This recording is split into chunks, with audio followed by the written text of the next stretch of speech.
Je déclare ouverte la 6e. I call to order the 6th plenary meeting of the General Assembly.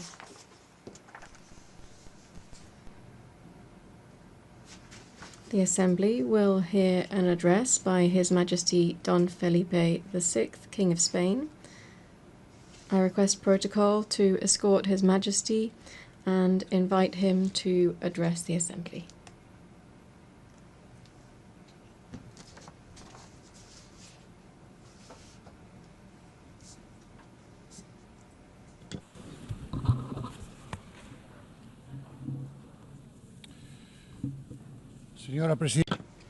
Madam President, Mr. United Nations Secretary General, heads of state and government, ambassadors, authorities, ladies and gentlemen, a very good morning to you. I appear before you today as representatives of the member states of the United Nations in this year which marks the 80th anniversary of the organization's founding.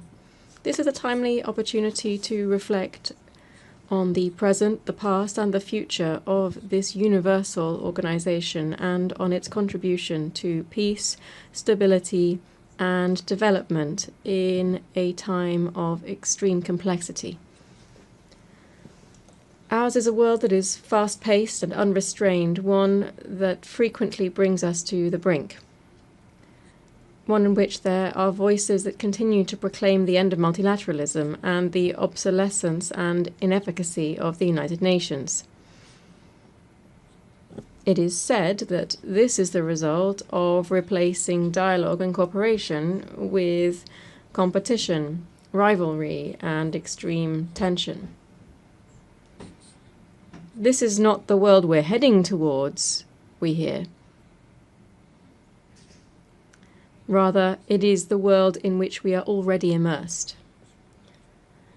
In response to this sense of disintegration, we must acknowledge that times have indeed changed and we need to adapt, even anticipate, without retreating into idealism, complacency, or short-sightedness.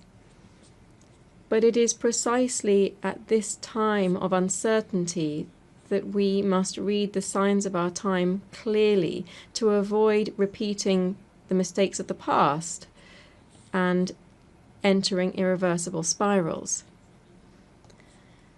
We are aided in this by memory, which is the most valuable tool that any generation possesses to confront its challenges. The memory of the 20th century calls to us each time that we gather in this General Assembly.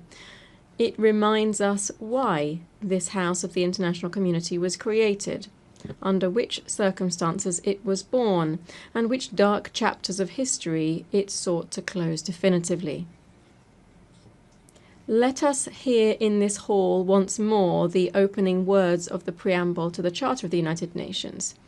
They begin, "We, the peoples of the United Nations, determined to save succeeding generations from the scourge of war." Which of the great ideals enshrined therein, peace, dignity, equality, justice, progress, has ceased to be relevant or to represent an ethical imperative?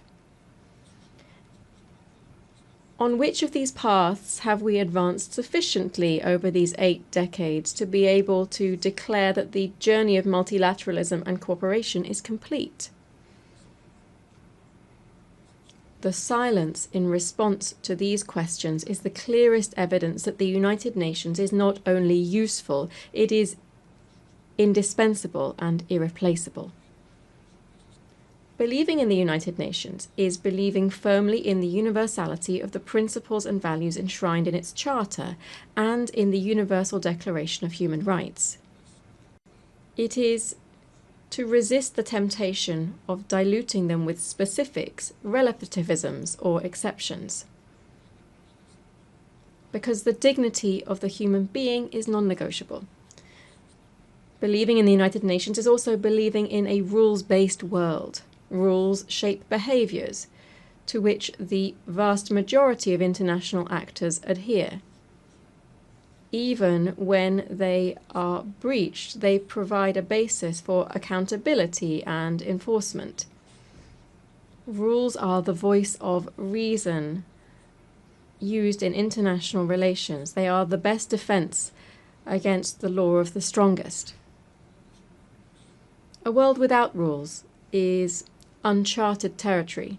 A time without rules is returning to the Middle Ages. The path proposed by the United Nations Charter is fraught with obstacles, and will never be fully completed.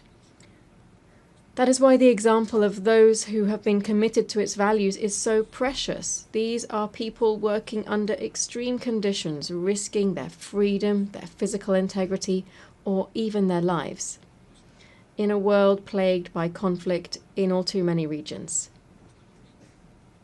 We see this in Europe, in Ukraine, where war has been unleashed by Russia's unprovoked and unjustifiable aggression, violating the country's sovereignty and territorial integrity.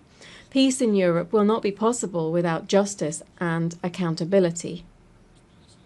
Spain will continue to support all efforts aimed at achieving a just and lasting peace, grounded in the principles of international law, respect for human rights, and accountability.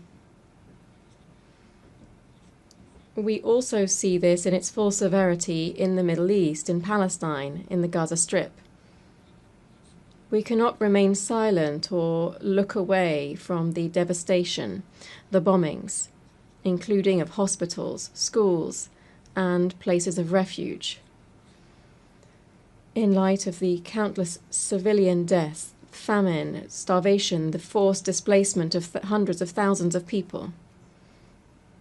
To what end? These are abhorrent acts that stand in stark contrast to everything that this forum represents. They offend human conscience and shame the entire international community.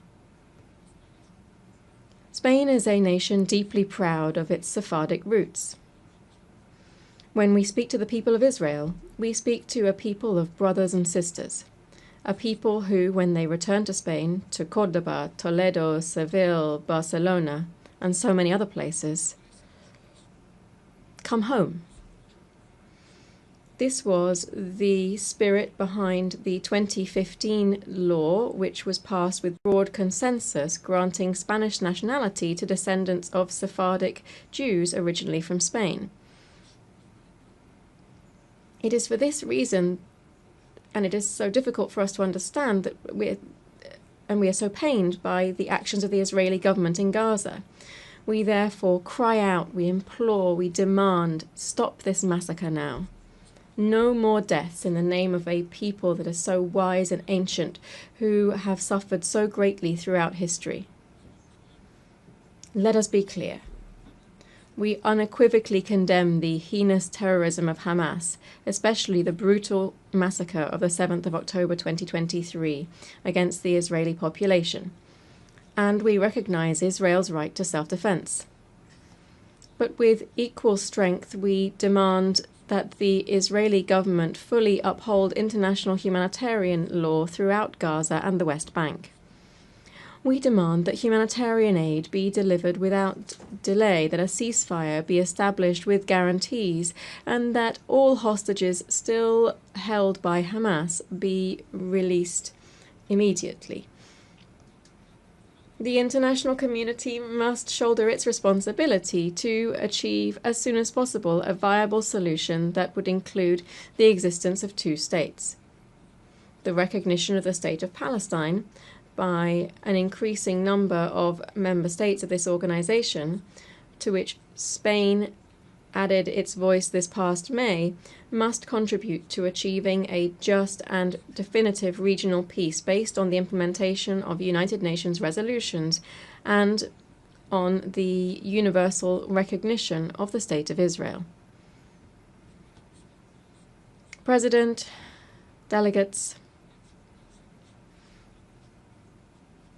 as we know, many conflicts are both caused by and result in resource scarcity, state fragility, and inequality. The gap between current realities and the fulfillment of the 2030 agenda remains vast, and the current funding shortfall for sustainable development exceeds $4 trillion per year. The call for efficiency and resource optimization made at the 4th International Conference on Financing for Development that we held recently in Seville must be sustained. Accordingly, Spain, in line with the consensus-based commitment adopted there, has launched the Seville Plan for Support to Multilateralism.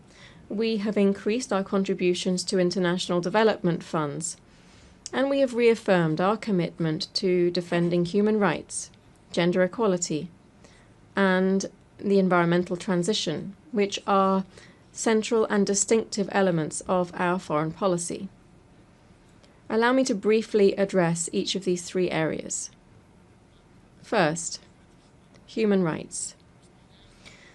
Spain is, as of this year, a member of the Human Rights Council, enabling us to continue advancing causes such as the fight against racism, the abolition of the death penalty, and the promotion of economic, social, and cultural rights, while at the same time persisting in the struggle against all forms of discrimination.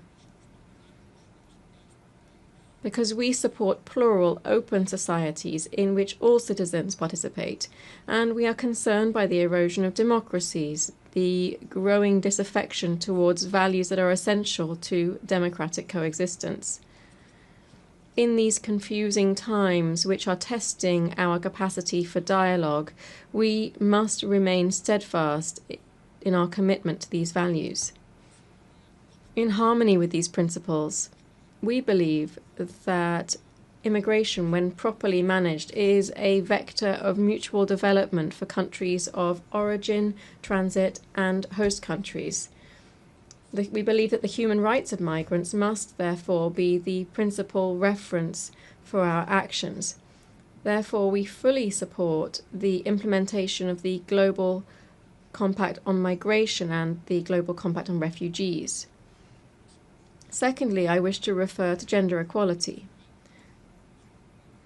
This year marks the 30th anniversary of the Beijing Declaration and Platform for Action.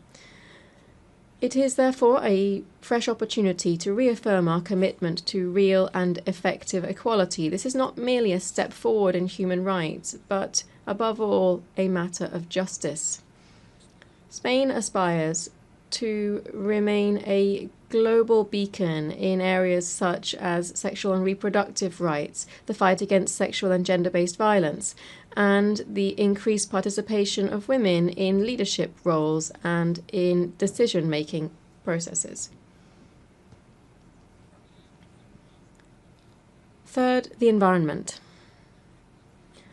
The triple planetary crisis that we are facing, climate change, pollution, and biodiversity loss, demands strengthened governance and sufficient resources to accelerate a just energy transition.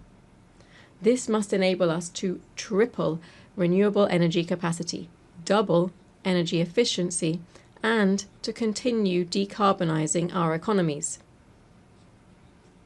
These are goals that are as ambitious as they are essential, and doubt must be completely excluded from the equation here. Spain calls for consensus and ambition ahead of COP30, which will be held in Brazil this November. There are other just as important challenges, including managing the impact of the transformative revolution known as artificial intelligence, which can accelerate progress on the 2030 agenda if we know how to direct it towards a fair and equitable digital transformation. And in health, the global dimensions of which were tragically evident during the recent COVID pandemic, we welcome here the consensus reached on the pandemic agreement. This strengthens the central role of the World Health Organization within the global health architecture. Madam President, Spain's foreign policy is built around three fundamental axes based on geography, history, and conviction. These are towards Africa and the Mediterranean, towards the Americas and the Atlantic, and towards Europe. I would like to share some thoughts on these three areas. Spain is well aware that Africa represents a strategic global interest of the highest order. The present is marked in certain countries by structural deficiencies and some brutal conflicts and wars that receive insufficient attention when compared with others that I've already referred to. Here I'm referring to numerous peacekeeping operations in the region to which Spain contributes decisively. This is the case in Western Sahara, where Spain will continue to support the Secretary-General's personal envoy in seeking a solution that is acceptable and consistent with UN norms and frameworks. Africa's future will be shaped by a young, dynamic, and proactive population that is increasingly engaged in global affairs.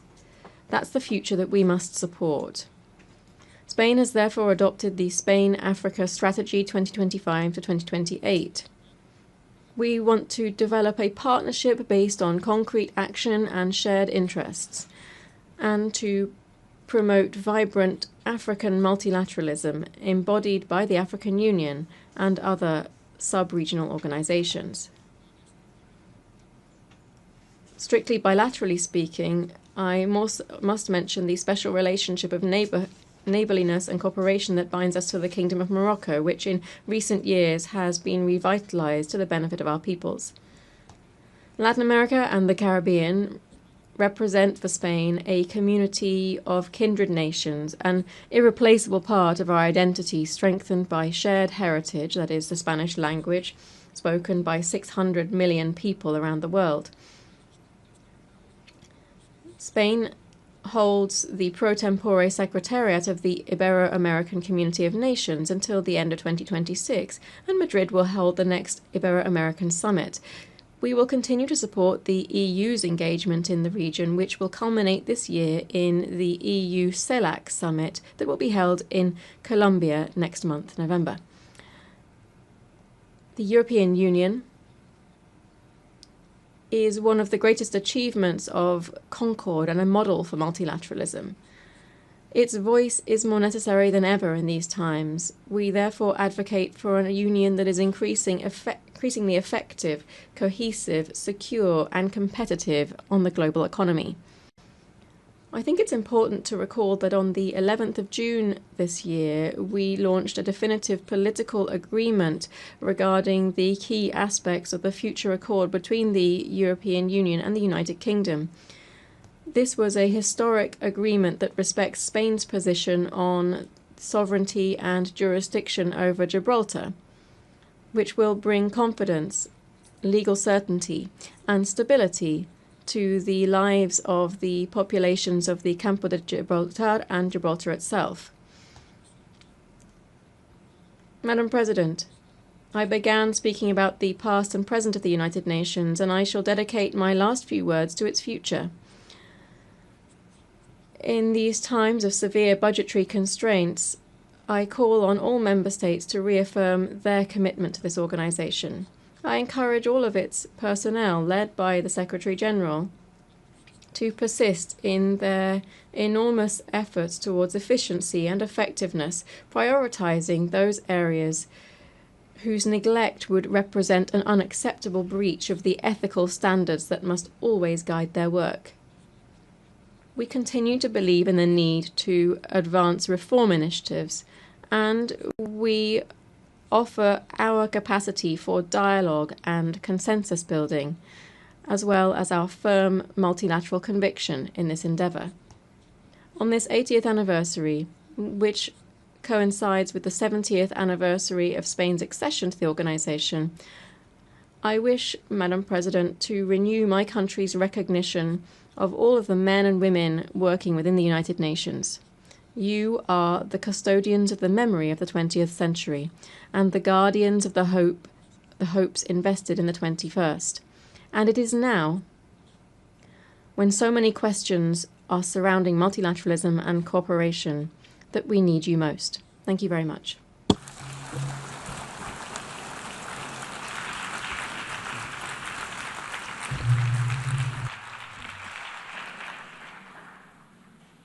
Au nom de l'Assemblée générale, On behalf of the General Assembly, I wish to thank the King of Spain.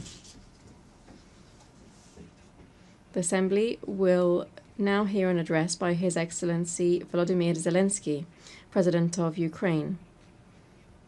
I request protocol to escort His Excellency and invite him to address the Assembly.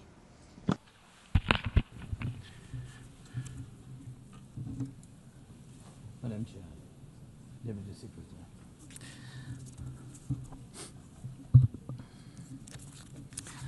Dear leaders, dear friends, and all those who can become our friends, because you want safety and peace just as much as we do. Today, no one but ourselves can guarantee security. Only strong alliances, only strong partners, and only our own weapons. The 21st century isn't much different from the past. If a nation wants peace, it still has to work on weapons. It's sick. But that's the reality. Not international law, not cooperation. Weapons decide who survives. Excellencies, you know perfectly well international law doesn't work fully unless you have powerful friends who are truly willing to stand up for it. And even that doesn't work without weapons. It's terrible, but without it, things would be even worse. There are no security guarantees except friends and weapons. No Ukrainian choice this kind of reality. And knowing our people, they would have chosen a different priority. Ukrainians are peaceful people, but they are people who want to live freely in their own independent country. That's why we invest in defense. For many nations, there is simply no other way left. Nations can speak about their pain from stages like this, but even during bloodshed, there isn't a single international institution that can truly stop it. That's how weak these institutions have become. What can Sudan or Somalia or Palestine or any other people living through war really expect from the UN or the global system? For decades, just statements and statements. And even everything happening in Gaza remains without a way out. Even now, Syria, after all the changes, still has to appeal to the world to ease the sanctions that are choking its economy. It has to ask and wait. Syria deserves stronger support from the international community. And as Russia's war against my country goes on, people are still dying every week. Yet there is no ceasefire because Russia refuses.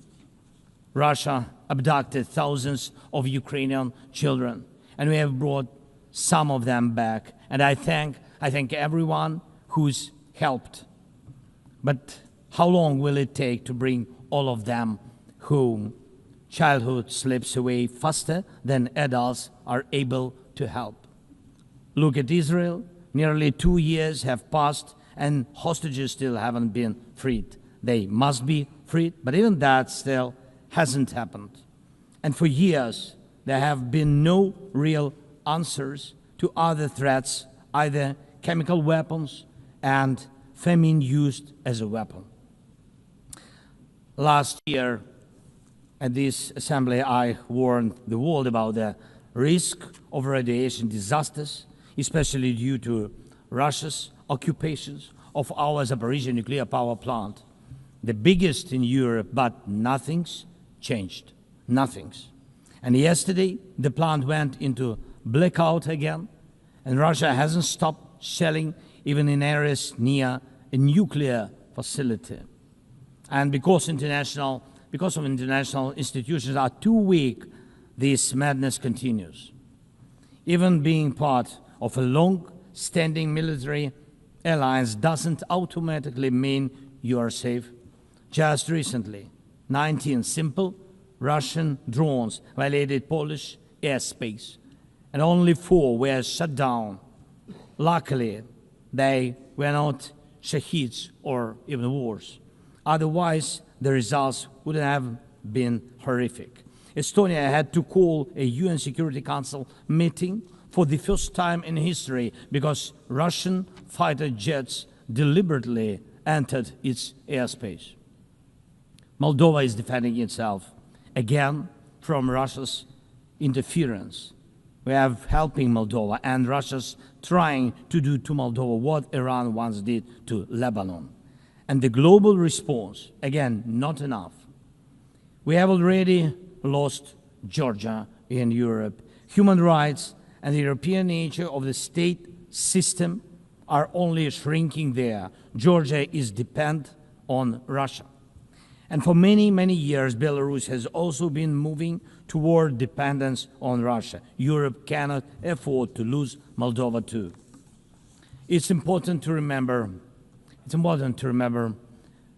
how the world once ignored the need to help Georgia after Russia's attack, and how the moment was missed with Belarus. How Moldova must not be lost. And for Europe, supporting Moldova's stability is not costly, but failing to do so will come at a much higher price. That's why the EU needs to help Moldova now with funding and energy support, not just words or political gestures. We must not forget about protecting the rights of people and the rights of nations in regions where these rights are under threat. The UN Charter and the Universal Declaration of Human Rights must apply everywhere. But the Taliban in Afghanistan dragged a whole country back into the dark ages. Cartels in some Latin America countries are more powerful than the government there. This is all about collapse of international law and the weakness of the international institutions. And so it's about the rise of weapons. Weapons decide who survives. Excellencies, yesterday President Trump stood right here in this hall, and God saved him from a murder attempt during the campaign. A shot was fired from a rifle, and just a fraction of an inch saved his life. Just days ago, President, along with hundreds of thousands of Americans, honored the memory of Charlie Kirk. Sadly, his life was cut short by a bullet. Once again, violence with a rifle in hand. We also mourn the Ukrainian woman, Irina Zarutska. She was brutally killed with a knife here in America, the very country where she was seeking refuge from Russia's war. And almost every day, when we open the news, we see headlines about violent attacks happening all around the world. Most of it is done with weapons. People are already used to, but weapons are evolving faster than our ability to defend ourselves. Now, there are tens of thousands of people who know how to professionally kill using drones. Stopping that kind of attack is harder than stopping any gun, knife, or bomb. This is what Russia has brought with its war. It used to be that only the strongest countries could use drones because they were expensive and complex.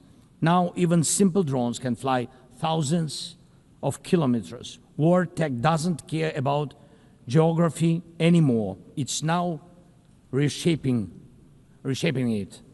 Just recently, airports in Europe had to shut down because of drones. Authorities couldn't even say what kind of drones they were, who sent them, or from where.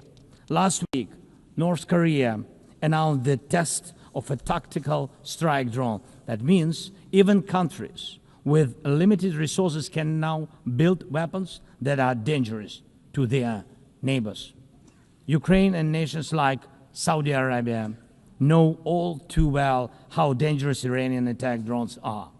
But what happens when all the types of drones become available, even to small terrorist groups or cartels? The world moves too slowly to protect itself, and weapons move fast.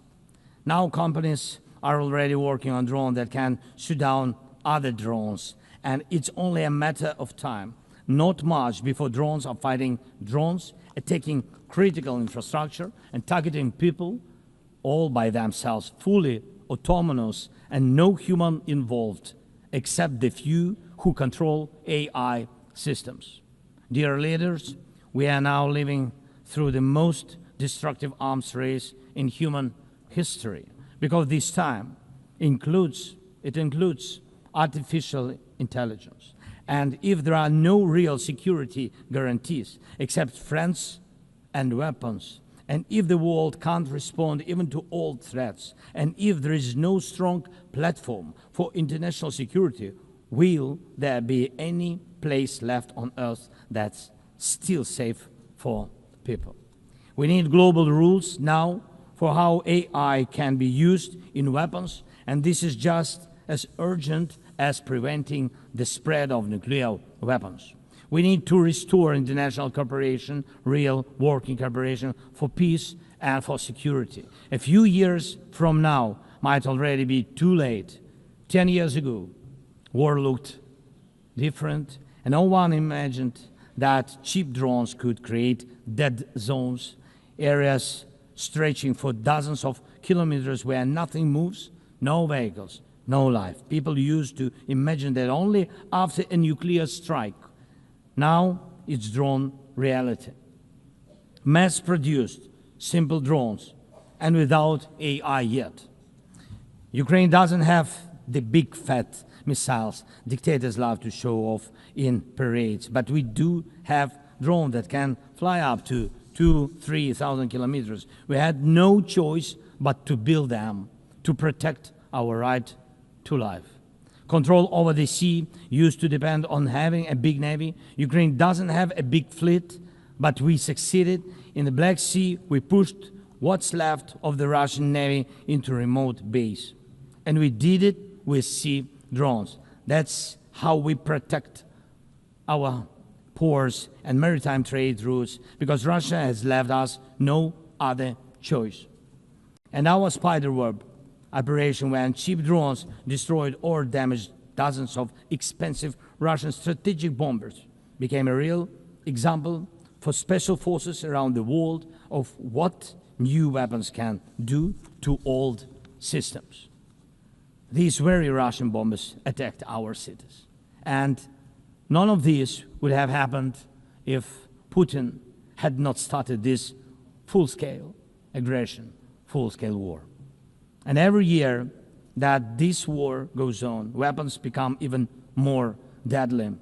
And only Russia deserves to be blamed for this. Dear leaders, to protect lives, Ukraine builds underground schools and underground hospitals. To protect lives, we have to spend more on protecting power stations from drone and missile attacks than on building sports facilities or cultural infrastructure. Ukrainian farmers are learning how to protect their equipment from Russia's FPV drone strikes, and for them, that challenge is far greater than climate change. Russia's war has put us in this situation, but do you have protection against similar threats? The facts are simple. Stopping this war now, and with it, the global arms race, is cheaper than building underground kindergartens or massive bunkers for critical infrastructure later. Stopping Putin now is cheaper than trying to protect every port and every ship from terrorists with sea drones. Stopping Russia now is cheaper than wondering who will be the first to create a simple drone carrying a nuclear warhead. So we must use everything we have together to force the aggressor to stop. And only then do we have a real chance that this arms race will not end in catastrophe for all of us. If it takes weapons to do it, if it takes pressure on Russia, then it must be done. And it must be done now. Otherwise, Putin will keep driving the war forward wider and deeper. And we told you before, Ukraine is only the first, and now Russian drones are already flying across Europe, and Russian operations are already spreading across countries, and Putin wants to continue this war by expanding it, and no one can feel safe right now. So first, we are now building a new security architecture for ourselves. More than 30 countries are already part of our coalition, and we are strengthening army, launching joint weapons production with partners, and defining financial commitments for defense in a way that could become a security model for any other nation. If security guarantees work for Ukraine, something more than just friends and weapons, it will mean that people were able to make national security not a privilege for a few nations, but a right for everyone. Second, we are ready to make our modern weapons become your modern security, your modern weapon. And we have decided to open up arms exports. And these are powerful systems tested in a real war when every international institution failed. And we are also ready to grow our defense production together with strong partners so that their protection is modern and reliable. You don't need to start this race from scratch. We're ready to share what has already proven itself in real defense. And third, many in the world are still relaxed. Still. But look at how many countries are here at this General Assembly, countries that are at war, or just came out of war, or are trying to stop one, or openly getting ready for one. War has already reached too many people to pretend it has nothing to do with you. So it depends on you. Whether you help peace or continue trading with Russia and helping Russia to fund this war, it depends on you. Whether prisoners of war will be freed, whether abducted children will come home, whether hostages will be free. It depends on you what will define existence, war like now or our joint strong actions as it should be. Yesterday we had a good meeting with President Trump, and I also spoke with many other strong leaders, and together we can change a lot. Of course, we are doing everything to make sure Europe truly helps. And of course, we count on the United States. I appreciate the support we are receiving. Yes, much depends on the G7 and G20, but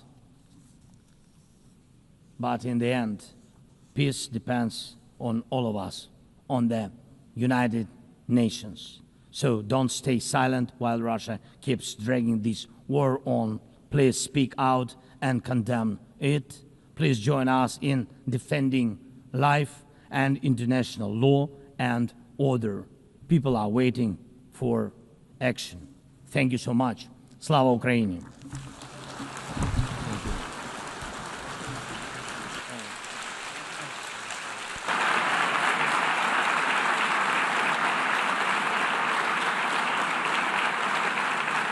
Au nom de l'Assemblée générale. On behalf of the General Assembly, I wish to thank the President of Ukraine. The Assembly will hear an address by His Serene Highness, Prince Albert II, Sovereign Prince of Monaco. I request protocol to escort His Serene Highness and invite him to address the Assembly.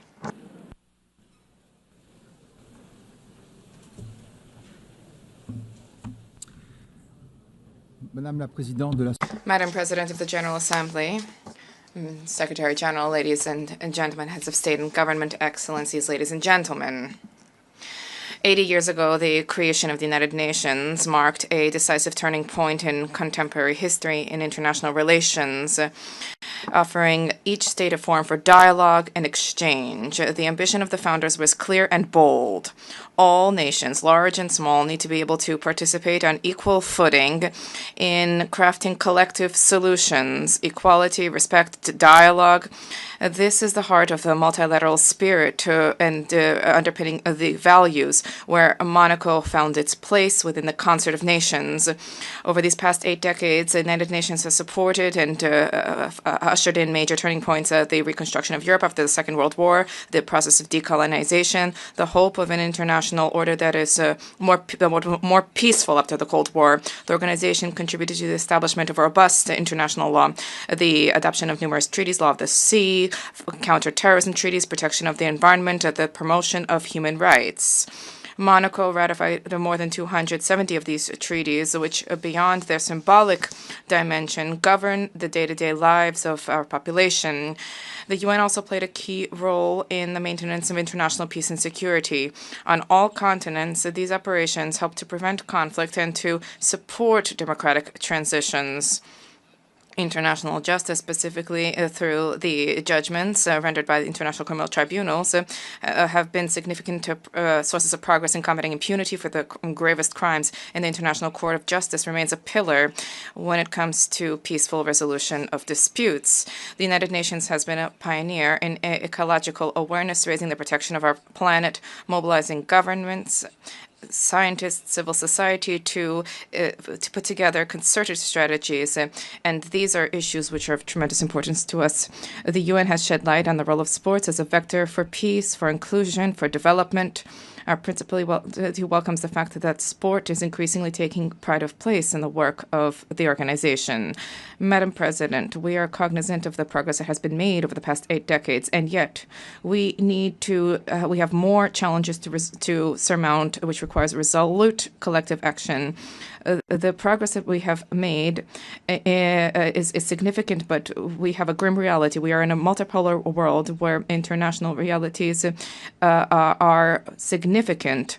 There are proliferation of peacekeeping operations show that dialogue and preventive diplomacy, unfortunately, do not always generate the anticipated results. International security is today gravely imperiled. International tensions and conflicts are spreading in all 4 corners of the world, and this makes it all the more necessary for there to be a reaffirmation of the core principles of the United Nations: sovereignty of states, peaceful dispute resolution, respect for international law, and human rights. In this regard, the Principality of Monaco firmly condemns the war of aggression targeting Ukraine and the suffering this has inflicted upon civilian populations, and I reiterated this message just now to President Zelensky. I cherish the hope that a just and lasting negotiated peace agreement can be found soon to guarantee security and to rise to the expectations of the Ukrainian people. In the Middle East, violence has generated unacceptable human suffering casualties. The risk of regional conflagration requires that there be an immediate de-escalation, protection of civilians, the unimpeded delivery of humanitarian assistance, and a sincere relaunch of the peace process on the basis of the 2 states. Peace is not a utopia. Peace is an overriding necessity. These security-related challenges are compounded by environmental challenges. The international community recently met in Nice for the 3rd UN Conference on Oceans, vehemently recalling the need to act for the protection of seas and oceans. The Principality organized, before the conference, a Blue Economy and Finance Forum. Heads of state, economic leaders, investors, philanthropists, development banks, NGOs, 1,800 participants arrived from nearly 100 countries, responding to the call to mobilize more financial resources to invest in a sustainable, regenerative blue economy. And yet, the commitments made notwithstanding, there are still challenges. BBNJ was adopted in January last, and this should lead us to implement immediately measures for the conservation and sustainable use of the diversity in the high seas. The fight against climate change is a responsibility, a historic responsibility. Acceleration of extreme events requires credible, immediate, financed responses. We are traversing a significant difficulties. There is science which is accessible, abundant, more reliable than ever before. The Paris Agreement, the 10th anniversary of which we are marking this year, provides a structured, transparent framework which should generate a robust trust among all stakeholders. This year, new nationally determined contributions have been published, and this is a reflection of the need to be more and more ambitious. I wish to recall that these ambitions are of carry moral significance, particularly vis-a-vis young people and succeeding generations, but also, as was recently recalled by the ICJ in the advisory opinion. And in this regard, and in accordance with the new collective goal for financing, which was adopted in Baku last year, I decided that my country will double specific financing under climate agreements, and this is by 2028. Let us not forget that there's a need to invest in countering climate change, but there's a need to take into account the depletion of biodiversity throughout the world.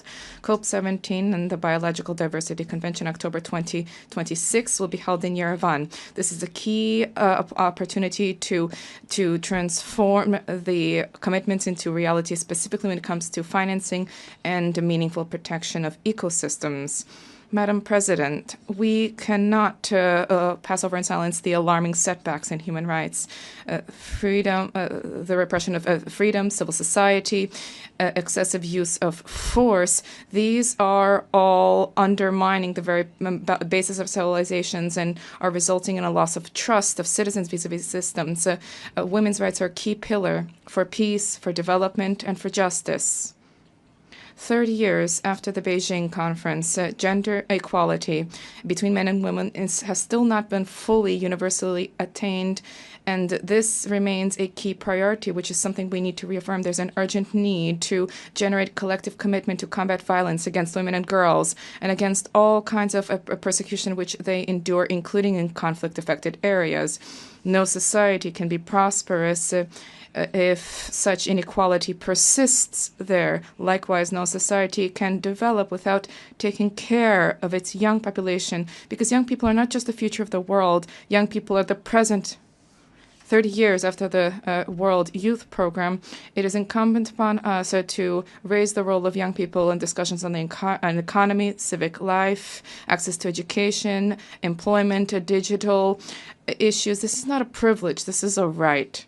Madam President, public global health is a key. Non-communicable diseases are the main cause of premature deaths, and there's a need for cross-sectoral mobilization to address this challenge. I welcome the key role of the WHO with the global action against these diseases, but there's a need to move further to strengthen synergies among the stakeholders to improve the effectiveness of action, particularly among budgetary constraints. The fourth high-level meeting on this issue should generate new momentum to intensify prevention and to provide universal access to high-quality care. Madam President, the 80th anniversary of the United Nations offers an opportunity to breathe new life into multilateralism, to reform its operations, and to address the liquidity crisis. Reform of the United Nations should restore people's trust and to establish an effective structure and based on core values. The United Nations is the only universal body which is capable of defending sovereignty of states and embodies the ideal of cooperation amongst peoples. But this is not only at the UN headquarters. There are specialized institutions, UNESCO, FAO, and IAEA, and many others. These all play a critical role by providing concrete support for environmental, educational, and social policies of states, helping them to fully meet their responsibility without duplication of mandates in New York. And let us recenter the work of our organization to focus on the priorities enshrined in the Charter. We need to rekindle a spirit of dialogue, the spirit of organization. The general debate should once again become this unique opportunity where leaders of the world listen to one another and seek to achieve a mutual understanding. The Principality of Monaco cherishes the hope that through reform, the UN will once again become They center with the harmonization of UN efforts for the maintenance of peace and security in accordance with Article 1 of our Charter. No state alone can resolve the crises plaguing our times. It's by sharing ideas, resources, and willingness that we can together build a future of peace, of lasting peace, because together we are better. Thank you.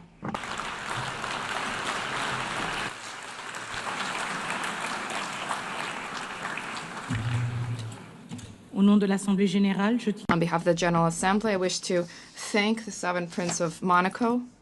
l'Assemblée va en The Assembly will hear an address by His Excellency Masoud Pezeshkian, President of the Islamic Republic of Iran. I request protocol to escort His Excellency and invite him to address the Assembly.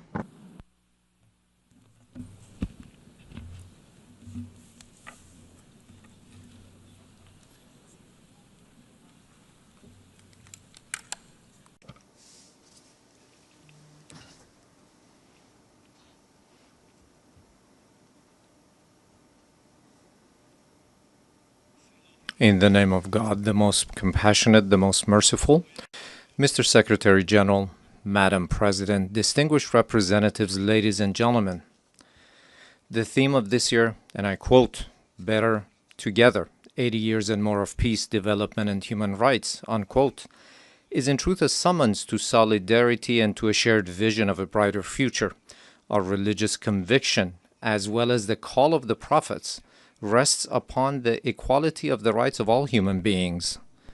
That which renders man more worthy is piety, namely truthfulness, wisdom, purity, and benevolence. The bedrock of all divine religions and of the human conscience is this golden maxim: that which you would not approve for yourself, do not approve for others. Jesus Christ, peace be upon him, once said, "Act towards others as you would have them act towards you." The Prophet of Islam, peace be upon him, said, "None of you is a true believer unless he desires for others what he desires for himself." The sage Hillel, the elder, expressed the essence of the Torah as such: "That which is hateful unto thee, do not do unto thy fellow." In the traditions of the Orient, likewise, the central teaching is this very principle, and secular schools of ethics grounded in reason and conscience have arrived at the same conclusion. Excellencies, is this the state of our world? Let us behold the past 2 years. The world in these 2 years was witness to genocide in Gaza, was witness to the destruction of homes and repeated violation of sovereignty and territorial integrity in Lebanon, was witness to the devastation of Syria's infrastructure, was witness to assault against the people of Yemen, was witness to the forced starvation of emaciated children in the arms of their mothers, was witness to the assassination of Iran's scientists, was witness to the surreptitious raids infringing upon the sovereignty of nations, violating the territorial integrity of states, and openly targeting leaders of people. And all of this under the full support of the most heavily armed regime in the face of the earth, and under the pretext of self-defense. Would you countenance such things for yourselves? Who is the disturber of the stability of the region and the world? Who is the actual threat against international peace and security? Who is the violator of the golden moral maxim of mankind? Excellencies, ladies and gentlemen, you all bore witness that this past June, my country was subjected to a savage aggression in flagrant contravention of the most elementary principles of international law.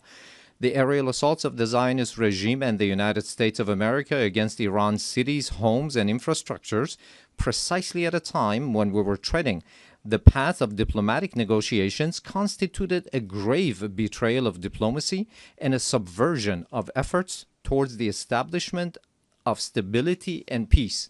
This brazen act of aggression, in addition to martyring a number of commanders, citizens, children, women, scientists, and intellectual elites of my country, inflicted a grievous blow upon international trust and the very prospect of peace in the region. Should we fail to confront such perilous breaches of international norms, these aberrations shall spread to engulf the world.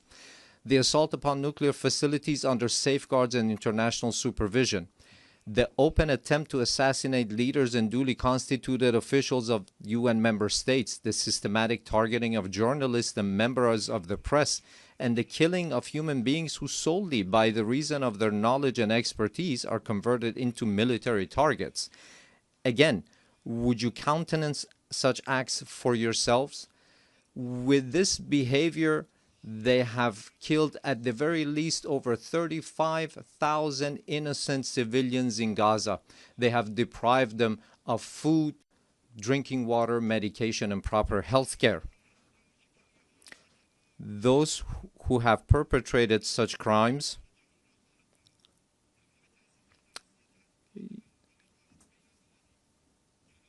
this nation, with a magnanimous spirit and the systematic targeting of journalists and members of the press, and the killing of human beings who solely by the reason of their knowledge and expertise are converted into military targets. Again, would you countenance such acts for yourselves?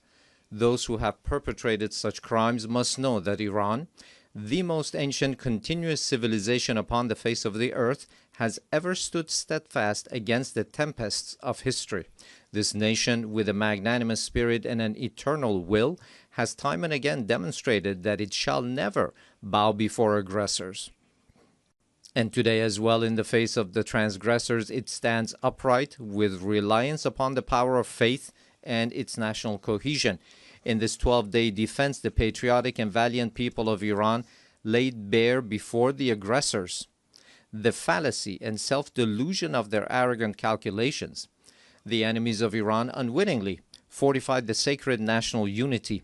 The people of Iran, despite the most severe, protracted, and crushing economic sanctions, psychological and media warfare, and persistent efforts to sow discord, at the very instant the first bullet was fired upon their soil, rose in unison in support of their valiant armed forces, and today they continue to honor the blood of their martyrs.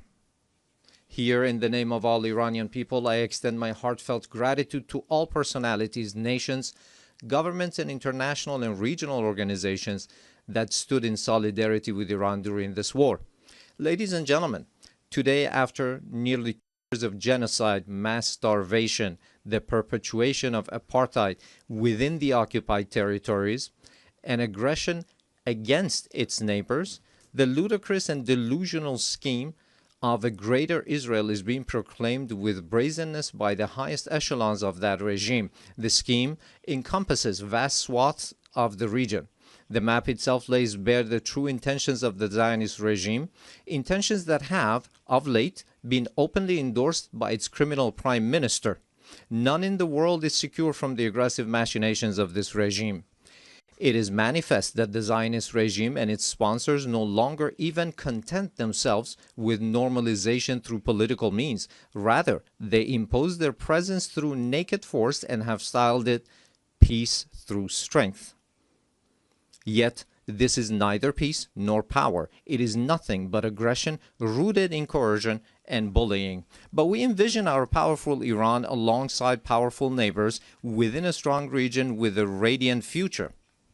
A future in which we stand together against a grand project that imposes genocide, destruction, and instability upon the region.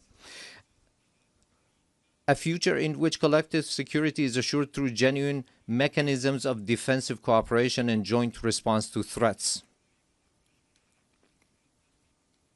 A future in which human dignity and cultural diversity are cherished as foundational values. A future in which collective development is realized through joint investment in infrastructure and modern sciences. A future in which energy security and the equitable use of vital resources from the pillars of economic stability. A future in which the environment is safeguarded for posterity. A future in which national sovereignty and the territorial integrity of states are regarded as non-negotiable principles. A future not in pursuit of peace imposed by force, but founded upon strength derived through peace. In such a strong region, slaughter and bloodshed shall find no place. It is for this very reason that my country has, for many years, been among the staunchest advocates of establishing a region free of weapons of mass destruction. Yet those who themselves possess the largest nuclear arsenals and who, in flagrant breach of the NPT, make their weapons even deadlier and more destructive, have for years subjected our people to pressures on the basis of spurious allegations. Last week, 3 European states, having failed through a decade of bad faith and thereafter by supporting military aggression to bring the proud people of Iran to their knees, at the behest of the United States of America, sought by means of pressure, coercion, imposition, and manifest abuse to reinstate against Iran the Security Council resolutions that had already been terminated. In doing so, they set aside good faith. They circumvented legal obligations. They sought to portray Iran's lawful remedial measures taken in response to the United States' withdrawal from the JCPOA and to Europe's breach and utter incapacity as a gross violation. They falsely presented themselves as parties of good standing to the agreement, and they disparaged Iran's sincere efforts as insufficient. All of this was in pursuit of nothing less than the destruction of the very JCPOA, which they themselves had once held as the foremost achievement of multilateral diplomacy. This unlawful measure, which has also met the opposition of certain members of the Security Council, possesses no international legitimacy and will not garner the approbation of the international community. I hereby declare once more before this assembly that Iran has never sought and will never seek to build a nuclear bomb. We do not seek nuclear weapons. This is our belief based on the edict issued by the supreme leader and by religious authorities. Therefore, we never sought weapons of mass destruction, nor will we ever seek them. Whereas those who disturb the peace and stability in the region lies in Israel, but Iran is the one that is being punished for those actions. There is a poem that roughly says something to the effect that someone in one side of the world does something to disturb the peace and someone else is punished for those actions. Ladies and gentlemen, the Islamic Republic of Iran welcomes peace and stability.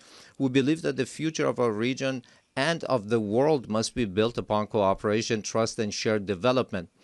In this framework, Iran supports the peace process between the Republic of Azerbaijan and the Republic of Armenia and hopes that its outcome shall be enduring and serve as a foundation for improved relations between these two neighboring states. Iran also hopes that the efforts to bring an end to the war in Ukraine may result in a just and lasting agreement between Russia and Ukraine and bring solace to the human suffering caused by this crisis.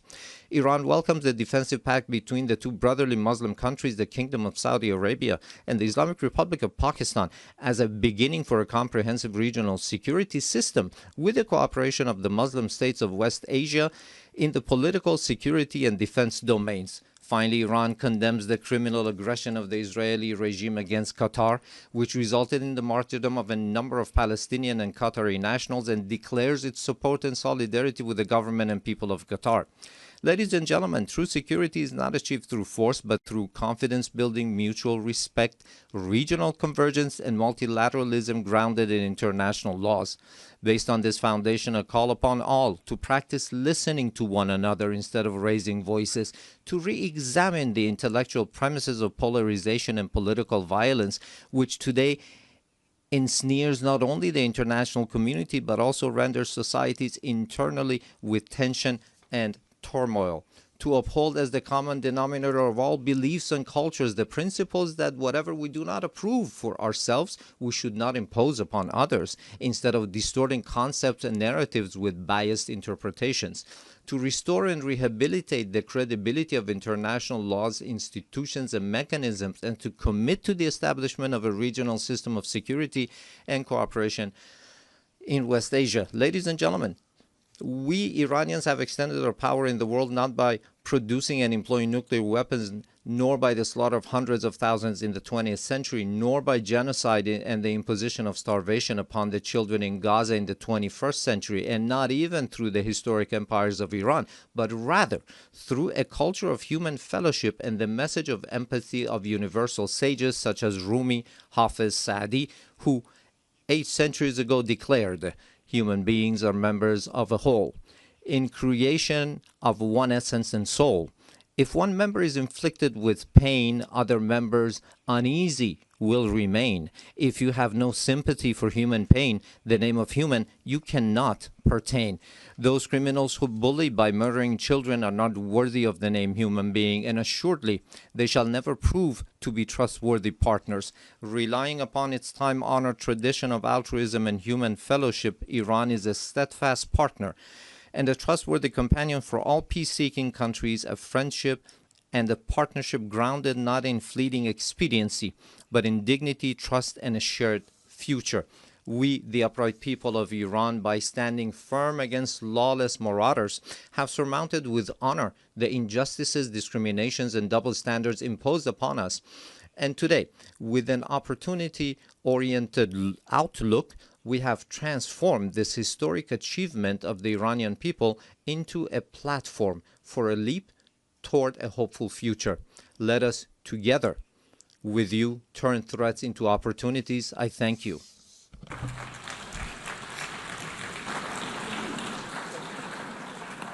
On behalf of the Assembly, I wish to thank the President of the Islamic Republic of Iran. The Assembly will hear an address by His Excellency José Raúl Mulino Quintero, President of the Republic of Panama. I request protocol to escort His Excellency and invite him to address the Assembly.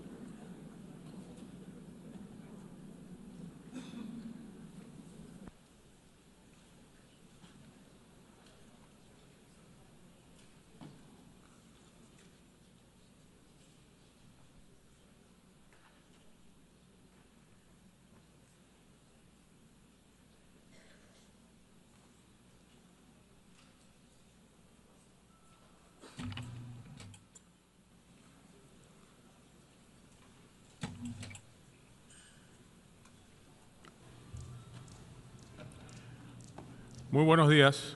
A very good morning, Madam President, distinguished heads of state and government, honorable delegates. On behalf of the Panamanian people, with profound respect and renewed hope, I appear before this honorable assembly on the 80th anniversary of this organization, which remains a beacon for peace, cooperation, and progress. Panama has been committed since the signing of the Charter of San Francisco in 1945 to peace building, security, sustainable development, and human rights. Over these 8 decades, our country has championed multilateral diplomacy and public international law as a cornerstone of our foreign policy. The UN 80 initiative, presented by the Secretary-General Antonio Guterres, offers an opportunity to reflect on the past, to raise awareness of present threats, and to envision a fairer future. We firmly believe that today more than ever we must strengthen the value of multilateralism to respond to global challenges and crises as a tool to mitigate asymmetries among nations. In this regard, I wish to highlight that multilateral policy contributed to our country's removal, for instance, from discriminatory lists imposed by the European Union and the Financial Action Task Force. Since it does not make sense to be a member of the Security Council of this organization while at the same time appearing on lists alongside countries that promote terrorism, we believe it is the right time to undertake a comprehensive reform to make the Security Council more effective, to make the General Assembly more representative, to make specialized agencies more inclusive, and, above all, to reduce bureaucracy. Panama, just like other countries, calls for greater representation of Latin America and the Caribbean in decision-making bodies. The time has come to update the architecture of multilateral governance. Our region is the world's leading exporter of food. It is home to a strategic canal linking the Atlantic and the Pacific, and it holds more than 50% of the planet's biodiversity. We are major suppliers of minerals. We possess the largest freshwater reserves. We live together in peace, and we strive to preserve this. All of these elements make us a key global actor, and we must ensure that our representation reflects our role and our global significance. In line with our mission to contain and prevent the tragic outcome of a global war, which was its fundamental raison d'être, the United Nations is also facing a challenge of promoting urgent action to achieve the Sustainable Development Goals.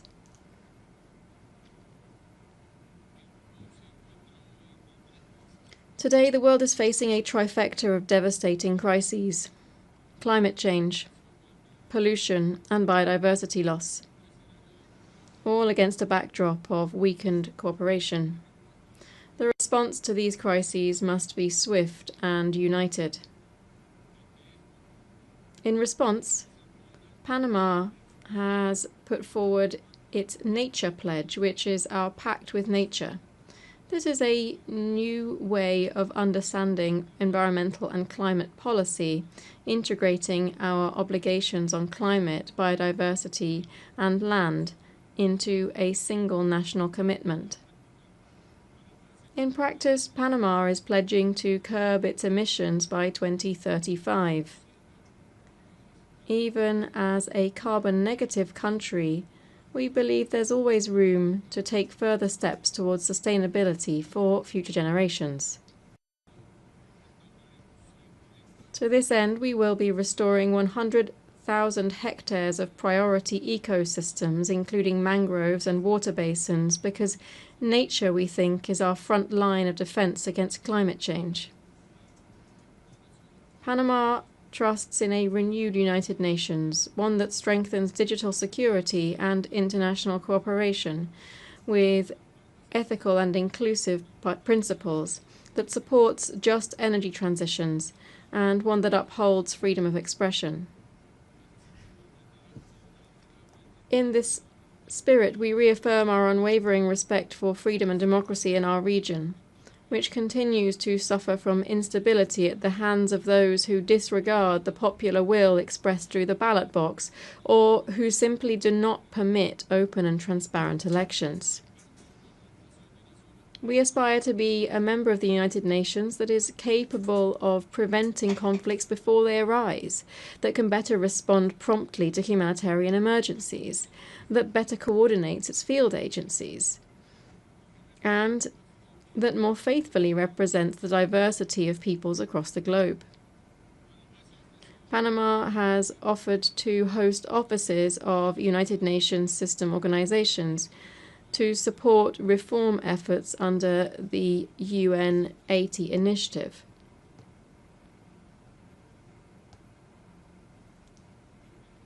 I also wish today to express my solidarity with the Japanese people. This on the occasion of the 23rd anniversary of North Korea's admission of its abduction of at least 17 Japanese nationals. The world needs to know the truth so that these events are never repeated, and Japan deserves justice. Ladies and gentlemen, I cannot let this opportunity pass without highlighting that we have now completed a quarter century since our canal was transferred into Panamanian hands, As of the 31st of December 1999, the Republic of Panama took up the works and operations of the canal efficiently, safely, sustainably and neutrally, this in accordance with the Panama Canal Treaty, Torrijos Carta Treaty, and the Permanent Neutrality Treaty, which were both signed in 1977. Since then, we have administered the waterway in exemplary fashion, contributed to the country's economic development, and operated the canal for the benefit of international navigation. Over this period, Panama expanded the interoceanic route using our own resources to meet the demand of larger vessels. Now we are taking another step forward. We are supporting the Panama Canal Authority in the development of the Rio Indio Reservoir. This is an ambitious project to ensure water supply for our population and the canal, so that vessel traffic is not threatened by recurring droughts in our region. Our waterway serves more than 180 maritime routes and more than 140 nations, and approximately 4% of global trade passes through it.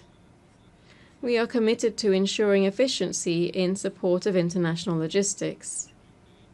Before this assembly, Panama once again reaffirms its serious and sustained commitment to the regime established under the treaty concerning permanent neutrality, to which the protocol of which numerous states have adhered to. Neutrality is the best formula to safeguard the security of our canal, a global public good. The Panama Canal is neutral, open to the world, and a facilitator of more integrated international trade. It is and shall remain Panamanian. Ladies and gentlemen, Panama, as you know, holds a non-permanent seat on the United Nations Security Council for the 2025-2026 term. This past August, we held the rotating presidency of the Security Council. We viewed this role as a responsibility to maintain a strong voice in favor of peace, sovereign equality of states, justice, international law, and respect for agreements among nations. We have also stressed the importance of maritime security as a priority during our participation in the Council. Panama's national identity is closely linked to maritime transport. Over the centuries, we have consolidated our role as a key actor in navigation and international trade. Piracy, arms and drugs trafficking, and illegal fishing all affect trade and the global maritime transport system. As a transit nation and a logistics hub in our continent, Panama proposes to strengthen cooperation among specialized agencies, including through a regional network to promote maritime security. This would operate under the umbrella of ocean governance and in accordance with international law. I wish to reiterate before this assembly the work that this organization needs to undertake to mitigate the effects of illegal migration driven by organizations that are either directly or indirectly linked to drugs trafficking. For years, millions of people have been passing through our Darien region, which is on our border with Colombia. And yet in just 1 year in office, we've reduced the flow of migrants heading north to zero. That crisis was resolved, thus meeting the promise to shut down illegal crossings through the Darien. The humanitarian and environmental consequences were extreme. The suffering of women and children subjected to abuse and the pollution of one of the world's most biodiverse areas. These continue to cause pain to those of us who have had direct contact with the situation. Today we are seeing north-south migration on a much smaller scale, but which renews our commitment to the orderly transit of people so that they may return home. I must say that while the migratory crisis has been resolved, the causes of mass emigration remain unaddressed. The fact that our country has resolved this scourge doesn't mean that we should let up in our demands for concrete responses, such as in the case of the border between Haiti and the Dominican Republic, which is facing unchecked migration that also has an effect on the entire region. It's essential that we find clear solutions both for the Haitian crisis and, more generally, for effective control of migratory flows. We are currently suffering from the growth of another illegal activity, which is drug trafficking. Today, it poses a threat to human lives and a grave risk of instability throughout the entire region due to the different cartels operating there. Just to give you a quick idea, this year alone, Panama has seized nearly 150 tons of cocaine and other drugs. This is an historic and alarming figure, one which compels us to step up our efforts to seek greater cooperation and to galvanize resources in a struggle that must be a common cause among all nations of the world. Honourable members, next year the Amphictyonic Congress of Panama, convened by the liberator Simón Bolívar, will celebrate its bicentenary. Its proposal was for an international system based on the sovereign equality of states, justice, law, and international cooperation to achieve the people's common goals.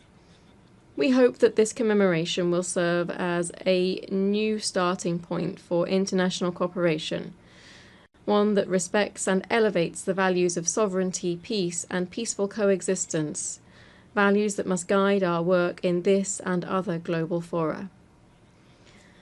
Honourable members, before this forum of global peace and international cooperation, I reiterate the faith of the Panamanian people in the United Nations system.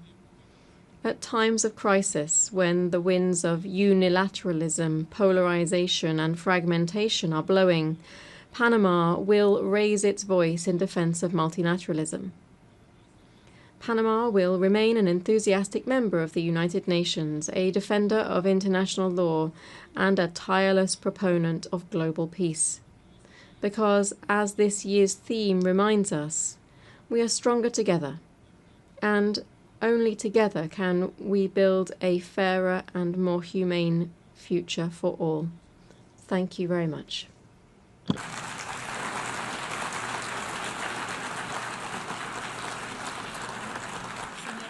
Muchas gracias. On behalf of the Assembly, I wish to thank the President of the Republic of Panama.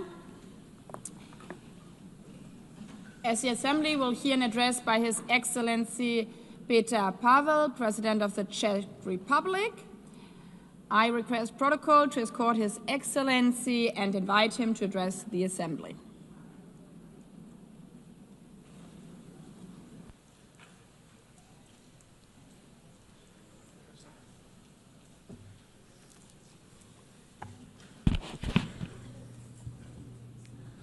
Madam President, Excellencies, ladies and gentlemen, I am humbled to speak here in front of you again.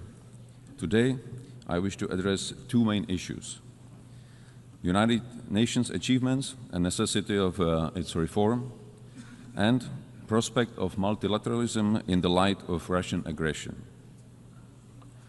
80 years ago, the United Nations was founded with great hope to prevent war and destruction, never to repeat the horrors of World War II.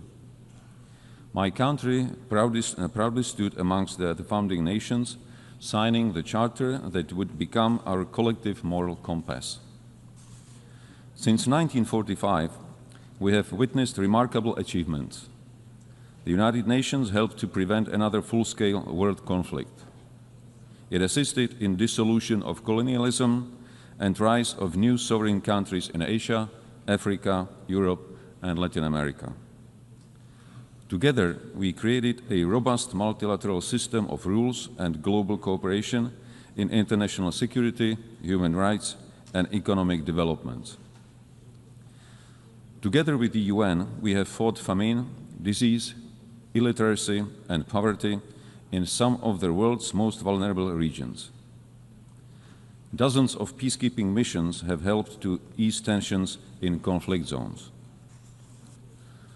Thanks to its long-standing efforts, the UN has helped transform countless lives and laid the groundwork for a better world, a world which is more humane and more cooperative.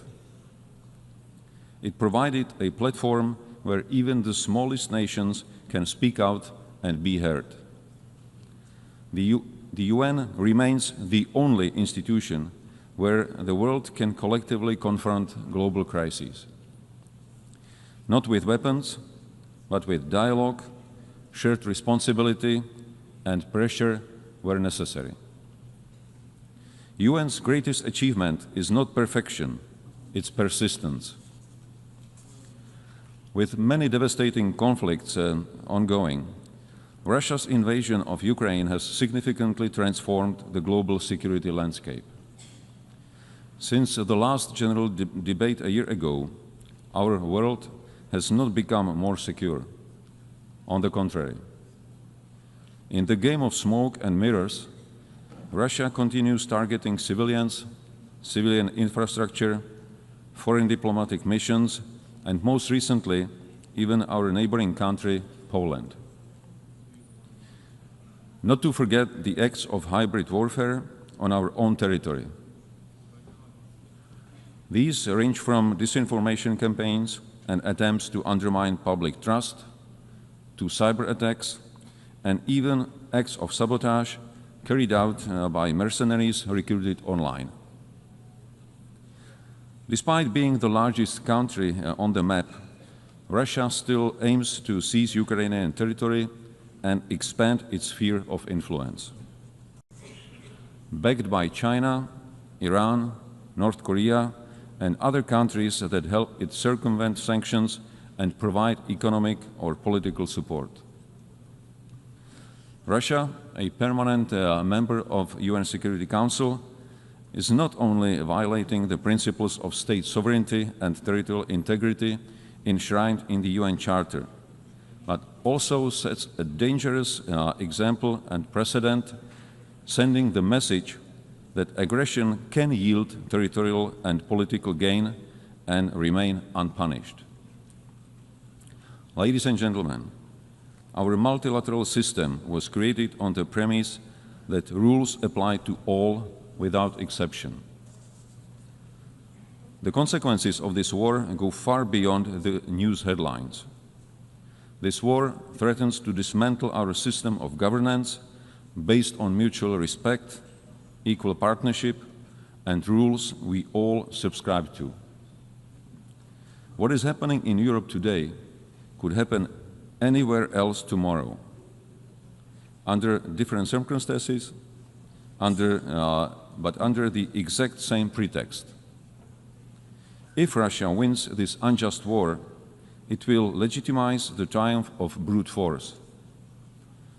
Turning a blind eye to Ukraine today is a green light to any future aggressor anywhere in the world.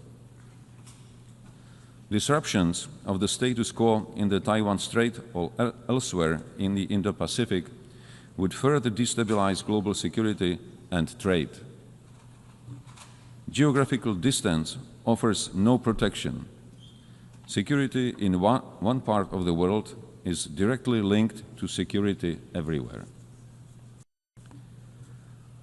Tolerating the principle of might makes right will lead to the end of multilateralism and the beginning of life under principles dictated by a powerful few. It would be a future with history deliberately rewritten, with lies promoted as facts, and with truth slowly disappearing from our discourse and memory. Just the opposite of what most of our nations fought for in the previous century. The heroism of Ukrainian people, their willingness to sacrifice for freedom, and global solidarity with Ukraine demonstrate that most of us still believe in universal values and in our responsibility to defend them. To achieve sustainable peace, we democratic allies from all over the world must act in unity and intensify our economic pressure on Russia. This is the only way to bring the aggressor to the negotiating table.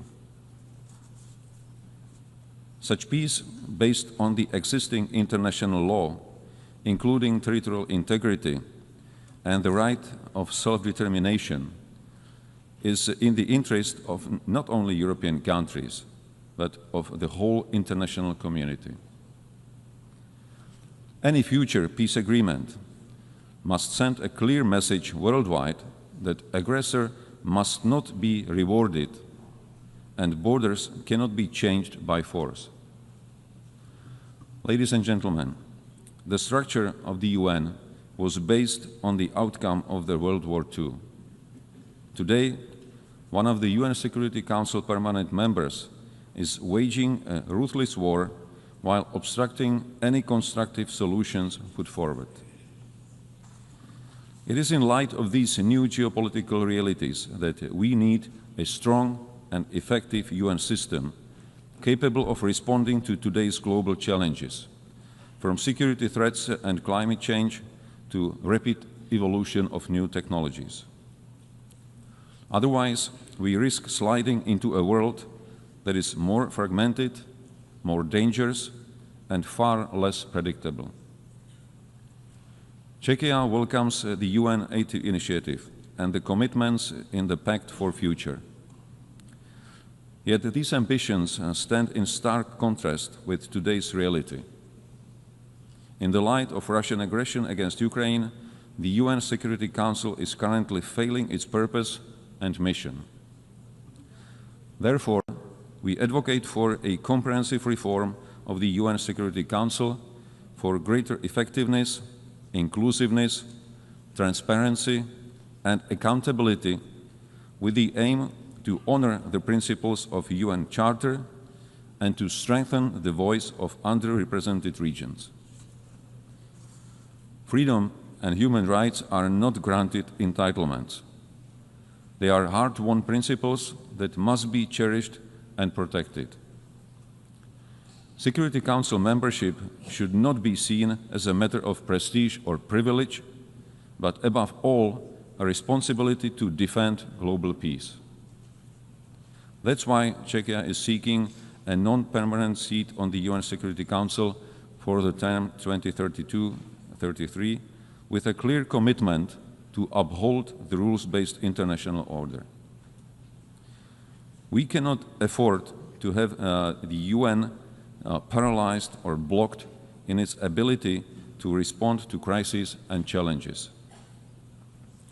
Current urgent crises are already consuming too much of our attention and resources at the expense of other major, equally pressing issues.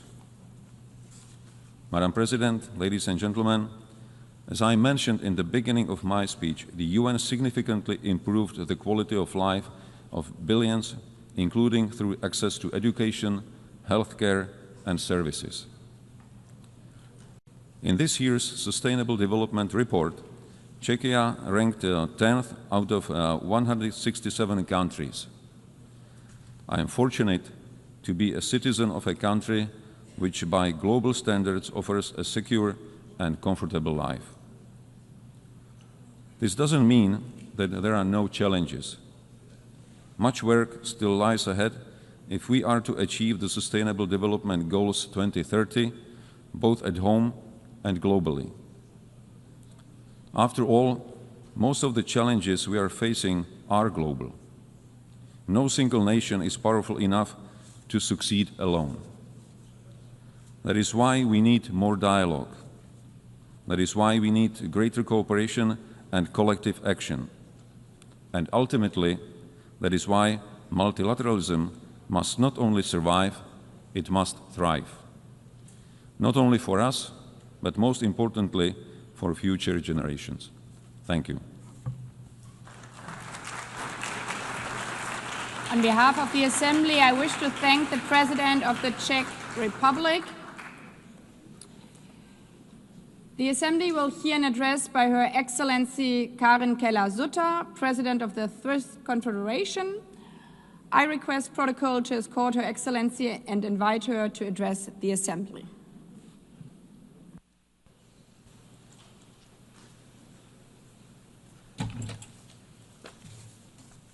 Madame la Présidente, Madam President of the General Assembly, Excellencies, ladies and gentlemen, 80 years ago, the world entered a new era, better times. On the 27th of January, 1945, the Auschwitz concentration camp was liberated. On the 8th of May, 1945, the war in Europe ended, and on 25 June 1945, 50 states adopted the United Nations Charter in San Francisco. And I quote from the Charter, "They were determined to save succeeding generations from the scourge of war, which twice in our lifetime has brought untold sorrow to mankind." End of quote.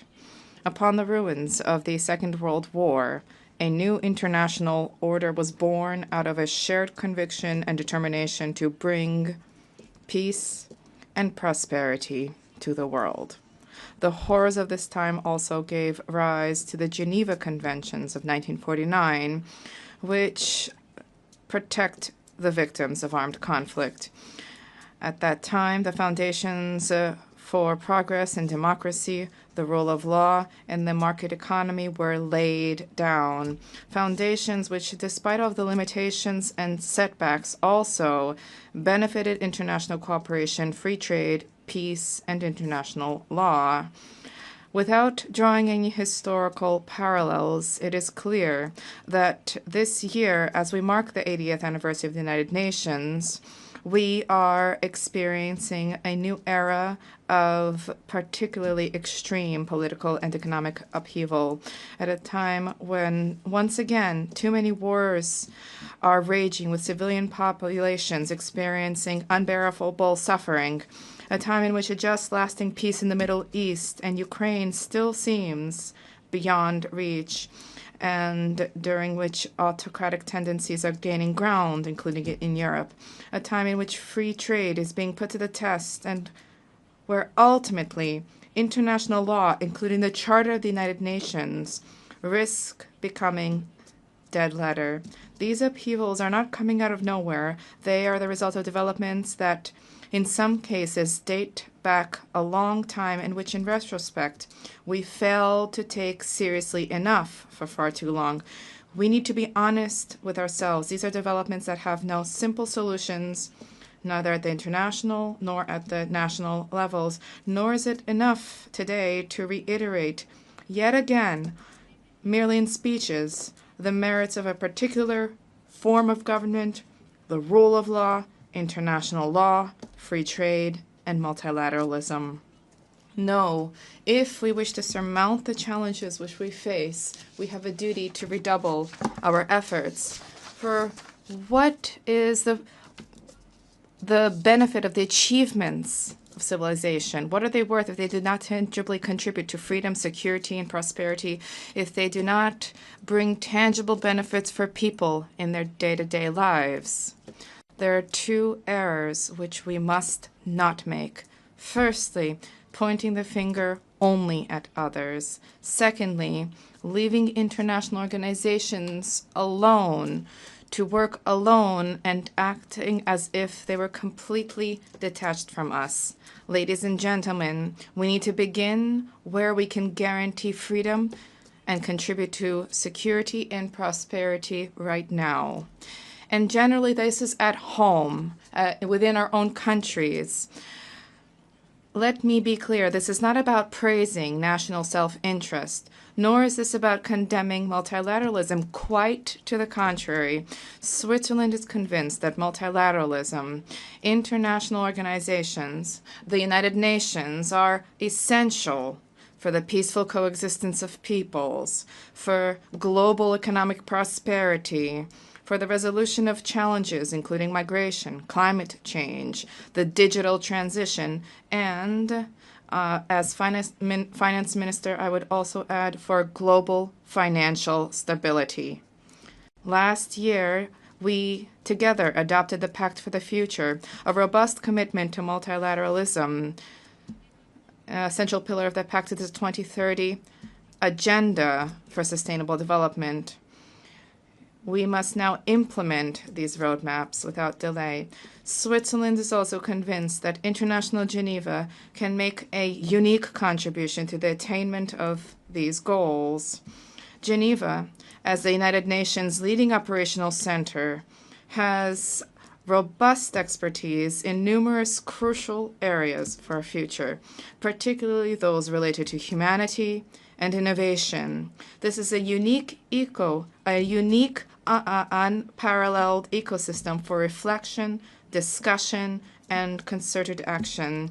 But a strong international organization needs strong members. And when I say strong, I do not mean strength in terms of size or strength in terms of military might. I am talking about states that are in a position to provide their citizens with an environment in which they're able to flourish and to express themselves freely and in complete safety and security. Security not just in the military sense, but also at the legal, economic, and social security level. Security and freedom are essential prerequisites for economic growth and therefore for prosperity. They require institutions that are legally sound, reliable, and capable of taking action, and they require political, social, and financial stability. And here, each state has an obligation to shoulder its own responsibilities. We cannot simply delegate our responsibilities to an international organization. Ladies, gentlemen, the international community cannot but benefit from the domestic strength, prosperity, and stability of each state. Only strong states, strong domestically, can demonstrate true solidarity and contribute to a successful, prosperous international community. But we need to also redouble our efforts as an international community.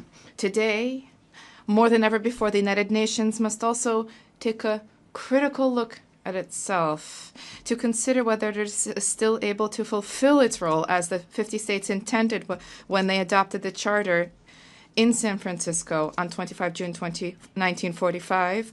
Multilateralism is also undergoing unprecedented upheaval.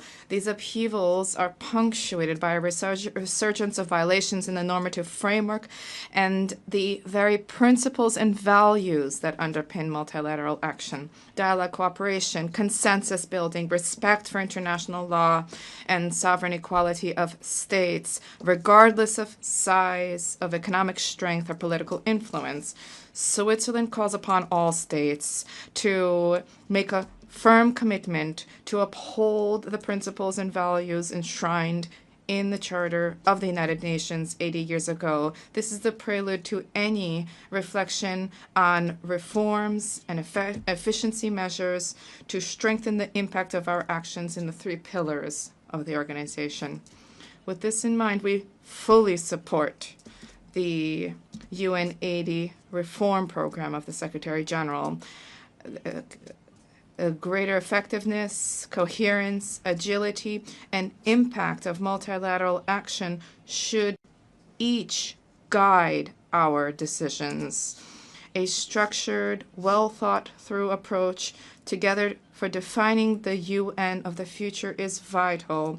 I can assure you that Switzerland will continue to work towards reform. We remain committed to the reform efforts to a more effective and efficient United Nations and to sustainable multilateralism, both as a reliable host state and as a committed member state.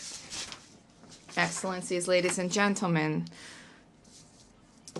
we are not in the same situation today as we were 80 years ago. We are in the midst of a critical phase, and the next chapter of history is yet to be written. This also means that we can play an active role in shaping it. And I quote an Auschwitz survivor, the Italian writer Primo Levi, "It happened. Therefore, it could happen again. This is the core of what we have to say." End of quote. But it doesn't have to happen again, and indeed it must not happen again. This is why the United Nations was created 80 years ago, and this is also why we are here today. It is up to us to ensure that this turning point in history, which is so often invoked, as was the case 80 years ago, for this to usher in a new era of better times. Let us guard against arrogance and complacency, and let us get to work at home, in our countries, and together at the United Nations. Thank you. Merci. I thank, on behalf of the Assembly, the President of the Swiss Confederation. The Assembly will hear now an address by His Excellency Edgars Rinkēvičs, President of the Republic of Latvia. I request protocol to escort His Excellency and invite him to address the Assembly.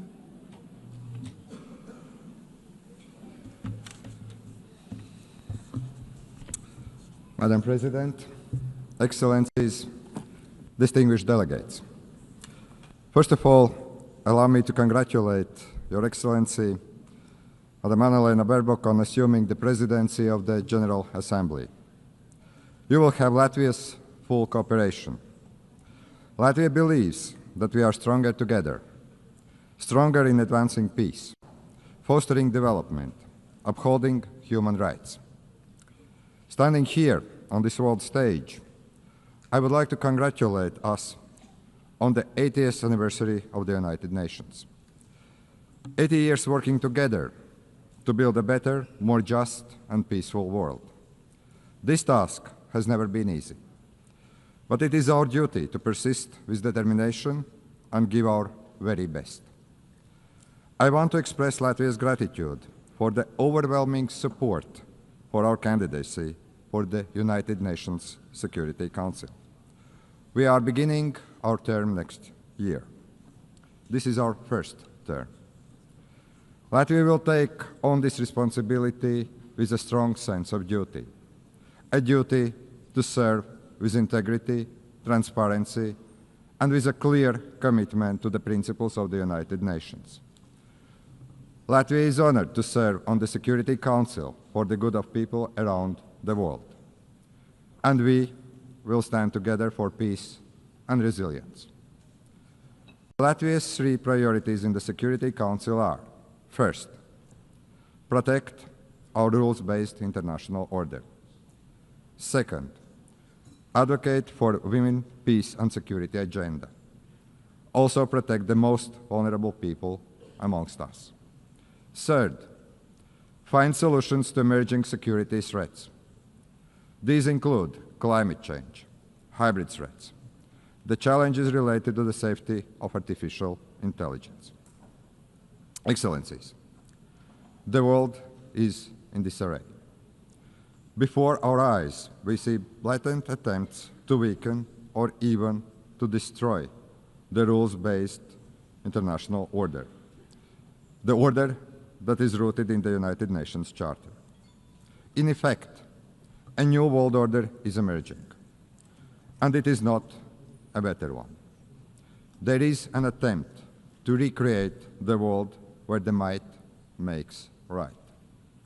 The permanent members of the Security Council undertook to maintain international peace and security, to prevent wars, to prevent devastation and loss of life. But it seems that one permanent member, Russia, doesn't want this. Russia wants a world where brute force prevails over international law. Russia does not want peace. Russia wants to get what it wants. And Russia is willing to inflict destruction and misery on others. Unfortunately, Russia has partners in crime, notably Iran and North Korea. Ukraine is fighting back, bravely, with all it has. Ukraine is facing an existential threat to its people, to its land, to its freedom. Ukraine is fighting for all of us, for the rules-based international order, for independence and sovereignty, for territorial integrity, so that international borders are not changed by force. These actually are the very principles at heart of the United Nations. Latvia stands with Ukraine and will advocate for its sovereignty and territorial integrity at the United Nations Security Council. We are and we will be advocates for Ukrainian children abducted by Russia. They must be returned. We will be advocates for the Ukrainian civilians who have lost their homes and livelihoods. Latvia will use its position on the United Nations Security Council to help achieve a just and lasting peace in Ukraine. I want to express my appreciation to President Trump, President Zelensky, and my European colleagues for their efforts to achieve peace, for trying to stop the unnecessary destruction and the misery we are witnessing in Ukraine. It is our collective duty to uphold the principles of the United Nations Charter, especially when a permanent member of the United Nations Security Council openly violates them. We need no reminding that the United Nations was founded on the ruins of the World War II, to save future generations from the scourge of war, to maintain international peace and security, to protect human life. Distinguished delegates, in war, it is the most innocent that pay the highest price. It is our duty to strengthen international cooperation to tackle the escalating crisis in Gaza. The humanitarian catastrophe in Gaza continues to spiral. Urgent action is needed to end civilian suffering. Latvia condemns all terrorist attacks. Nothing can justify terrorism. We recognize Israel's legitimate right to self-defense, but it must be exercised in line with the international law, and particularly international humanitarian law. The law is there to protect every one of us. Latvia calls for an immediate ceasefire in Gaza. The terrorist organization Hamas must release all hostages. Hamas must be destroyed, as this organization is responsible for so much human suffering in the region. We need to ensure that the access to humanitarian aid in Gaza is safe and unconditional. The ongoing escalation confirms the need for a sustainable political solution, the need for a two-state solution in accordance with international parameters, the need to break the cycle of violence, to reach a just and lasting peace, a peace that addresses the security concerns and the legitimate aspirations of both the Israelis and Palestinians. Latvia is keenly aware of the ongoing conflicts around the world. We must work together to resolve the dire humanitarian situation in Sudan and Democratic Republic of the Congo. We will not look on helplessly as crises unfold. As a member of the Security Council, we will call on the international community to take collective action and to facilitate humanitarian aid, to try to end unnecessary human suffering. Distinguished delegates, we must do everything in our power to protect the most vulnerable people, especially women and children. Women and girls suffer disproportionately in times of war. We, the global community, have a responsibility to protect the rights of women and girls, to empower them, to ensure their voices are heard in peace processes. The first deportation of Ukrainian children to Russia is beyond disturbing. We call on the United Nations to do more, do much more. We will do all we can to help bring these children home. Madam President, it is not only conventional warfare that threatens peace, security, and stability. Emerging threats like climate change, cyber attacks, hybrid attacks, and the misuse of the artificial intelligence are testing us on a daily basis. Our modern world is connected in ways that most of us can't imagine. Today, many countries are experiencing a growing wave of hybrid attacks, also Latvia. We have to deal with damage to undersea cables, GPS jamming, arson attacks, the Russian shadow fleets. Russia continues and actually invests in new provocations. Most recently, recklessly violating the airspace of Poland and Estonia. The intensity of Russia's drone attacks against Ukraine has created incidents in Latvia, Lithuania, Poland, Romania. This is the new reality. Russia bears full responsibility for these acts and also consequences. This kind of reckless behavior is a direct threat to international peace and security, and we must act to stop it before such acts spiral out of control. We must counter these threats by resilience and increased cooperation with our friends and allies. But hybrid warfare is evolving, as are emerging and disruptive technologies. The challenge is to maximize the benefits these technologies can bring, while remaining vigilant of the potential risk they pose. We share the United Nations view that we need to develop artificial intelligence responsibly, but we should not halt the progress. Artificial intelligence can promote economic growth, drive scientific progress and innovation, even improve healthcare and make education more accessible. Artificial intelligence is already part of our daily lives. We must acknowledge this reality and work to make it safer and more beneficial for the people. The governments should not take years to create regulations. We should act swiftly and do it right. As a responsible United Nations member, a future UN Security Council member, Latvia is ready to work with our partners to address these issues.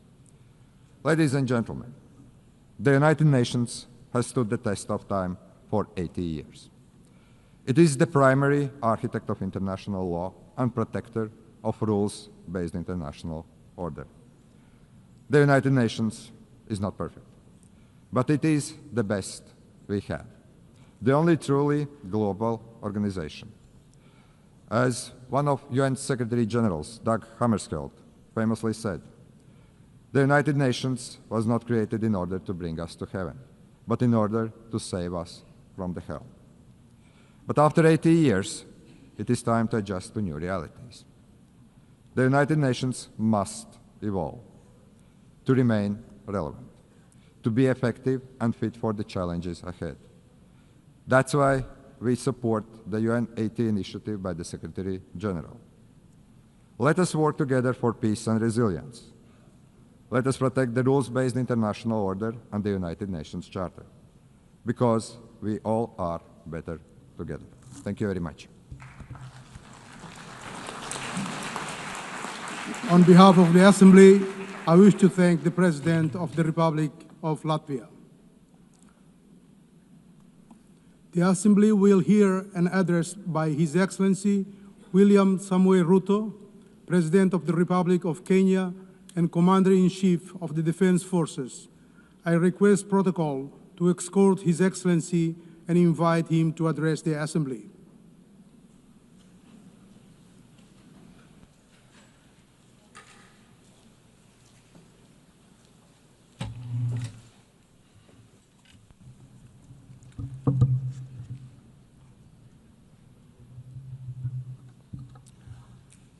Madam President, the President of the 88th session of the UN General Assembly, Madam Annalena Baerbock, Secretary General of the United Nations, Antonio Guterres, Excellencies, Heads of State and Government, distinguished delegates, ladies and gentlemen. I congratulate you, Madam President, on your election to preside over the 80th session of the UN General Assembly. Madam President, you can count on Kenya's full support throughout your tenure as you steer the Assembly into the future. Ladies and gentlemen, 8 years ago, in the aftermath of the unprecedented global destruction and devastating war, the international community came together in hope. They created this organization, the United Nations, as a shield against the horrors of war, as a platform for dialogue, and as a bridge to a better, fairer, more secure global community. What is often forgotten or not mentioned today is that the United Nations grew out of the failure of the League of Nations that existed between 1919 and 1945. The League of Nations did not collapse for lack of good intentions or noble objectives. Formed at the end of the First World War and as part of the Treaty of Versailles, it was humanity's first attempt to build a permanent international organization to stop aggression and war and bring nations together. Its ambitions were to achieve collective global security, disarmament, peaceful dispute resolution, and cooperation on humanitarian and social issues.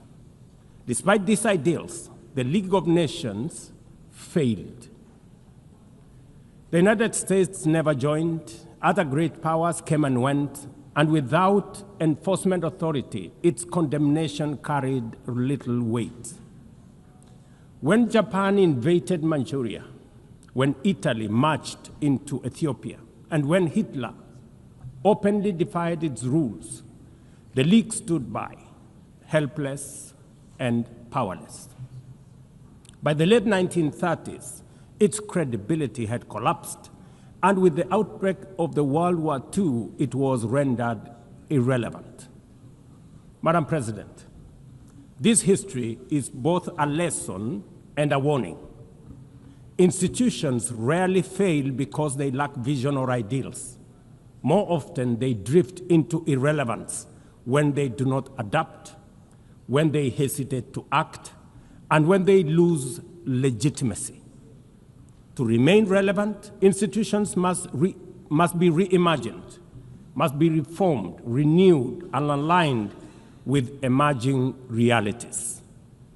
8 decades ago, the founders of the UN sought to correct the failures of the League of Nations by creating a stronger, more inclusive organization anchored in the principles of, and I quote, "We the people of the United Nations, determined to save succeeding generations from the scourge of war," end of quote. Today, we are gathered for the UN at 80. The question is unavoidable. Is the United Nations relevant to the demands of our time? Can it continue to serve humanity in the face of current realities? Or has it become a relic of a bygone era? Madam President, Excellencies, we meet against a grim global backdrop. Conflict rages in Eastern Europe, the Middle East, the Sahel, the Horn of Africa, and beyond. Climate disasters grow fiercer by the day. Inequality deepens, pandemics loom, and technological disruptions outpaces governance. Instead of trust, mistrust is spreading. Instead of solidarity, fragmentation is taking root.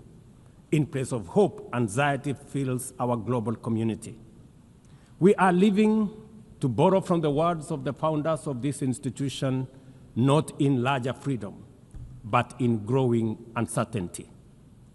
At this moment of turbulence, when we most need a strong United Nations, the organization faces its deepest crisis in credibility and capacity. Funding cuts have paralyzed its operations. Bureaucracy has slowed its response. The Security Council remains frozen in the post-war structures of 1945, unable to act inclusively, with fairness, and with speed. Ladies and gentlemen, I can, however, state with absolute conviction that the United Nations has been one of humanity's greatest achievements. For 8 decades, it has held back the specter of global war, calmed conflicts from Cambodia to Liberia, and stood guard in some of the world's most dangerous places through the courage of its peacemakers and peacekeepers. Few institutions in humanity's history can claim such a legacy.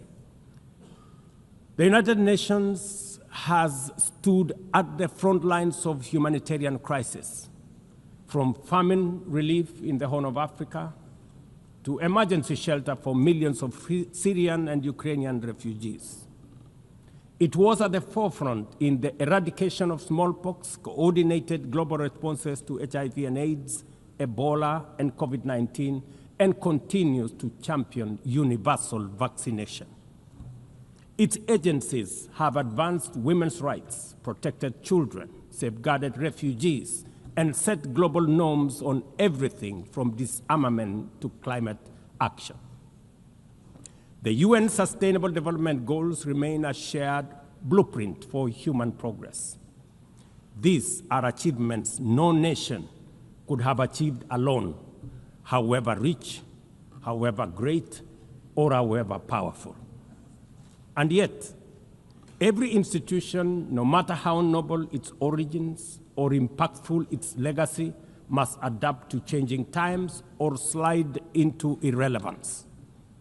Today, the United Nations stands at a crossroads of renewal on one hand or decay on another. Put differently, after 80 years, the rhymes of time are calling on us to reimagine the original promise that inspired the founding of the United Nations, and that is the quest for global peace, development, and human rights. But this call must now be answered in a global context that is profoundly different from the post-war era in which the UN was conceived then. We would be denying the cold, hard truth if we say that the United Nations is delivering as it should.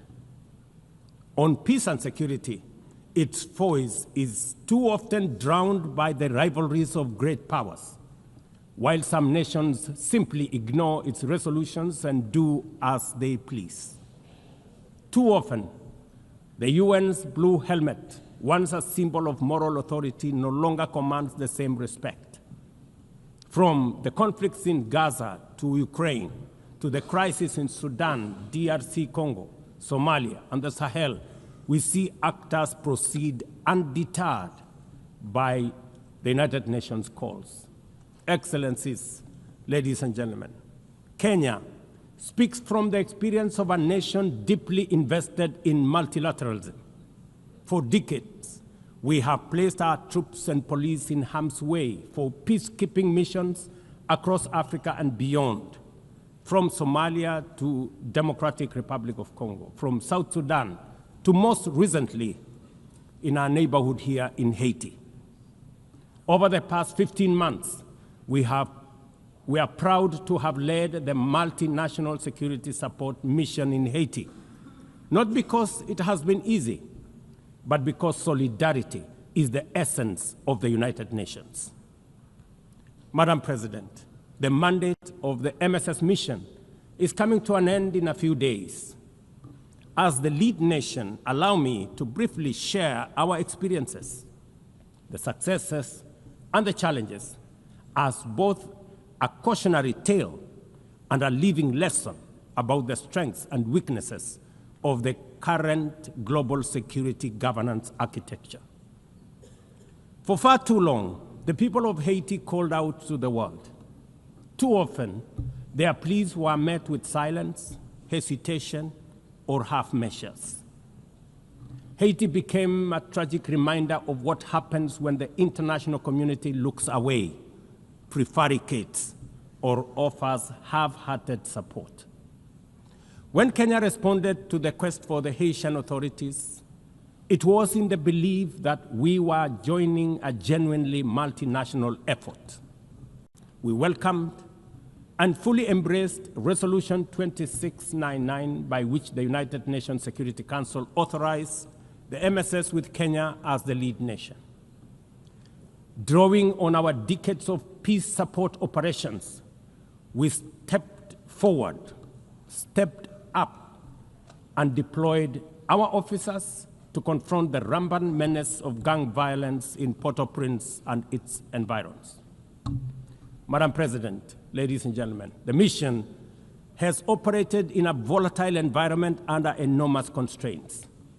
It has been underfunded, under-equipped, and operated below 40% of its authorized personnel strength. Our police officers have valiantly shouldered responsibilities without the full logistical support that would accompany any mission sanctioned by the United Nations. Despite these challenges, and against all odds, the MSS has delivered results many thought were impossible. The presidential palace, once under siege from gangs, is today restored as the seat of government. The police headquarters and the police training center, once overrun by gangs, are now secure, with the academy resuming the training of new police officers, over 700 of whom graduated a few months ago. Schools that have been shattered by violence have reopened, with children back in class, learning and progressing. Roads once manned or blocked by gangs have now free-flowing traffic. Cases of kidnapping and extortion have reduced sharply. The airport and the seaport, once surrounded by gangs, are now abuzz with normal operations. Which begs the question, if so much could be achieved with limited resources and stretched personnel within just 15 months, what more could have been accomplished if the United Nations fraternity had truly acted together in solidarity with the people of Haiti? From this podium, I wish to assure all partners and actors that with the right personnel, adequate resources, appropriate equipment, and necessary logistics, Haiti's security can be restored. Gangs can be neutralized and the safety of streets, schools, hospitals, and homes secured. The continued harassment, abductions, and criminal acts undermining the lives of Haitians are unacceptable, unjustifiable, and must be stopped by this organization, the United Nations. Madam President, as the UN Security Council deliberates on the next steps, we must not lose sight of the fact that the situation in Haiti demands sustained, coordinated, and undivided international attention. A careful and orderly transition from MSS is essential to consolidate the hard-won gains so far achieved. I urge the Security Council and all partners to remain steadfast in ensuring that Haiti moves forward on a path of peace, stability, and renewal. Ladies and gentlemen, on human rights, our principle is clear and unwavering. The protection of civilians and respect for humanitarian law cannot be applied selectively. We cannot condemn suffering in one place and turn a blind eye in another. Kenya is gravely concerned by the humanitarian catastrophe in Gaza and by the immense suffering of civilians caught in the devastation of disproportionate military operations. At the same time, we call for the unconditional release of Israeli hostages. In line with the African Union and United Nations resolutions, we also call for a permanent ceasefire, for strict adherence to international humanitarian law, and for the launch of a credible political process. Only through such a process can the vision of a two-state solution be realized, where Israel and Palestine live side by side in peace, security, and stability. Kenya is equally deeply troubled by the worsening humanitarian situation in Sudan, where innocent citizens are caught in the crossfire of a needless war.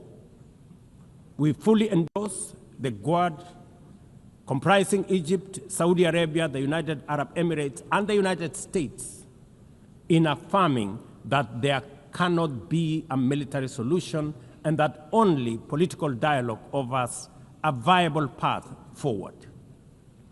We join the Quad in urging all parties, including SAF, RSF, and the external actors, to respect Sudan's sovereignty, unity, and territorial integrity, and firmly reject any attempts to divide the country, reaffirming our unwavering support for a unified Sudan for the benefit of all its people. Excellencies, distinguished delegates, those who look to the future with a clear vision know that climate change is not only the single greatest threat of our age, but also one of the greatest transformation opportunities of our time. The global stocktake has made it plain that the world is off track. Current national determined contributions are steering us towards temperature rises far beyond any safe threshold. This is the difference between survival on one hand and devastation for millions across the world on the other. Kenya and Africa are not passive victims of this crisis. We are taking bold steps showing that climate action is not only possible, but can also be the foundation for inclusive growth. We are building a climate-resilient society by embedding adaptation into every sector, from agriculture and energy to infrastructure and livelihoods, to sustainable mining and artificial intelligence. This ambition is visible on the ground. Today, 93% of Kenya's electricity comes from renewable sources: geothermal, wind, solar, and hydro.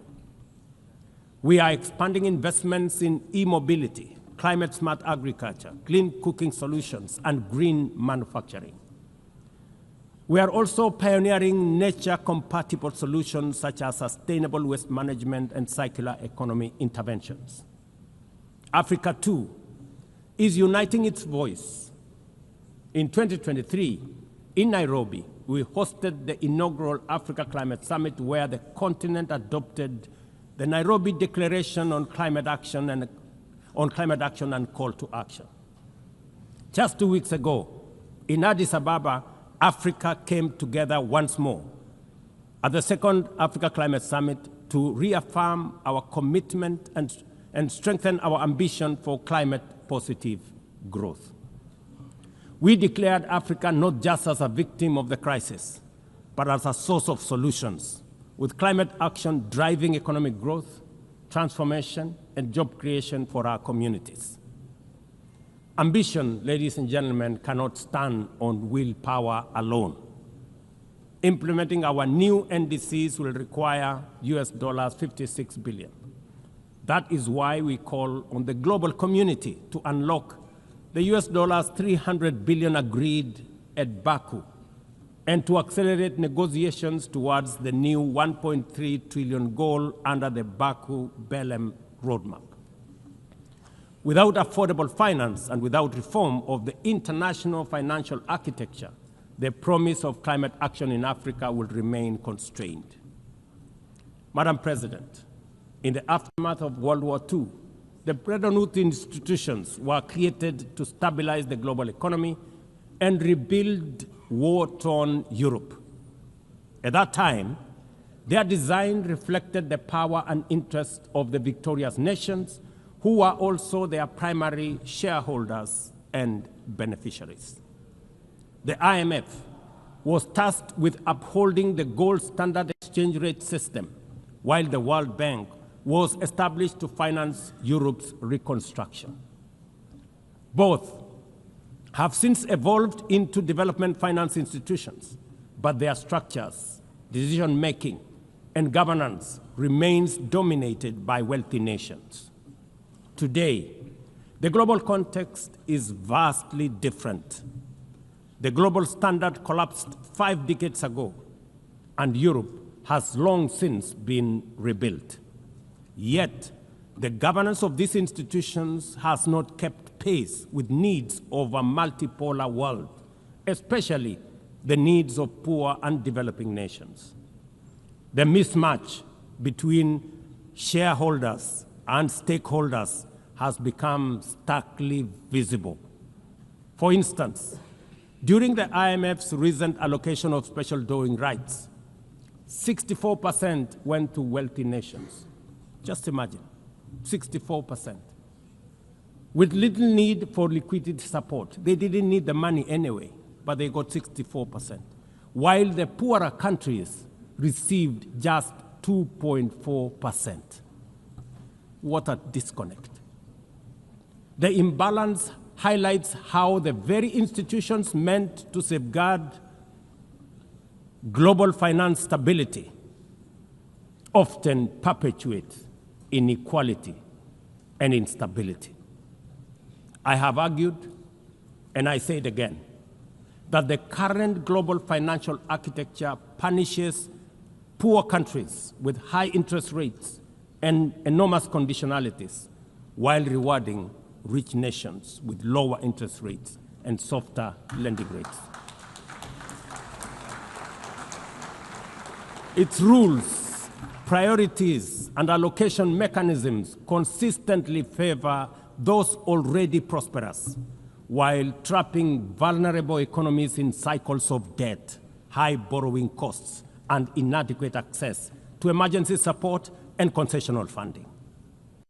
It is imperative to transform these institutions into genuinely independent, apolitical global bodies that their operations are aligned with their global mandate. Such a shift would democratize decision-making, restore credibility, and allow the IMF and the World Bank to serve all countries fairly rather than reinforcing old hierarchies. But Africa is not merely waiting for external prescriptions. We are taking bold and deliberate steps to strengthen our financial independence, safeguard our stability, and accelerate our development. Kenya, for instance, fully endorses the establishment of the Alliance of African Multilateral Financial Institutions, launched with the Africa Union in February 2024. This alliance brings together our homegrown banks, Afrexim Bank, the Africa Finance Corporation, the Trade and Development Bank, Shelter Africa Re, Africa Development Bank, Africa Trade and Investment Development Insurance, and ZEP-RE, institutions that embody Africa's determination to mobilize resources, finance trade, and build resilience on our own terms. At the same time, the Africa Union is championing 3 transformative institutions: the Africa Central Bank, which will issue a single currency and free our trade from dependence on foreign money; the Africa Monetary Fund, positioned to stabilize our economies and give us true financial sovereignty; and the Africa Investment Bank, designed to mobilize resources for infrastructure, industrialization, and integration that Africa needs to rise. And to complete this vision, the Africa Credit Rating Agency, one that understands our realities, values our uniqueness, and tells our story with fairness and truth, has already been established. Excellencies, as we mark the 80th anniversary of the United Nations, Africa also marks 20 years since the Ezulwini Consensus and the City Declaration, the 2 historic milestones that establishes the common African position on UN Security Council reforms. For 2 decades, Africa has spoken in one voice, demanding justice, equity, and representation in the highest organ of global governance. This demand, however, continues to be ignored, deferred, or endlessly debated to the detriment of both Africa and the legitimacy of the United Nations itself. You cannot claim to be the United Nations while disregarding the voice of 54 nations. It is not possible. Africa is no longer willing to wait on the margins of global governance while decisions about peace, security, and development are made without our understanding, without our perspectives, and without our voice. Africa's exclusion is not only unacceptable, unfair, and grossly unjust, it also undermines the very credibility of the United Nations, this organization. Africa dominates most of the Security Council agenda, provides some of the largest contingents of UN peacekeeping forces, and bears the heaviest costs of instability. Yet we remain the only continent without a permanent seat at the main table, where decisions about our destiny are made. Africa deserves, ladies and gentlemen, at the very least, 2 permanent seats with full rights, including the right to veto, and 2 additional non-permanent seats on the United Nations Security Council. The world must understand that reforming the Security Council is not a favor to Africa or to anybody. It is a necessity for the United Nations' own survival. If the United Nations is to remain relevant in this century, it must reflect today's realities, not the post-war power arrangements of 1945. Madam President, despite the stated and evident weaknesses of the United Nations, it still remains humanity's best chance at global solidarity.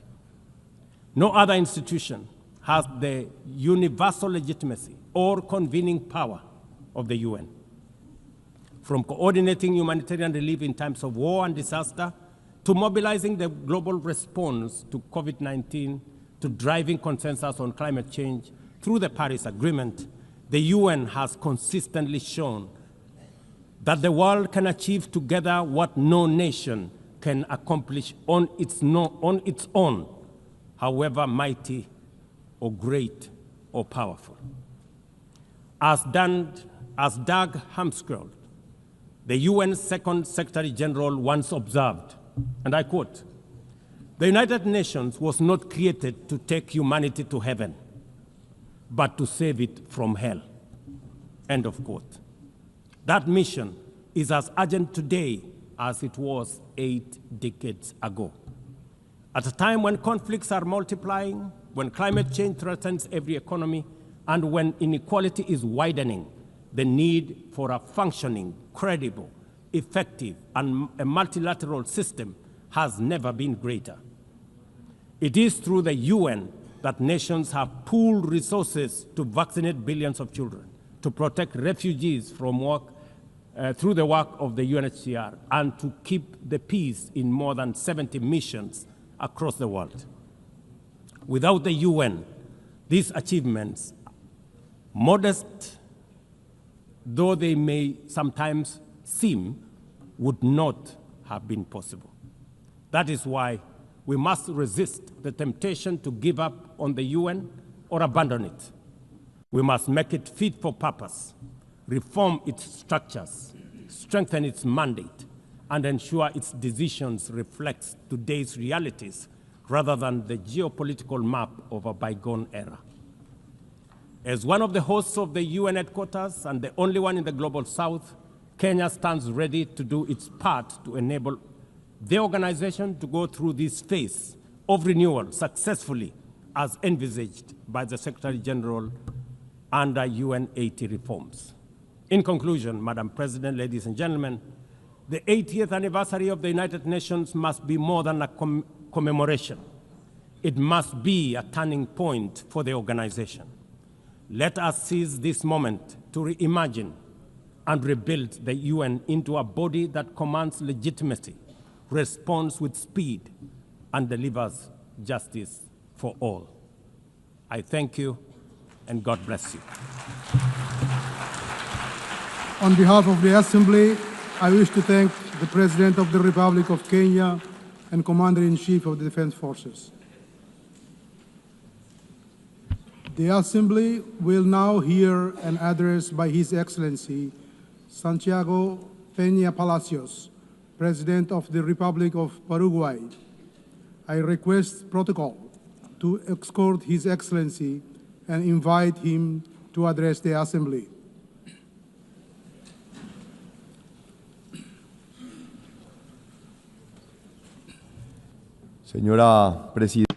Madam President of the General Assembly, distinguished heads of state and government, distinguished ministers of foreign affairs, ladies and gentlemen. This is my third address to the United Nations General Assembly. It is without doubt an immense privilege and an honor to represent Paraguay in this magnificent forum, a country which may look small on the map, but is a giant in its spirit and potential. As I flew into New York from afar, I was thinking that I might begin my speech by sharing the joy that I feel at having the opportunity to tell you about the great things that lie ahead for Paraguay.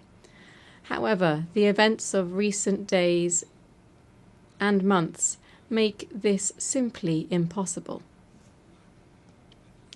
Instead, with regret, I must begin by recalling the anecdote of the great German historian Theodor Mommsen, who, upon receiving the Nobel Prize in 1903, asked his audience not to applaud after his acceptance speech. "The times," he said sorrowfully, "are too grave for that." The years that followed fully confirmed his intuition. I believe exactly the same thing can be said today. Indeed, in recent times we have witnessed that evil, radical ideologization, intolerance are unfortunately real and embedded in certain sectors of our societies. I remain shaken, saddened, and distressed by the shocking images of two cowardly and incomprehensible political attacks.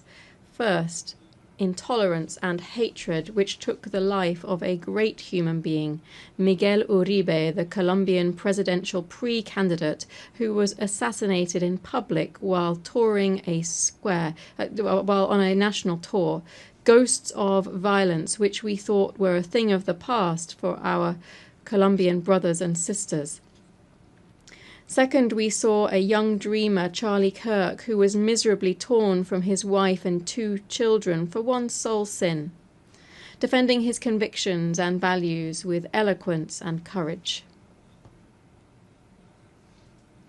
Both men, rather than resorting to violence to impose their ideas, chose the most civic and peaceful method possible: free, open, and frank debate, without evading controversial positions, yet always within a framework of respect. The ominous, macabre response must awaken us from our slumber of complacency. Dear friends, our values, our very way of life are at risk. The idea of democracy, that venerable and brilliant creation of Greek genius which allows us to have a peaceful modus vivendi despite our differences, is currently in jeopardy. Therefore, in times when darkness seeks to extinguish the light, we must take a stand. This is no time to be timid. Either we stand on the right side of peace and reason, or we stand with violence and intolerance. Our children and grandchildren will not forget the stance that we took when faced with the immense challenge before us. That's why I wish to be very clear with you. Political violence is immoral, intolerable, and profoundly harmful. We must reject it without equivocation. So let's say loudly and clearly no to hatred, no to violence, and no to authoritarianism. We mustn't underestimate the gravity of what's happening. These aren't isolated events, they are patterns. The situation has been worsening in light of political movements. There is polarization and extremism that were once subtly revealed in texts and speeches that are now today materializing in acts of real violence. There is a crisis of belief in institutions. Citizens simply no longer have trust. Our democracy, this is a democracy which for decades guaranteed the most basic human rights, embodied in that magnificent instrument which is the Universal Declaration of Human Rights, the everlasting achievement of the United Nations system, is under siege from all quarters, both on the left and the right. And this, ladies and gentlemen, might be a path of no return. This crisis situation is the perfect breeding ground for authoritarianism, where democratic values are eroded. Authoritarianism, or its perverse twin, populism, replaces it. Paraguay views with great concern the restrictions on the exercise of fundamental rights, such as access to free information and freedom of expression in some sister countries. These are already palpable demonstrations that the crisis is real and far-reaching. Thus, regrettably, the situation in Venezuela has become truly alarming. Systematic violations of human rights and fundamental freedoms are being compounded by actions that are contrary to international law and the persecution of political leaders. The electoral process in July 2024 trampled the will of the Venezuelan people. 7 million Venezuelans have left their homeland. This is the largest migratory crisis in the history of the Western Hemisphere. In Nicaragua, meanwhile, the persecution of political opponents persists and is expanding aggressively. The situation of human rights and fundamental guarantees is dire. Entire religious orders have been expelled. Hundreds of Nicaraguans have been stripped of their nationality for the sole crime of dissenting. Even the Catholic Church is being persecuted, something that was once unthinkable in Latin America. Paraguay knows better than most the calamity of authoritarianism and dictatorship, having lived through the longest military regime on the continent in the 20th century. The scars of this have not yet fully healed. We therefore cannot and must not stand silent while our Latin American brothers and sisters suffer the same oppression that marked our own past. The crisis of democracy, friends, will not be resolved with an iron fist, nor with censorship, nor authoritarianism, much less so still with violence. We must resist these alluring impostors. As the Italian philosopher Norberto Bobbio said, crises of democracy are resolved in one way only, with more democracy. Not with authoritarian charlatans, nor with hatred or intolerance. We must respond with more democracy, more republicanism, more tolerance, more dialogue, more rights, more freedom. The raison d'être, the essence of the United Nations, is and shall remain the maintenance of peace. Yet, while we are meeting here, more than 120 armed conflicts show just how serious the failure of our institutions can be. Paraguay extends its solidarity to all victims of armed conflict and calls once again for the peaceful settlement of disputes. I stress today in particular the painful situation in Haiti. The time for decisive and coordinated action by the United Nations, and in particular the Security Council, is now. Paraguay knows this and stands ready to assist the Haitian people who can wait no longer. Furthermore, I wish to highlight a situation that goes beyond armed conflict, but which highlights the same seriousness. We are facing a silent but devastating crisis, the collapse of global supply chains. The pandemic showed us just how fragile they were.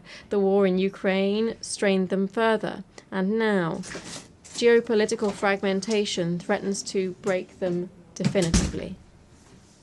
The world urgently needs supply chains that are more reliable, more diversified, more resilient. We cannot continue depending on systems that place efficiency above security, cost above reliability. I want to be clear here. Not all trade partnerships are the same.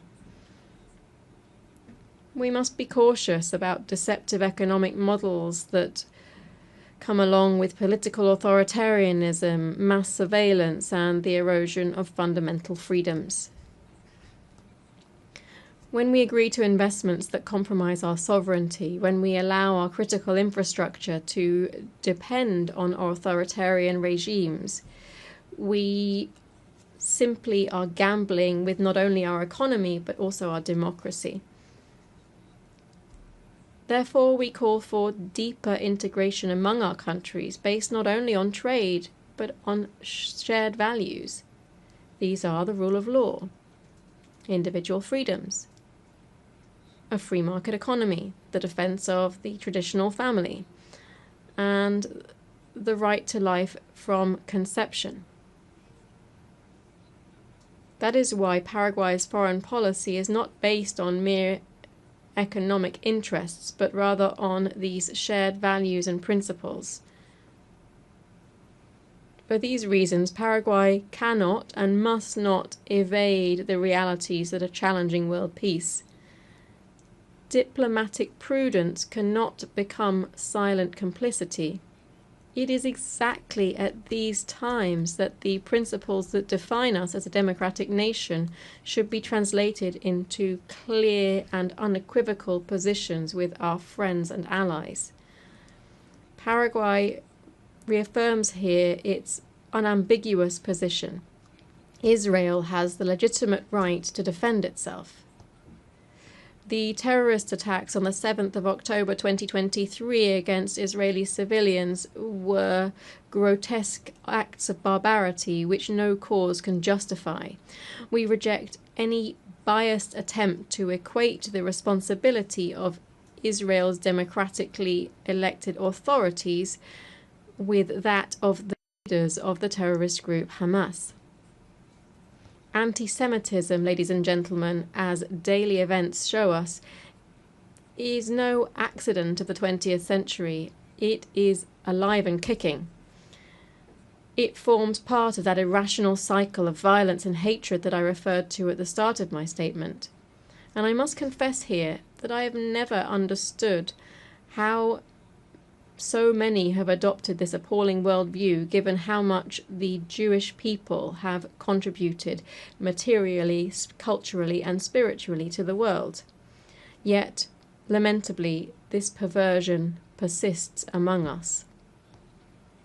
The only answer is to remain vigilant, to say no to hatred. Shoah never again.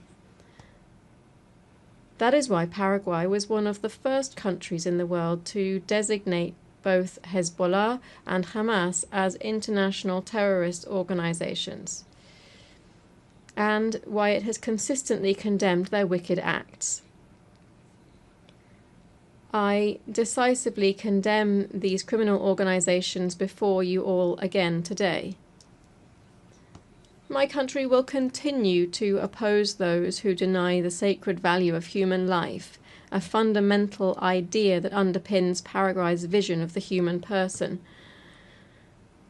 We also urgently appeal for the implementation of a solution that will alleviate the humanitarian situation in the Palestinian territories, bringing an end to the violence and securing the immediate release of the hostages, promoting a constructive dialogue that leads towards peaceful coexistence between both peoples and lays the foundations for a lasting peace in the Middle East.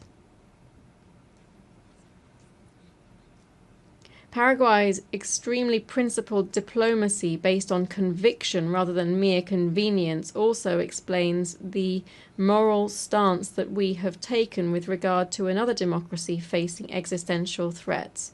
Consistency in defending democratic values doesn't allow for selective geographies or calculations of convenience. Principles, when they are genuine, stand by their intrinsic worth, not by their political profitability. Paraguay has proudly maintained 67 years of diplomatic relations with the Republic of China, Taiwan. This friendship, forged through shared democratic values, has shown that cooperation between nations can be based on more than mere interest. Certainly, this decision costs us dearly economically, but believe me, the value of doing what is right is priceless. The growing tensions in the Taiwan Strait deeply concern us. Increasingly aggressive military exercises, constant aerial incursions, bellicose rhetoric, all of this points towards a dangerous escalation that could destabilize not only Asia, but the entire global order. Ladies and gentlemen, let it be said without timidity or pusillanimity, Taiwan deserves a place in this forum. Allow me to repeat it. Taiwan deserves a place in this forum. This is a matter of strict justice. Its exclusion from the UN system is an affront which undermines the legitimacy of our institutions. 23 million decent, hard-working and dignified people cannot remain invisible to multilateralism. Ladies and gentlemen, as in other cases, the question of Taiwan and its international status must inevitably form part of the discussions of this General Assembly. It is time to uproot this tree of injustice which has grown for decades and to give a place to Taiwan, China in the United Nations. These principled positions based on conviction and not convenience give Paraguay something relatively scarce these days, which is genuine moral authority to discuss the problems that afflict us. Against this backdrop of global crisis, Paraguay stands as an intermediate power with a central role in building consensus and strengthening the multilateral systems. Our words are backed up with facts. Paraguay has a characteristic constructive spirit in multilateral debates. In line with our active leading role, my country is currently a member of the Economic and Social Council, and we have national experts on the Tribunal for the Law of the Sea, the Human Rights Committee, the Committee on Economic, Social and Cultural Rights, and the International Narcotics Control Board, as well as the Advisory Committee on Administrative and Budgetary Questions, among others. Over the term 2026 to 2027, we aspire to the presidency of the Bureau of the 6th Committee of the General Assembly, and we shall take up membership in the PBC. Dear friends, Paraguay stands ready to take its place in the concert of nations, not as a mere voice on the periphery, but rather as a true protagonist seeking solutions to global problems. Thus, Paraguay accepts and commits to the objectives set out in the Secretary-General's UN 80 initiative. These include the quest for greater efficiency in resource use, simplification of processes, and the review of mandate implementation. We therefore demand the implementation of geographic balance in the appointment of the next Secretary-General. This would strengthen the legitimacy and representation of this organization.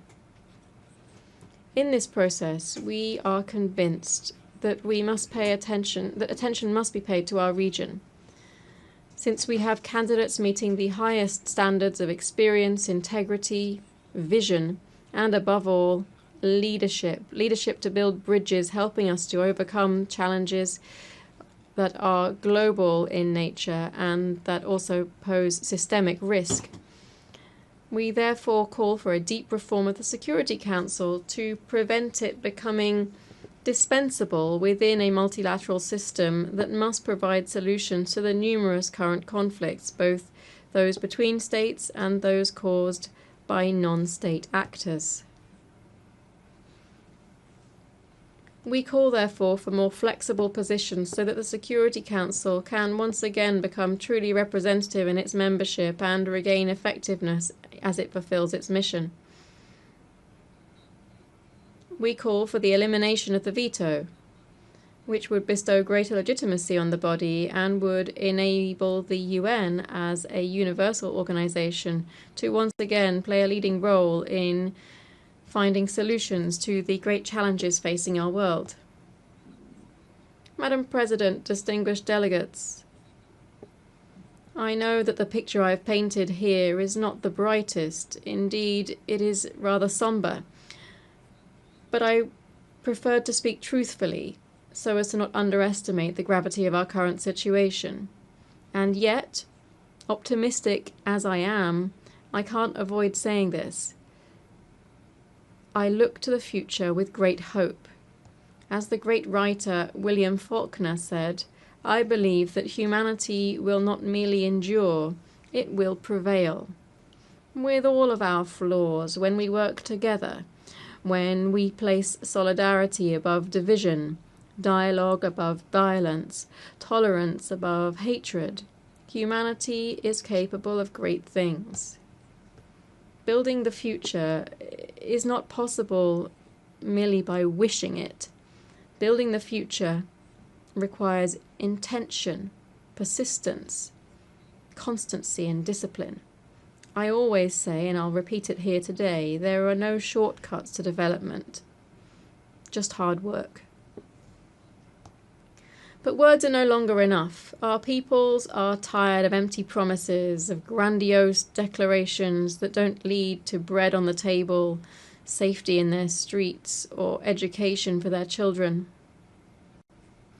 Just like in any relationship where trust has broken down, the key to recovering it is to show results. Democracy must demonstrate that it can deliver, that it can generate prosperity, that it can secure justice, offer hope, be a democracy with a human face and with a social heart, as defended by the great thinkers of my own political movement, such as Ignacio A. Pane, Juan León Mallorquín, and Fulgencio R. Moreno.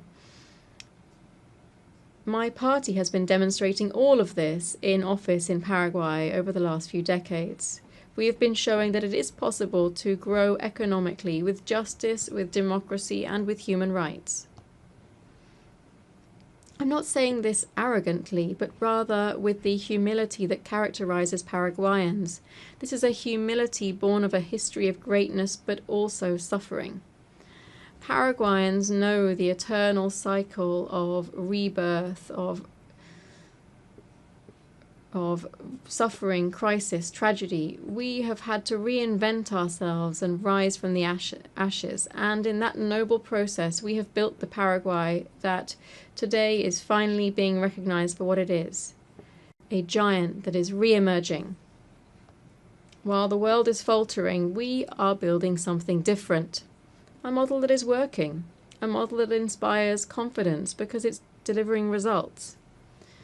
The numbers speak for themselves. We have seen economic growth of 5.9% in the first quarter of this year, while at the same time the regional average barely reached 2%. Our inflation stands controlled at 4.2%, which is below the regional average. We are advancing firmly towards post-pandemic fiscal convergence. Our fiscal deficit has returned to 1.5% in the national budget for next year. Our unemployment levels have fallen to historic lows, 5.6% in the first quarter this year. But growth without social justice is worthless. That's why we are implementing ambitious programs to transform lives. Our Zero Hunger in Schools program feeds more than 1 million children a day in 7,000 schools. Che Rogapora is turning thousands of working families into homeowners. For the first time, the state is offering mortgages with payments equivalent to rent, transforming a monthly expense into family wealth. I stress that 118,000 people emerged from poverty in a single year. Extreme poverty fell to 4.1%, which is the lowest level in our modern history. But none of this would have been possible without solid institutions. That's why we've undertaken bold reforms. We promoted the Civil Service Act to professionalize civil service, ending with decades of clientelism. We have the Integrity and Transparency Act, creating true oversight and accountability mechanisms and strengthening the Office of the Controller General. We've adopted a National Unified Registry Act, which proposes structural transformation and, after 100 years, orders land ownership in Paraguay. The outcome of this is that in July last year, Paraguay achieved investment grade for the first time in its history. Distinguished delegates, the Paraguayan model is not perfect, of course not. We face huge challenges and much remains to be done. But we are changing reality. We're showing today that Paraguay is not merely a country. As the president of the International Automobile Federation, Mohammed Ben Sulayem, said, Paraguay is the country. Madam President, distinguished delegates, I began this speech with some rather somber warnings about the state of global democracy and our societies. The times are grave and there is much to worry about. But I do not wish to end on a pessimistic note. A different, better, brighter future is possible. It just depends on all of us. It depends on our ability to diagnose the problems with courage and to confront them with perseverance and conviction. The future isn't predetermined. Paraguay is living proof that, despite the chaos and desolation of war, it is possible to rebuild. It is possible to reconcile prosperity with justice, growth with sustainability, openness with sovereignty. Paraguay, dear friends, stands ready to be part of the solution. The sleeping giant of South America has awoken and is re-emerging with strength. We are ready to be a central protagonist in the struggle for humanity's great values, to be a leading actor in the concert of nations. Because we believe in a future where democracy does not merely survive, but flourishes. Because we believe in a future in which development reaches everyone, not just a few. Because we believe in a future where cooperation is based on shared values, not on mere convenience. Because we believe in a future where trust is earned with results, not with rhetoric. Because we believe, indeed, that humanity will not merely endure, but will prevail. That different future is possible. Paraguayans are building it every day. I invite you to build it with us, together, to leave behind a better world for our children and our grandchildren, a world with more democracy, more freedom, more tolerance, more justice, a world in which hope defeats pessimism, in which light overcomes darkness and good triumphs forever and always over evil. Thank you very much.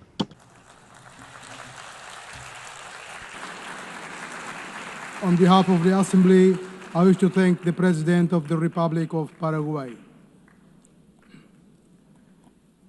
The Assembly now will hear an address by His Excellency Al-Karis, President of the Republic of Estonia.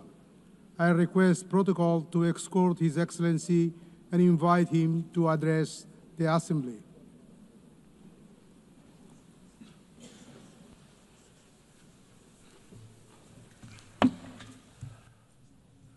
President, Excellencies, ladies and gentlemen. United Nations is an idea of a better world.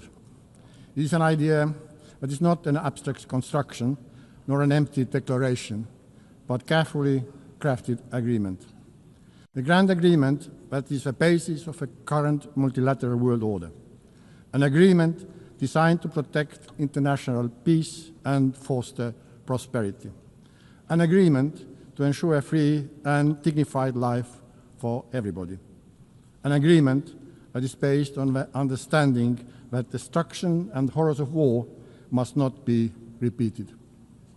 Unfortunately, the international law-based multilateral system with the UN and its charter at the core that are supposed to keep us all safe is increasingly under strain.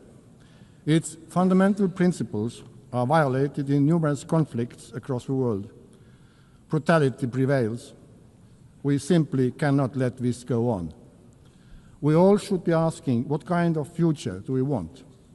Will it be a world dominated by barbaric use of force and violence, where might is always right?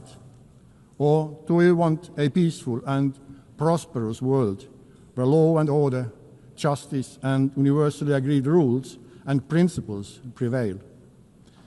This question is relevant for everyone in this room, despite the distance of our own homes from front lines in Ukraine, Gaza, Sudan, or DRC. Multilateral world order based on international law and the principles of the UN Charter must be maintained and strengthened. What our peoples are expecting from us as world leaders today is to bring back the San Francisco spirit, to preserve peace and to reinforce the principles of the UN Charter. Ladies and gentlemen, Russia's war of aggression against Ukraine constitutes one of the gravest breaches in international law and the UN Charter since its adoption 80 years ago. Despite repeated calls by the General Assembly to stop the aggression and set the course towards peace, Russia continues its savage assault on the Ukrainian state and nation. Russia's war and its war crimes undermining the reputation and credibility both of the Security Council and the entire United Nations. This blatant assault on the principles of Charter is undermining the multilateralism, global peace and security.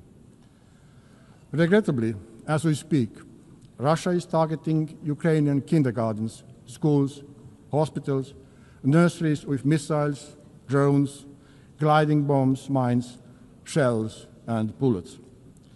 The same permanent member has been systematically abducting and deporting Ukrainian children, erasing their identity and forcing them into integration. A human suffering in Ukraine has reached unprecedented levels. Only the Human Rights Monitoring Mission in Ukraine has documented the death of at least 40,000 civilians, including almost 1,000 children, and for about 35,000 civilians injured, including more than 2,000 children.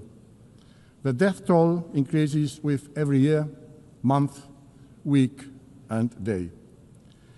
In total disregard of President Zelensky agreeing to ceasefire in March and the recent peace efforts by the United States, Russia has significantly intensified its campaign of terror with a barrage of drone and missile strikes on civilian targets. It is evident that Russia has no intention of agreeing to a ceasefire, let alone a lasting peace. Russia's objectives have not changed. They remain of the subjugation of all the Ukraine and the reshaping of Europe's security order to satisfy Russia's own neocolonial and imperial ambitions. The increasing violations of neighboring countries' airspace by Russian drones and missiles are yet another escalation and a stark reminder of Russia's aggression threatens not only Ukraine, but the security of the entire region. Hereby, I have to regrettably tell you that just weekdays ago, the Russian fighter planes violated Estonian airspace, a hostile act that is part of a pattern of similar recent incidents happening on the European Union's eastern border. Therefore, the only viable way forward towards a ceasefire and just and lasting peace is to increase collective international pressure on Russia to force them to peace in Ukraine and to act in a way that is expected from the permanent member of the Security Council. Let me assure that my own country, Estonia, will continue to do everything possible to reinforce Ukraine's ability to defend itself in full conformity with Article 51 of the United Charter. Doing so, we are defending the sovereign equality of all member states large and small, one of the core principles of which the United Nations was founded. We are also advocating for making Russia accountable for its crimes in Ukraine, including for the crime of aggression, as we know too well that impunity only leads to new crimes, new suffering, and even greater injustice. Ladies and gentlemen, the international law-based multilateral system has also failed to protect Palestinians and Israelis. Having visited both Israel and Palestine this year, I witnessed firsthand the devastating impact of a long-lasting conflict. Hamas's brutal terrorist attacks on October 7 have been condemned by the whole world. Hamas cannot have any role in the future governance of Gaza and Palestine. It has to be guaranteed that the horrors of a terrorist would never be repeated. However, ordinary people and children in Gaza must not be the ones to pay the price. I am devastated that so many innocent lives, including children's lives, have been lost due to the military action, starvation, and the spread of disease. The promise of international humanitarian law was to ensure that people do not suffer during their armed conflicts. And yet, what has unfolded in Gaza has crossed all red lines. Estonia has supported all efforts for a ceasefire that would end the killing, destruction of lives, and bring all the hostages home. In order to alleviate the unbearable humanitarian situation, Israel must fully respect international humanitarian law and implement its commitments regarding access and delivery of humanitarian aid and security of all workers. In order to truly end the cycle of violence, we need a comprehensive political process with the end goal 2 states, Israel and Palestine, living side by side in peace and security. In command of efforts of France and Saudi Arabia to step up international action to implement the 2-state solution.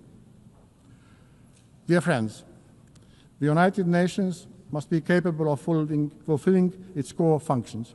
In order to face the multitude of current global challenges, all the pillars of the UN, peace and security, human rights and sustainable development have to be strengthened. Estonia, therefore, supports an ambitious system-wide reform of the United Nations. This is not only an issue of monetary efficiency and financial discipline, it's a structural problem and credibility question for the UN. For this reason, we are fully behind the Secretary General in endeavors in pushing the UN APT reform vigorously forward. Within this transformation, the reform of the Security Council is of central importance. Estonia supports the expansion of the Security Council membership so that it would include countries that have, inter alia, demonstrated their unwavering commitment to international law and the principle of UN Charter, and have consistently acted in accordance with these principles. Furthermore, if we want to have functional and respected council, we also need to restrict the use, or rather abuse, of the veto, increase the transparency of the council's work and its accountability. Last but not least, we also need to ensure transparency when it comes to the selection of the next Secretary General of the United Nations. After 80 years of men-only leadership, we are very supportive to the idea that based on a fair process seeking the most qualified candidate, it is high time for a woman to be chosen as a UN Secretary General. We need to put forward ambitious selection criteria, clear timeline, and assure greater role of a General Assembly in this process. Given the current credibility crisis of the UN, we cannot afford to fall short in the selection process. Dear ladies and gentlemen, sustainable development with clearly defined goals remains a central focus of the UN. We have to redouble our united efforts to address global challenges, like the effects of ongoing climate change, which are getting worse in all parts of the world. The upcoming COP30 in Brazil should be a turning point. Countries should submit strong climate plans. These plans should cover all parts of the economy and follow a 1.3 degree goal of the Paris Agreement. Substantial progress during this decade is crucial. We must work together to triple renewable energy production by 2030, because this is the most effective way to reduce emissions. Estonia shows that this is possible. We used to rely on oil shale, a local fossil fuel, for our energy production, but today nearly 40% of our electricity comes from renewable sources. This change happened because of political will and private investments. Let us now raise our ambition together, like we did when we agreed on a World Cleanup Day to be acted upon the 20th September at Estonia's initiative and example worldwide. Not to celebrate it, but to do it. Dear colleagues, in myriad of challenges we face, accessible education is a prerequisite of understanding the current problems, learning from the mistakes of the past, and crafting a better world. Estonian educational system ranks high in many international rankings. We see how this has had an impact to many other fields where Estonia has been doing well, including digital governance, media freedom, and innovation.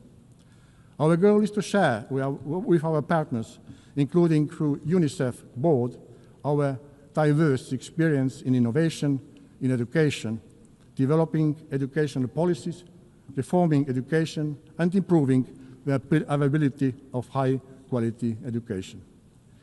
Every situation, every culture, every context is unique and requires specifically developed solutions. However, allow me to draw your attention to one of specific experience of ours. In 1991, at the start of the Internet revolution, we decided to radically integrate computers and Internet into our educational system. The program Tiger Leap, which had the aim of opening a computer class in every Estonian school within a year, was a cornerstone of Estonia becoming one of the most digital societies in the world today.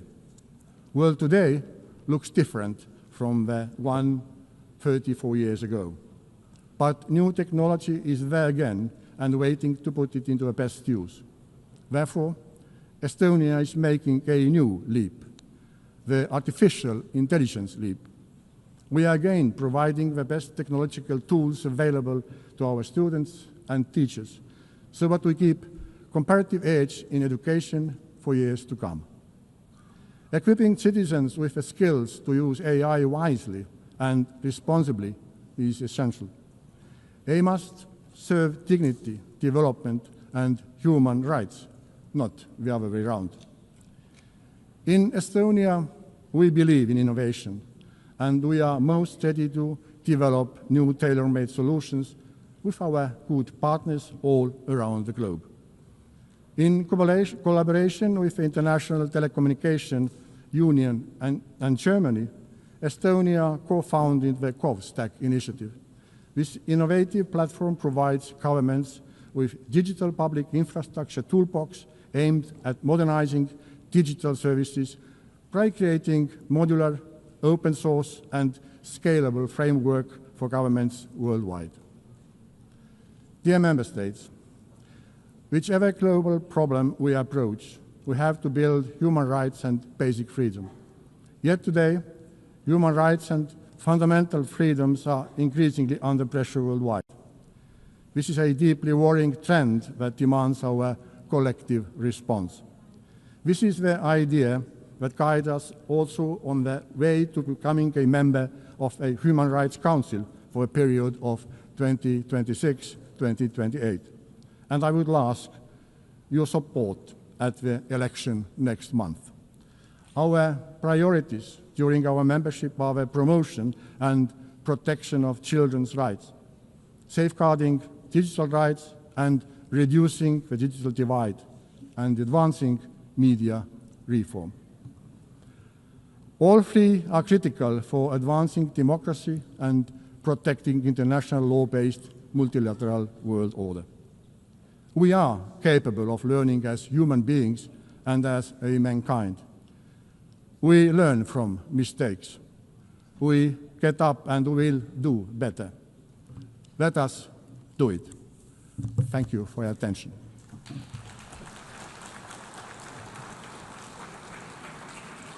On behalf of the Assembly, I wish to thank the President of the Republic of Estonia.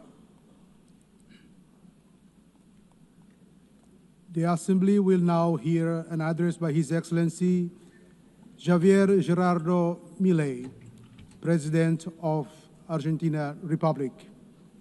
I request the protocol to exhort His Excellency and invite him to address the Assembly.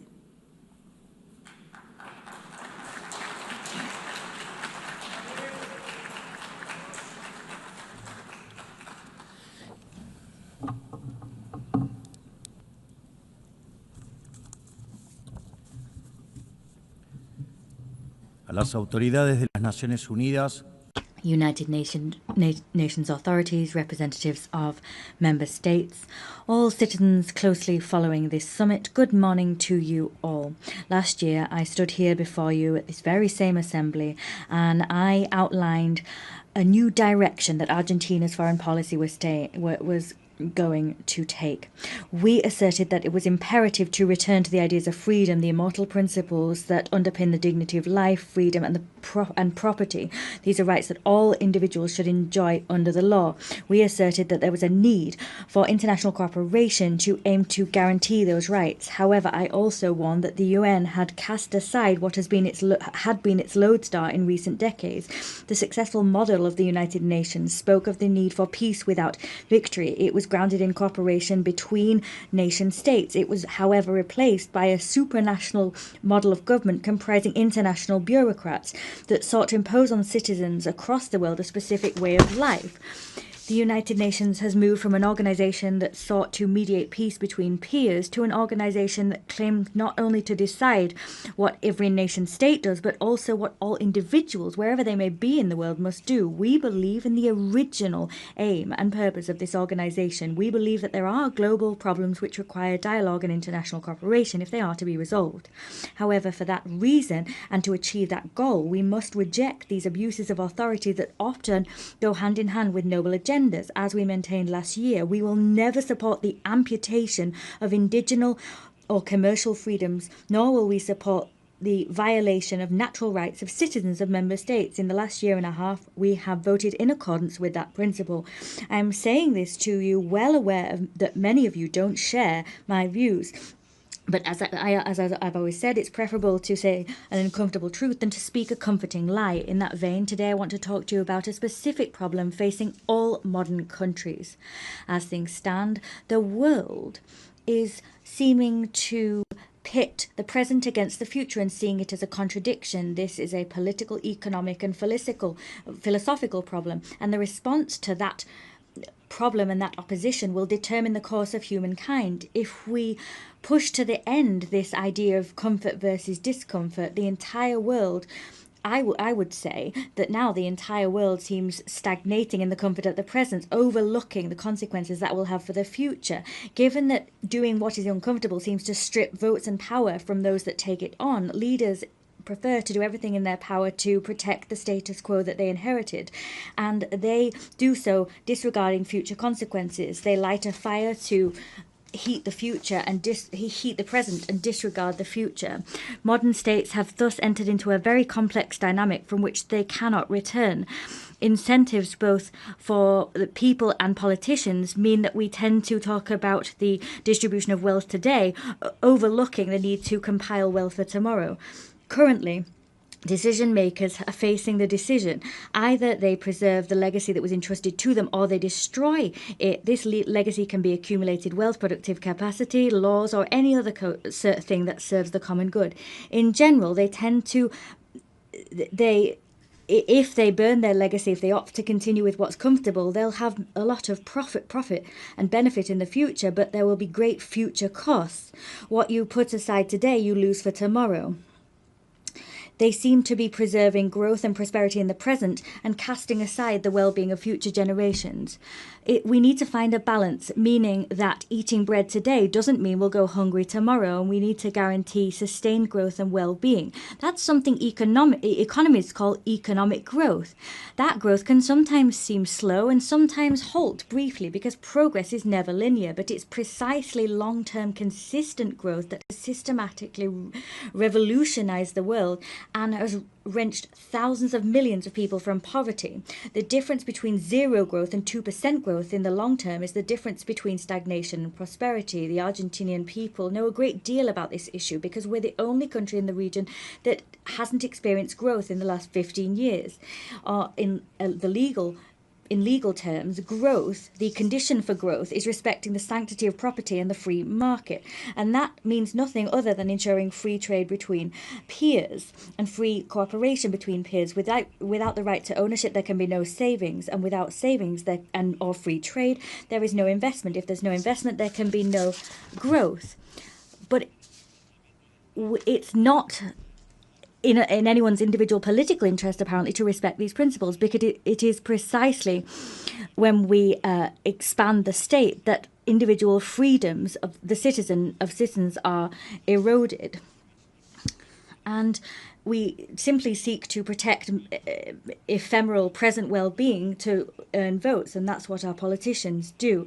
Accumulated wealth decreases over time with this way of moving forward. And so what we're seeing now is countries are increasing public expenditure, but that doesn't ultimately create wealth. It rather destroys wealth.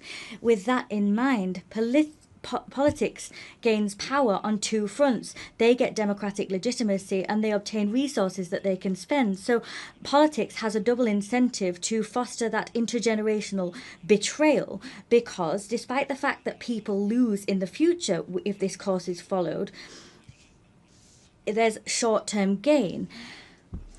A great man may be that who sows trees whose shade he will never enjoy. The great man might be the one who cuts down the trees that others sowed. But this cannot continue. This is the major trap that all nations are succumbing to. When this process is continued, growth stagnates. When growth stagnates, the demand for redistribution of wealth grows ever louder. So populist policies and the calls for them become stronger and stronger. These policies appeal to envy and resentment. And the ultimate conclusion of this process is vulnerable young people suffocated under the weight of a state that they know is only there to exploit them. Fiscal expansion, monetary expansion, and the expansion of state power is suffocating individuals, and that's all part of a pattern which we're seeing across all countries, particularly those who claim to make up the free world. But the problem is not only one of economic policies. We also see it when there are violations of equality before the law, or when we indiscriminately open the doors to immigration for political reasons. On the contrary to what we don't see there is immigration, we see invasion. International cooperation bodies has this one among its number, and such international organizations are not alien to this problem. As the years have passed, this organization has acquired responsibilities that run counter to its founding spirit. It has created layer upon layer of organizations, agencies, and programs until it achieved this hypertrophy of administrations that are barely effective when it comes to resolving the problems for which they were created. Responsibilities that the UN's taken on have swelled and swelled, and in step with that, the contributions made by member states have swelled, and in turn, the palpable results that this organization has achieved have greatly reduced. They can't offer the world what they could. There's this cocktail of incentives, and in addition, you have in this organization, unlike how it was, international organizations now see a situation whereby no one's really held accountable for their failures to resolve problems. This contradiction between lofty goals and scant results has created the erosion of the prestige of this House. Without going further, the poor results of Agenda 2030 bear witness to what I've outlined above. What continues to be seen in practice is a cycle whereby we recycle structures there's more and more being spent and more targets being set for this region. Argentina decided to step aside from this process because we saw in Agenda 2030 the improper expenditure of scant resources for purposes that we don't share in order to distract attention from the real global difficulties. The world is on course for stagnation, and that's why we stood apart. I need to raise the alarm here because in Argentina we've seen the natural consequences of proceeding in this way. You keep doing what's comfortable, but then you end up out of step with the future. In other terms, what I'm saying to you is that we're speaking to you from a future that hasn't arrived to you yet, and you've still got time to avoid this problem because no society will survive if it sets fire to the future to simply heat the present. In my country, we've learned the hard way a very valuable lesson. For decades, we jeopardized a future in order to distribute the dividends of the present. In 2020-30, we finally got to a point where we'd had 100 years of doing things improperly. We'd been kicking the can down the road, but there was no one left to kick the can to. And then what happened was what I outlined previously. Our state crumbled as a result of this implosion. For the last year and a half, we've taken on the Herculean task of administering and managing extreme scarcity. And for the first time in decades, we're doing what we have to do for a better future. So the only way to usher in that better future is to do exactly the opposite of what we previously did. What we're doing stands in opposition to the rest of politics. That politics asks us to do what everyone was doing for years and what has pulled us into decline. They're asking us to jeopardize our future to meet present demands. They want us to apply the same remedy that we did 1,000 times, and that's exactly what brought us here. But I'd like to say clearly that Argentina has a government that decided to undertake the right path, even though it's the thorniest one, because prosperity and progress for our peoples cannot be delayed one day longer. However, we are not the only ones that are taking difficult decisions at this juncture, as history demands that we do. President Trump of the United States also understands that the time has come to reverse a dynamic which is leading the United States towards a disaster, and we know that as a disaster in the United States is a global disaster. His unflinching and successful policy in terms of halting illegal immigration makes that conviction more than clear. He knows that he must do what's necessary, even though many may not like it, before it's too late. In other countries, for example, it's already too late to take the decisions he has. That's not only what's important. What Donald Trump is also doing is restructuring the terms of international trade in an unprecedented fashion. That's a titanic task which gets to the very core of the global economic system, because that system has been gnawing away at the industrial heart of his country, and the country now has an unparalleled debt crisis. Furthermore, he's undertaking a cleaning up of the institutional capture of the American state, because it's being infiltrated by left-wing factions that were seeking to undermine any reform program that was necessary. Both I and Donald Trump know what we're doing in the face of these challenges. All of these challenges have a common denominator that all countries, including supranational organizations, must address. They must find a way of creating dividends for the future and not succumb to the temptation of dealing with the present. This is something that major nations, Western nations, have been aware of and putting into practice for decades. We need to get back to that. We need to go back to our roots. We need to tackle priorities first, and that needs to go hand in hand with the idea that you need to do what's difficult but right and prioritize that over and above what's easy and comfortable. As I previously said, this also stands for international organizations that have gradually been integrating such actions into their ecosystem. I think I speak on behalf of all of you when I say that the UN must lead the charge when it comes to this paradigm shift. They must return to the roots that made it the great organization that it once was in the past. I wish to humbly lay before you as an assembly 4 principles that we think might serve as we seek to achieve the aforementioned goal. 1. The principle of a core mandate. The central mission of the United Nations is to preserve international peace and security. Everything else must be viewed as complementary to or in service of that goal. The strategic management of resources of this institution consequently requires that we stick to our priorities and not take on others. Secondly, the principle of international subsidiarity. The UN must tackle an issue solely when it is patently clear that the problem demonstrably exceeds national capacity for action. In all other cases, it is right and proper to return the initiative to states. They are the ones who have the democratic legitimacy and answer to their peoples. 3. The principle of institutional efficiency. Argentina has undertaken a process whereby it seeks to optimize the state. We've eliminated redundant structures and returned resources to taxpayers. In the same way, we believe that the UN requires a similar journey. That requires conducting reliable audits, closing ineffective programs, the consolidation of agencies into single bodies, and financing tied to real achievement. 4. The principle of normative simplification and streamlining. Peace is not only the absence of conflict, it requires prosperous societies. International cooperation must not transform into an obstacle for economic growth and an obstacle to the creation of opportunities. Consequently, we can only and must only support initiatives that do not stymie states' capacities to lead their own production and productive efforts to attract investment and foster trade that are the right way to reduce poverty. These principles will be highly valuable, we believe, in terms of getting our organization back on course so it can stand the test of time and produce tangible results over time. To conclude, I want to raise 4 sensitive and crucially important issues for the Argentine Republic. Firstly, I wish to reiterate our legitimate claim and irrenunciable claim in terms of sovereignty over the Malvinas, South Georgia, South Sandwich Islands and the surrounding maritime areas that continue to be illegally occupied. In spite of the fact that 80 years have elapsed since the creation of this organization, colonial situations such as this one remain unresolved. For this reason, we call upon the United Kingdom to resume bilateral negotiations in accordance with Resolution 2065 of this very same General Assembly, together with all relevant subsequent resolutions.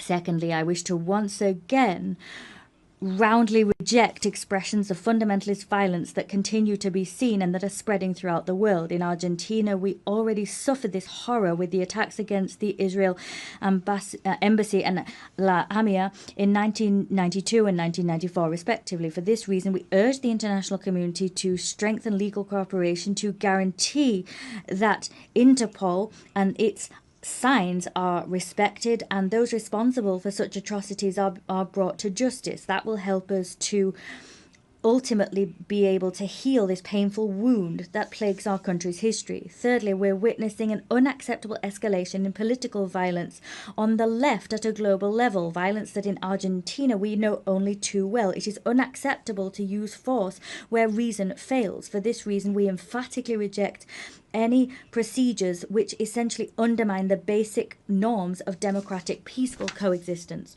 4, to the situation of the Argentine citizen Nahuel Gallo, who was abducted and detained arbitrarily in Venezuela without charge, with no legal assistance or consular assistance. In simple words, this is a forced disappearance. We demand that the Venezuelan government release him immediately, and we appeal to the international community so that this legitimate claim is heeded. This in defense of the most basic principles of international law and human dignity. Finally, we reiterate our demand for the immediate release of the hostages which remain captive in Gaza.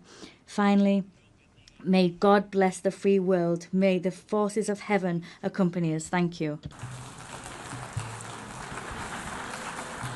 Thank you very much. On behalf of the Assembly, His Excellency, the President of Argentina Republic.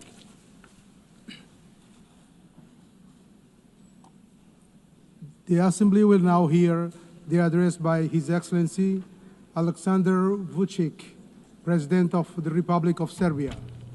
I request protocol to escort His Excellency and invite him to address the Assembly.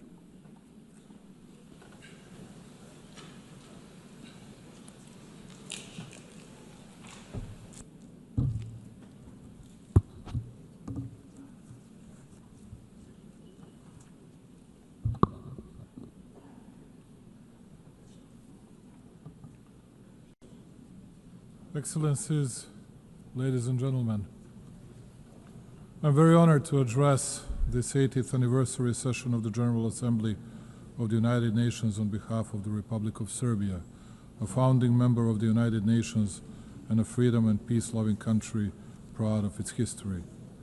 This year we mark 8 decades of the existence of the World Organization, and during that period the UN has provided a framework for dialogue, cooperation and solidarity among the nations, short of which it would not be possible to respond to the challenges of our day. Only by joint efforts we can create a future featured by security and dignity. This brings me, ladies and gentlemen, to the 5 essential principles that guide Serbia and its foreign policy vision and constitute pillars in its international actions. Number 1, the United Nations is not a relic of the past, it is a compass for the future. 80 years on, this is a moment for reflection, but also for candor. The UN should not be a stage where giants wrestle while smaller countries hold their breath. It should be a round table where every seat counts. Countries like ours, countries that belong to Global South, are too often treated as chess pieces. It's time to show that we can be conveners, innovators, and guarantors of cooperation. We may not have the loudest voice, but we often have the clearest vision, because we see both East and West at once. Our engagement with all partners does not mean blind agreement. It means respect for sovereignty, territorial integrity, and the belief that dialogue is stronger than division. Serbia is a reliable, predictable partner, but reciprocity matters.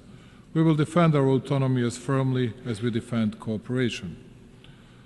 The United Nations Charter was not written to serve one moment in history. It was written to withstand the test of time. In a world facing deep geopolitical fractures, the United Nations Charter remains the only framework capable of holding us together.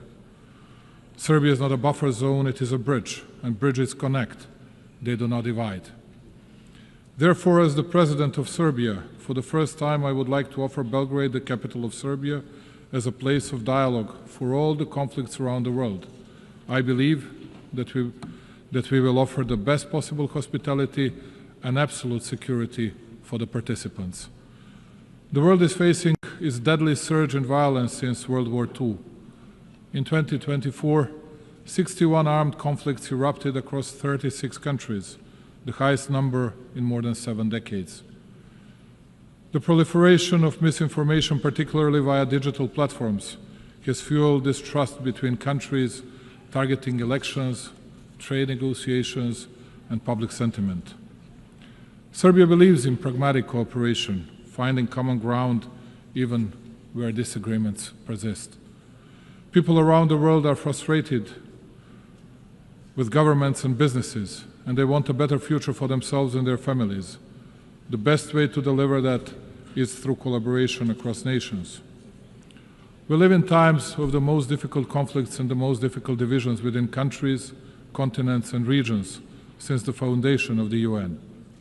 A particularly worrying thing is a fact that, provoked by different factors, we have the deepest and the most difficult divisions within each society, with, most often, extremely violent consequences of actions of mutual non-understanding, non-communicating, and distancing from what used to be accepted as elementary decency and behavior in both country-to-country and people-to-people relations. The world is divided, believe it or not, less by ideological, but much more by emotional, hate-driven differences caused by undermining of countries, societies, elementary moral values as well. In each village and hamlet worldwide, and particularly with the members of the citizens' alleged elite, at least it used to be the case, no matter who dies of natural causes, and especially if someone dies in an accident or gets killed, the biggest part of the society felt the need to pay their respect to the deceased, even those who didn't think highly of the respective person during his or her lifetime. Today, we are witnessing the unprecedented wonder, a sick expression of joy for the crime committed against an innocent person. The example of Charlie Kirk is the best confirmation of that. He was savagely assassinated just because his killer didn't like his ideas. He was shot, even after death, by the same ones who had prepared political and media grounds for his assassination. And please do not be surprised because I'm speaking about this more than about big world conflicts. It is precisely that such a development devastates in a deepest and the clearest way the world political community much more than conflicts with clear and visible actors. In the era of social networks, in the era of freedom, we have reached the point of the biggest unfreedoms and unambiguous limiting of freedoms of the others. How can it be possible that, let's say, ABC television hosts get bigger media attention in the US than the attempted assassination against, let's say, President Trump? Who are these shadow rulers who impact the key political movements and who want to run the world and each country individually, and almost as a rule without the people's will and legitimacy? They run all the processes, and all of us because they're chosen by God, as they like to put it. The elite and other people who are, I suppose, incapable of choosing their own path. Those are extremely dangerous things, which will lead to further dissolving of our societies and our countries, but also the overall world politics. It was mostly spoken here about Palestine and Israel. Both are our friends, and I cannot easily, because of more likes on social networks, nor I want to take sides and speak about good and bad people just because it brings us another point in daily politics. But speaking of which, let me bring you back to the beginning of this part of my speech. Big pro-Palestinian demonstrations were held in Italy during the past weekend. People were shouting Gaza, Gaza, but at least in Milan, some of them did not even think of Gaza. The only thing that was on their mind was demolishing and burning down of what the Italian people had created for centuries, just because it is popular to be against the government and take part in some kind of violence. And when otherwise very composed Italian Prime Minister Giorgia Meloni calls such hooligans, rightly so, thugs, we all ask ourselves what the next stage would be like and what awaits us in the future. During the past month, Serbia was facing unrest and attacks against the constitutional order. In spite of the violence exerted by the protesters, we tried to find a significant share of blame in myself, ourselves, and in us running the country. I wanted to listen, and I understood the message of the people in the streets. That is why, just like here at the United Nations, I believe that the dialogue between the nations and countries has no alternative. I offer dialogue and unconditioned discussion on all the topics of significance for our society to people who think differently, and I'm absolutely certain that in the upcoming period we will overcome all the difficulties from the past months. Progress on global challenges is uneven. Financing is dwindling, the UN budget is constrained, and smaller nations often lack access to the tools and support that richer countries enjoyed, particularly in the energy transition. Climate change is not just a statistic for Serbia and the Balkans, it is a lived reality marked by droughts, floods, and energy insecurity. Sustainable economic growth is essential, not optional, for climate resilience and well-being. For us, partnerships are defined by commitment, not hierarchy. We are a place where East and West collaborate on concrete projects from clean energy to infrastructure and digital transformation, when we will continue to build on this foundation. At a time when the UN seeks to inspire trust globally, these practical, results-driven partnerships strengthen confidence at home and abroad. Distinguished colleagues, alongside many other member states, especially those who do not belong among great powers, Serbia is adamant in pointing to the importance of and respect for the fundamental principles and rules of the Charter of the United Nations. Perhaps it is only too proper to repeat today what we committed to 8 decades ago. The principles and rules of the Charter are valid equally for all states, large or small, for all political powers or levels of development. With a feeling of deep pride, my country continues to commit to a consistent implementation of international norms, notwithstanding the fact that it too is facing a lack of fairness and double standards. In words and deeds, and on a number of occasions, Serbia has recommitted to respecting the sovereignty and territorial integrity of all UN member states, the fundamental principles of the Charter. In doing so, my country expects all the states to respect its sovereignty and territorial integrity, which I have the pleasure to note most of them do, and to which I owe my profound gratitude.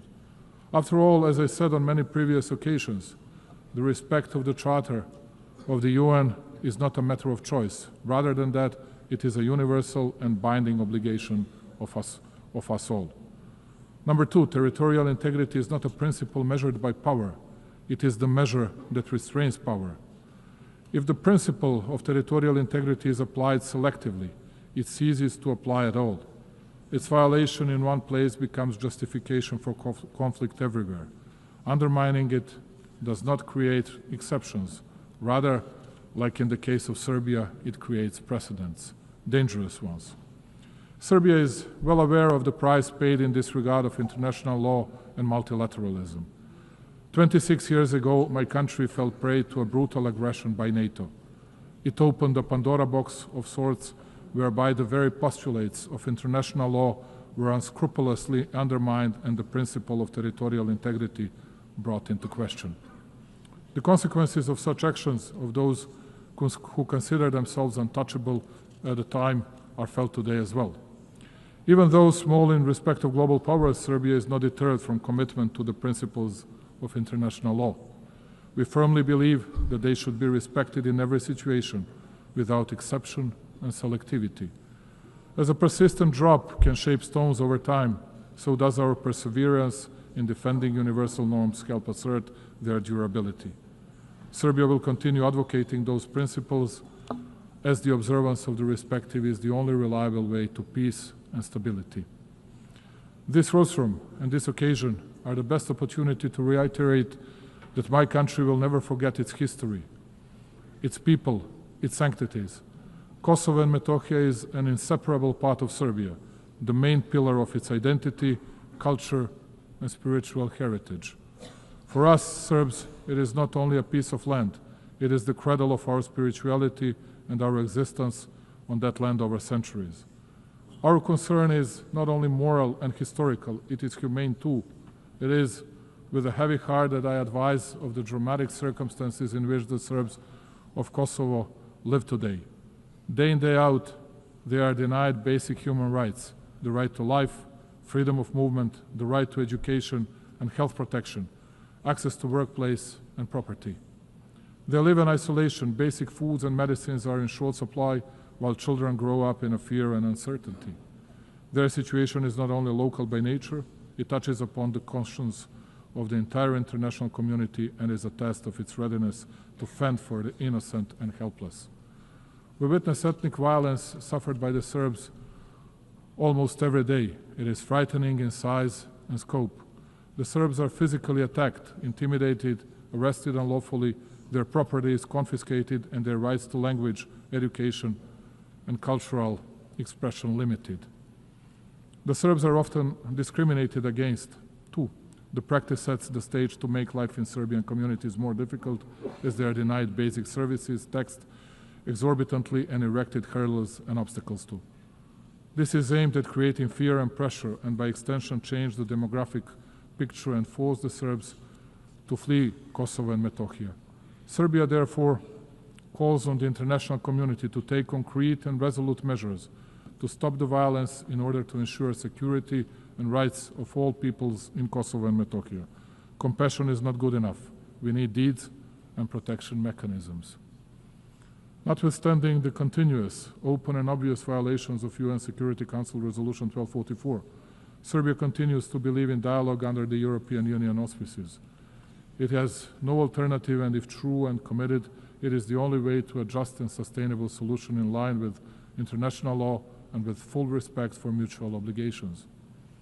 Just as in the past, my country will continue to fight for peace, patiently, emphatically, and in good faith. Number three, the Balkans must not be a stage for the ambitions of others, but a space for shared responsibility. 30 years after the conflict, stability has become our highest value.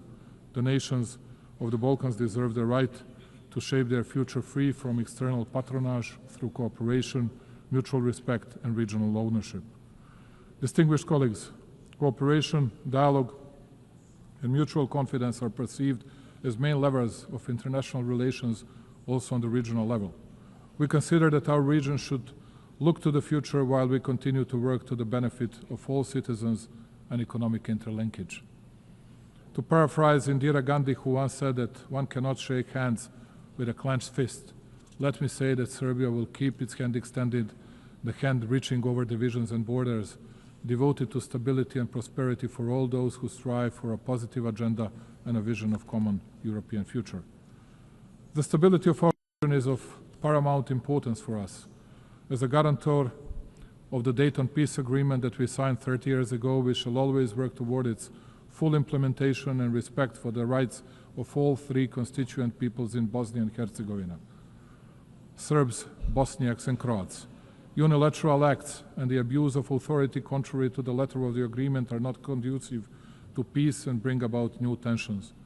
Only by the agreement of Bosnia and Herzegovina's people and entities can the stability and functioning of that country be guaranteed. Absence of dialogue and unilateral initiatives without agreement by all interested sides, in particular the initiatives that take advantage of international organizations, are but a step back to a painful past and create new divisions. Serbia will use all diplomatic means to prevent these activities from taking place, as they undermine regional dialogue, the process of reconciliation and understanding. We shall not hesitate in our resolve to promote regional stability in an effort to contribute to global security. For exactly 30 years now, and in this distinguished institution and everywhere else, a false campaign has been ongoing against both the Republic of Serbia and Republika Srpska, the entity within Bosnia and Herzegovina. All over the world, everywhere, countless times, you could hear how, as they used to say, from well-informed sources, they heard that it was only a matter of days before Serbia would attack someone in the region, and that Republika Srpska and its leadership would violate the territorial integrity of Bosnia and Herzegovina. And all this time, it has been a lie, a real smoke screen intended to enable international representatives who are not elected by the people to deal with legitimate representatives of the Serbian people, one of the three constituent peoples in Bosnia, imposing sanctions against them, believe it or not, replacing them from the positions the people elected them to, and conducting criminal proceedings and issuing convictions for words spoken for verbal offenses. Thus, all of you are witnesses to a fact that for 3.5 years since the beginning of the conflict in Ukraine, we have been hearing stories that we, as an alleged Russian puppet, will attack someone in the region, which of course did not happen and will not happen. The only thing we have never heard is an apology from those who spread such falsehoods, and it is quite certain that we will never hear one. Let me reiterate, Serbia is a free, independent and sovereign country that makes its own decisions independently. We are committed to our European path. We do not plan to attack anyone, but equally, we will not allow anyone else to threaten our freedom and our country.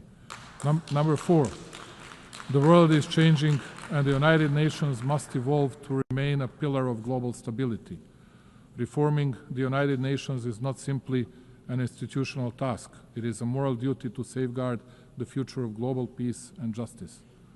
We are well aware of the need to reform the UN and revitalize its system in order to increase its credibility and shore up multilateralism so as to make our organization more effective, just and close to the needs of its member states. Also, the ESC should become more effective in and better adapted to the pursuit of its primary goal of safeguarding international peace in order to reflect more accurately the reality of the present-day world. Africa in particular, the youngest continent, which comprises 54 states, must be better represented. Many countries rely on the UN for technical expertise, development funding, and guidance to achieve the Sustainable Development Goals. Cuts to funding or reduced access to UN programs risk widening the gap between wealthy and developing nations. As the UN looks for ways to reduce costs, we are happy to offer to host any of UN bodies, institutions, agencies in Serbia with the best possibility to continue being a bridge between developed and developing regions. Serbia is situated at the crossroads of Europe, easily accessible to both East and West. And speaking about cost effectiveness, we are able to offer lower operational costs compared to Geneva, New York, or other big hubs. Belgrade offers modern facilities, reliable connectivity, and proven capacity to host large international events, for example, Expo 2027. Hosting an agency in Belgrade strengthens the UN's presence in Southeastern Europe, a region with transitional and developmental experience relevant to global priorities. This would expand the UN's geographic footprint ensuring agencies are more representative and globally distributed. And number 5, Serbia will remain independent and will overcome internal challenges through the strength of its statehood tradition, focusing steadfastly on building a prosperous future. True sovereignty today is not insulation. It is the dignity to choose, to say yes on our own terms and to use that choice for cooperation. Serbia's independence is not a privilege granted. It is a sovereign right exercised, and its sovereignty is not situational, it is foundational. Notwithstanding numerous global challenges, Serbia has remained on a steady course. Its macroeconomic situation is stable and its economy continues to grow, which only shows how commitment to reforms and responsible economic policies lead to great results. Investments in infrastructure, energy transition and digitalization bear out my country's commitment to sustainable development and the 2030 Agenda goals. Let me take a moment, ladies and gentlemen, to inform you that in 2027, Serbia will host the specialized exhibition Expo 2027 with a motto, Play for Humanity, Sport and Music for All. This event will provide an opportunity for my country to show to the world the strength of our culture, sport and creativity as a universal language that transcends differences. This will be a moment in which, along with its partners, Serbia will build bridges of friendship and togetherness, promote understanding and open new horizons of cooperation. Serbia's way is the way of development, progress and prosperity, and it is fully committed to becoming a full-fledged member of the European Union. This commitment, though, makes us no less devoted to promoting and deepening cooperation with countries from other parts of the world, maintaining and cherishing all along our traditional friendships and relations of trust in the East. Strengthening overall bilateral relations with key actors of the international community and with our European partners tops our agenda. Also, Serbia has raised in the past several years the level of cooperation with numerous countries in Africa, Asia and Latin America, and played in that way a respectable role on the global stage. I trust and believe that we can count on mutual respect and the traditional bonds of friendship with these countries in our future relations. Ladies and gentlemen, closing it and looking to the future and committed to dialogue and understanding, we in Serbia believe that peace is the highest value and the most solid foundation of development. We shall continue to invest our energies, knowledge, and will in building a world more just, secure, and worthy of the coming generations. I thank you very much. On behalf of the Assembly, I wish to thank the President of the Republic of Serbia. The Assembly will now hear an address by His Excellency Ahmed al-Sharaa, President of the Syrian Arab Republic. I request protocol to escort His Excellency and invite him to address the Assembly.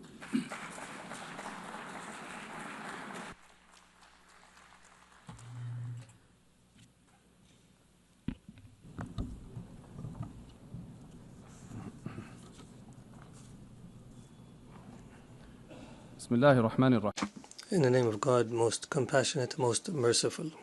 The Syrian story is filled with emotions, and it mixes pain with hope. The Syrian story is a story of struggle between good and evil, and between the weak right cause that has no supporter except God. Our story is one of the lessons of history, and it is an embodiment of noble human meanings and values in this eternal struggle between good and evil. We find the Syrian story that tells a new chapter of the struggle, one filled with creativity and determination and patience and torture and pain and sacrifice and clinging on to noble customs and values and hard work and relying on God. All these are tools for truth against injustice and falsehood. Your Excellencies, Mr. Secretary General, Madam President of the General Assembly, Your Excellencies, may the peace of God be upon you. I come to you from Damascus, the capital of history and the cradle of civilizations, a beautiful country that has taught the world the meaning of civilization and the value of human beings and coexistence to be a beacon for the world. Syria, however, for 60 years fell under a repressive rule that disregarded the value of the territory it ruled over. For long years, we've suffered injustice and deprivation and oppression. Then we rose in claiming our dignity. The previous regime has used the worst kind of torture against our people, chemical weapons and bombardment and torture in prison and displacement and sectarian strife, and used drugs against our people and the world.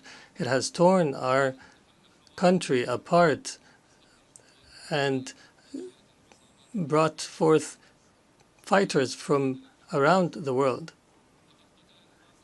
The former regime killed around 1 million innocent people and displaced thousands and millions and demolished 2 million homes.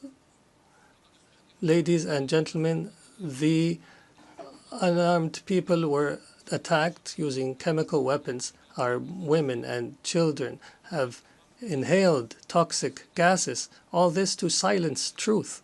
And with all this criminality, there was no language for solution, despite the offers. This people had no means and choice but to organize itself and to organize militarily to oust a criminal regime. It was a military operation that was filled with mercy and good and that prioritized tolerance and that did not target civilians.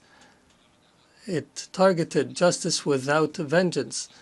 We restored our right and we became victorious for sake of our grievances. We were victorious for the mothers of martyrs and for all of you, people of the world, for the future of our children and yours. And we paved the way for the return of refugees, and we destroyed the trafficking of drugs. Accordingly, Syria has transformed from an exporter of crisis to an opportunity for peace for Syria and the region. Ladies and gentlemen, this unique Syrian achievement and the solidarity between our peoples have led us to try to uproot sectarianism and to fight against attempts to divide our country once again. But the Syrian people are aware enough to understand and to resist. We formed commissions for fact-finding and granted access to UN fact-finding missions. I guarantee to bring to justice everyone accountable and responsible for bloodshed. And in this context, Israeli strikes and attacks against my country continue, and Israeli policies contradict the international supporting position for Syria, which threatens new crises and struggles in our region. For this purpose, and in face of this aggression, Syria is committed to dialogue, and we're committed to the disengagement of forces agreement of 1974. And we call on the international community to stand beside us in the face of these attacks. Ladies and gentlemen, from the very moment the former regime fell, we set out a clear strategic policy built upon 3 pillars: balanced diplomacy, security, stability, and economic development. We filled the power vacuum, called for an inclusive national dialogue, and announced a government of competence. We strengthened the principle of participation and established a national commission for transitional justice and another for the missing, ensuring justice and fairness. We are now proceeding toward electing representatives of the people in the Legislative Council. We restructured civil and military institutions, dissolving all previous formations. Through intensive diplomatic activity, Syria restored its international relations and forged regional and global partnerships and achieved the gradual lifting of most sanctions. And we call now for the complete lifting of sanctions so that they no longer shackle the Syrian people. Investment laws have been amended, and major regional and international companies have already begun entering the Syrian market, contributing through investment and reconstruction. Syria today is rebuilding itself through establishing a new state, building institutions and laws that guarantee the rights of all without exception. A land of ancient civilization and culture deserves to be a state of law, protecting everyone, safeguarding rights, guaranteeing freedoms, and fostering life to flourish while turning the page of a wretched past. We are determined to restore Syria's glory, dignity, and honor. And in continuation of the Syrian story, I declare before you today the triumph of truth over falsehood. Truth has come and falsehood has perished. Syria is reclaiming its rightful place among the nations of the world. This announcement is the echo of a great people's will, a people who forged glory throughout the ages, who rose again from beneath the rubble to restore their rights and freedom and dignity. On behalf of the Syrian people, I extend gratitude to everyone who stood by the Syrian cause, who aided Syrians in their tragedy, and who welcomed them in their countries, and to all nations and peoples who rejoiced in the victory of the Syrian people's will. And I particularly thank Turkey, Qatar, the Kingdom of Saudi Arabia, and all Arab and Islamic states, the United States of America, and the European Union. And before I conclude, let me affirm, the suffering Syria endured, we wish upon no one. We are among the peoples most deeply aware of the horrors of war and destruction. For this reason, we stand firmly with the people of Gaza.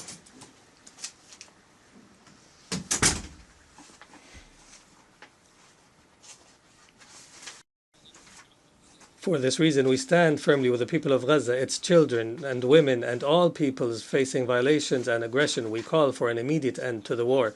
In conclusion, the Syrian story has not come to an end. It continues to write a new chapter entitled Peace, Prosperity, and Development, and may the peace of God be upon you.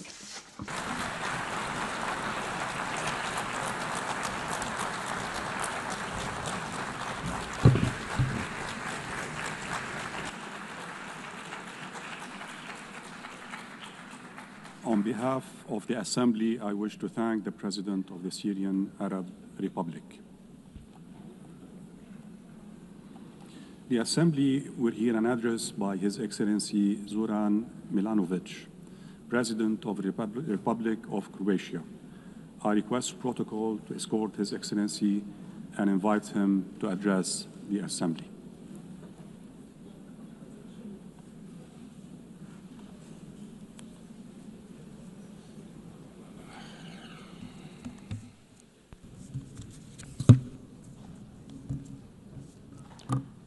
Mr. Vice President, Excellencies, ladies and gentlemen, for Croatia, the United Nations has always been a core, essential global institution. During our own struggle for independence, sovereignty, recognition, and territorial integrity, the UN played a decisive role.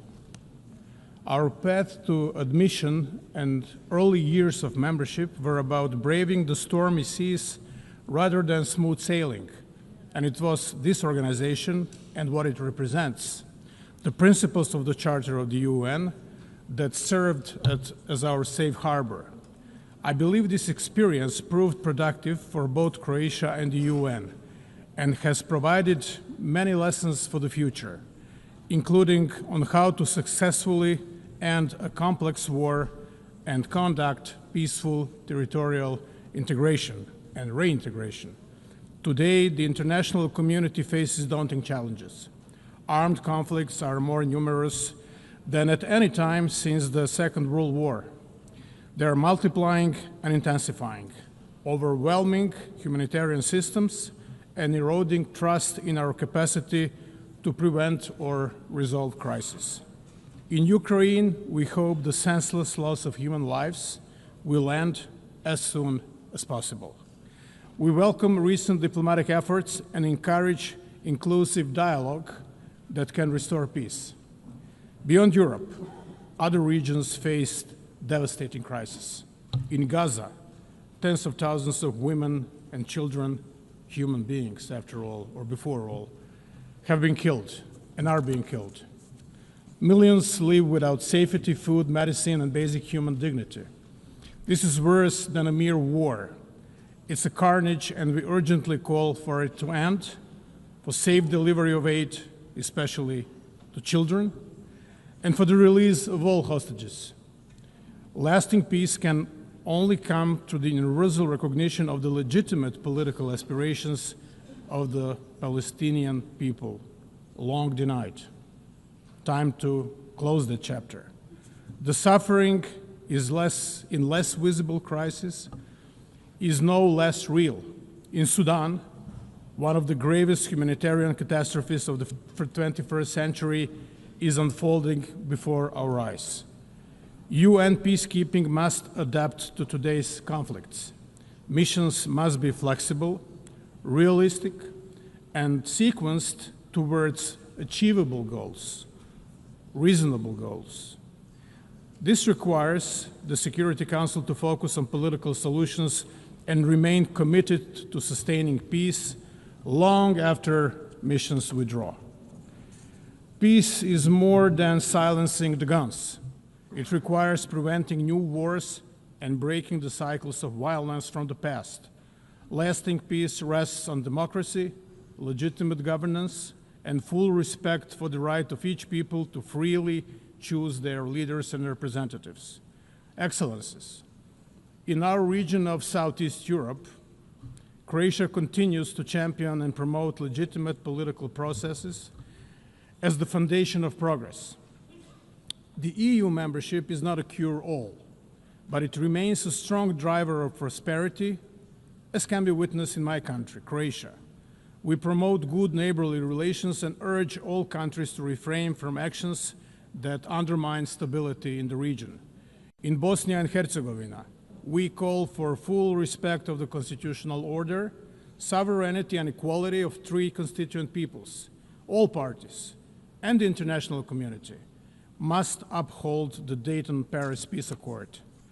Respecting the right of constituent peoples to choose their legitimate political representatives at all levels of government is fundamental prerequisite of lasting stability and progress in European Bosnia and Herzegovina.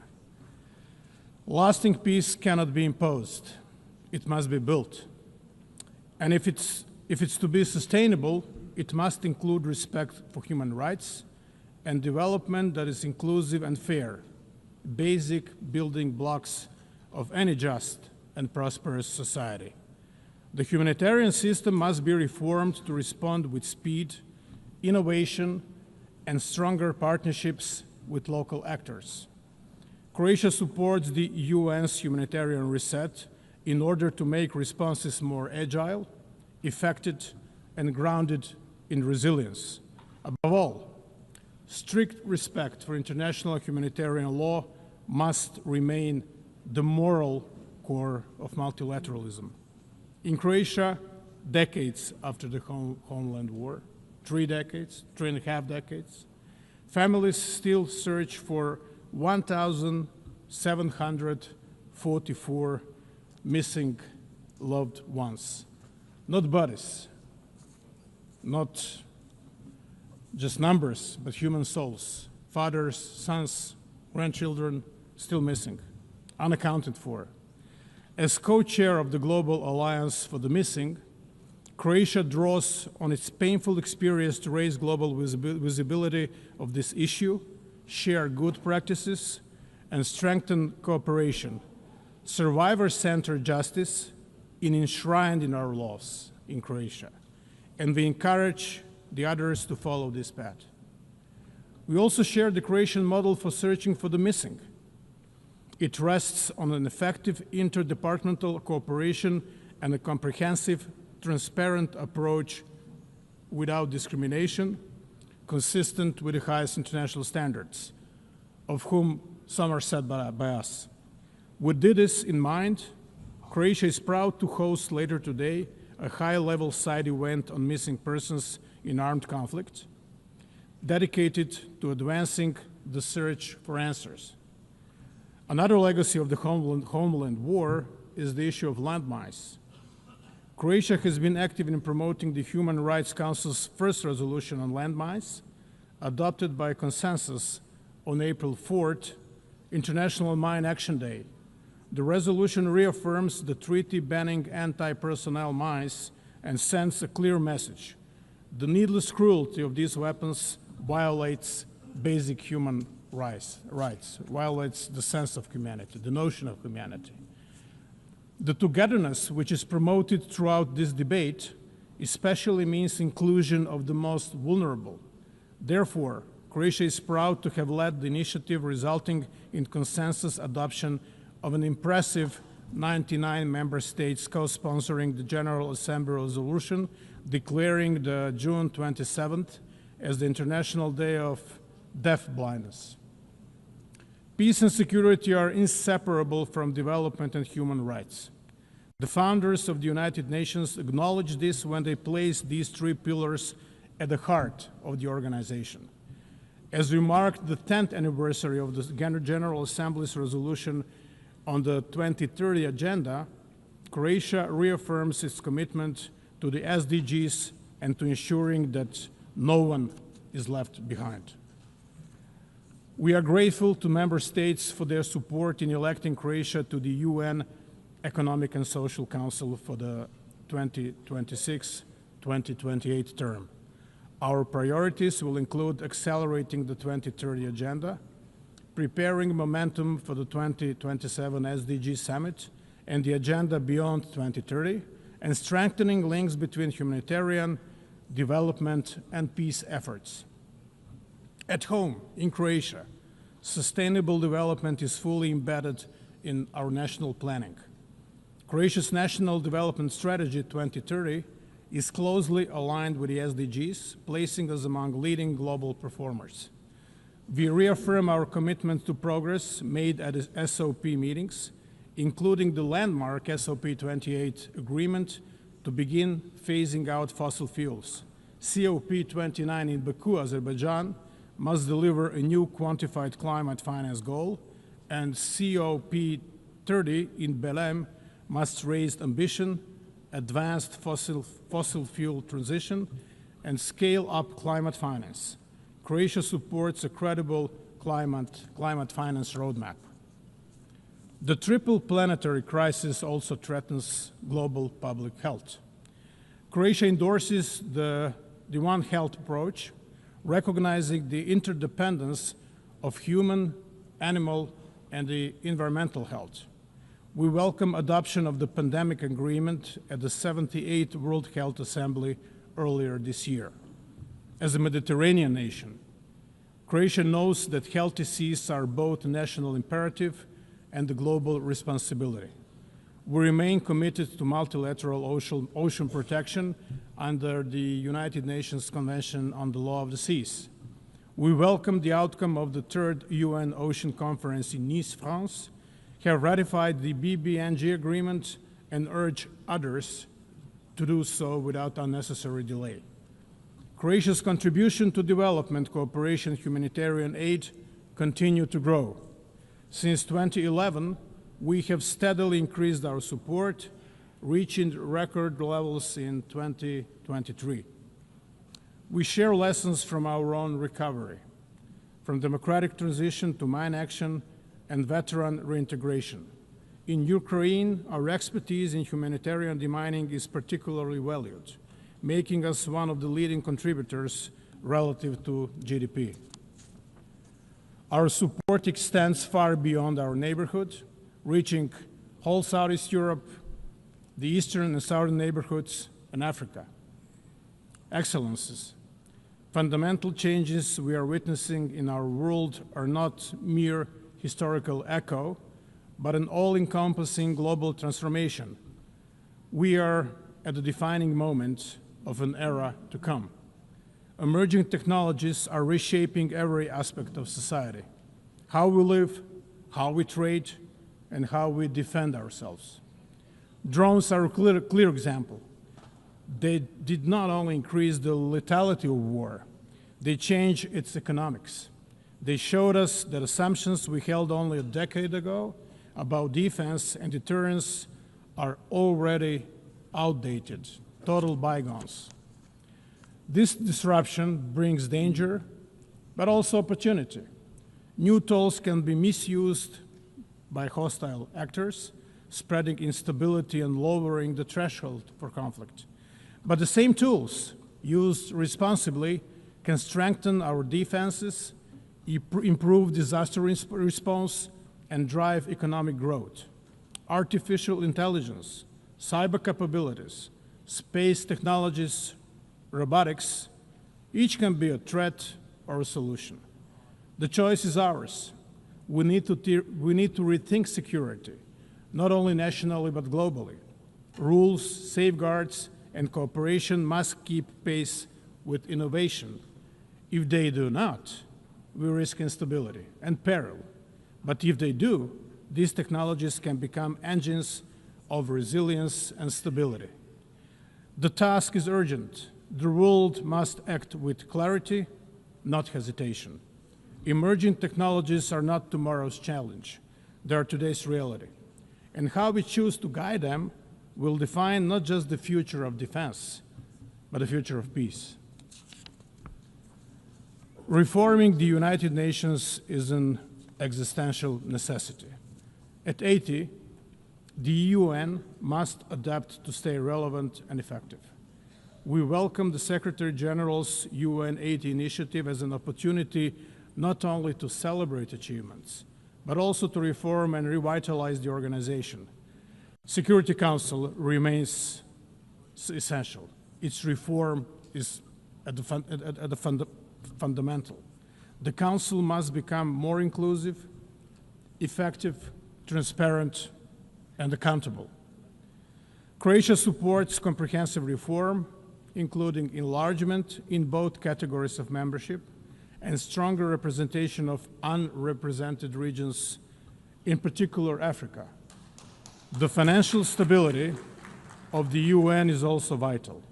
All member states must pay their due, their contributions, in full, on time, and without conditions. Without predictable financing, mandates fail and trust weakens. The upcoming peace-building architecture review offers another chance to turn commitments into action. Croatia will contribute actively, emphasizing prevention, coherence, and strong links between peace, development, and human rights.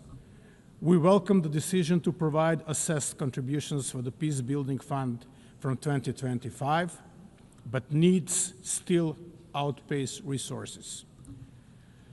Mr. Vice President, Your Excellencies, ladies and gentlemen, the UN does not exist for itself, but to serve humanity, to save and improve lives, protect dignity and freedoms, and advance peace, security, and sustainable development. On its 80th anniversary, we have a duty to leave to future generations a UN system that is stronger, not weaker.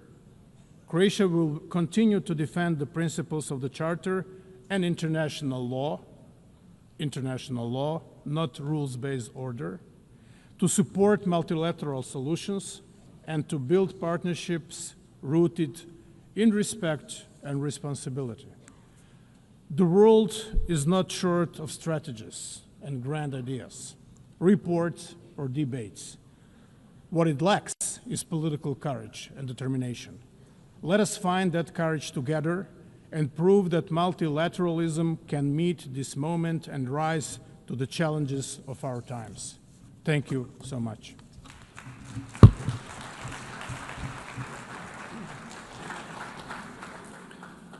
On behalf of the Assembly, I wish to thank the President of the Republic of Croatia. The Assembly will hear an address by His Excellency Nikos Christodoulidis, President of the Republic of Cyprus. I request protocol to escort His Excellency and invite him to address the Assembly.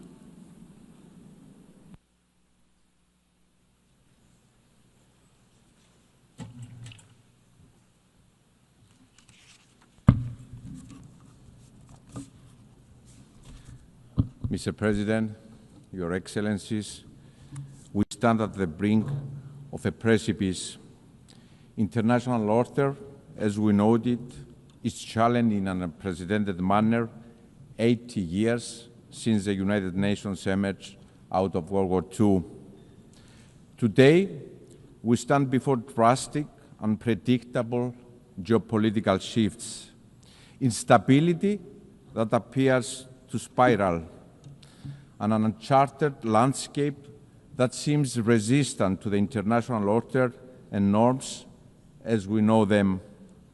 We are witnessing devastating wars, an unimaginable humanitarian catastrophe, and human suffering, blatant violations of international law and international humanitarian law that bring our system to its knees. We stand before the rise of use of force against sovereign states that constantly escalate and expand, threatening regional security and stability. States are sponsoring Malayan actors to destabilize, disrupting critical maritime routes. The use of new means of warfare is rising without even the most basic safeguards in place. Global security is constantly undermined. At the same time, we are faced with the challenge of the uncontrolled expansion of technology and AI, threatening our security and the well-being of our children. And climate change is looming, threatening livelihoods, economies, creating new migration routes, and inequalities are becoming embedded. Our world is changing rapidly. And while there can be no doubt that the United Nations has served a noble cause and that together we have achieved tremendous progress, at this critical moment of inflection, we have a responsibility to recognize the shortcomings, to admit that we have lagged behind, that we have failed along the way. And these admissions need to steer us into action. We must urgently evolve to be fit to effectively address the immense, complex challenges we are faced with. Ladies and gentlemen, this is our moment of responsibility, collective responsibility and individual state responsibility, inextricably linked and mutually reinforcing. The scale and nature of the challenges we face require both. Better together is the theme of this year's Assembly, but beyond better, we are also stronger together, more resilient together. This is the moment to renew our collective commitment and stand firmly and boldly in support of multilateralism and international law. Dialogue and diplomacy are the sole path to lasting stability and security. Dialogue and diplomacy over violence, each and every time. And most importantly, this is the moment to transform pledges into bold action, into change. Ladies and gentlemen, history will look back to this moment in time, and it will be unforgiving. It will judge us all, not by the declaratory statements we pronounce, but by the change we enable. We will be judged by the change we become as states, as governments, as leaders that have been elected by our citizens to deliver. Your Excellencies, my country, Cyprus, walks this path of responsibility, and it stands ready to step up further, to assume even more its role as an enabler of security and stability in the Eastern Mediterranean and the greater Middle East, as a driver of cooperation underpinned by a vision of strength through partnership with like-minded countries and a safe harbor in turbulent waters, determined to transform our geography in a complex region into a blessing by building on our long-standing historical ties with our neighbors that are anchored on trust, mutual respect, and cooperation, always part of the solution to the region's challenges as a credible, reliable, responsible partner. We have proven this time and time again. Cyprus will always be a stable, trustworthy, safe harbor. And let me be clear, this is not theoretical. It takes shape and form through concrete initiatives that build on Cyprus' role as a hub of stability and cooperation in a challenging part of the world. Cyprus has consistently provided the necessary infrastructure and support for the evacuation of foreign nationals from areas of danger or conflict, from Sudan, from Lebanon, from Israel, from Iran. Following the barbaric Hamas terrorist attack of October 7 and the subsequent war that has led to a humanitarian tragedy in Gaza, Cyprus assumed yet again its moral responsibility to its region. We did so through the development of the Amalthea Maritime Corridor for the delivery of humanitarian assistance to the civilian population in Gaza. The route was reactivated as recently as this past week. We worked with like-minded partners, the United Arab Emirates, the United States, the European Union, the UK, and others, and yes, we deliver. Furthermore, in the face of persecutions in the region towards religious and other minorities, Cyprus couldn't remain idle, proving our long-standing commitment to upholding fundamental rights and freedoms, demonstrating once again responsibility. We appointed a special envoy on the protection of religious freedom and the protection of minorities in the Middle East. At the same time, my country has responded to the calls of our neighbors for assistance in the face of fires, sending our brave firefighters as reinforcement, and our neighbors have reciprocated. Also, as a part of our regional responsibility in addressing climate change, Cyprus and Jordan's proposed initiative for a European firefighting hub in Cyprus, covering our region, is now in the path of implementation by the European Union. And the aforementioned example, dear friends, are only a snapshot of Cyprus's active, tangible responsibility. And I'm very proud that my country walks this path of responsibility, and we are determined to expand it, always part of the solution and never part of the problem.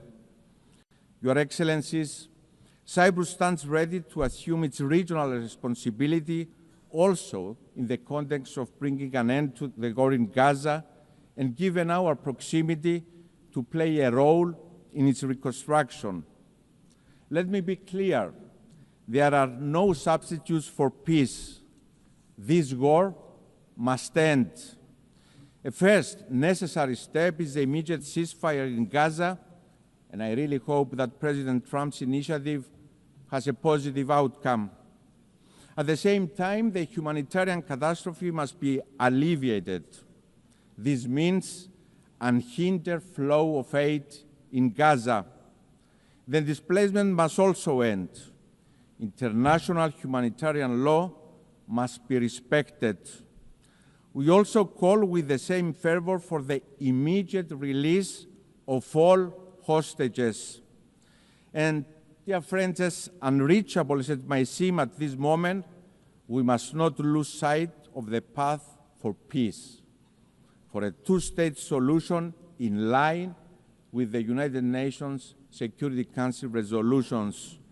We have a responsibility to continue our work for a future in which Israel and Palestine live side by side in conditions of lasting security and peace. And we must be clear and unequivocal that Hamas, a terrorist organization, has no place in such a future. Your Excellencies, as part of our responsibility, my country will assume the rotating presidency of the Council of the European Union in January of 2026. The European Union that has evolved into an unprecedented political union embodying the essence of multilateralism anchored on respect for the UN Charter. It is a project of collective responsibility that delivers a unifying force of stability, security, and prosperity. And the European Union presidency is yet another moment of responsibility for Cyprus. Europe's heart will beat for 6 months from the Union's last divided member state under occupation since the 1974 Turkish invasion. We will exercise our responsibility fully aware of what is at stake. An imperative need to deliver stronger multilateralism, more integration and more cooperation between Europe and the world. To deliver a stronger, more secure, more autonomous European Union, committed to supporting partners focusing also on the Eastern Mediterranean and the greater Middle East, supporting and investing in strategic partners that are pillars of stability in the region, such as Egypt and Jordan, working together with our Lebanese partners to ensure long-lasting stability in the country, working to ensure stability in Syria, inclusivity, respect to religious freedoms, and of course protection of minorities, assuming more responsibility as a union for our security, but also for our neighborhood. Ladies and gentlemen, Cyprus will assume another role of responsibility for the first time in its history as a member of the Human Rights Council for the period 2025-27. It is in the same spirit that we also proudly presented our candidature for the presidency of the 81st session of the UN General Assembly. As a member state that embodies and embraces the principles of multilateralism, inclusivity, bridge building, and of course responsibility. Mr. President, Your Excellencies, the Russian aggression against Ukraine in violation of the UN Charter must serve as a wake-up call. As we condemn the use of force against a sovereign nation, the killing of civilians, the forced disappearance of children, the destruction and displacement, we have an obligation to remember. We must collectively act against aggressor, no matter who they are. Appeasing the aggressor never yields results, and history demonstrates this very clearly. Each time we turn a blind eye to violation of territorial integrity and sovereignty of states anywhere in the world, we create space and opportunity for the next aggressor. And this time, it can be bordering your country. In 2022, Russia invaded a sovereign nation, Ukraine, violating the UN Charter. In 1974, Turkey invaded a sovereign nation, Cyprus, violating the UN Charter. The violation is equal: the suffering, the invasion, and the occupation.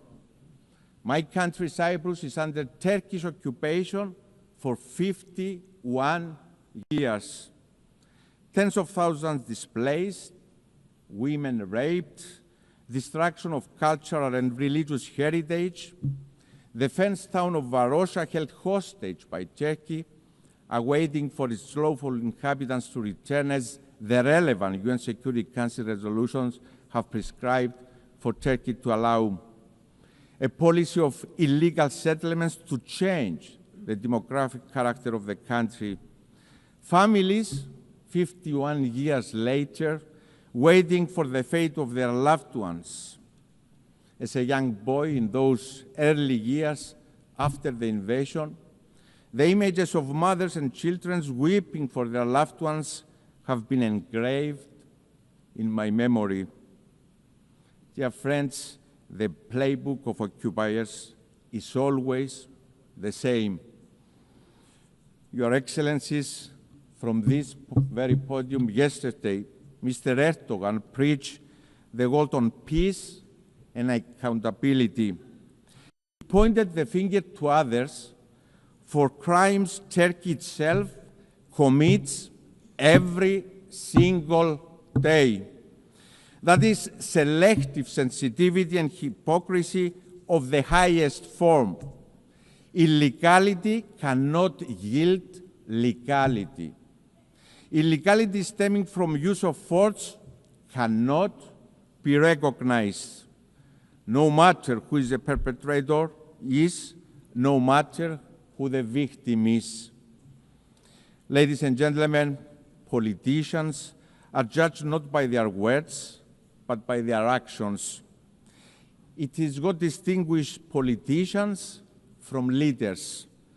Cyprus has proven time and again that it is a reliable, responsible actor.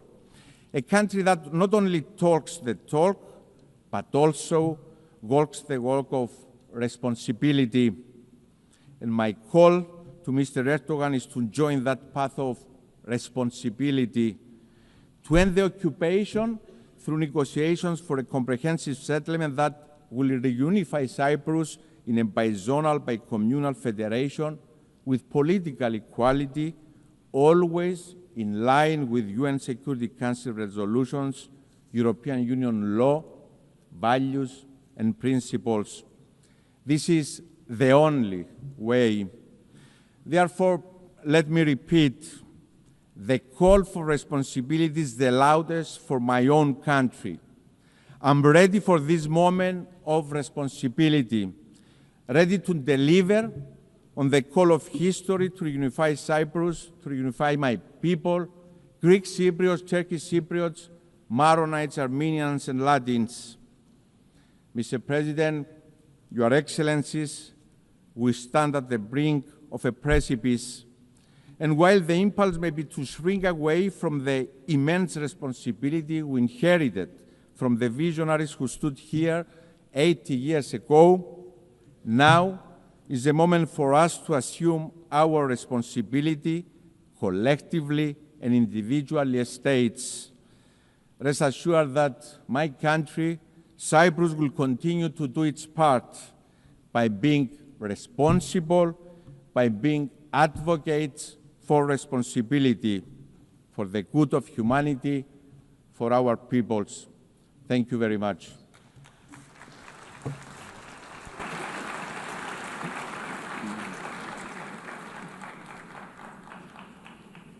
On behalf of the Assembly, I wish to thank the President of the Republic of Cyprus. The Assembly will hear an address by His Excellency Alexander Stubb, President of the Republic of Finland. I request protocol to escort His Excellency and invite him to address the Assembly.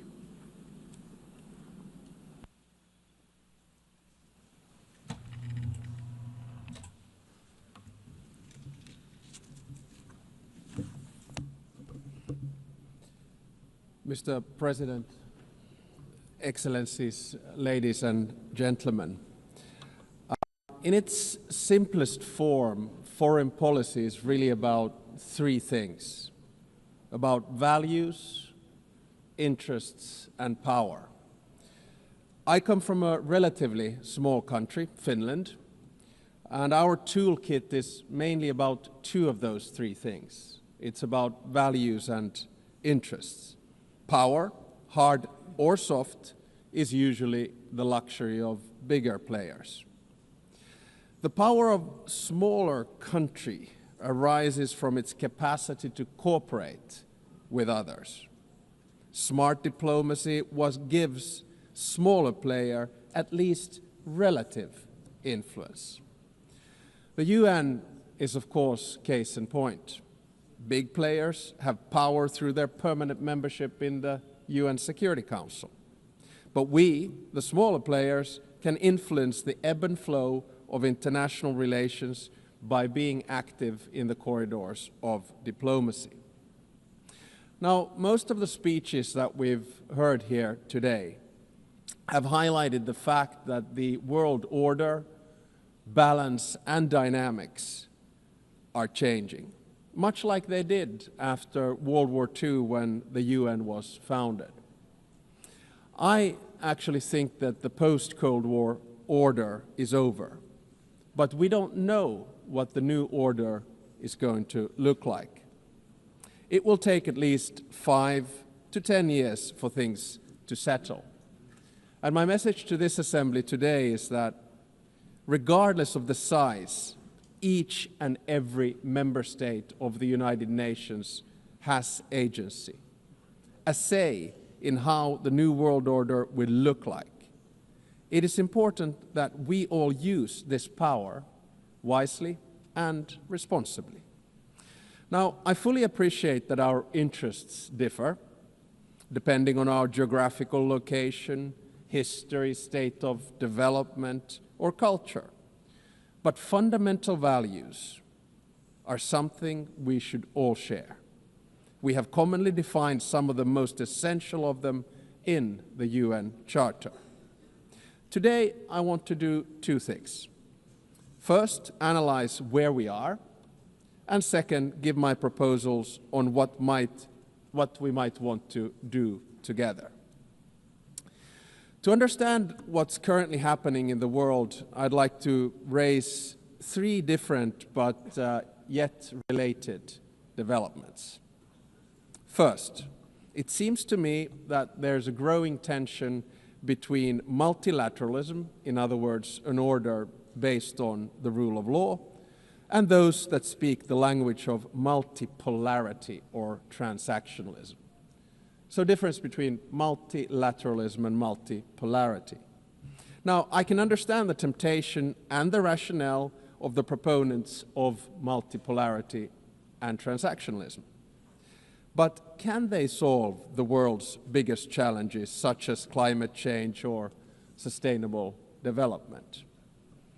Today, I see many states, both big and small, pursuing transactional or multivectoral foreign policies.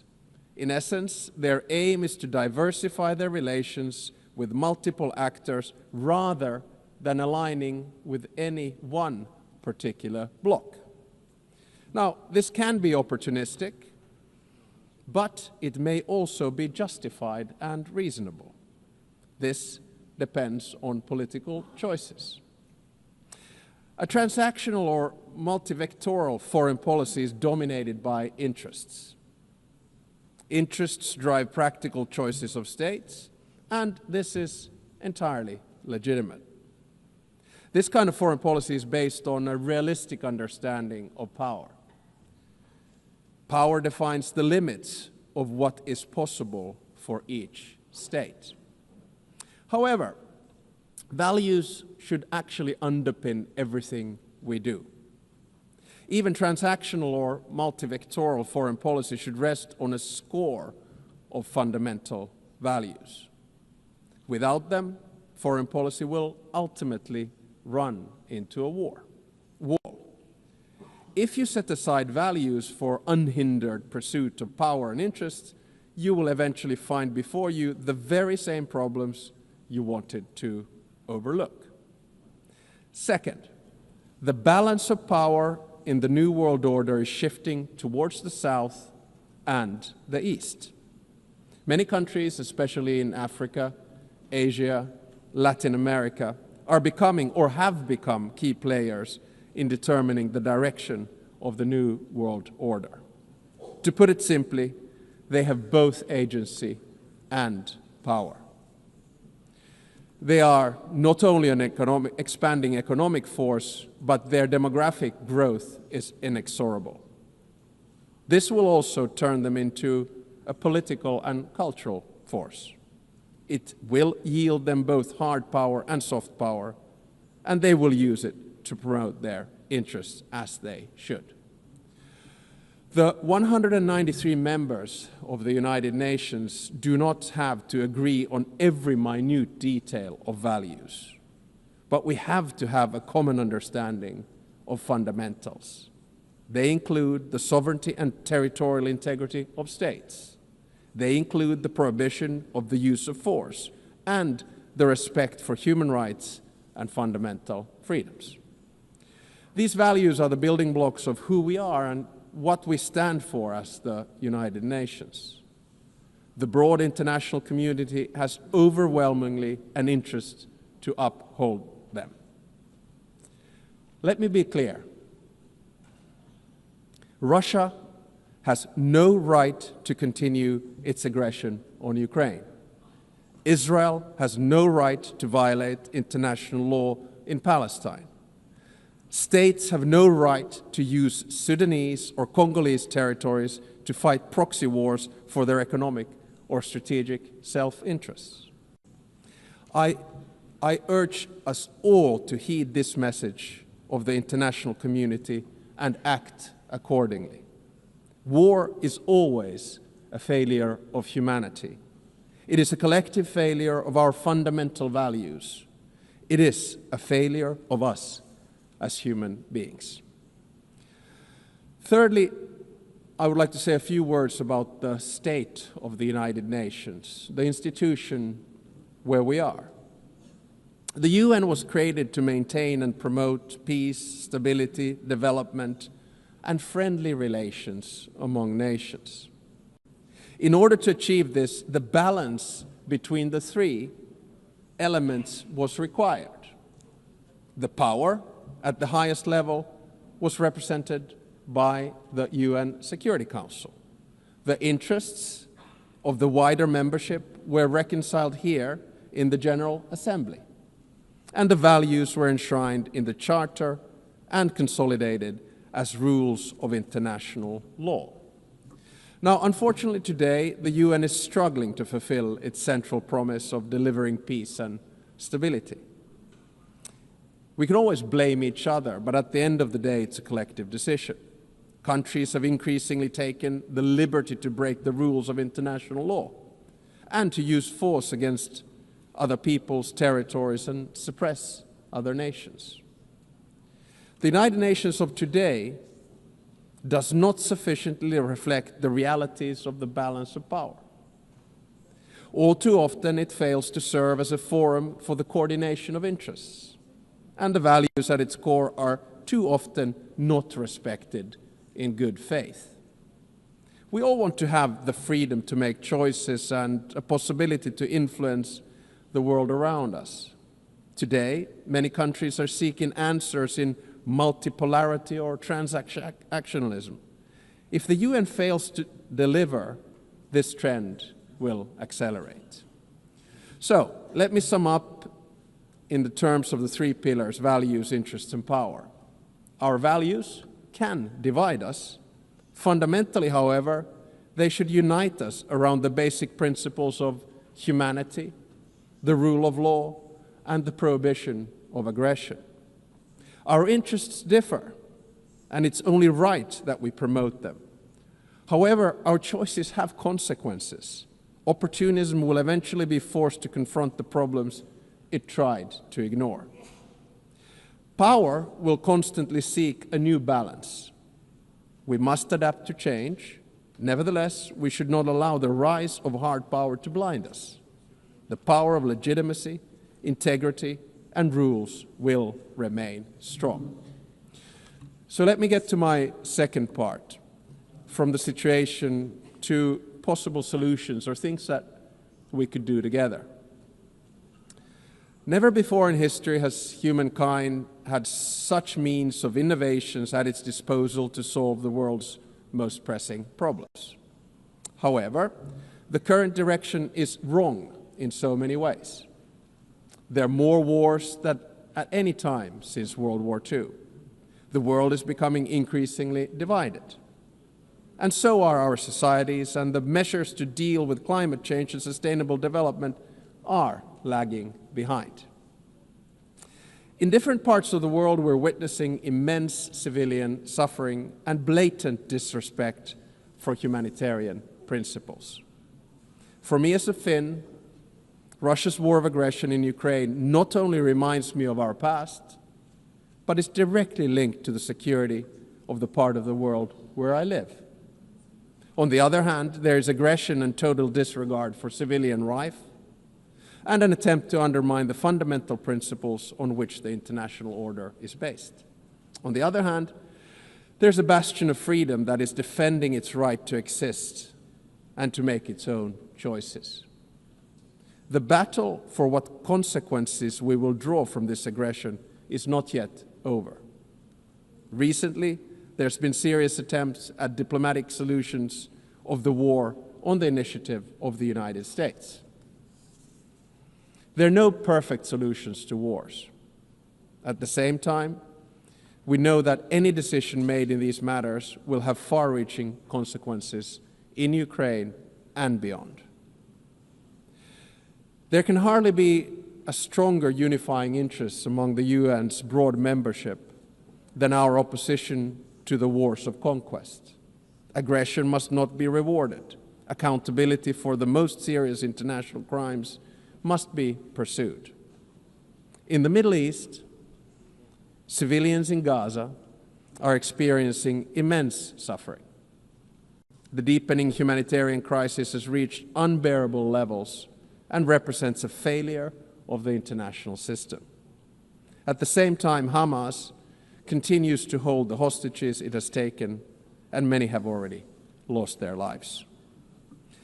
An immediate ceasefire is needed in Gaza. That has been reiterated from this podium many times today and yesterday. Humanitarian aid must be granted safe and unhindered access. The hostages must be released. I commend the efforts led by France and Saudi Arabia to advance the two-state solution. The negotiations must meet the Israeli and Palestinian security needs and Palestinian right to self-determination, its legitimate aspiration for statehood and sovereignty. The occupation that began in 1967 must end, and all permanent status issues must be resolved. Correspondingly, the countries that have not recognized Israel must do so. At the same time, the international community must support and strengthen the Palestinian Authority for it to govern the entire Palestinian territory effectively. This is the only viable option for achieving a two-state solution. A stable Palestine will also significantly benefit the security of Israel. In many parts of the world, conflicts are raging, causing immense suffering locally, instability regionally, and reverberations globally. We've witnessed particularly brutal violence in Sudan, in the Democratic Republic of Congo, in Haiti, Myanmar, and Mali, among others. Civilian populations continue to face famine and displacement at a large scale. And sometimes I feel that we end up looking at conflicts only that are near to us. But I think the job of the UN is to look at all of them with equal determination. I praise all those who, in good faith, continue to work for peace despite the daunting task. In June, a peace agreement was reached for the conflict in the Eastern Democratic Republic of Congo. The true test, like with all peace agreements, lies in its implementation. Does it stick? There's a humanitarian crisis of alarming proportions that compels us, all of us, to respond. Peace processes should not be transactional. They must be guided by international law. All countries and stakeholders in the region must be engaged and committed to achieve sustainable peace. The presence and involvement of the UN is essential. I would also like to stress the crucial work carried out by journalists amid conflicts and in other difficult circumstances. Attacks on members of the media are unacceptable. Media freedom is the basis for democracy. It is a prerequisite for an open society. The ability of the press to carry out its work is important for all of us. Ladies and gentlemen, the composition of the UN still largely reflects the world of 1945.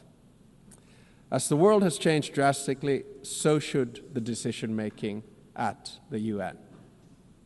Last year, in this very hall, I argued for a reformed Security Council, a council where currently underrepresented regions would have a stronger voice through permanent seats at the table. The number of permanent members should be increased in the UN Security Council. At least there should be 2 new seats for Asia, 2 for Africa. I think I'm going to say this every year because it's the only place where I get applause. No single state should have a veto power. And if a member of the Security Council violates the UN Charter, its voting rights should be suspended. I believe that these changes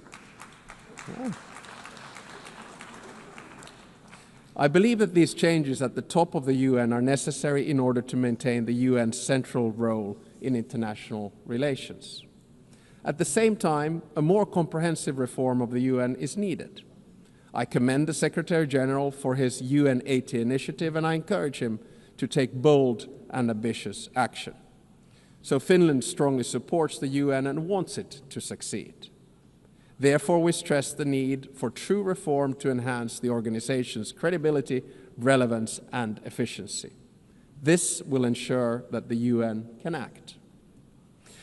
The UN needs to focus its efforts on its most important goals: ending and preventing wars, protecting human rights, and acting as a catalyst for sustainable development.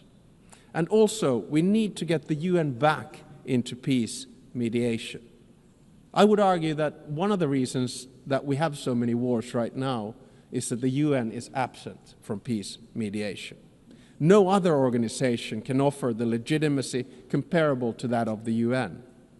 If the UN is absent, conflicts are not resolved without it, which is not in our common interests. The UN is needed as a mediator, and the member states should support it at this endeavor. Finally, Finland is strongly engaged in the work of the UN and will remain so. Therefore, we're also standing for election to the Security Council for the term of 2029 to 2030. Should we be elected, Finland pledges to be a principled and pragmatic partner for peace. We are principled in our commitment to international law with the Charter at its core. We are pragmatic in seeking solutions that truly advance international peace and security, recognizing that progress is often incremental. At the outset of my speech, I said that each and every one of us has agency, a say how the new world order will look like. We want to be able to make our own choices and have an impact on the world around us. Nelson Mandela saw truth and reconciliation as the only hope for nations that are bitterly divided. The same applies to relations between states. We should learn from history, but always look to the future, bearing in mind that our decisions will shape it. Thank you very much.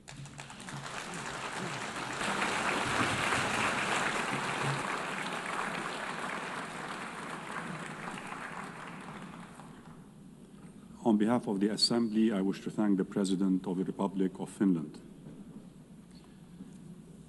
The Assembly will hear an address by His Excellency Julius Maada Bio, President of the Republic of Sierra Leone. I request protocol to escort His Excellency and invite him to address the Assembly.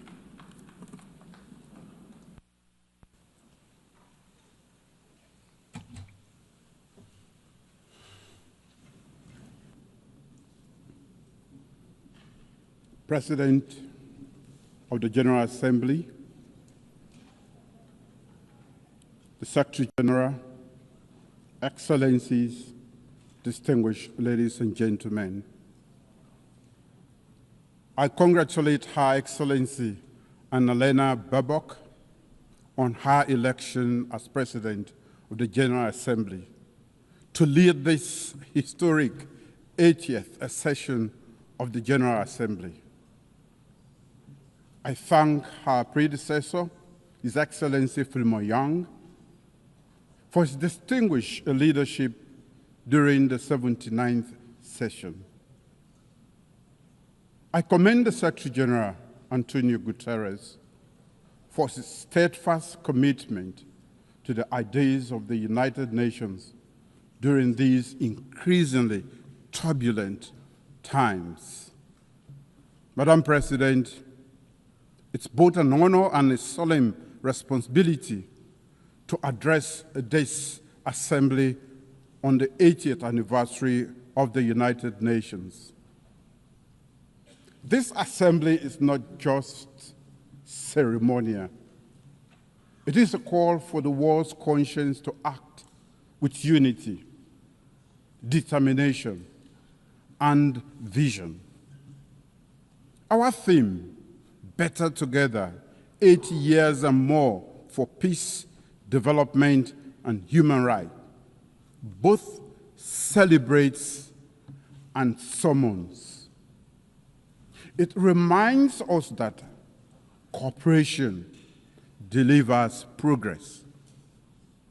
It also demands that we reimagine multilateralism so that peace, dignity, and equality are not promises on paper, but realities in the lives of people.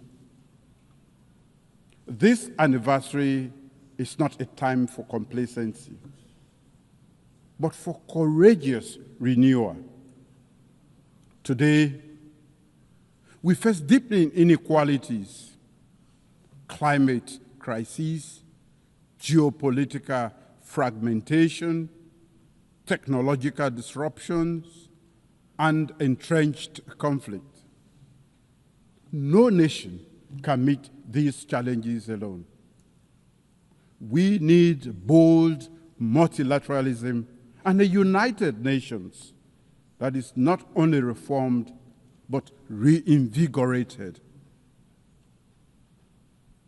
The UN must be more than a meeting place. It must be a working place for people, for peace, and for our planet. Madam President, Sierra Leone is a small state that has relied heavily on the United Nations Charter and now helps to uphold it. We speak with independence and conviction because we have lived the cost of its absence. I also serve as chair of ECOWAS Authority of Heads of State and Government and coordinator of the African Union Committee of 10 Heads of State and Government on Security Council Reform, C10. For both myself and the people of Sierra Leone, these roles are not just titles, they are responsibilities. They reflect Sierra Leone's conviction that principled multilateralism is the surest defense of law, equity, and peace. Since 1945, the Charter's promise of sovereign equality, non-aggression, and human dignity have been the bedrock of small states like ours. In 1961, when Sierra Leone first addressed this assembly, our founding Prime Minister, Sir Milton Magai, pledged that our voice would be independent and principled, guided not by bitterness, but by conviction. That pledge remains our compass. We stand for justice and equality. We uphold the rights of all people to self-determination. We speak truth. We speak truth to power and act in defense of humanity and the rule of law. Small states are not inherently small. Our sovereignty is equal and our responsibilities are the same. Leadership is not the loudest voice in the room. It is the clearest voice for justice. Madam President, our current term on the UN Security Council has deepened these convictions. Guided by the Charter, we have championed peace through dialogue, upheld international law, and promoted prevention as the first duty of collective security. We have supported efforts to stabilize Eastern Democratic Republic of Congo, de-escalated tensions in the Middle East, and supported political transition in Lebanon and Syria for peace and stability. We have also seen the Security Council's limits, its paralysis in the face of grave human suffering. Nowhere has this failure been heart-wrenching than in Gaza.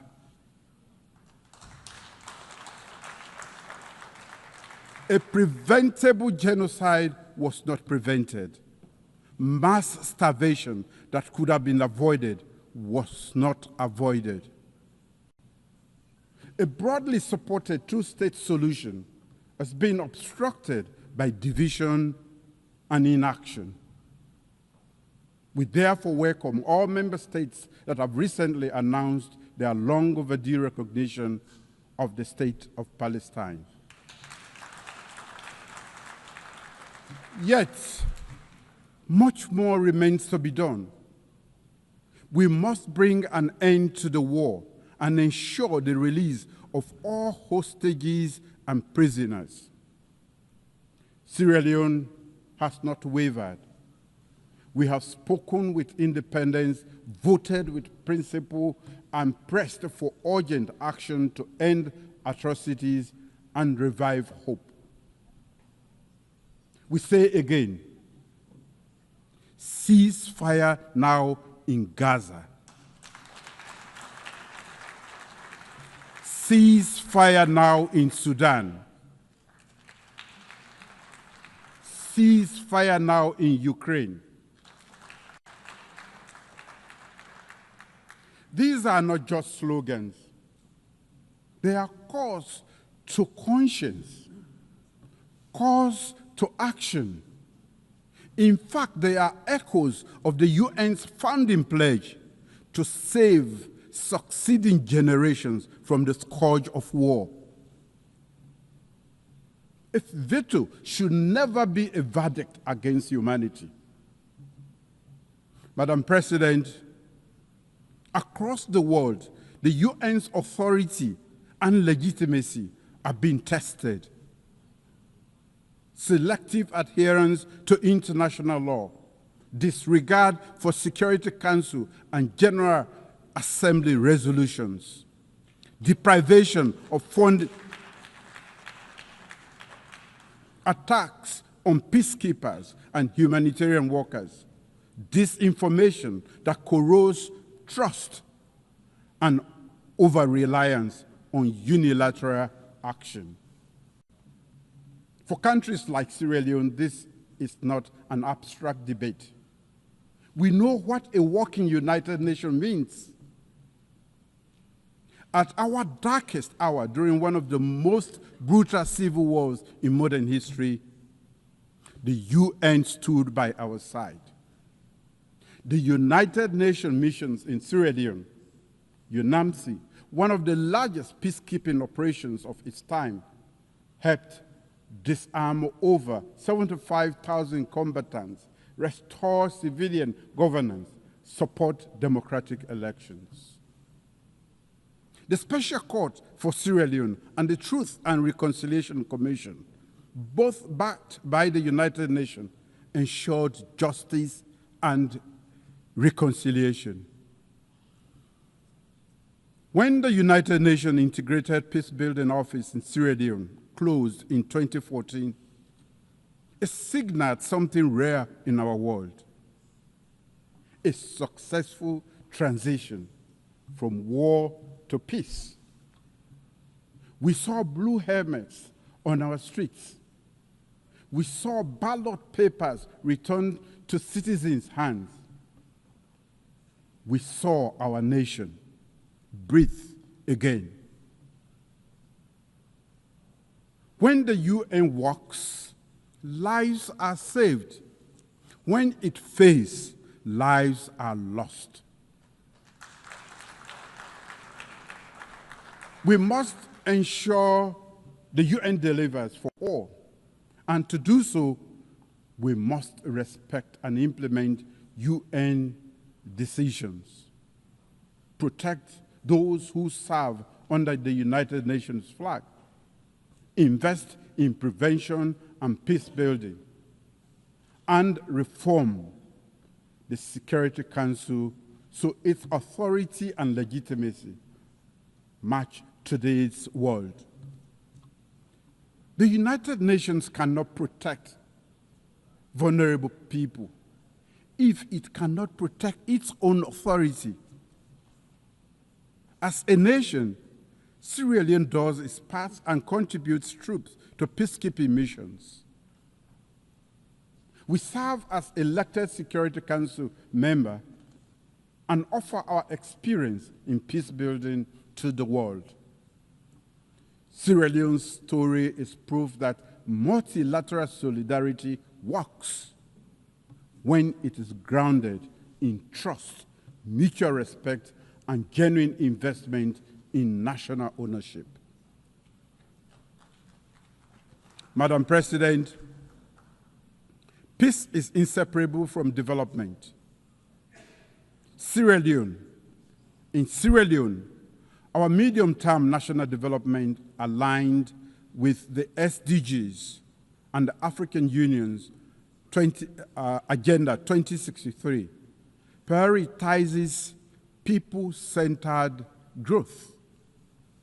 We are transforming our agricultural sector to ensure food security.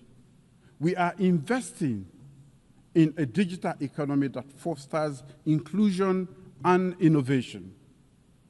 We are deepening investment in human capital development through free quality education and in healthcare, particularly maternal and child health. We are expanding renewable energy to support industrialization and climate resilience. Climate change is an existential threat to Sierra Leone. Our greenhouse gas emissions are negligible, yet our people and our wide coast bears the cost through erosion, flooding, and pressure on food systems and fisheries. We have mainstreamed climate adaptation and strengthened disaster preparedness. In fulfillment of the commitment made at the Third United Nations Oceans Conference, Sierra Leone has ratified the Biodiversity Beyond National Jurisdiction Treaty, BBNG. As the 60th state to deposit its instrument of ratification, Sierra Leone is proud of the collective endeavor to trigger the entry into force of the BBNG Treaty, a historic milestone for multilateralism and the collective stewardship of our ocean commons. We urge all countries to do the same, so the high seas and areas are governed by common good. Climate justice is not charity. It is a legal and moral responsibility. If the poorest are left to pay the highest climate price, there is no justice. Developed nations must honor their commitments, $100 billion per year in climate finance, technology transfer, and capacity building. We welcome the International Court of Justice advisory opinion on climate change, affirming states' obligation to prevent environmental harm and to protect future generations. In that spirit, Sierra Leone is proud to present the candidature of Professor Dr.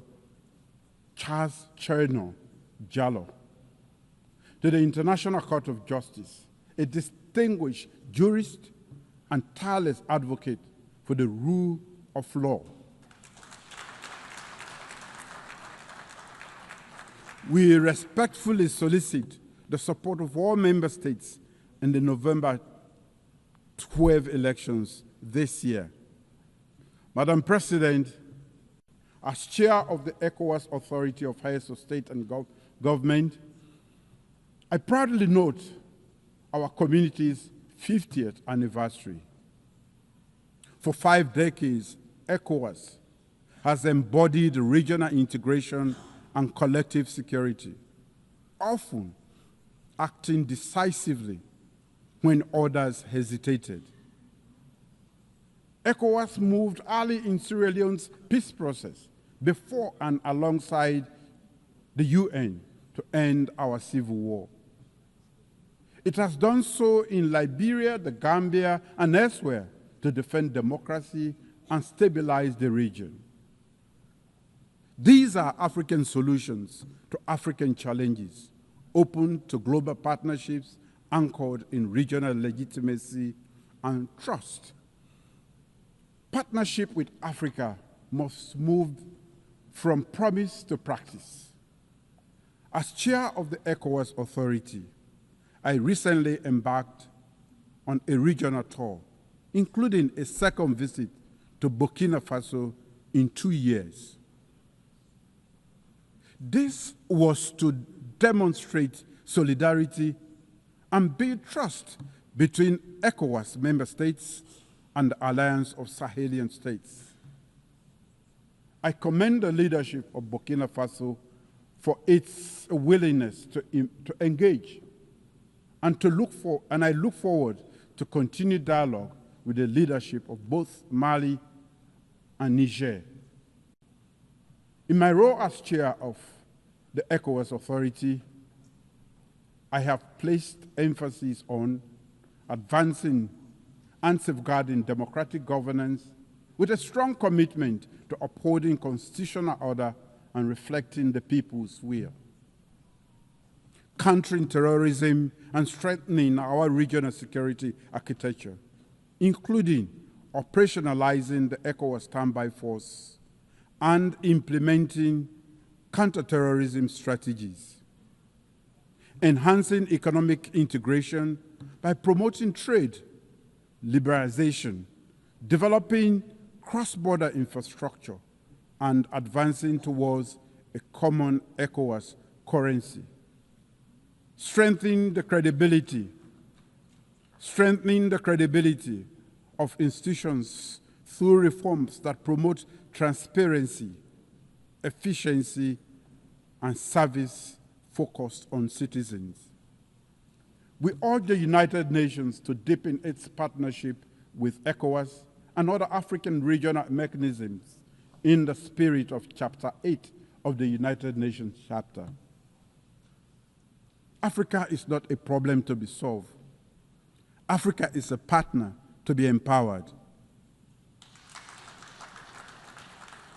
Madam President, during Sierra Leone's tenure as elected member of the Security Council 2024-2025, we have highlighted the urgent security challenges in West Africa and the Sahel, where terrorism and violent extremism transcends borders and destabilize the entire region.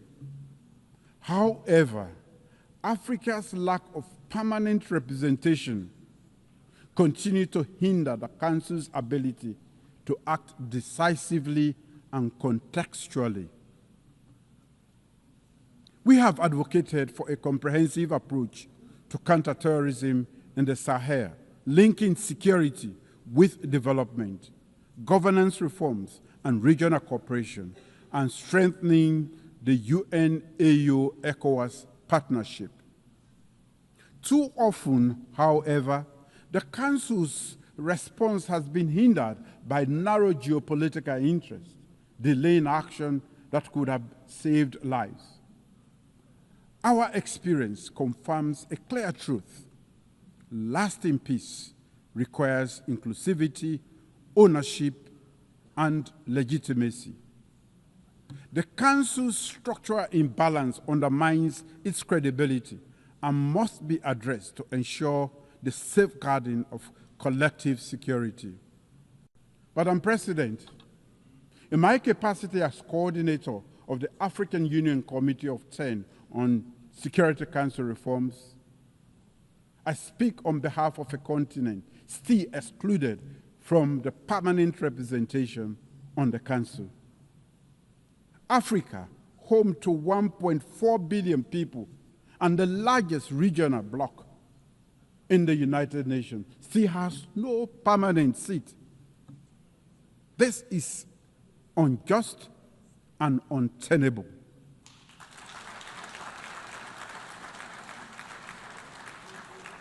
It undermines the credibility of the Council and the legitimacy of its decisions. The common African position expressed in the Estonia Consensus and SAT Declaration calls for at least 2 permanent seats for Africa with full rights and prerogatives, including the veto, if retained, and 2 additional non-permanent seats.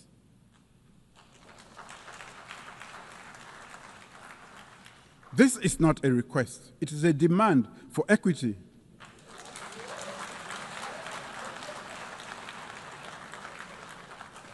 It is a test of UN's commitment to fairness and its own charter. During our Security Council presidency in August last year, we gave this issue unprecedented prominence. As we mark the 80th anniversary of the United Nations and the 20th anniversary of the Estonia Consensus and SAT Declaration, let this be the moment that the international community answers Africa's call. Let us not pass on to the next generation a Security Council reform that fails to reflect the world as it is today. Madam President, the United Nations at 80 must look forward. Sierra Leone stands ready, committed to principled multilateralism, to speaking with independence and conviction, and to working for justice, solidarity, and the dignity of all peoples. Let this anniversary be a turning point, measured not in the many speeches we make here, but service, not in declarations, but in delivery. Let us build a United Nations more representative, more responsive, and more resilient. The world does not need a louder United Nations. It requires a braver United Nations. Now is the time to make the United Nations work for all. Together, let us forge a future of peace, shared prosperity, and human dignity. For in unity, we are not only better, we are stronger. Thank you.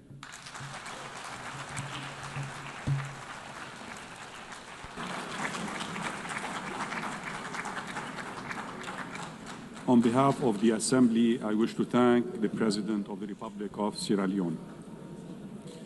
We have heard the last speaker in the general debate for this meeting. The next plenary meeting to continue with the general debate will begin at 3:30 p.m. At 3 p.m. The meeting is adjourned.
The 7th plenary meeting of the General Assembly is called to order.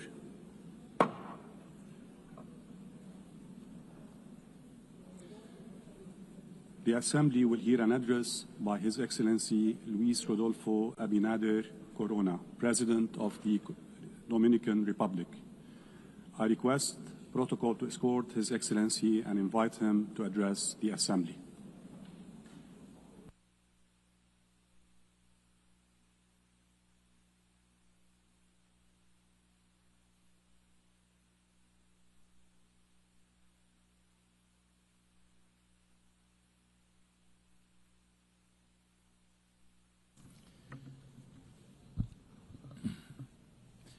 Excelentísima señora.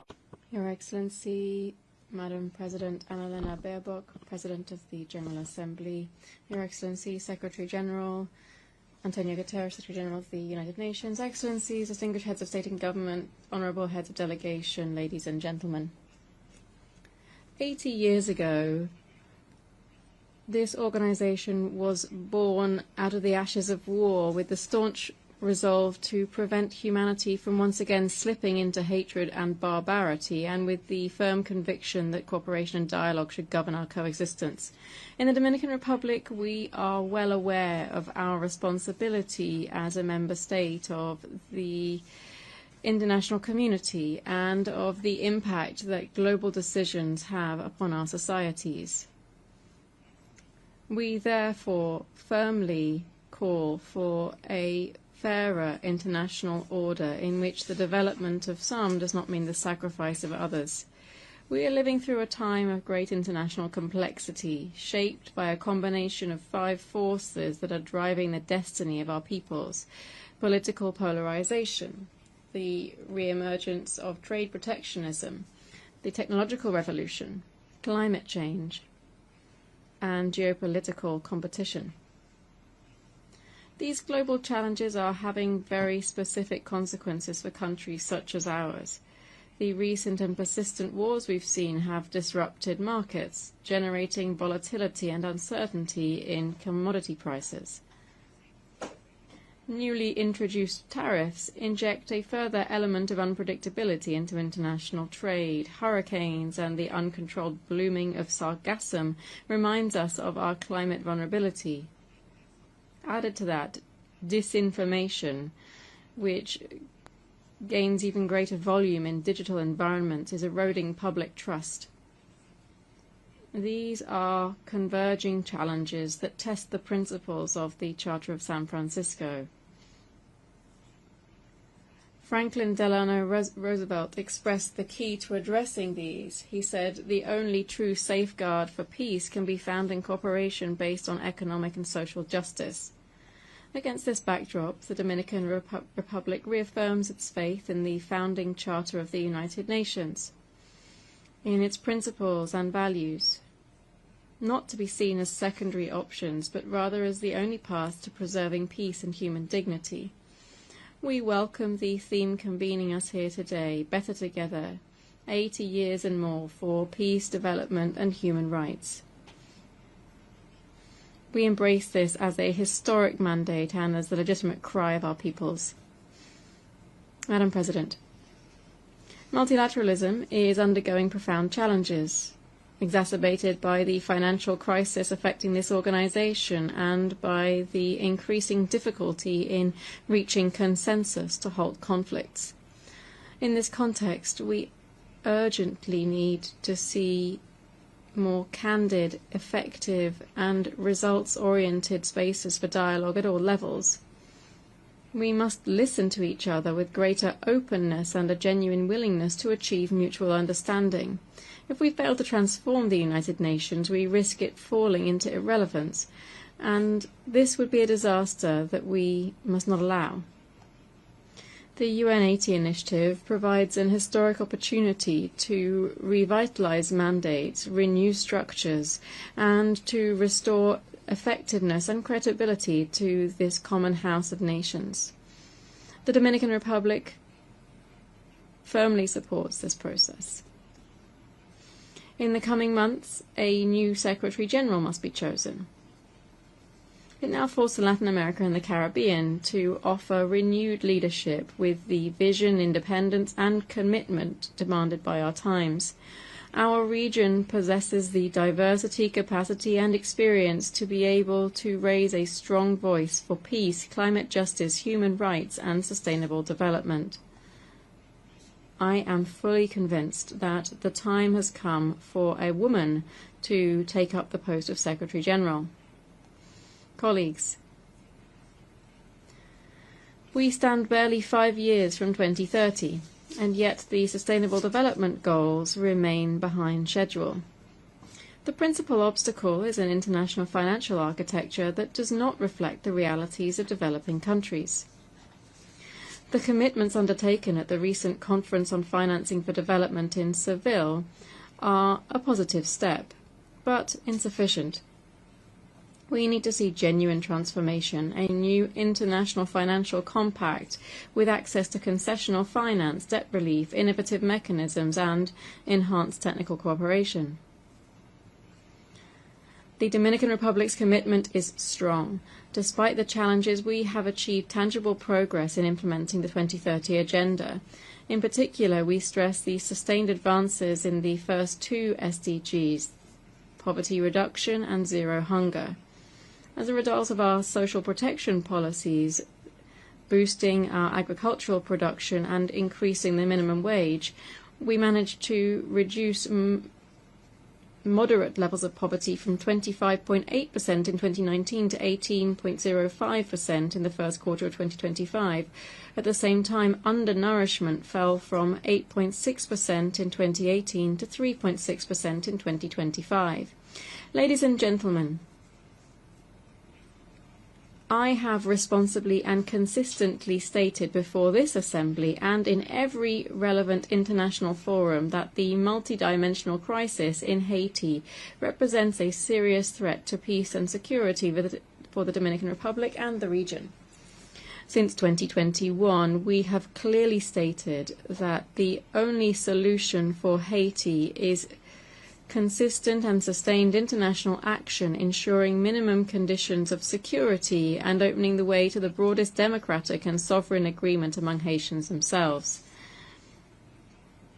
This neighboring country is experiencing an unprecedented human tragedy, extreme violence, institutional collapse and territorial control by numerous criminal gangs terrorizing its population. These are groups that the Dominican and United States governments have designated as terrorist organizations and with which no negotiation is possible. In light of this reality, the Dominican Republic has mounted a sustained diplomatic offensive to achieve an effective international response. In this vein, the Security Council approved a multinational security support mission, the MSS, together with an arms embargo and a sanctions regime for those individuals and institutions supporting such criminal organizations. We're grateful for the leadership of Kenya, Jamaica, Belize, the Bahamas, Guatemala and El Salvador, and for the financial support provided by the United States, Canada and other countries, which enabled the initial deployment. Yet the mission has still not attained the necessary scale, personnel strength and adequate financing, and has therefore not yet met its goals. For this reason, we strongly support the draft resolution tabled by Panama and the United States to the Security Council based on the proposal of Secretary General Guterres to transform the MSS into a force capable of imposing order and restoring peace with a reinforced command structure, clear and measurable goals, and the logistical and operational backing of an office under UN command. This proposal would establish a more robust presence with greater coordination, oversight and accountability standards in both human rights and operational performance. We issue an urgent appeal to the members of the Security Council, especially the 5 permanent members, to adopt this resolution without delay. We must bear in mind that the MSS's mandate expires on the 2nd of October. We are at a delicate transitional stage that calls for legitimacy for the mission's entire current contingent. The Dominican Republic calls for support for this request. We do so as we stand on the very brink of Haiti's collapse. We also appeal for political, financial and operational backing from Latin America and the Caribbean for the mission in Haiti. This is a country in our region, one that demands shared responsibility as neighbours. It's important to make clear that the Dominican Republic will continue to protect its territorial integrity and to enforce its national migration regime. No state can be blamed for defending its borders nor for guaranteeing the security of its citizens. We cannot, nor we must not, bear alone the burden of a crisis that exceeds any national capacity. It is neither sustainable nor safe for anyone. Every day of inaction pushes the solution to the crisis further away. We must act now. Friends, for small island developing states, the triple planetary crisis, that is climate change, biodiversity loss, and environmental pollution, is an existential threat. In the Caribbean, this crisis can be specifically seen through the presence of sargassum, a devastating phenomenon affecting our coasts, our public health and livelihoods. We demand solidarity and climate justice, translating into accessible finance, technology transfer and urgent action to protect our oceans. The Dominican Republic is moving towards the ratification of the BBNJ Treaty, convinced that the protection of marine biodiversity is a shared duty. The seas are a source of life. Caring for them means caring for our future. Distinguished delegates, this 80th anniversary should not stand as a ritual of nostalgia, rather a resounding call to renew humanity's covenant with itself. Although we're not facing a world war, the world is hurting on multiple fronts and uncertainty is spreading like a shadow. This is neither the future our predecessors envisioned nor the present that our peoples deserve. The UN cannot limit itself to merely recording crises. It must be a compass in the storm and a beacon in the night. We must ensure that faith in dialogue and consensus, in the power of multilateralism and human dignity, and in progress that excludes no one, do not fade. Power without justice and progress without equity are nothing more than mirages. The world cannot remain a plan drawn by a handful of architects and inhabited by millions of tenants. A world designed for a few would be a punishment. One designed by and for all would represent a horizon of shared prosperity. The Dominican Republic raises its voice to ensure hope and to summon action. Let peace not be a mere aspiration, but rather a collective decision. That is our cry. That is our dream. That must be our common pact. Thank you very much.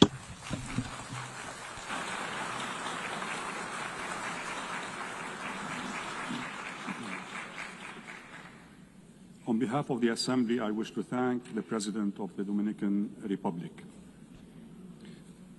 The Assembly will hear an address by His Excellency Anura Kumara Desanayake, Head of State and President of the Democratic Socialist Republic of Sri Lanka. I request protocol to escort His Excellency and invite him to address the Assembly.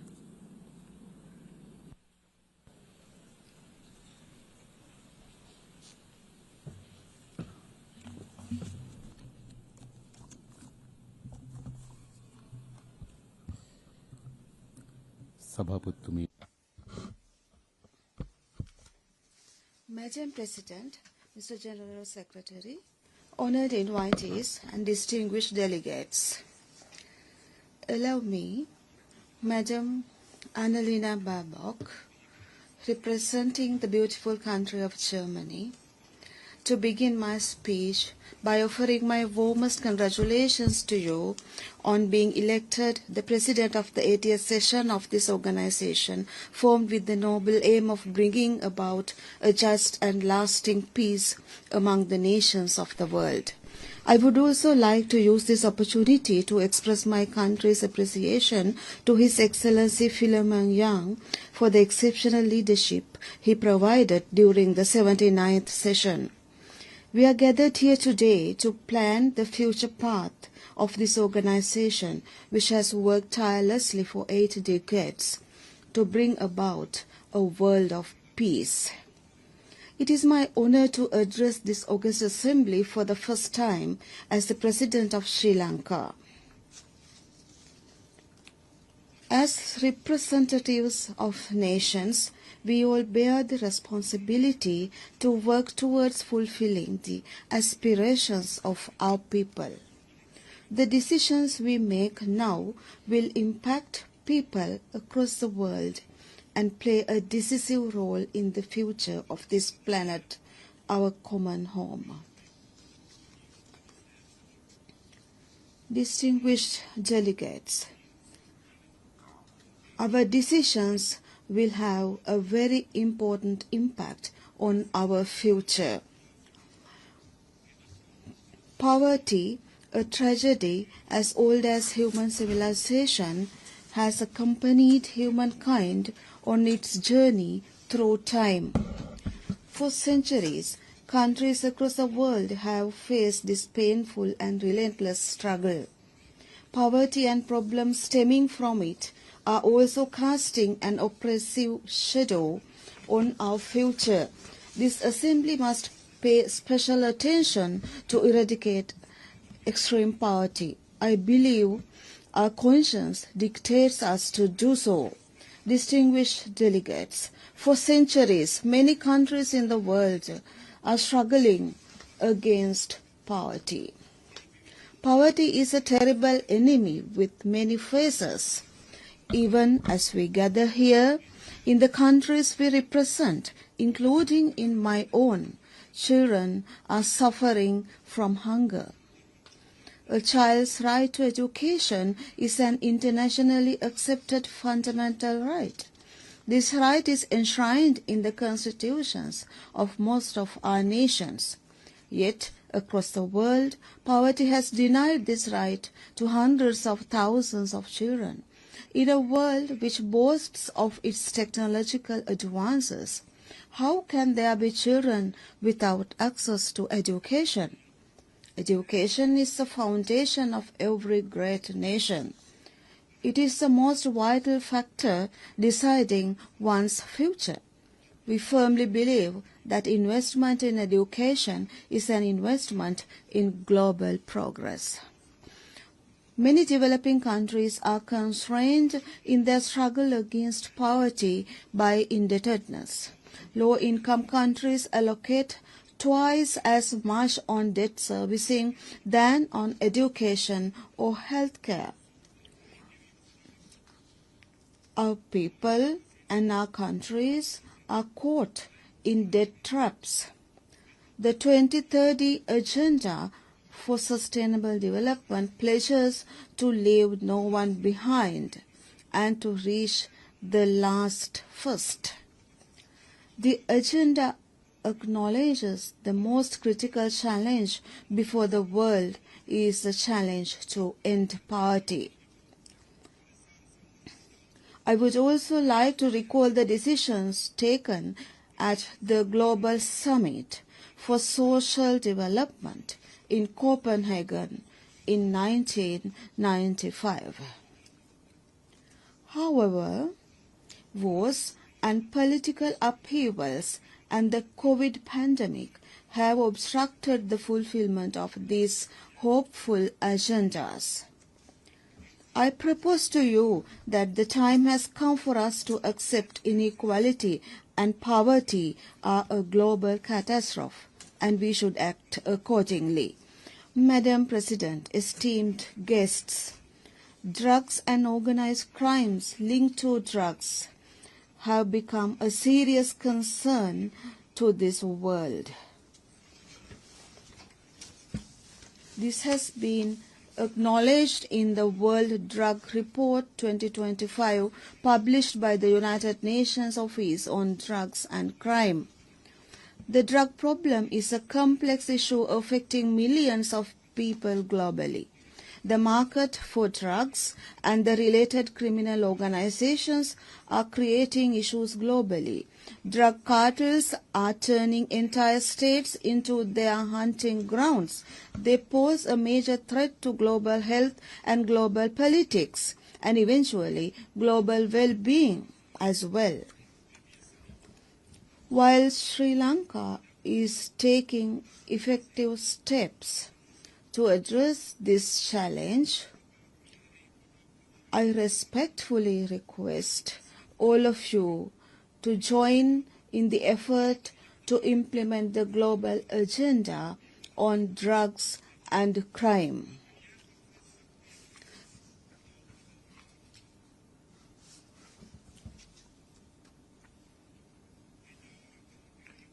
I bring to your notice the need to implement the law strictly against these drug traffickers and prevent drug traffickers from taking refuge in our countries, and also to set up rehabilitation centers for rehabilitation purposes. Madam President, honored guests, we regard corruption as an epidemic causing widespread harm to broad swathes of society. We believe corruption to be an obstruction for development, a decisive threat to democracy and global well-being, and also a cause for poverty. Let me remind you that fighting corruption is dangerous, but not fighting corruption is even more dangerous. The Universal Declaration of Human Rights of 1948 was a remarkable victory for the people of the world. Civilizational achievements were never accomplished overnight. They were all results of unwavering efforts and sacrifices. And the struggle against corruption is also a difficult one. We must take the necessary steps here. The first step may be difficult, but if the courageous first step we take is correct, 1,000 steps will follow. That is what I believe. Madam President, delegates, be brave. All the rest will follow. Sri Jawaharlal Nehru has once stated so. I represent a small island of nearly 22 million people. Sri Lanka's population is about 0.30 of the global population. It is true that we are small in size and in numbers. Yet we have begun the struggle against corruption for the future generations of our country and the world. I propose that corruption should become an integral part of the culture of all UN member countries, the struggle against corruption. Madam President, I feel confident that all of you will join me in condemning war. There is no nation in the world that desires a war. The result of a war is a tragedy wherever it happens. We all know that. Even now, many countries of the world are experiencing the pain of that tragedy. As a country that lived through a 3-decade war, we know well the futility of war. No one who sees the pain and the suffering of parents, spouses, and children of the victims of war would never dream of another war. We have witnessed these painful sights with our own eyes. Even as suffering caused by conflict has reached unprecedented levels, the international community has become reduced to bystanders. Opportunistic power politics has turned the lives of children and innocent civilians into a game. No one has the right to inflict pain and suffering on another to enhance one's own power. The duty of a ruler is not to destroy lives, but to protect them. We are deeply distressed by the ongoing catastrophe in the Gaza Strip. Gaza has been turned into an open prison full of pain and suffering, echoing with the cries of children and the innocent civilians. The United Nations Organization and all related parties must work towards an immediate ceasefire, enable adequate humanitarian aid to these areas, and to ensure the release of hostages of all parties. We recognize the Palestinian people's inalienable right to their own state. We also believe that legal, security, and humanitarian concerns of Israel and Palestinian people need to be acknowledged. Sri Lanka reiterates the importance of early implementation of the UN General Assembly resolutions regarding a two-state solution on the basis of the 1967 borders. The time has come for the international community to stop being a mere spectator and to move decisively to end the suffering of millions. Religious extremism and racism have been major causes of wars and conflicts, bringing suffering to millions of people.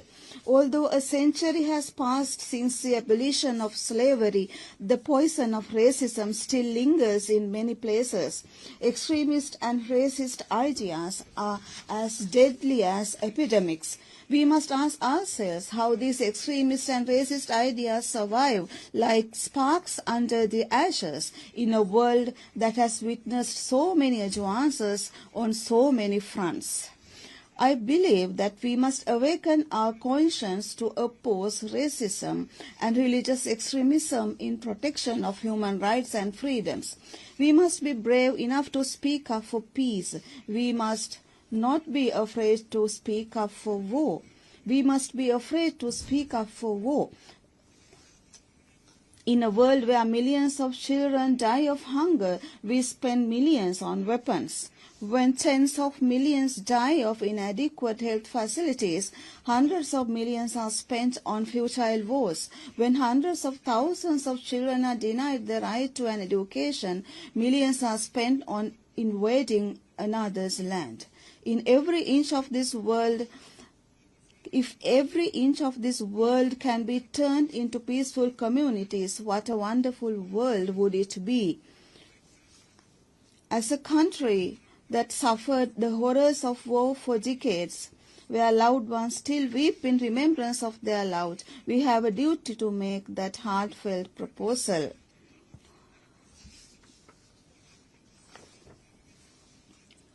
I would like to remind you that at the last election, people of Sri Lanka decided in favor of a centuries-old dream. A legislature has been established according to that decision, reflecting the ethnic and religious diversity of the country. A parliament has been established with women and other marginalized communities in representation. We believe that the duty of legislatures is to develop the country and the people, not to develop themselves. And we have established that idea. Madam President, distinguished guests, our people have chosen light over darkness. They have given their approval to realize the vision of a thriving nation, a beautiful life. To fulfill this historic mandate, we have focused on establishing non-corrupt administration, poverty eradication, and digitalization, and we have also placed great emphasis on education, health as well. We are moving towards these goals step by step. Digital democracy is one of our aims, ensuring that every person and every country can enjoy the opportunities of the digital age is a global challenge. If we succeed in our task, we will be able to open doors to technology, accelerate development, and to strengthen governance. If we fail, technology will turn into one more force, worsening inequality, insecurity, and injustice. The digital gap between states that can and cannot establish access to digital tools is clear. An even greater gap is being created in relation to artificial intelligence. Sri Lanka and many other developing nations in Asia and also many other nations are facing challenges in using AI as a development tool due to the inadequate infrastructure facilities. Madam President, distinguished delegates, I ask the international community to work together And we have to develop a dignified society, a dignified world. I present this August Assembly a proposal to set up a neutral sovereign artificial intelligence zone. We must build a new and better world, a world which represents the dignity of humankind. You, as members of this assembly, must be the architects of that better world. As President Harry Truman stated on the occasion of founding the United Nations, in your hands rests our future. We must not act in fear or under compulsion, but with hope for a better and more secure world. Today we must commit ourselves not to lead the world to another disaster, but to make it a better place for the next generation. I have dreams and expectations for my country. Similarly, you have dreams and expectations for your countries. My dream is to ensure that my people are rich and they have happiness. I believe that you too have such dreams. We must try to achieve these dreams not in competition with each other, but by walking arm in arm. Peace, dignity and equality on a healthy planet. That is the motto of the United Nations organization. Therefore, let us become the true healers of the world. Thank you very much.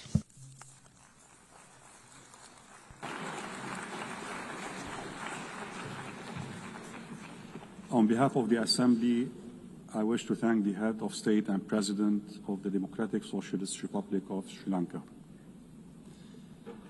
The Assembly will hear an address by His Excellency Cesar Bernardo Arevalo de Leone, President of the Republic of Guatemala. I request protocol to escort His Excellency and invite him to address the Assembly.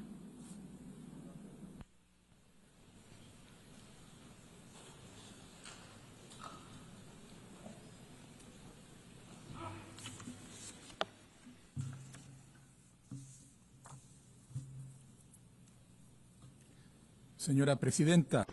Madam President of the General Assembly, Annalena Baerbock.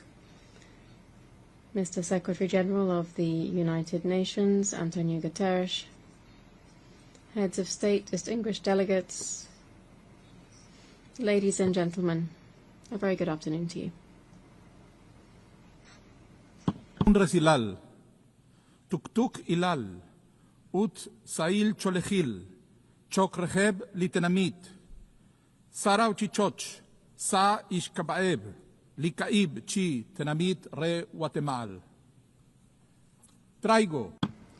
I bring a message of peace and harmony to the peoples of the world on behalf of the 4 peoples of Guatemala. These words come from the heart of the Americas, from the lands inhabited for centuries by the Quechua people in northern Guatemala.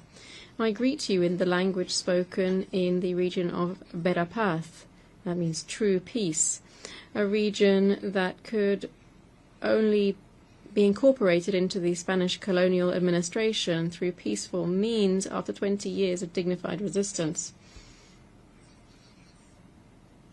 And I present these words to call for the true peace which today seems so distant.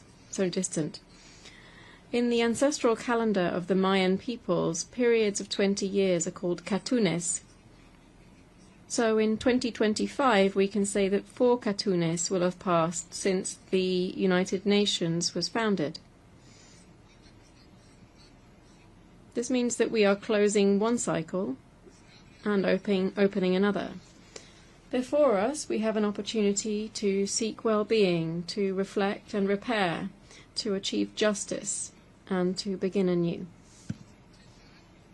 80 years ago, the peoples and governments of the world decided to establish a new way of relating to one another. Out of the ruins of a war that shook humanity's deepest convictions in every corner of the planet, emerged the certainty that dialogue and cooperation would be central tools in building a new world, in transforming fear, dismay, and shame into hope, responsibility, and into a steadfast commitment to peace. Today, The shadows of war are once again visible on the horizon, and military abuses committed against vulnerable communities affront humanity as a whole.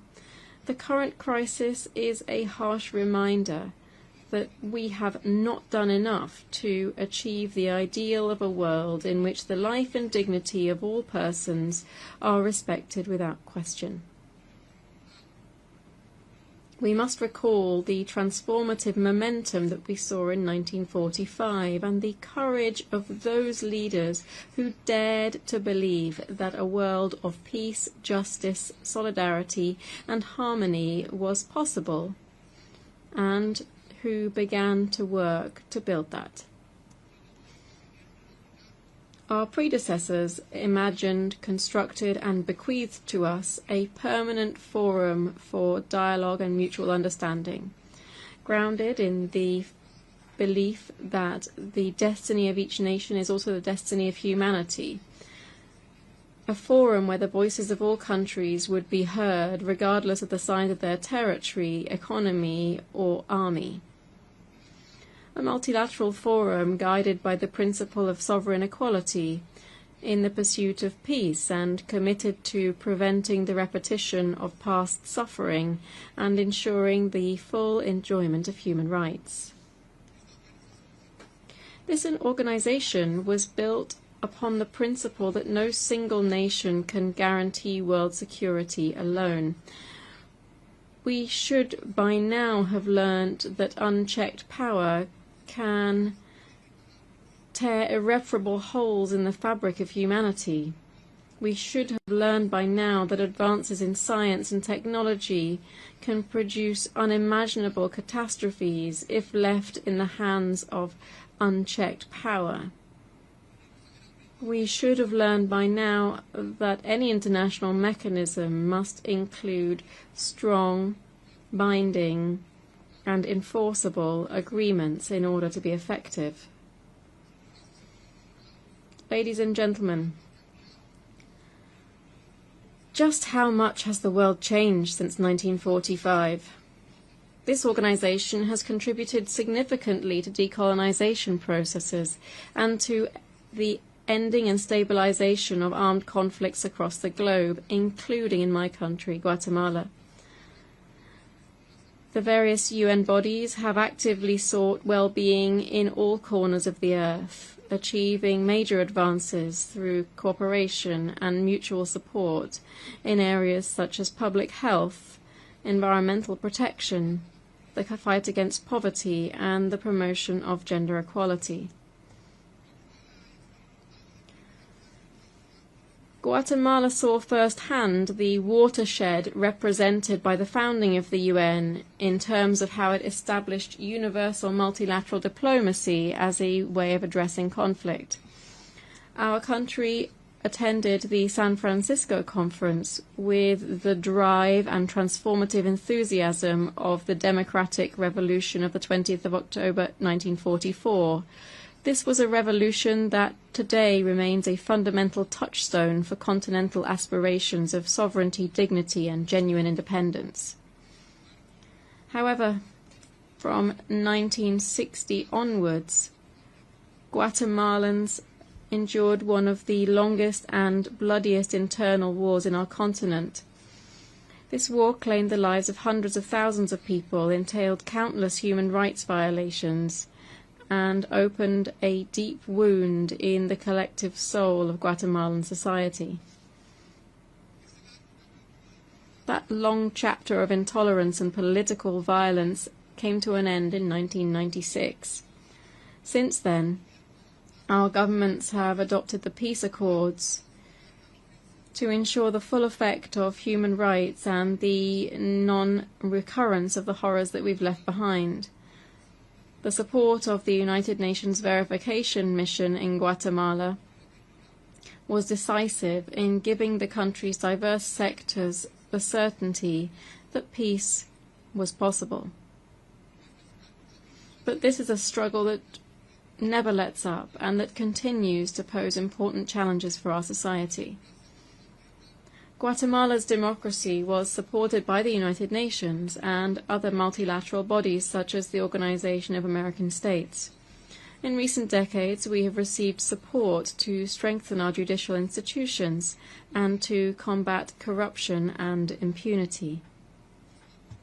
This has helped the people of Guatemala to strengthen their struggle to secure effective government, an independent justice system, clean and transparent elections, and a future of progress and well-being. After a long period of institutional dismantling, during which corruption was simply how the system conventionally worked, Guatemala is now returning to the path of democratic recovery. We are convinced that cleaning up our institutions is essential to consolidating democracy. This despite the difficulties posed by the constant harassment that we suffer from anti-democratic actors entrenched within our justice system. In a hostile context, we have acted to combat corruption and impunity and to promote transparency and accountability. My administration defends, promotes, and protects human rights and does so firmly. We remain committed to safeguarding the freedoms enshrined in the Universal Declaration of Human Rights. After more than 7 years, we have reopened our doors to the monitoring mechanisms of the United Nations Human Rights Protection System. We have received 7 official visits, including that of the UN High Commissioner for Human Rights, the visit of the Special Rapporteur on the independence of judges and lawyers, and of the Special Rapporteur on adequate housing. However, the results that we've achieved so far are not enough. The process of change that we are undergoing requires improving how we take collective decisions. In a country where exclusion and discrimination were everyday features of our public administration, my government is breaking down historical barriers and is working hand in hand with the ancestral authorities of indigenous peoples, with civil society and with various business sectors, so that together we can foster development throughout the country.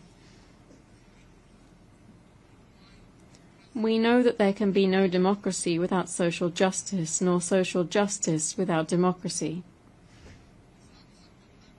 We are engaged in a decisive struggle against corrupt and authoritarian forces who seek at all costs to keep institutions in their control and to perpetuate impunity. In their determination to pervert justice, they criminalize and persecute indigenous leaders who defended democracy, such as Luis Pacheco, journalists who denounce corruption, such as José Rubén Zamora, judges such as Virginia La Parra, and anyone else who opposes their designs of corruption and impunity, driving them into exile or imprisoning them arbitrarily.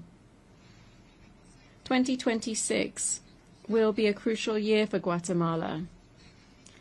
It will bring elections for new authorities in key oversight and justice bodies. It's essential that these selection processes be conducted transparently, impartially, and in accordance with the law. We have therefore formally requested the technical and political support of our strategic partners to ensure that these processes meet the highest standards of legitimacy. Preserving our democracy and the possibility of building a genuine rule of law in Guatemala depend on this. I invite the international community to continue supporting these efforts through technical oversight, institutional assistance, and further cooperation. Madam President, distinguished delegates, beyond our domestic efforts, Guatemala strives to meet its commitments to its neighbors and to the world. We are strengthening our capacity to be able to address the needs of the thousands of migrants who transit our territory, ensuring that they receive dignified treatment, the same dignified treatment that we demand for Guatemalans abroad. At the same time, we are tackling the root causes of poverty that have forced so many Guatemalans to migrate. And we are stepping up the assistance that we provide to our citizens in the United States and in Mexico. Together with our neighbors, we are promoting major initiatives to combat transnational organized crime and drug trafficking. We participate actively in 7 peacekeeping missions and contribute 150 personnel to the multinational security support mission in Haiti. We support the Secretary General's proposal to transform that mission into a hybrid mission backed by the organization and financed from the assessed peacekeeping contributions. We reaffirm our support for Haiti and its efforts to achieve stability with the backing of the international community. Distinguished delegates,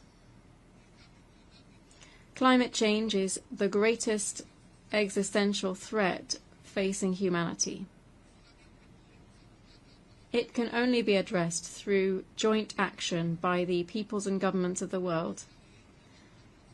One example of this is the collaboration that we've established with our neighbors in Mexico and Belize to protect the biocultural corridor of the Great Maya Forest, which is one of the continent's main lungs.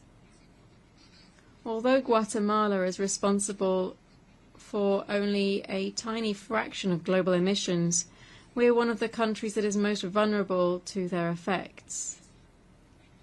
That's why we have reactivated and strengthened our National Climate Change Council.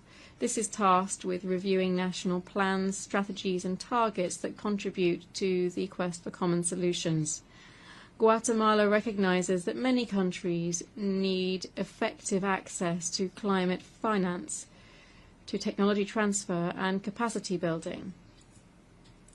We therefore urge all states to honor their climate finance pledges and to accelerate the implementation of the Paris Agreement.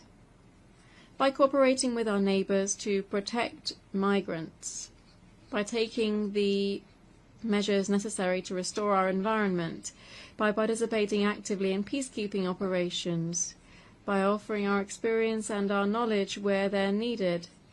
This is how Guatemala participates in this great mosaic of the United Nations. Madam President, the forthcoming judgment of the International Court of Justice will bring an end to the territorial, insular and maritime dispute with our neighbor Belize. The written phase has now been concluded and the oral hearings are scheduled for next year. We now stand before an historic opportunity to open a new chapter in relations between the two countries. Resolving this dispute peacefully is an example of how even the most complex differences can lead to peace and cooperation. Guatemala reiterates its commitment to strengthening its bilateral relations with Belize on the basis of mutual respect, peaceful cooperation, and the observance of international law. Distinguished delegates, we are at a crossroads. At times when dialogue and consensus building are seen as signs of weakness, when the shadow of authoritarianism grows in many parts of the planet, when disinformation is leading many people to seek out quick fixes, even at the cost of sacrificing their own freedoms, it is our duty to reaffirm the values and principles of solidarity, which for 80 years have guided the spirit of this organization.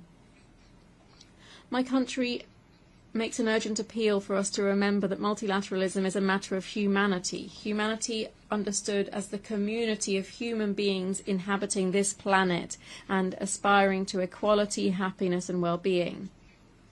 But this is also humanity understood as the quality that allows us to feel empathy, to feel compassion, and to be profoundly offended by any form of injustice committed against our fellow human beings. For Guatemala, it is very clear that injustice anywhere in the world is unacceptable. Our main task as the United Nations is to recover a certainty, which is that we can and must live together in peace. The universal aspiration for a world without war and the desire for sustainable peace mean ensuring legitimate, open and plural processes to make decision-making more effective. This quest for legitimacy must not become an obstacle or an excuse for delaying necessary action. The United Nations has not fulfilled its mandate to act when military machinery is devastating individuals, families, communities, and entire populations in the name of security and sovereignty, as is happening right now in Ukraine, in Sudan, and in Gaza. We must immediately halt the attacks and guarantee the entry of humanitarian assistance to all war-torn territories. We must put an end to the invasion of Ukraine, an end to the war in Sudan, a total end to the suffering and death of the civilians in Gaza. We also call for the immediate and unconditional release of the hostages.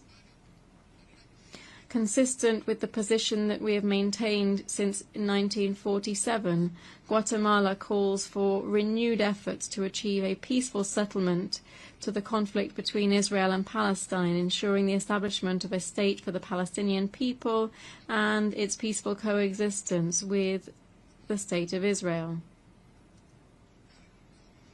We should never have reached this point.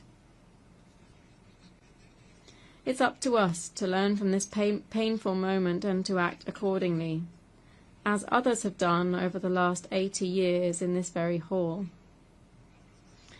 That's why we need to discuss and promote reforms of the United Nations that make our work more efficient and brings it closer to the peoples of the world.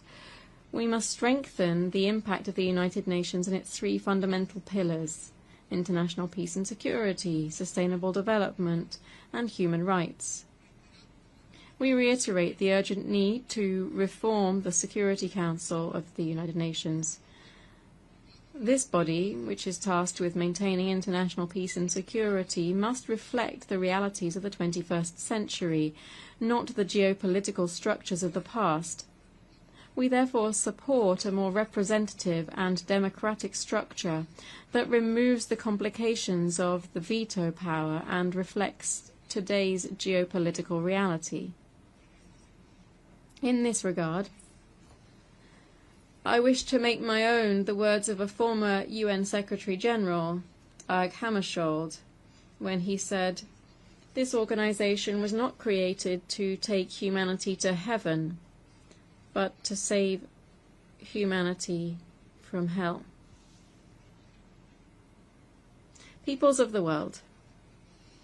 Today multilateralism is in crisis. Its survival as joint action by free nations giving meaning, orientation and life to this organization depends on our ability to reform it and at the root.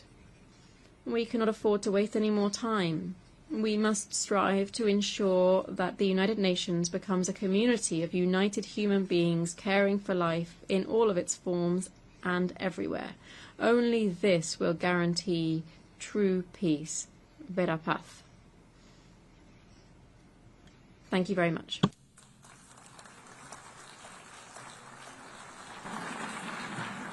On behalf of the General Assembly, I wish to thank the President of Guatemala.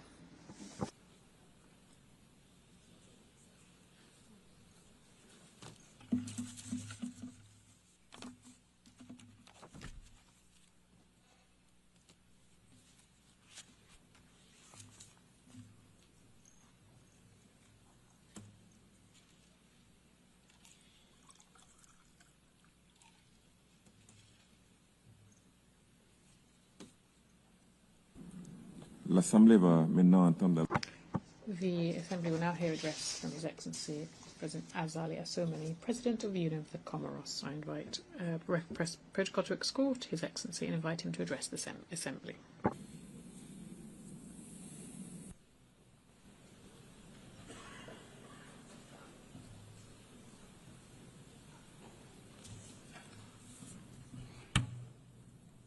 Bismillahirrahmanirrahim. Excellence, President of the General Assembly, Excellencies, Secretary General of the United Nations, Your Majesties, Royal Highnesses, Heads of State and Government, Heads of Delegation, distinguished guests, allow me first of all, on behalf of the Comorian delegation, to address our warmest thanks to the American authorities for the hearty welcome and the excellent organisation of the 80th session of our Assembly. I would also wish to congratulate Her Excellency Madame Annalena Baerbock on her election to preside over this session of our Assembly, and wish her every success in this noble mission, and also at the same time pay tribute to His Excellency Mr. Philemon Yang, and note the wisdom and rigour with which he led the work of the previous session of the General Assembly. Finally, I wish to commend the enlightened leadership of His Excellency Mr. Antonio Guterres, United Nations Secretary General, whose tireless commitment to peace and development accurately embodies the ideologies enshrined in our Charter at a time when the international order is unfortunately facing severe turbulence. President, the theme of this 80th session, Better Together, 80 years and more for peace, development and human rights, is as urgent and relevant as ever in the current global context.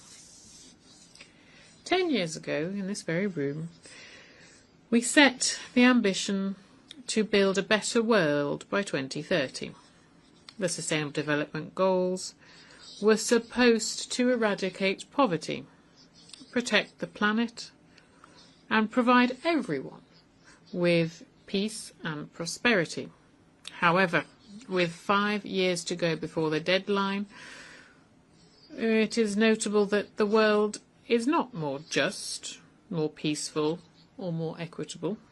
On the contrary, inequalities have increased, conflicts multiplied, and humanity is moving further and further away from the vision that once drove us.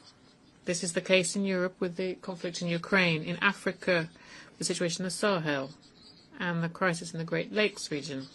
The Palestinian tragedy is perhaps the most shocking demonstration of this. For more than 70 years now, and today even more so than before, the Palestinian people have been suffering the pillaging of their ancestral lands, suffering exile, torture, and humiliation. Their recent history is simply a succession of pages written in blood, indifference, and scorn.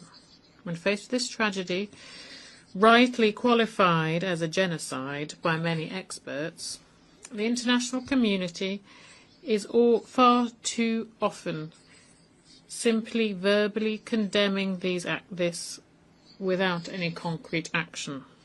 We, rightly, condemned the barbaric acts committed on the 7th of October in Israel, but the disproportionate response that has been unleashed in Gaza since then is indeed a genocide.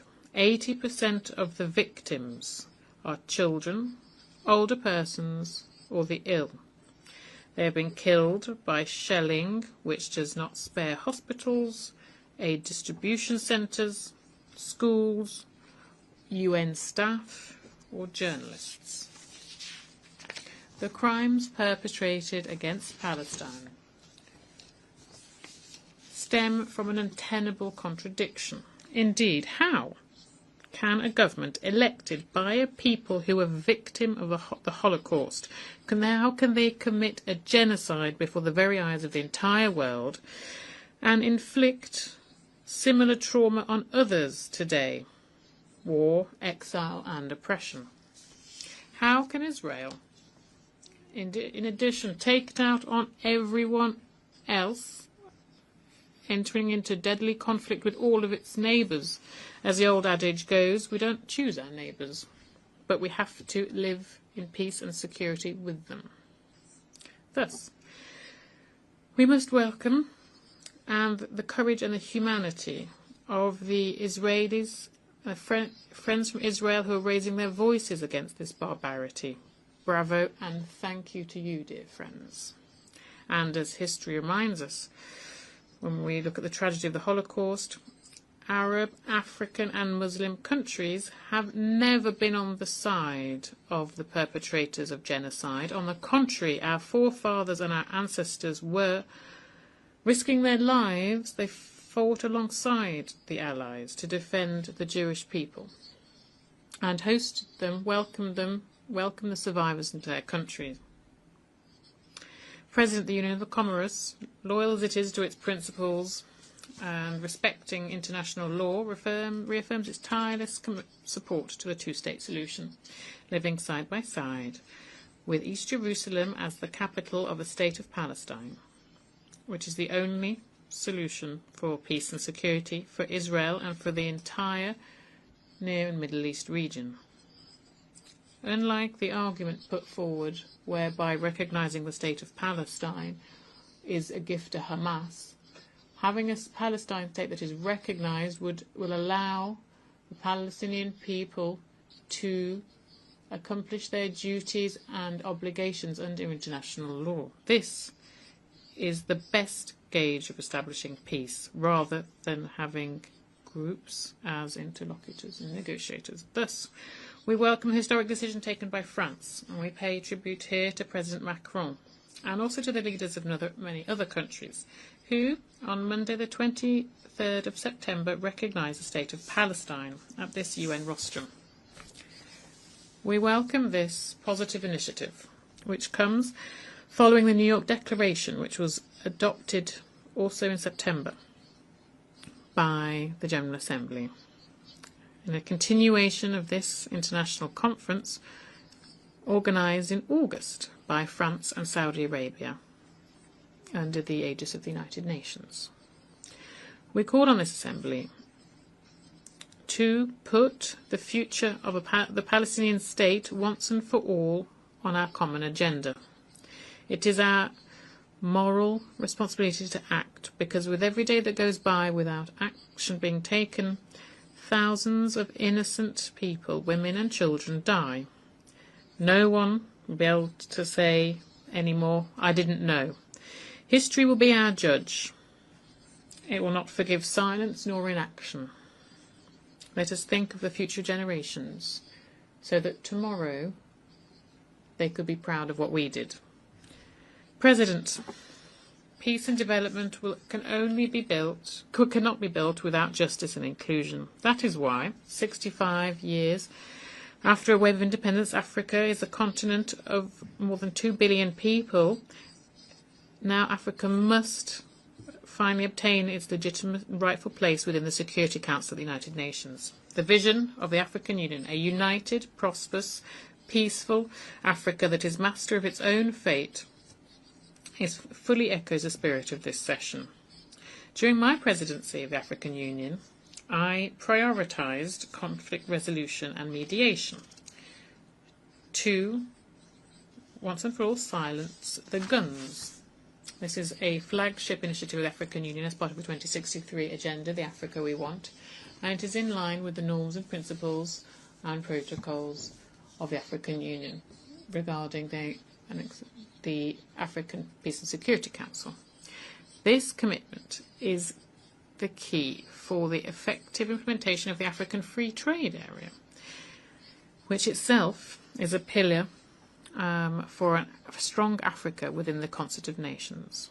President, distinguished guests, in the same vein, I wish to recall that the declaration adopted by the General Assembly at its 26th session declared the Indian Ocean a zone of peace, free from nuclear weapons and military bases. However, still today, competing ambitions are threatening this stability.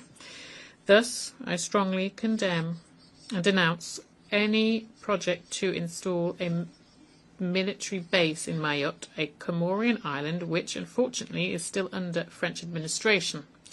The Union of the Comoros, they were just celebrated 50 years of independence and accession to the United Nations. We remain committed to the full entirety of our national territory, Anjouan, Grand Comore, Mohéli and Mayotte, all of it. I wish to reiterate the gratitude of the people and the government of the Comoros to all of those who, as we mark this half-century anniversary, have congratulated us and sent their best wishes. In this context, from this rostrum, I cannot also ignore the question of Mayotte, a Comorian island which is still under French occupation, despite clear and repeated resolutions of the UN, of the African Union, and from other bodies too. The dialogue that has begun with France, what the late President Mitterrand called an unfortunate dispute, must reach a successful conclusion, because this dispute has gone on far too long, and every year it costs the lives of thousands of our compatriots in the stretch of sea that separates Mayotte and its sister islands. This week, very serious facts were unveiled by an investigation from the French newspaper Le Monde, which reported on deliberate manoeuvres on the part of the police operating in Mayotte, who carrying out regularly sinking boats which cost the lives of several Comorian citizens. Thus, the Union of the Comoros calls on the French state, the occupying power, to stop these operations, to launch the appropriate investigations and to punish the perpetrators of this barbarity, so that justice be served and so that the dignity of human lives be respected. On our side, the Union of the Comoros will tirelessly continue its diplomatic and legal action, so that justice can be served and so that a just solution can be found to the question of the Comorian island of Mayotte, which is one of the last open wounds of decolonisation in Africa. We thus regret that some brotherly countries in Africa who have always defended international law and the Comorian cause are today prevaricating and undertaking unfortunate initiatives with France to establish relations with Mayotte, in spite of international law and our national sovereignty. We call on the African Union to act, to recall the duty and necessity for the respect of international law and the respect for unity of our archipelago. President, distinguished guests, much like many small island developing states, Comoros are on the front line of climate change, and we remain a vulnerable but determined country. Rising seas, coastal erosion, and the increased frequency of cyclones are posing a threat to our villages, our ecosystems, and our lives. We call for equitable and simplified access to climate financing. We call for increased solidarity, too, so that our people can not only survive, but prosper. In recent years, the Union of the Comoros has launched an emerging Comoros plan, which seeks to transform our economy, strengthen our infrastructure, modernise our education system, and improve our people's health. Our country has a vast potential in terms of renewable energy, including geothermal energy. We invite our bilateral and multilateral partners and the private sector to join this promising development project. It is based on 3 pillars: inclusive growth, the energy and digital transition, the blue economy, one of the great riches which is the Indian Ocean. The security across our region depends on the stability of each and every one of its states, and thus we condemn strongly all forms of terrorism and transnational crime. We advocate for strong and just multilateralism and solidarity based on the UN Charter and the respect for the sovereign equality of states. We must reaffirm also our commitment to a fairer world order, where small states have a voice and can fully participate in global governance, and to turn back the tide of protectionism and stop people looking inward. We advocate for reform of the international financial architecture. Following the COVID-19 pandemic, the climate crisis and the increasing debt of developing countries, it is crucial to adapt the global financial system to the economic, geopolitical and social realities. 50 years after its independence, the Comorian nation is still a young one, but it is buoyed by its experience and by its dreams. The Comorian people is proud of its history and confident in its future, and they remain committed to this assembly, which embodies our common aspirations for peace, justice and development, which must be consistently consolidated. I therefore solemnly appeal to the international community and our development partners to support our efforts so that we can have a world that really is for peace, development and human rights. Thank you for your kind attention. Au nom de l'Assemblée, On behalf of the Assembly, I wish to thank the President of the Union of the Comoros. The Assembly will now hear an address by Her Excellency Ms. Netumbo Nandi-Ndaitwah, President of the Republic of Namibia.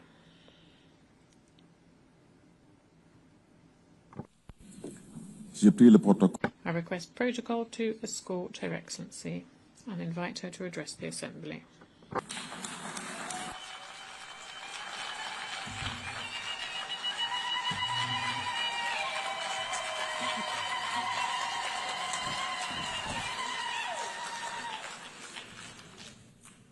Thank you, Madam President.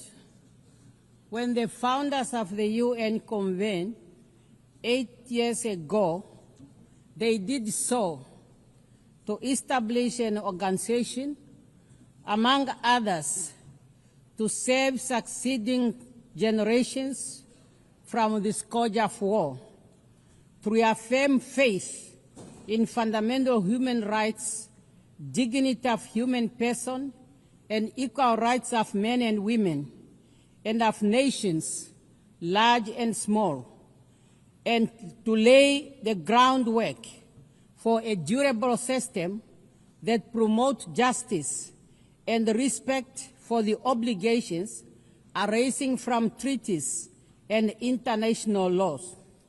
While over the following decades, we have become closer to the brink of war, the United Nations has stood the test of time, from decolonization to promoting the right to self-determination, from conflict prevention and securing peace to the provision of humanitarian assistance. The UN has continued to fulfill its founding mandate under very difficult circumstances. Therefore, the international community must honor the brave men and women who, under the blue flag, have been at the forefront in the securing of world peace. Namibia's journey to independence is one of the UN's most success stories. It was through this very organization that our forebears tirelessly petitioned for the end of apartheid, colonial rule in Namibia, for freedom and independence of our country. At this point, I want to thank the UN family for having held a special session in remembrance of our founding president, Comrade Sam Safishuna Nujoma, when he passed on. Madam President, my personal journey with the United Nations begins in 1974, where I have had the privilege to serve my country and Africa in various capacities within the halls of this distinguished global organ. Today, I am deeply honored and humbled to stand before you as the 5th President of the Republic of Namibia with a mandate to deliver services and to ensure justice of all inhabitants of our country. As a woman, I encourage every girl and woman by affirming that your voice matters. Your vision is needed, as it will pave you a way to the helm of whatever institution you are serving. Madam President, Namibia's 8th administration is built on the strong foundation and legacy of our predecessors. Under the theme, Unity in Diversity, Natural Resources Beneficiation, and Youth Empowerment for Sustainable Development. That theme aims to shape and transform the Namibian economy through value addition and other economic activities. Hence, we have identified agriculture, sports, youth empowerment, education and training, creative industry, health services, land and housing as critical sectors supported by mining, energy, water, tourism, infrastructure development, transport, logistics, to sustain our economic development through our long-term development blueprint, Vision 2030. This vision is being implemented through a series of national development plans, NDPs. Recently, we launched the 6th NDP with its fundamental pillars clearly aligned to the global agenda, such as the SADC Regional Inductive Strategic Development Plan, the African Union Agenda 2063, and the UN Agenda 2030 for Sustainable Development. Some of our achievements include the launch and the operationalization of the National Youth Fund, which is to assist young entrepreneurs in their economic activities. In the area of education, we will abolish registration and tuition fees in all public institutions of higher learning and vocational training centers to ensure skill development. On energy, Namibia is diversifying her energy mix using all our natural resources. In addition, Namibia presented her energy compact at the African Energy Forum, thus enabling us to access concessional funding for national energy initiatives. Madam President, climate change is scorching our lands and drying up our rivers. Global instability is impacting our economies, our markets, and jeopardizing our livelihood. These are interconnected symptoms of deeper fragility in our shared system. They require our collective action rooted in apathy and shared responsibility. In this regard, I am glad to announce Namibia's bid to host the Africa Regional Hub of the Green Climate Fund. Furthermore, severe droughts, floods, and other climatics brought about by climate change cannot be overemphasized. Namibia calls for the implementation of the provision of the Namib Declaration on a strong United Nations Convention to combat desertification for a land degradation and neutral world. Namibia acknowledges the technological advance in all fields, but ethical boundaries must be respected. However, artificial intelligence must not be a substitute for human judgment or responsibility. We therefore call for a global standard that ensures that the usage of artificial intelligence remains transparent, fair for humanity.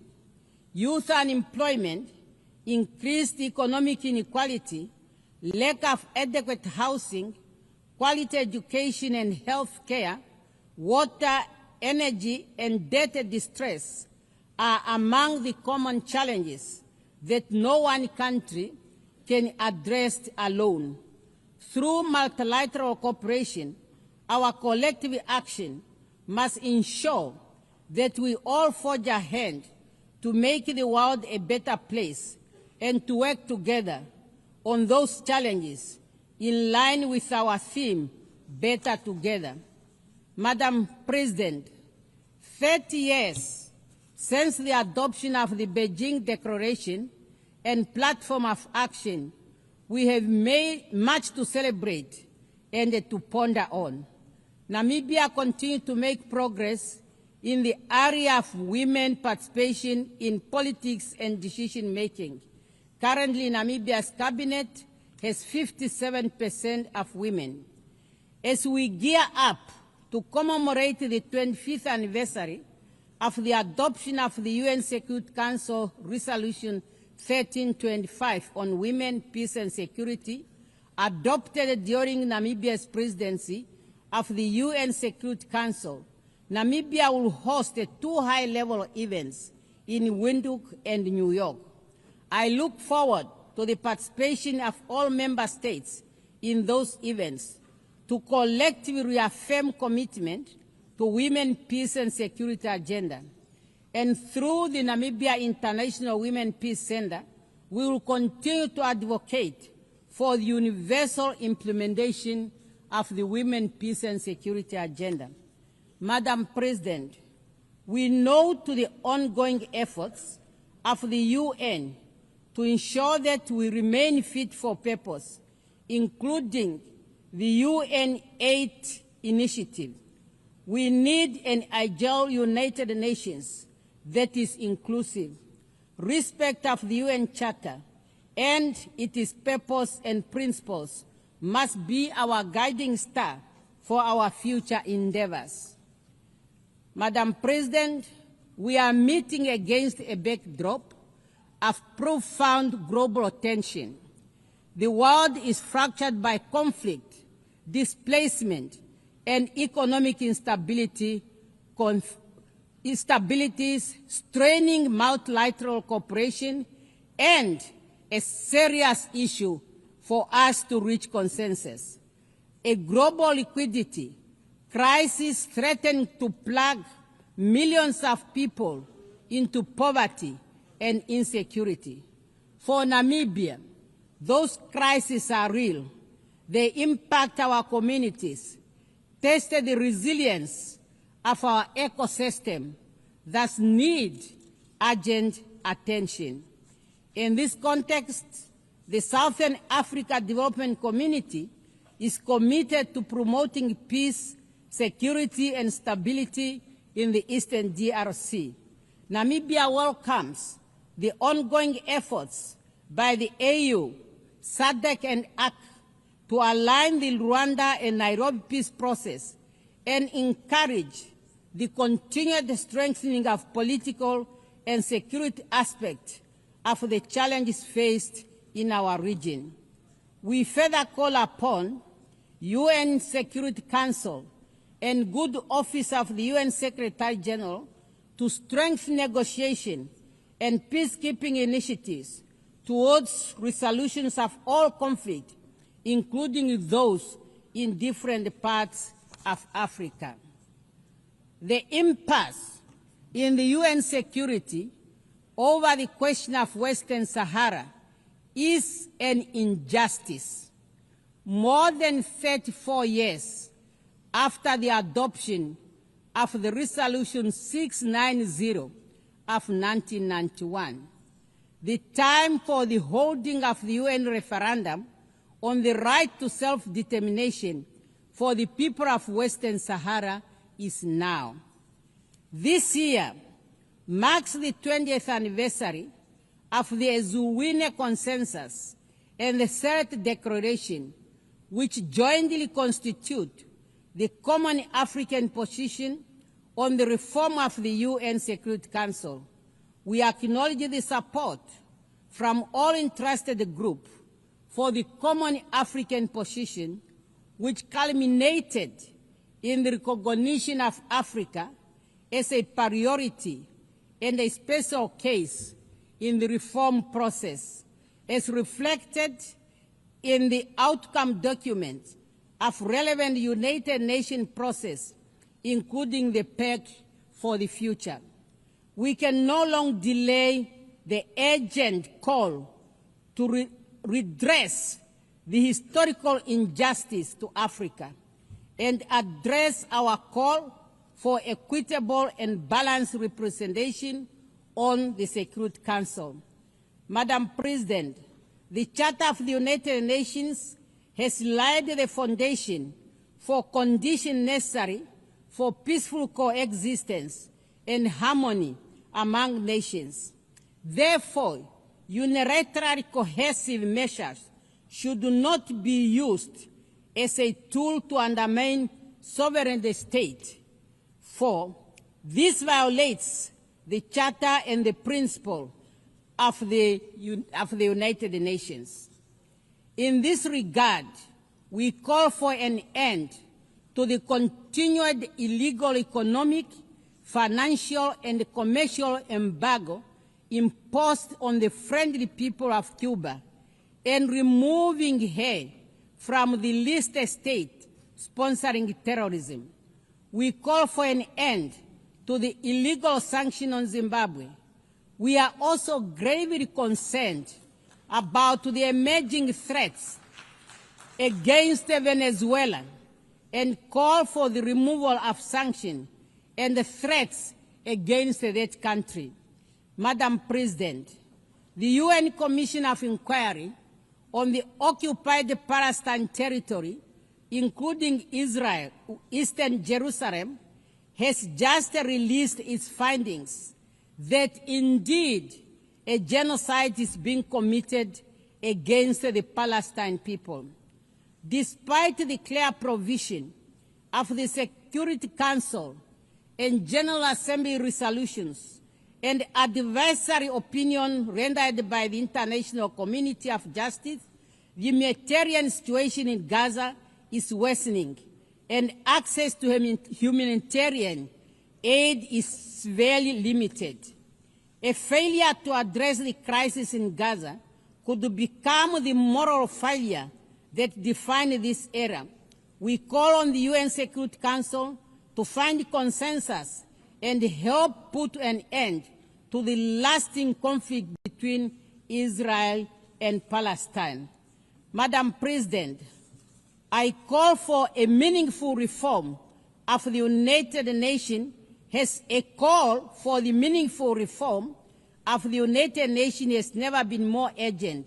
This reform necessitated democratizing global governance, amplifying marginalized voices, and ensuring international law is not a tool for convenience, but a shield for most vulnerable. As I conclude, I wish to reaffirm Namibia's commitment to the international obligation and the multilateral order. Respect for international law is not just a legal duty, it's a moral imperative. We must reaffirm our commitment to the principle that unite us, mutual respect, and peaceful resolution of dispute, and solidarity in the face of common challenge. Let us remember that even the smallest nation have a voice. When those voices are heard and heeded, durable peace and justice will prevail. We have an obligation to make this our moment, not to despair, but renewal. We have the opportunity to restore hope, to build a future defined not only by division, but by unity and preservation of human dignity. I thank you for your kind attention.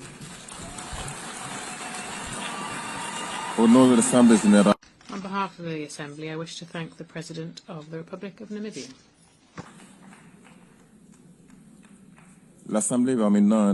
The Assembly will now hear an address by His Excellency Mr. Mohammed Irfan Ali, President of the Cooperative Republic of Guyana.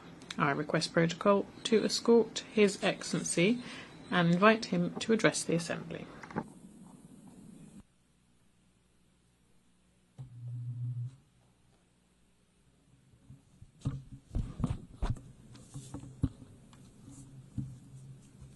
President, Excellencies, distinguished delegates, friends, I extend my heartfelt congratulations to Madam President on her election as President of the 80th session of the United Nations General Assembly.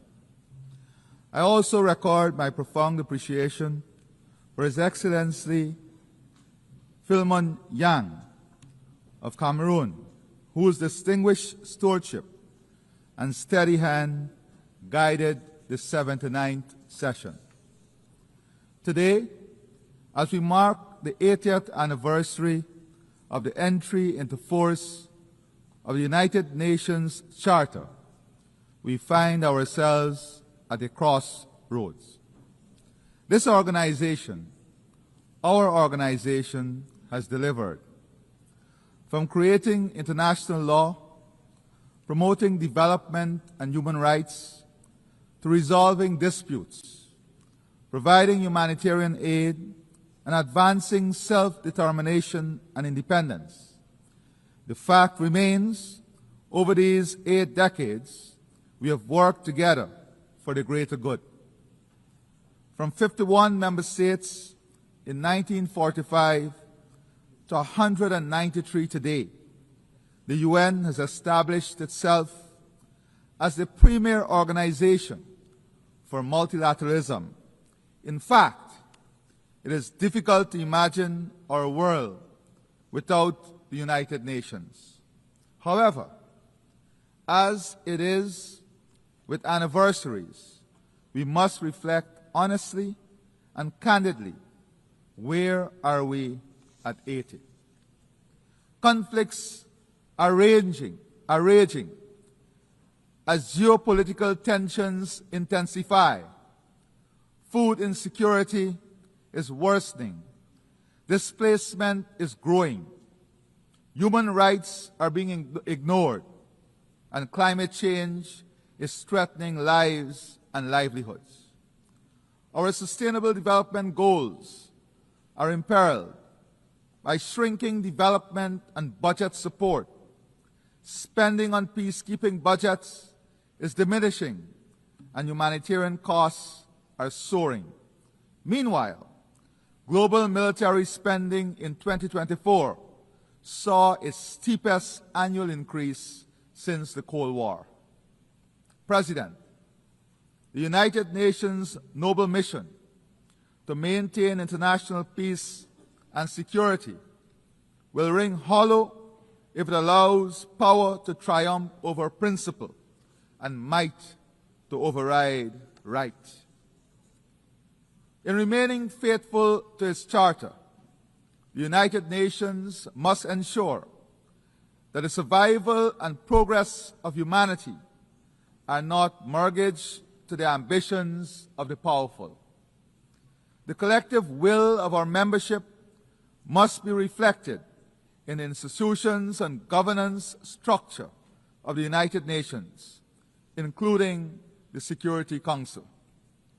On this note, as we prepare to leave the Security Council at the end of this year, I want to thank our permanent representative and a team from Guyana for their exceptional work at the Security Council and their leadership.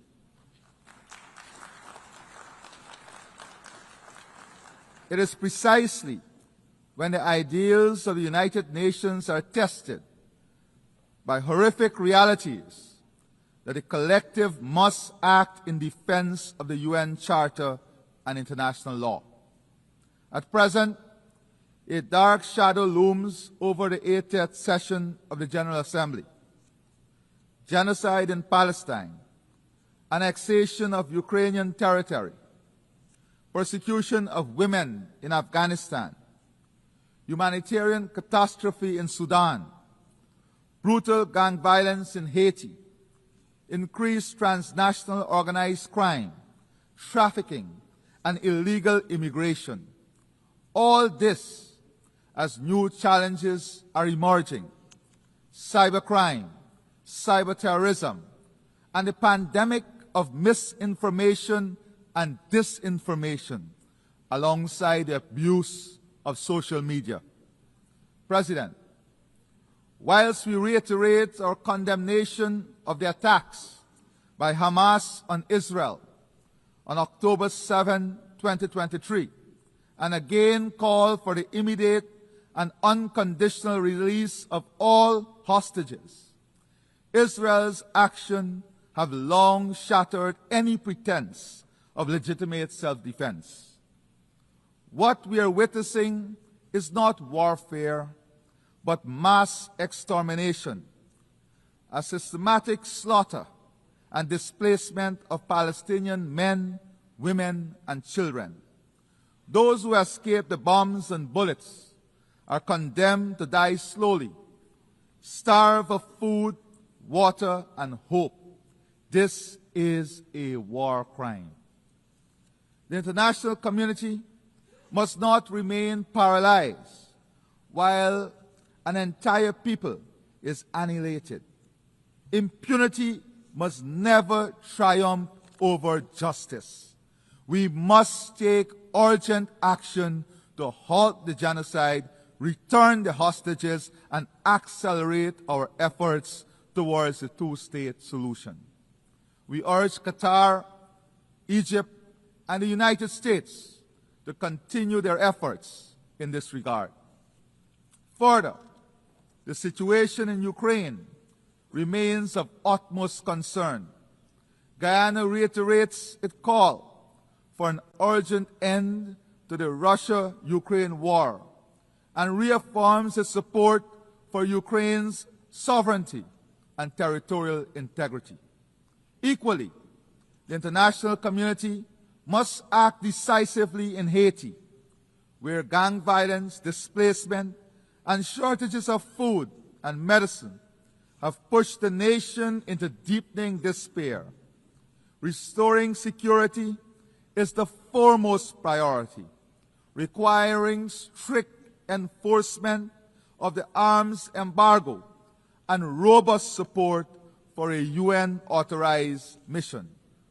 I emphasize that without urgent humanitarian funding and a Haitian-led and owned political process, stability will remain elusive. We must address the root causes of Haiti's continuing troubles, including its historical debt burdens, which stymies its development, prospects, and upliftment of its people. As President Macron acknowledged, making Haiti pay for its independence was unjust. This is a welcome step. President, turning to my own country, Guyana, a small and peaceful state, we have endured repeated threats and aggression from the Bolivarian Republic of Venezuela. The territorial controversy between our states is now before the International Court of Justice, which has twice reaffirmed its jurisdiction and which in 2023 issued provisional measures ordering Venezuela to refrain from altering the status quo. Yet, Venezuela persists with unilateral laws and threats of annexation, flagrantly violating international law, the UN Charter, and the very principles that sustain global order. If the rights of a small state can be trampled upon and legally binding orders ignored, what protection remains for any nation under international law? Yet, Guyana continues to repose confidence in international law. For us, the principles of sovereignty, territorial integrity, and non-interference are non-negotiable. We will not cower to coercion, intimidation, or unilateral action. We thank our international partners and allies for their solidarity. President, at 80, the time has come for a frank conversation on Cuba, one that would lead to the prosperity of its people, optimizing the full potential Cuba offers to its people and the rest of the world. Central to this dialogue is the lifting of the embargo on Cuba and its removal from the list as a state sponsor of terrorism. Also important to our region is our collective effort against drug trafficking, human trafficking, and illegal migration. We support efforts by the international community to addressing these crimes that are destroying the lives of our people, especially young people. The region must continue to champion efforts to enhance democracy, promote good governance, and respect the will of the people in determining governments of their choice through free and fair elections. President, this year marks the 30th anniversary of the Beijing Declaration and Platform for Action. The Declaration remains a blueprint for achieving gender equality, which, despite transformative strides, remains significantly unrealized in most parts of the world. In Guyana, the dividends of strategic investments in leadership and capacity building for women and girls are evident. More women have assumed leadership roles in government, in parliament, and in public and private sectors. We have achieved gender parity in education at all levels and advanced the socio-economic empowerment of women through land and home ownership and diverse job opportunities in traditional and emerging sectors. To enable women to participate equally and competitively in the workforce, government is offering child care support, which will include day and night care centers for children. President, survival of our people, our economies, and our planet depends on accelerating action on the Sustainable Development Goals. It requires a people-centered approach that prioritizes ending poverty and hunger, ensuring protection of children, support for persons with disabilities, and empowerment of young people. Peace, stability, and sustainable development cannot exist in isolation from the urgent need to address climate change, which poses an existential threat to the most vulnerable and to our shared future. Guyana repeats the call for accelerated, unified global action to limit global warming. We continue to match our words with actions, protecting our forests, investing in sea and river defenses, improving drainage and irrigation, and restoring mangrove ecosystems to protect our people, our land, our livelihoods, and our planet. Our low-carbon development strategy 2030 demonstrates that economic growth and environmental stewardship can advance hand in hand. As the first country certified under the REDD+ Environmental Excellence Standard and a successful seller of carbon credits, we are demonstrating that nature has tangible value and that innovation and responsibility can and must be rewarded. We call on the international community to deliver predictable, accessible climate finance, to support adaptation and resilience, and to embrace nature-based solutions. We once again commend Prime Minister Motley and the Bridgetown Initiative as the path towards sustainable financing for climate action. President, This year marks the 10th anniversary of the Sustainable Development Goals.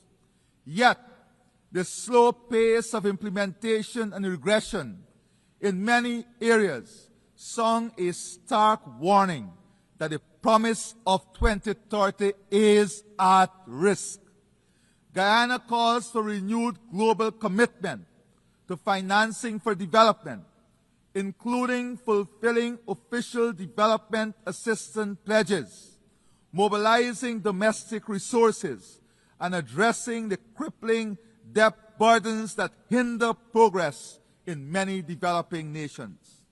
Addressing these development challenges requires recognizing that the health of our ecosystems is inseparable from achieving the SDGs. Guyana proudly convened the inaugural Global Biodiversity Alliance Summit in Georgetown in July 2025, uniting over 140 countries, organizations, community groups, indigenous leaders, scientists, and financial institutions. The Georgetown Declaration, endorsed by this broad coalition of stakeholders, sends a clear and urgent message that biodiversity is a global public good and its protection must be woven into national development plans, climate strategies, and financial frameworks. Building on the global pledge to double protected areas by 2025 and achieve the 30 by 30 goal by 2030, the summit underscored the urgent need for innovative financing mechanisms, including biodiversity credit, green bonds, debt for nature swaps to fund nature's protection. Guyana is actively exploring biodiversity credits to create sustainable income streams for forest communities, building on our carbon credit success. We have signed a memorandum of understanding with the Yale Center for Biodiversity and Global Change to co-develop a national biodiversity information system, a digital backbone for data-driven conversation. Guyana is demonstrating that economic development and environmental stewardship can advance together by using natural gas as a bridge away from heavy fuel oil and investing in hydropower, solar, wind, and other renewables. We aim to lower electricity costs for our citizens and businesses while ensuring universal access to affordable, reliable, sustainable, and modern energy. Guyana is pursuing an ambitious energy infrastructure and investment plan. While climate change is an existential threat, the reality is that the world still requires energy, an energy source from petroleum, to power growth and development for which there is growing demand. This is essential for the survival of our economies. AI and digitization are accelerating this demand at an extraordinary pace. As you're aware, Guyana is quickly becoming one of the world's largest energy producers per capita, carefully balancing its green footprint with energy production. We'll use our vast gas reserves through a transformational gas-to-energy project. We'll use this resource, taking advantage of our strategic geographic location, to establish an AI hyperscale data center. Large AI data centers are rarely found in similar-sized territories. As such, implementing a project of this scale is of immense pride for Guyana. This investment will improve the competitiveness of our region, accelerate digitization, build out a fintech ecosystem, modernize the service delivery platform of government, and accelerate private investment, bringing new job opportunities. We recognize the indispensable nature of AI in our collective future. However, while there are immense benefit, there is no clarity on equity, access, and applicability. Regulations, ethical standards, and governance mechanisms are urgently needed. In this regard, we welcome the recent UN General Assembly decision to establish 2 global AI governance mechanisms. President, I now turn to food security. Guyana is actively leading efforts to advance the CARICOM agri-food systems agenda through Vision 2030, aiming to boost food production, end hunger, and ensure food security across the Caribbean region. Our experience demonstrates that strategic investment and political will can transform national and regional food systems. Guyana calls for the transformation of global food systems to be more resilient, sustainable, and equitable by strengthening local production and reducing dependence on volatile markets.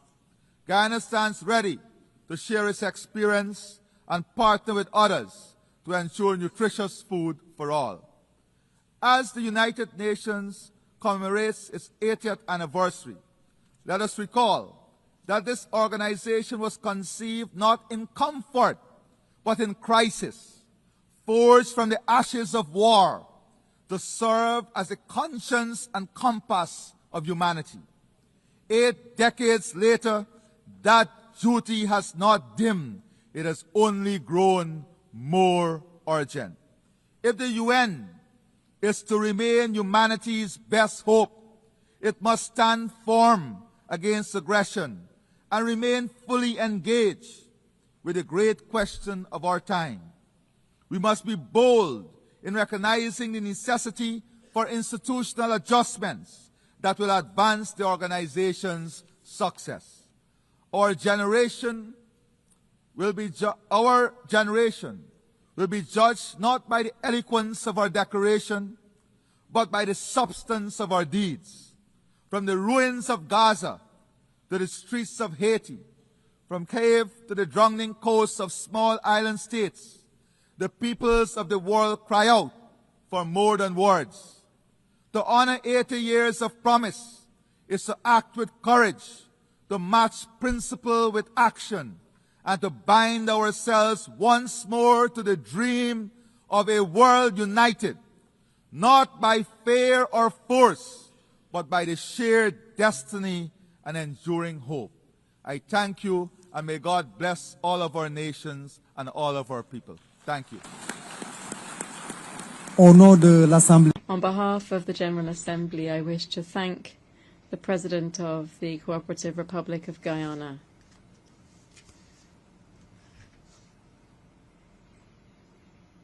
The Assembly will hear an address by His Excellency Mr. Taneti Mamao, President and Minister for Foreign Affairs and Immigration of the Republic of Kiribati. I request protocol to escort His Excellency and invite him to address the Assembly.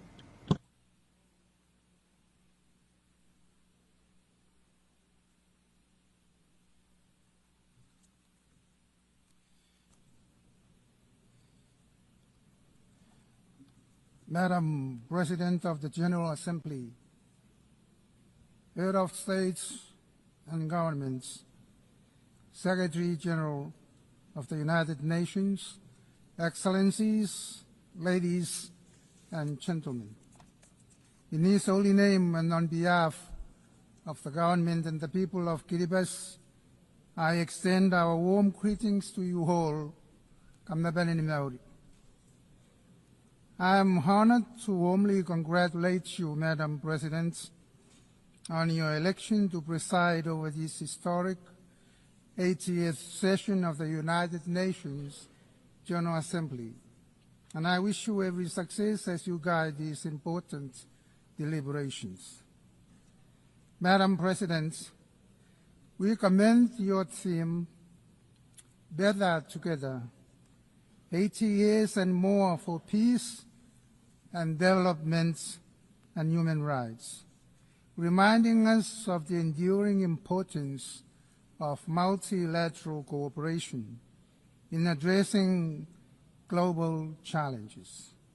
For Kiribati, it underscores the value of working collectively to advance peace, safeguard human rights, and promote sustainable development.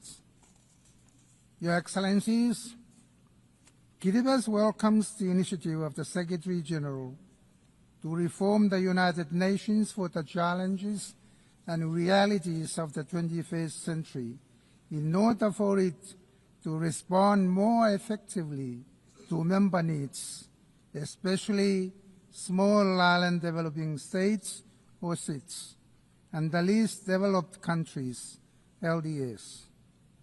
These countries are faced with unique and special circumstances that require targeted assistance and support from the UN. The Secretary General's UN APT initiative is a crucial step toward a more effective UN. In this context, we encourage reforms that remove duplication, improve efficiency, and ensure that mandates most vital to vulnerable nations, such as climate action, sustainable development, and resilience, are protected and enhanced. Kiribati is proud. Since joining the UN, we have been contributing in our way to its mandates and its initiatives. On the international level, especially peace and security, Kiribati has actively supported the Treaty on the Prohibition of Nuclear Weapons, particularly in the implementation of Articles 6 and 7, efforts which we jointly coordinate with Kazakhstan. We fully support the United Nations push for a world free of nuclear weapons and are committed to addressing man-made disasters like dumping of nuclear waste, radioactivity wastewater discharges, and traversing of nuclear-powered submarines, and testing that pose grave risk to our oceans' fragile health. Advocating for a nuclear-free ocean and a world should be backed by our commitment to peace and security. Kiribati has strengthened governance in the capital and is now working with the outer highlands to improve accountability, develop relevant initiatives, manage assets, and enhance customer service. These efforts are very essential for peace and security. Aligned with our KV20 roadmap to transform Kiribati into a healthy, wealthy, and peaceful nation, we sent our police officers to support the UN peacekeeping missions. Kiribati also actively engages in social and cultural initiatives for peaceful living. Gospel Day, now celebrated across Kiribati, unites all faith-based organizations to worship together, fostering respect, unity, and peace. We hope this approach promotes religious tolerance worldwide, making it a better place to live. Peace, security, and respect for the UN Charter are essential for sustainable development. Kiribati is committed to SDGs, emphasizing SIDS, or small island developing states, unique circumstances. Along with the other SIDS in the Antigua and Barbuda Agenda for SIDS, ABES, we aim for resilient prosperity through technological and digital solutions. These innovations are vital to overcoming challenges from geographical isolation and limited economies of scale. While Kiribati has technological constraints, we see digital solutions as key to enhancing public services, education, commerce, and climate resilience. Kiribati faces climate challenges, but it remains resilient.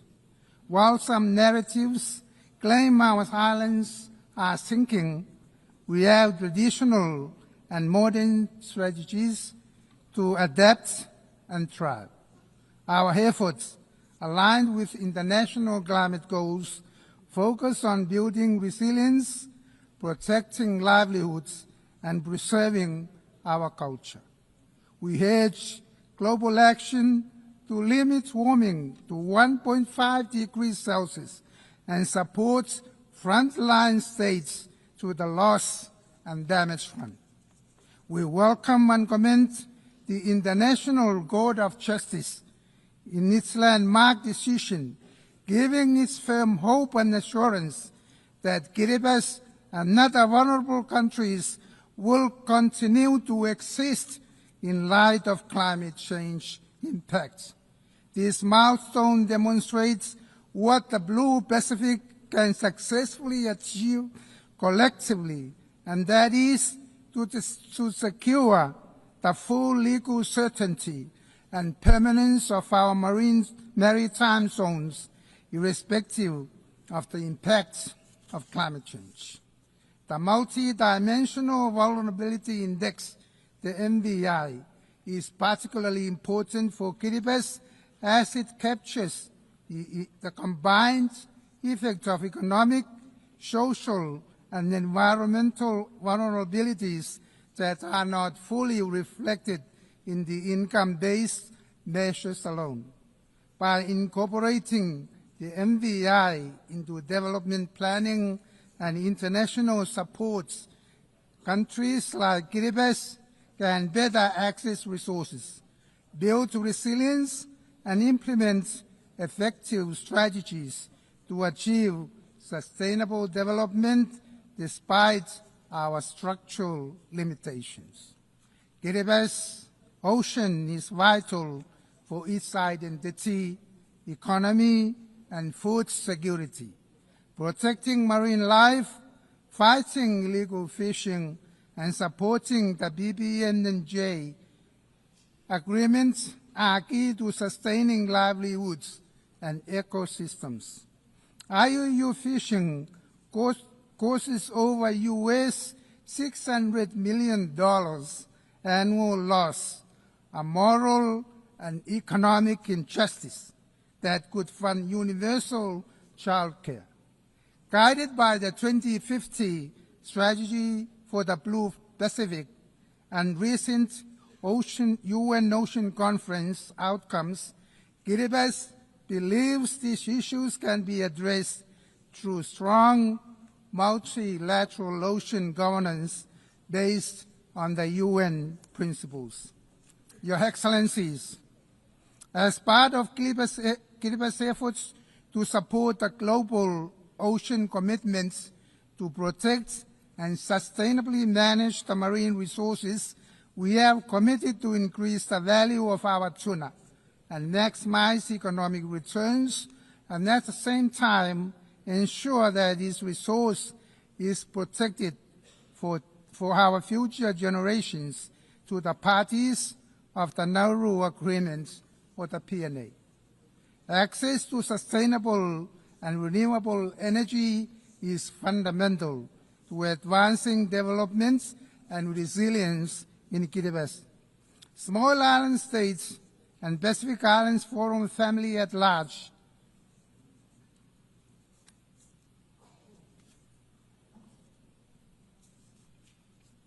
access to sustainable development and renewable energy is fundamental to advancing development and resilience in Kiribati, as well as small island states and Pacific Islands Forum family at large.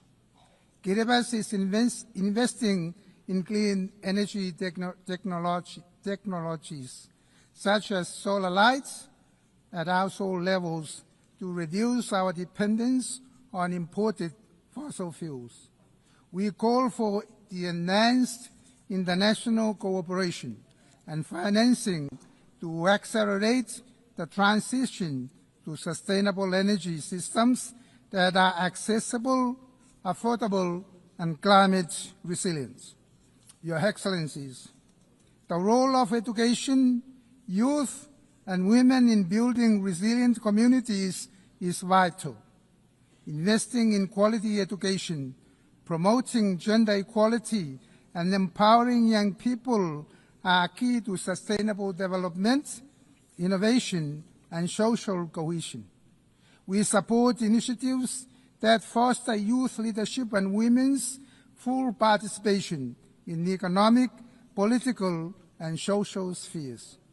Sports, culture, and traditional knowledge further boost community resilience, health, and belonging, supporting peaceful and sustainable societies.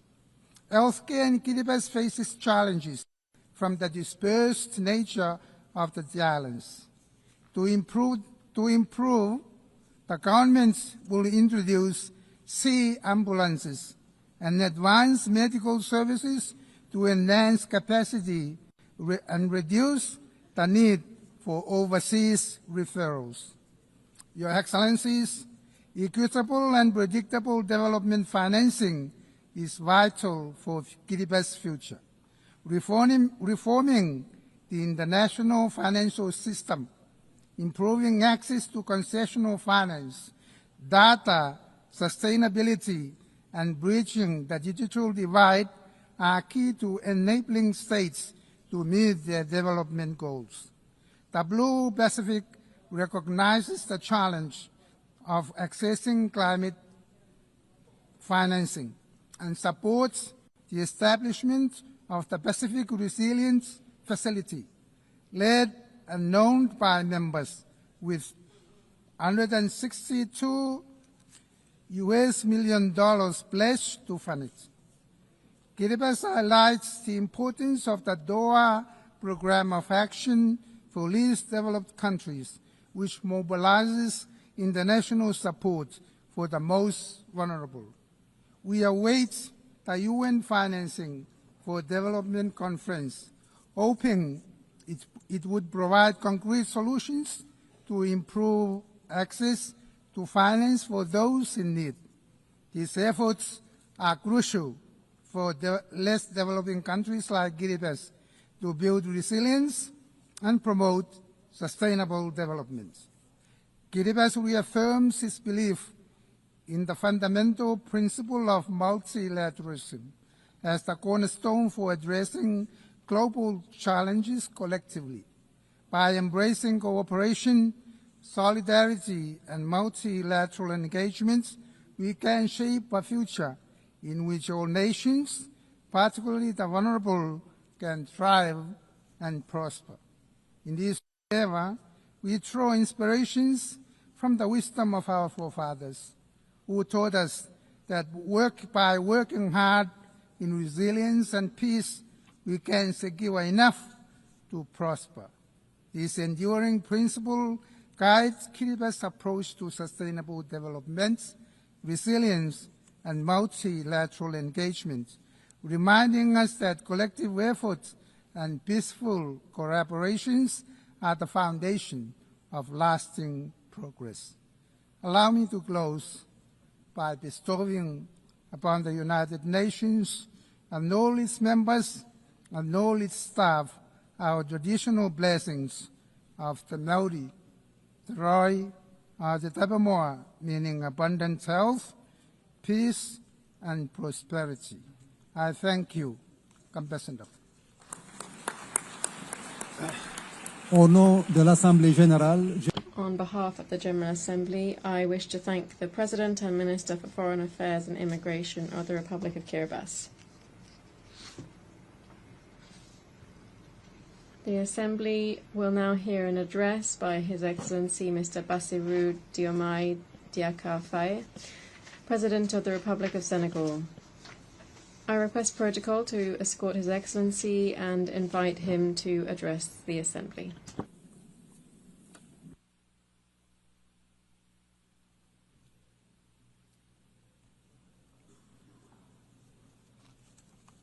Madame la Présidente. President of the General Assembly, colleagues,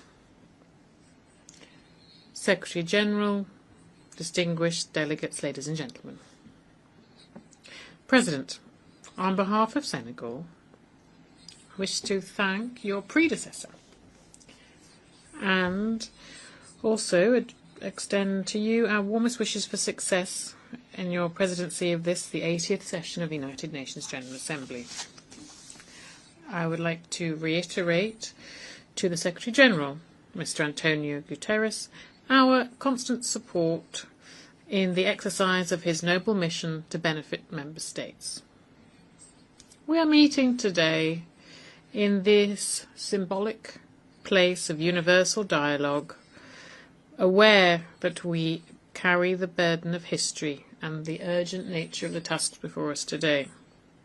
The theme of this session, Better Together, 80 years and more for peace, development and human rights, reminds us, indeed, the founding pact of the United Nations. It is a pact of peaceful coexistence, collective security, and an international order based on the law. On this foundation, the United Nations has made undeniable progress in cooperation and solidarity to prevent conflict, promote international peace and security, and to settle disputes. Equally, significant progress has also been made in the codification of universal norms for the protection of human rights and to create a safer and more peaceful international order. But 80 years following the creation of the United Nations, the world is teetering again, as if we had been caught in the same currents that dragged humanity into two major disasters in the space of one generation. We are living in turbulent times. There are new challenges and multiple uncertainties. The spread of terrorism, old and new conflicts, climate change, far-reaching economic crises, and falling international solidarity, and a higher risk of the collapse of multilateralism. Not forgetting either the resumption of the arms race, including in cyberspace. The most concerning, of course, is the appalling dehumanization, a world that feels selectively according to geopolitical interests and stakes. There can be no justice based on law when what is taken to be the international order is governed by double standards, by the right of the mighty and a spirit of us versus them. In this worrying context, Africa remains confronted with armed conflict, terrorism, particularly in the Sahel, cross-border crime and political instability. When faced with so many challenges, our approach should be an integrated one that combines prevention with resilience and a targeted response. Peace and security have a price. Let's give ourselves the resources to afford them with predictable and sustainable funding of African peace support operations, with suitable equipment and robust mandates and rules of engagement. That's the only way of tackling the scourge of terrorism and of rebuilding a minimum level of security and stability in the areas affected. Here I wish to reiterate Senegal's solidarity towards our brotherly countries who are working day in, day out to fight terrorism. In the Middle East, the Palestinian people continue to live through the worst of tragedies, now indescribable. Under the daily shower of bombs, all lines have now been crossed. we cannot stay silent nor look away, because Gaza is no longer alive. Gaza, the land of blood, sweat and tears, has become hell for thousands of souls of all ages trapped in an open-air prison. Men, women and children are in agony every day, deprived of food, water and health care. Senegal reiterates its strong condemnation of this tragedy that nothing can justify. In its capacity as chair of the Committee for the Inalienable Rights of the Palestinian People, Senegal believes that only the creation of an independent and viable Palestinian state will bring lasting peace for all parties, each of them within safe and internationally recognized borders. Ladies and gentlemen, 80 years ago, the founding fathers of the UN committed, when they created the UN, to spare succeeding generations from the scourge of war, which twice in a quarter of a century had caused millions of deaths and inexorable suffering. On behalf of Senegal, I wish to pay tribute to those pioneers and all of those who have embodied the universal values of our organisations, often at the cost of their own lives. In this world in crisis, our principles and our actions must remain the same. Peace over conflict, justice over indifference, and partnership over struggles for power. But this is only possible if we have a strong and revitalised multilateralism to make a single framework for action in favour of peace, stability, dialogue, cooperation and the peaceful settlement of disputes. For multilateralism to survive, it needs to rediscover its very foundations: shared responsibility and proactive solidarity, the respect for international law and universal justice, in line with the statutes of the International Court of Justice and the International Criminal Court. In addition, we also cannot ignore the need for reform of the global political, economic and financial governance systems. The UN, through its universal vocation, must take the lead on this, on the to make deliberations and decisions more democratic, legitimate and better representative of its member states. In 1945 there were 51 of them, and today there are 193. Here I wish to reiterate the support of Senegal for the Eswatini Consensus, for a fairer and more equitable representation of African countries at the Security Council. It is high time that the global economic and financial governance is more just and more inclusive, for it to meet the real needs of funding to sustainable development. We know full well that public aid is not the solution. Other tools exist, for example, an equitable global fiscal framework, so that taxes are paid there where in the place where wealth is produced. Access to credit on sustainable terms, so that debt burdens don't hinder development efforts in our countries. Finally, the effective implementation of the Seville Commitment, the Pact for the Future and the Sustainable Development Goals to ensure better access to healthcare, water, food, education, energy and the digital technologies. Global heating also deserves our attention. It's not simply a threat, but it is an existential question. Reality that hits those who contributed to it least the hardest. Africa only contributes 4% of global emissions. And however, drought, flooding, coastal erosion, food insecurity are part and parcel now of the lives of our peoples. This is a double burden that has become untenable. Senegal would like to reiterate its commitment to the Paris Climate Agreement and calls for a just and fair climate transition. through the use of available resources to ensure universal access to electricity and launch competitive industrial development. The fight against climate change will, of course, need significant funding for adaptation, improved access to climate funds, and also guarantees for technology transfer. Senegal welcomes the creation of a loss and damage fund and calls for greater solidarity on an international level to replenish the fund so that operations in the field can be financed. Excellencies, ladies and gentlemen, faced with the urgent challenges and numerous challenges before us, we are not helpless. The world does have the necessary means to feed the hungry, to raise our children, to heal the sick, and to silence the guns. The real obstacle isn't a financial or a technical or a material one. It's a question of political will.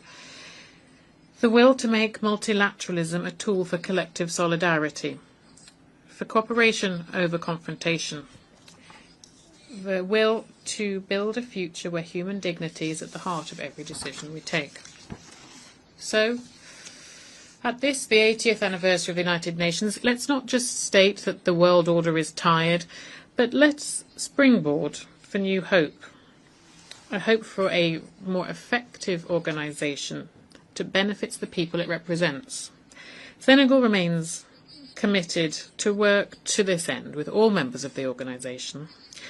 We are ready to build bridges, to enact reforms, and to continue our common endeavour to build a world of peace, justice and solidarity. I wish every success for the work of the 80th session of the UN General Assembly, and I thank you for your kind attention. Au nom de l'Assemblée Générale. On behalf of the General Assembly, I wish to thank the President of the Republic of Senegal. The Assembly will hear an address by His Excellency Peter Pellegrini, President of the Slovak Republic. I request protocol to escort His Excellency and invite him to address the Assembly.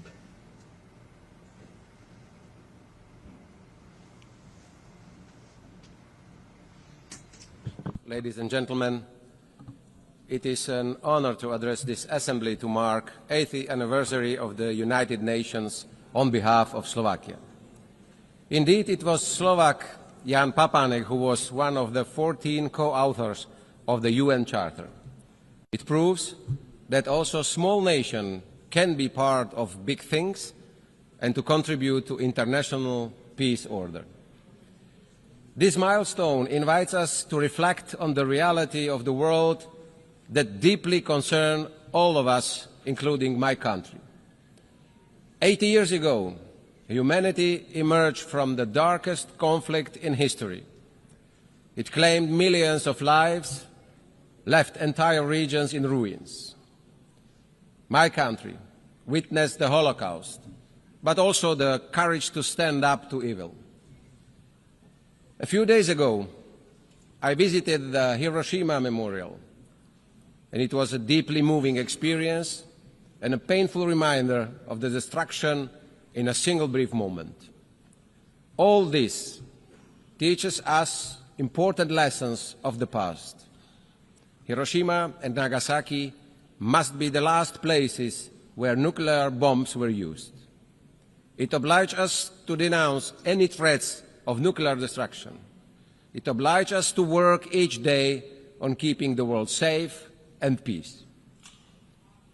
Peace has become the UN's defining mission, alongside the protection of human rights, sustainable development, and international law. To quote Slovak diplomat Jan Papanek, "The success of the UN was my life's goal because peace means progress for my nation and security for my homeland." This is the ambition that we, humanity, agreed to accomplish. The authors of the UN Charter saw the danger of unchecked hatred and extreme ideologies. They understood that the world needed a framework to ensure it wouldn't slip into chaos again. The rules protected sovereignty, independence, and territorial integrity, as well as the resolution of conflicts by peaceful means, and the prohibition of the use of force. Those were the foundations of a stable and just world. 80 years ago, 51 founding states signed the Charter, including my own. Roughly 80% of the world's population and others followed. I take now the liberty to ask esteemed leaders, how many would have the courage to sign the same Charter today? How many would truly live up to its rules and obligations? Would we be even able to write the Charter in current post-truth societies? And what's worse, the Charter is openly questioned. The rule of the powerful and the use of the military force are returning as tools of policy. International law is being dismantled, piece by piece, norm by norm. We see the mass proliferation of violations and their violators. But let us ask, where is this leading us? What will be the result? What will hold up the more unpredictable world? As a small country in Slovakia, we believe that small countries must be smart, and not only in times of confrontation. UN Charter and the rules must prevail always the guardrails against the false notion of the right of might and the illusion of spheres of influence where external powers dictate the lives of other nations. I sincerely believe that both in the global north or south, it is in the majority interest to uphold the world with the sovereign equality of nations, equal sovereignty for all. A world where the UN Charter, the rules and obligations remain the highest moral grounds and standards against which the action of states are judged.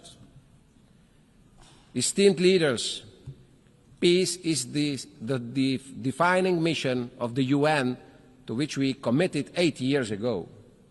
Even so, the world is more violent today, with dozens of armed conflicts recorded last year. Today, the world is becoming a more dangerous place than it was before. Innocent people, elderly, children and women suffer because of war. It is not an anomaly, it is a structural shift. This is the reality, ladies and gentlemen. The Security Council, to which we have entrusted the greatest powers and special responsibility for maintaining peace, cannot pretend that it's succeeding. It's failing. The war in Ukraine reminds us daily how fragile peace is when the UN Charter is disregarded and international law is ignored. As its neighbor, Slovakia witnesses the immense cost of this war. Sadly, despite all efforts towards a peaceful settlement, Ukraine must defend itself against Russia. This is despite the groundwork for diplomatic talks being set at the US-Russia summit in Alaska, despite the clear agreement that negotiations would soon continue with Ukraine being included. Ladies and gentlemen, instead, 2 weeks ago, the airspace of Poland, our neighbor and ally, was seriously violated by Russian drones, a flagrant violation of sovereignty, international law, and direct threat to shared Euro-Atlantic security, equally as we saw it also in Estonia and Romania. I want to express my firm support and solidarity with our allies. The door open to negotiations should never be mistaken for weakness or an invitation to further violence.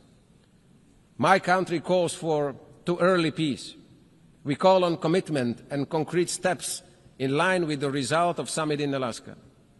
We continue to be ready to contribute to it and to support the guarantees ensuring the future peace that stands the test of time. In the Middle East, After the horrific act of terrorism, Israel has the right to defend itself. Hostages must return home. In Gaza, children and families do not feel safe anywhere, neither in hospitals nor in their temporary shelters. Esteemed leaders, the thin line between legitimate defense and unacceptable suffering is being painfully tested. We must allow access to humanitarian aid for those who need it. We hear the quest by Palestinians to have their own state. And I am proud that Slovakia does not need to make big gestures today, because for more than 3 decades, or 3 decades ago, we have recognized the right of Palestinian people to decide upon their fate. In Bratislava, we already have the embassy of the Palestine, and we believe in two-state solution. But this is achievable only at the table by diplomatic means, based on the will to live side by side as Palestine and Israel. Ladies and gentlemen, the world is changing at unprecedented speed. The triple planetary crisis and quick progress in artificial intelligence are moving far faster than we are able to react. Slovakia has been an active voice in both global climate debates and discussions on the artificial intelligence. I don't want to sound doom and gloom. In fact, we must get ready for the new era, the unstoppable revolution. We need a responsible approach from all international institutions, the private sector, and also the governments. My country wants to contribute and to steer the debates and find solutions by hosting all the actors at the Summit on Education and AI in Bratislava, in our capital, in November this year. Finally, at the UN's 80, I want to return to the matter of how to make it fit for the next decades. To be diplomatic yet frank, in recent years, it has not always been in the best condition to meet its tasks. Its credibility has been reducing. Yet it would be unfair and incorrect to say it is irrelevant or incapable. Over the past 8 decades, the UN has provided us a space to speak on equal footing and to be listened to. Enemies can meet here eye to eye. It has succeeded in a wide range of areas. There have been groundbreaking agreements in many fields, including human rights, disarmament, climate, and health. G7, G20, BRICS, and other regional organizations with their own goals will never be able to fully substitute UN. However, the UN's health cannot be a justification for disengagement. On the contrary, the situation calls upon us for reinvestment in its strength. It lies in our hands, member states, more than in the executive powers of the Secretary General. UN reforms is desirable and, in light of the current financial situation, also indispensable. Reform of the Security Council is long overdue, with representation of nations that better reflects the reality of the changed world. Slovakia welcomes the UN 80 initiative. It will be a difficult task, but we have a common goal. The UN must emerge from this as efficient and capable of having impact where it matters most in the field. Ladies and gentlemen, we have been called upon by our citizens to fulfill our duties in very difficult times. We can no longer sweep issues under the rug or pass the buck. We must respond. Our steps will be measured and we will be judged against it. Slovakia is ready to do its share, also as a candidate for non-permanent seat in the Security Council. Slovakia, a peaceful nation in Central Europe with multilateralism deeply in its DNA, we will always support international cooperation, a world based on rules with a strong UN in its heart. No child should be punished for being born in the wrong part of the world. Each child has the right to live in peace. Each child has the right for a decent life. It is our duty to make this real. Slovakia will do its part together with the nations that believe in peace and cooperation. We give this promise to the United Nations, and we give this promise to the future generations. Thank you very much. On behalf of the General Assembly, I would like to thank the President of the Slovak Republic.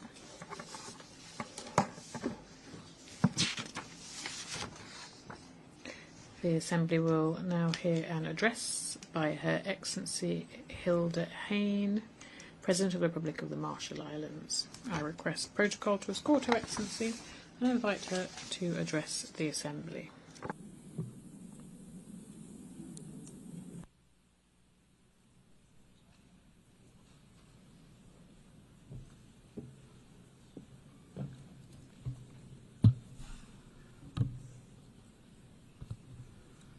Madam President, Mr. Secretary General, Excellencies, the Republic of the Marshall Islands has a unique legacy with the United Nations, which reaches back to the creation of this organization 80 years ago.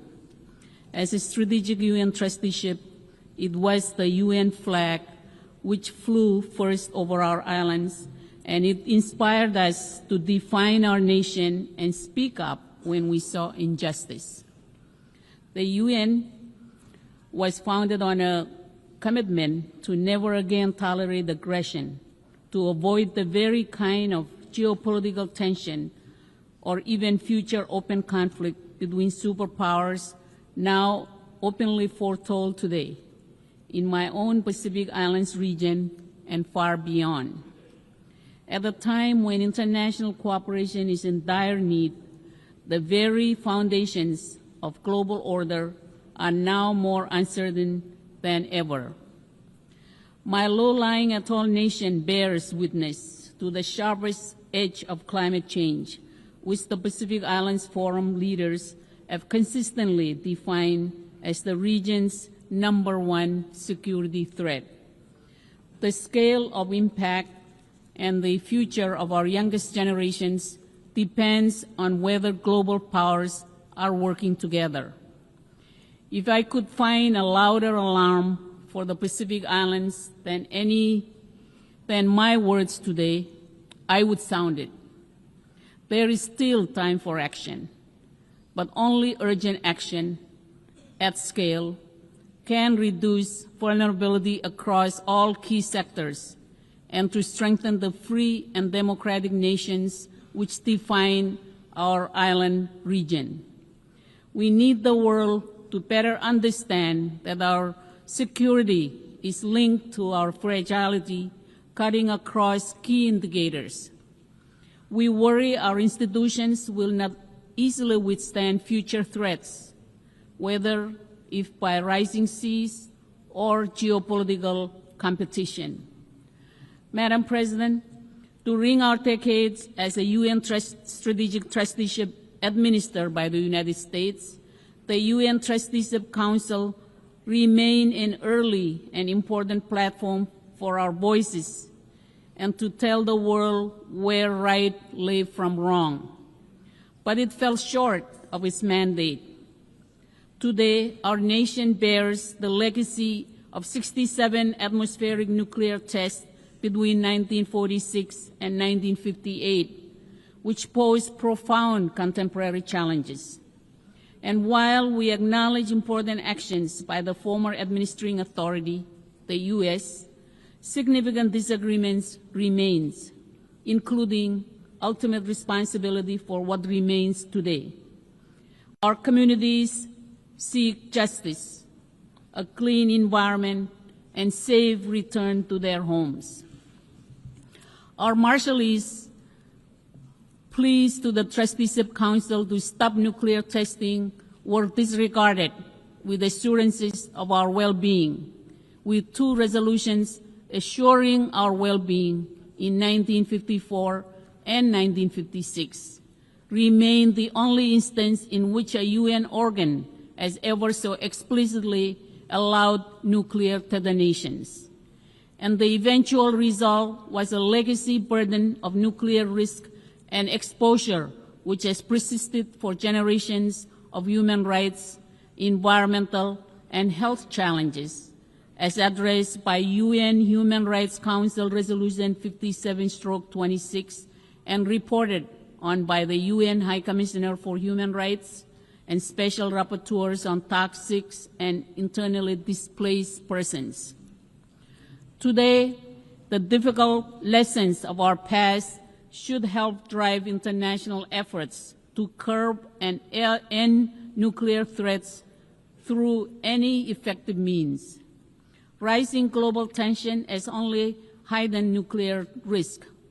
The Marshall Islands has recently become a signatory to the Rarotonga South Pacific Nuclear Free Zone Treaty, and we also look forward to completing timely ratification. It does not escape attention that the Trusteeship Council is due to meet this December. 79 years after the first nuclear test was conducted in my country in 1946, the UN should now be capable of delivering a contemporary acknowledgement and apology for what took place in its name and under its flag, and for not hearing the voice of our people when we told this body to stop. Perhaps after 34 years since our admission as a member of this body in 1991, the appropriate UN organs can help to bring healing and closure over decisions which never should have been made. Madam President, the positive momentum for this year's third UN Oceans meeting in Nice will be needed to demand a reordering of short-term blunder against longer-term benefit. The Marshall Islands stands firmly committed to safeguarding the health of our oceans, which are central to the livelihoods of our people. As a small island and large ocean nation, we are acutely aware of the threats posed by overfishing, unsustainable marine resource exploitation, and the escalating impacts of climate change. Our efforts are grounded in a vision of a healthy, resilient ocean ecosystem which supports both ecological integrity and economic prosperity. As stewards of the Pacific Ocean, we urge the international community to take bold action to scale up efforts in addressing marine pollution, ocean acidification, and supporting small island developing states in strengthening our management capacity.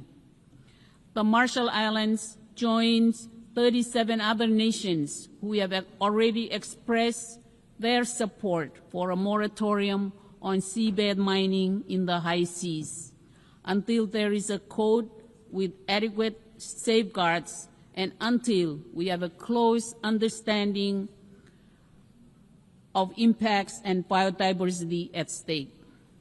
More political will is needed to break through a mentality of drill first, ask later, before even assessing what is at stake, including the impacts on fisheries and marine food chains.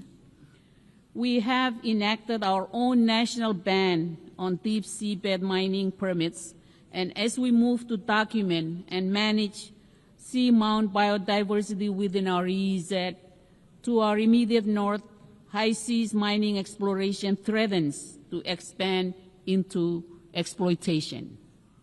As important an opportunity as seabed mining may become, it cannot be at the irreversible expense of our Pacific waters and vast fisheries. The Marshall Islands welcomes this week's achievement of entry into force of the Biodiversity Beyond National Jurisdiction Agreement early next year and looks forward to building a robust early architecture. Madam President, this year is the 10th anniversary of the Paris Agreement and the creation of the High Ambition Coalition, which helped deliver the agreement's 1.5 degree Celsius warming limit. A decade on, we stand on the verge of that threshold. The International Court of Justice has confirmed that international law demands actions from all nations, whether signatories to the Paris Agreement or not. Its ruling was clear. There are binding obligations to prevent exactly the type of significant harm that we see today, and that will only worsen as temperature rise. The vast majority of countries are failing to meet their obligations. The International Court of Justice has now stated that international law demands action and stringent due diligence from all, that there are binding obligations to prevent exactly the type of significant harm which we face. The ICJ also confirmed what the Pacific has always said. Once established, our maritime zones are fixed, and that our statehood will persist even as sea levels rise.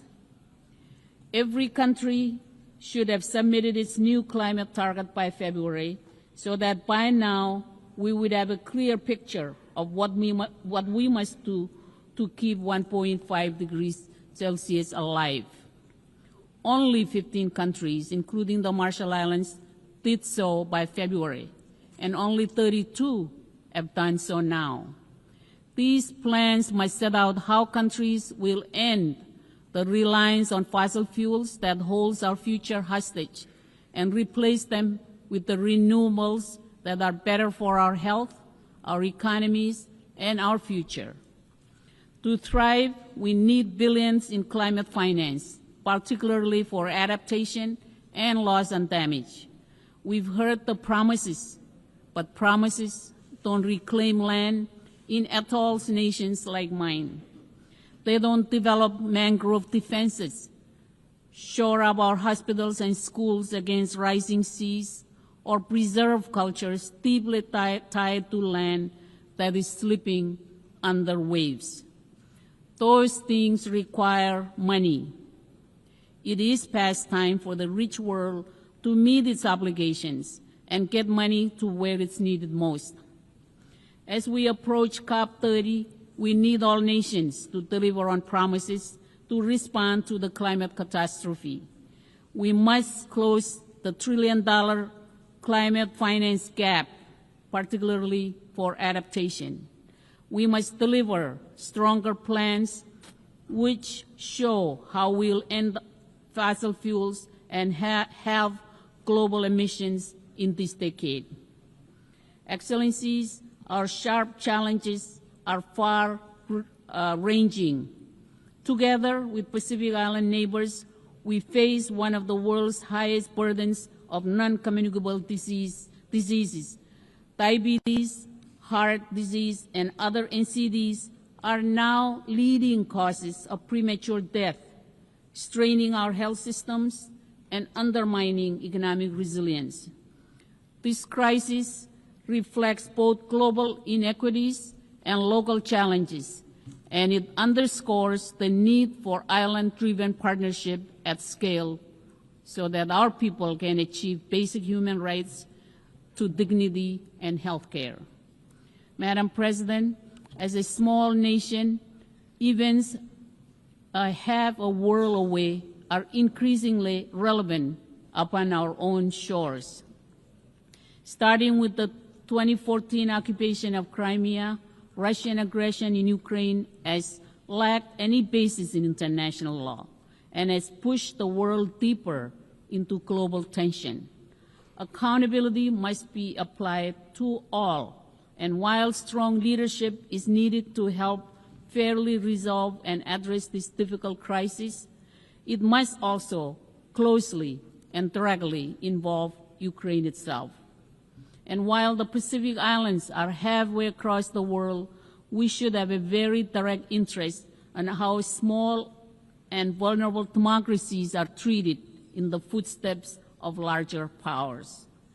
Madam President, a more effective UN Security Council is needed to meet modern challenges. The Marshall Islands considers Japan and India, among others, to meet objective consideration as permanent members of the UN Security Council. Madam President, the island nation of Taiwan has been repeatedly excluded from important international engagements throughout the UN system, despite its role as an important partner to the Marshall Islands and the world in the SDGs, in technical cooperation, and in promoting regional peace. UNGA Resolution 2758 has been repeatedly and falsely portrayed as a consensus on a One China UN law. Never has there been such gaslighting in this institution.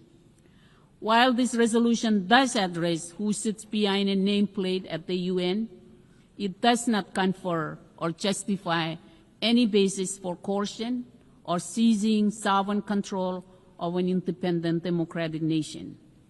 The UN Secretariat should further end discriminatory practices against Taiwanese passport holders, including journalists, and all member states should understand that these and other politically influenced practices where Resolution 2758 is misrepresented will never be justification under international law for military invasion or coercive acts against Taiwan. Madam President, in 1961, United States President John F. Kennedy addressed this hall and said of the UN that, quote, either it will grow to meet the challenges of our age, or it will be gone with the wind, without influence, without force, and without respect, unquote. It described the UN as two forces.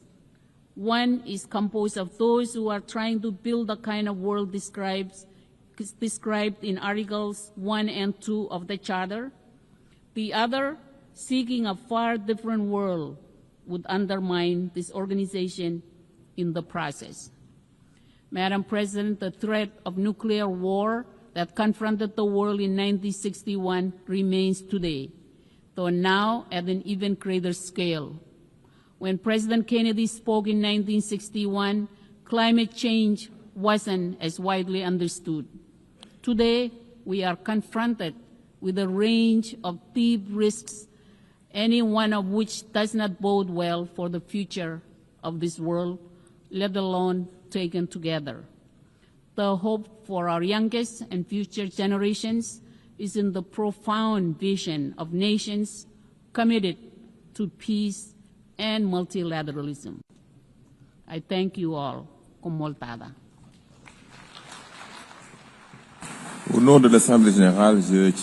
On behalf of the General Assembly, I wish to thank the President of the Republic of the Marshall Islands.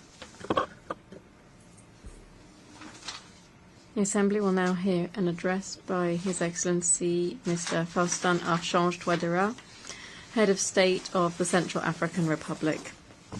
I request protocol to escort His Excellency and invite him to address the Assembly.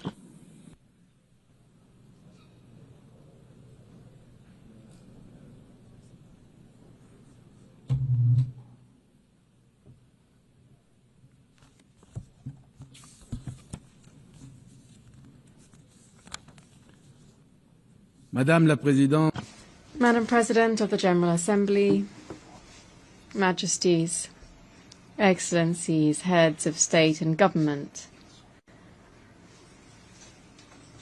Mr. United Nations Secretary General, distinguished delegates, ladies and gentlemen, it is with a profound sense of responsibility that I take the floor on behalf of the people of the Central African Republic, as our organization marks its 80th anniversary.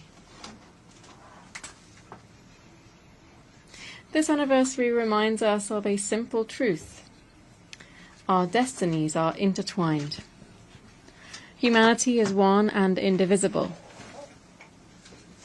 Our peoples can only prosper if peace is secured, if development is shared, and if human dignity is guaranteed for all.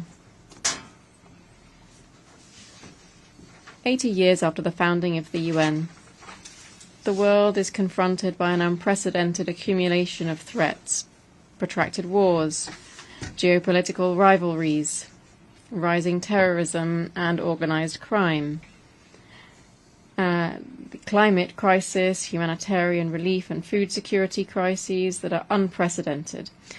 Not since the Cold War have we witnessed such fragility.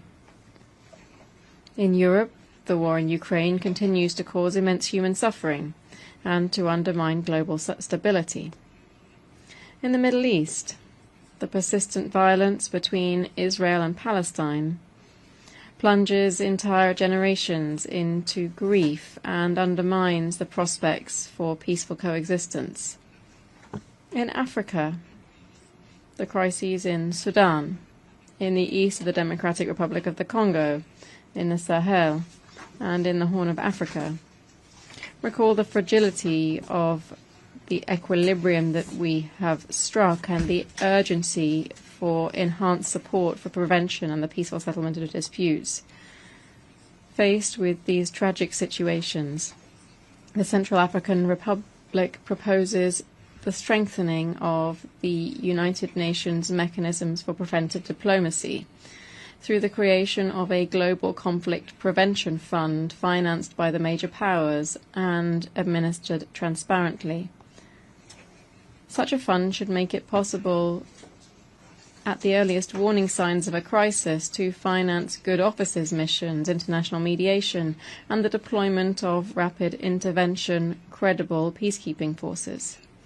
Likewise, we must systematize the creation of regional coalitions of mediators able to act alongside the United Nations to prevent local disputes from degenerating into open warfare. Madam President, if we wish to grasp the gravity of the moment, let us look particularly at Africa.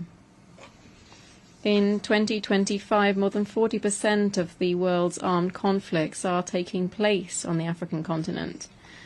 The Sahel alone accounts for thousands of victims every year and millions of displaced people. One single figure is enough to summarize the urgency here. In certain African regions, 1 child in 2 lives in a conflict-affected area. How can we speak of the future when half of a generation is threatened by war? From the Central African Republic, we know that our own stability affects that of the whole of Central Africa. We also know that peace is never permanent, but always to be forged with patience and solidarity.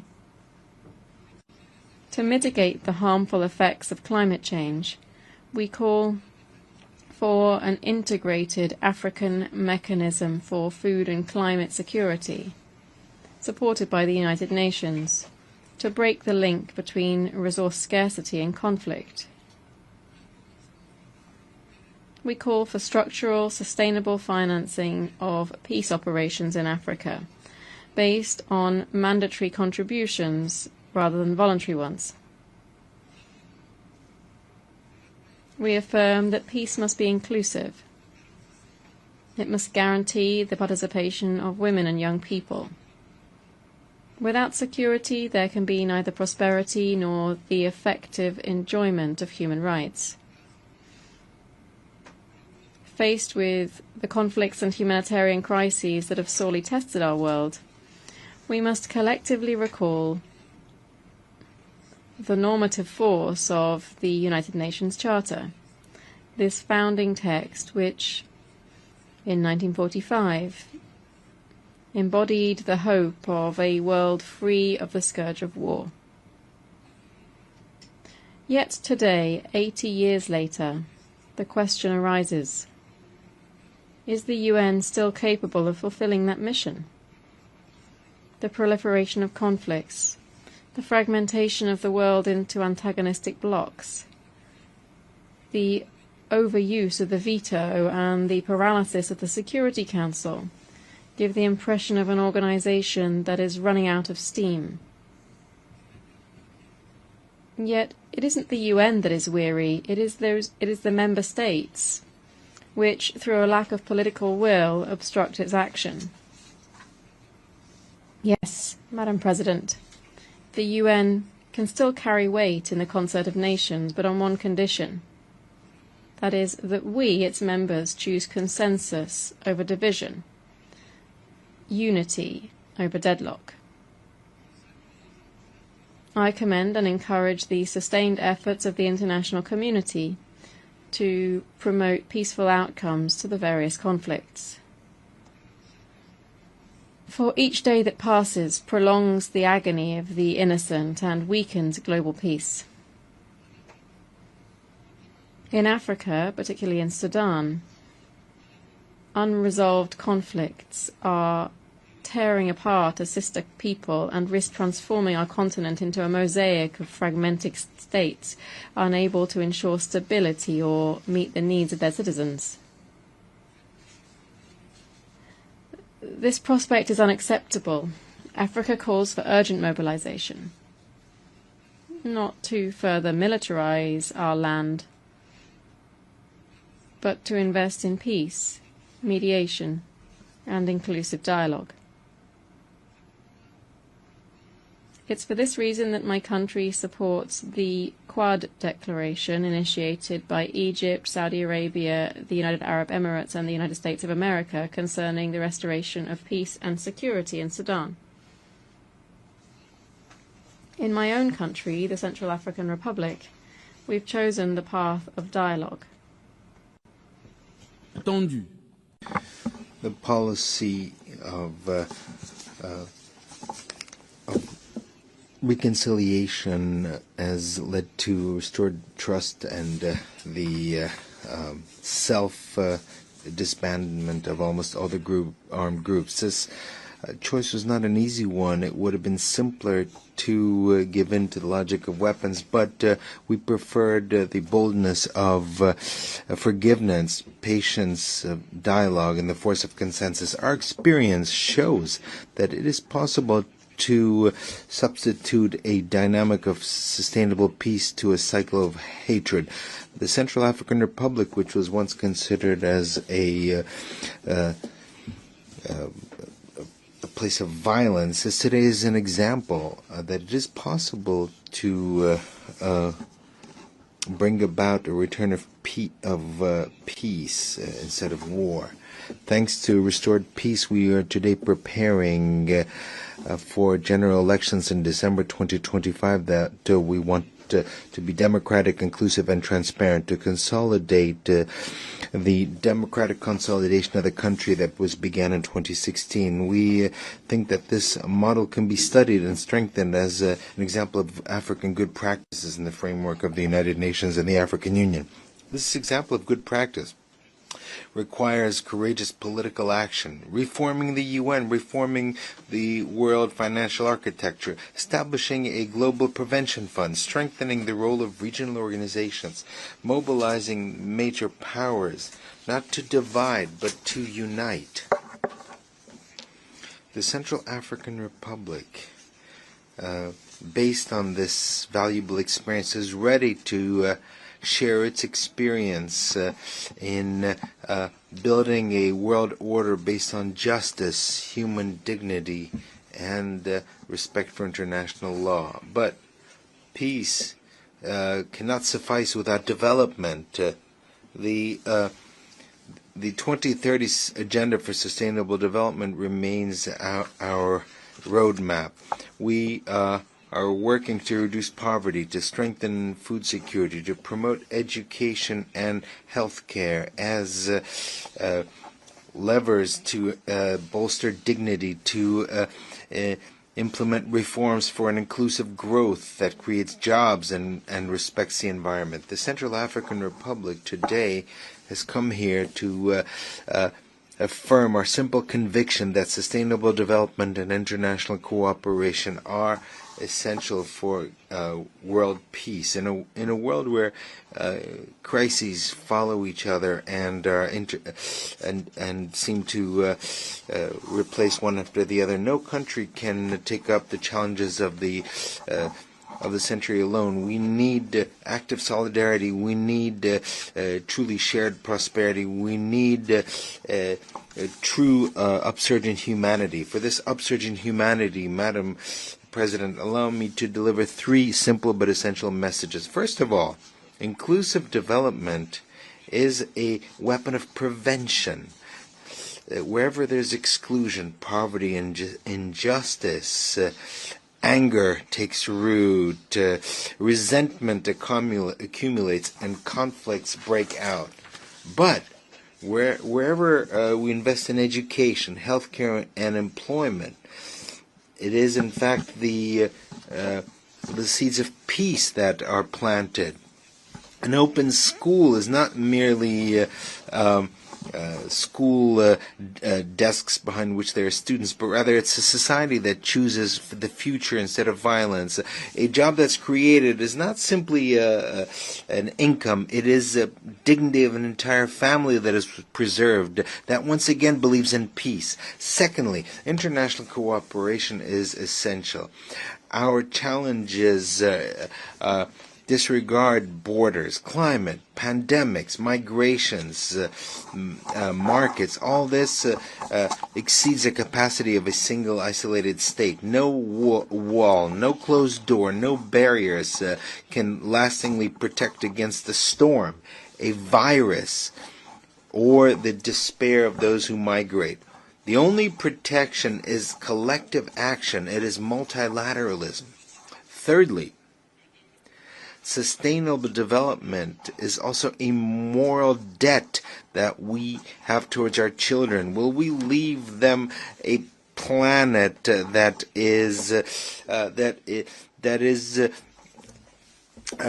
an environmental that is environmentally unsustainable? Will we condemn them to this as they begin their life as adults, or will we leave them a world that is more just, more green, more dignified? This is the choice that awaits us. Madam President, for a world that is more just, the Central African Republic would like to chart a path of hope by sharing three suggestions that are not simply technical proposals, but rather an entire choice of civilization. First of all, we need to imagine a global initiative for the rebuilding of the most fragile states. In a world that leaves some of its members shattered, we cannot claim to seek universal peace. Nations broken by conflicts must not be left alone to heal their wounds. They need the international community to help them get back on their feet, to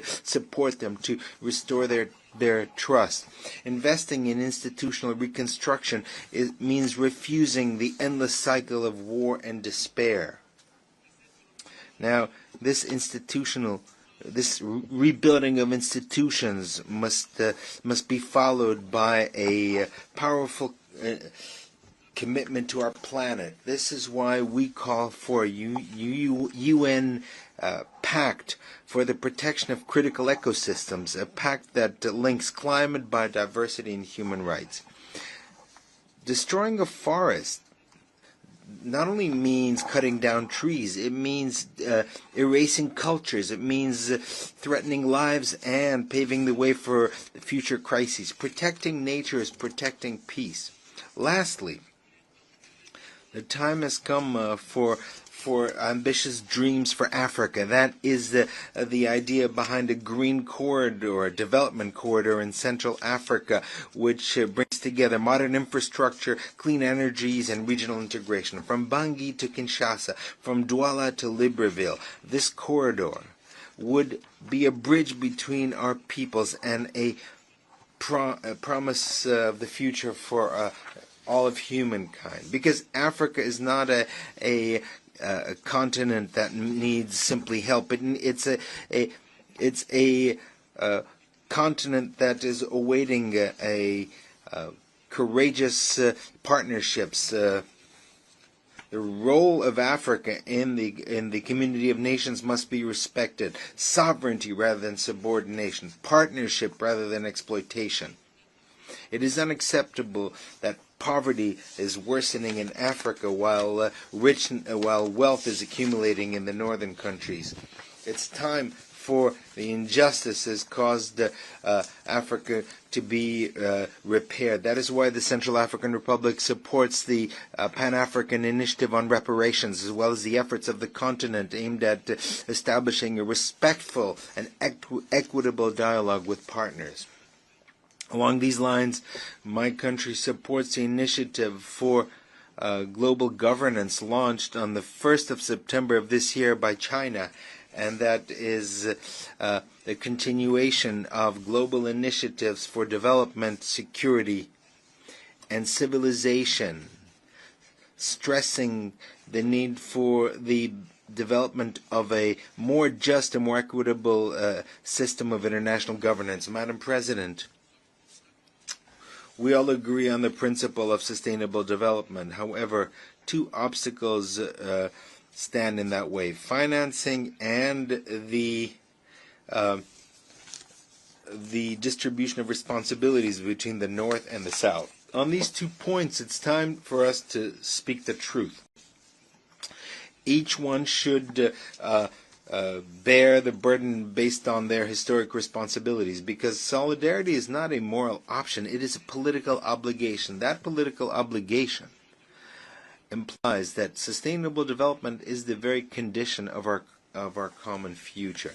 The Central African Republic, in spite of its modest means, but strong with its unshakable political determination, is ready to take its place in this collective combat. We know that we're vulnerable. However, we also know that our vulnerability gives us a single voice, a voice that reminds the world that peace, justice, and solidarity are not mere far-off promises, but rather urgent choices to be made here and today. On this 80th anniversary, the Central African Republic reaffirms its unshakable attachment to the values embodied by the United Nations. However, we would like to underscore that these values cannot be ensured without a profound reform of the multilateral system, and in particular of the United Nations Security Council.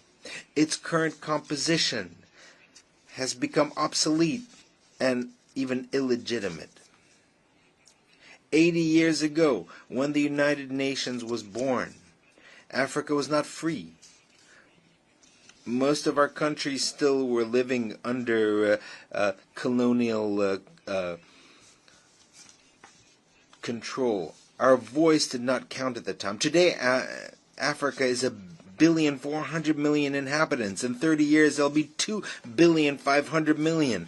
1 human being in 4 will be African. Africa will be the youngest continent, and the one that will play a decisive role throughout the century. And yet, not a single permanent seat in the Security Council belongs to Africa. Not a single one. How can we speak of international justice and security when the continent of tomorrow is treated as though it was the continent of the past? The Central African Republic brings to you the voice of Africa to say, enough. Africa must have 2 permanent seats with the right to veto, not as a favor to it, but as a measure of justice, not as a privilege, but as a need. We propose also the establishment of a global charter for digital governance and ethical artificial intelligence so that human rights are protected in the digital sphere. We call on the establishment of a global index of equity and democratic resilience, in addition to GDP, to measure dignity, to measure justice and inclusion.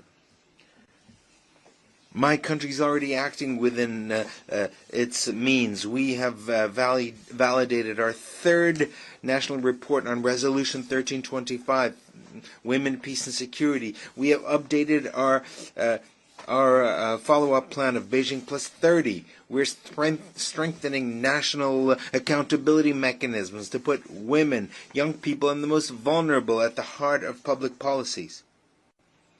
On this 80th anniversary of the UN, let us recall the vision of its founders to substitute the force of the powerful by the force of law and to build a future of dignity for all. Thank you very much. Je remercie le président de la République centrafricaine. I thank the President of the Central African Republic. Excellence, l'Assemblée. Excellency, the Assembly will now hear an address by His Excellency Bajram Begay, President of the Republic of Albania. I request protocol to escort His Excellency and invite him to address the Assembly.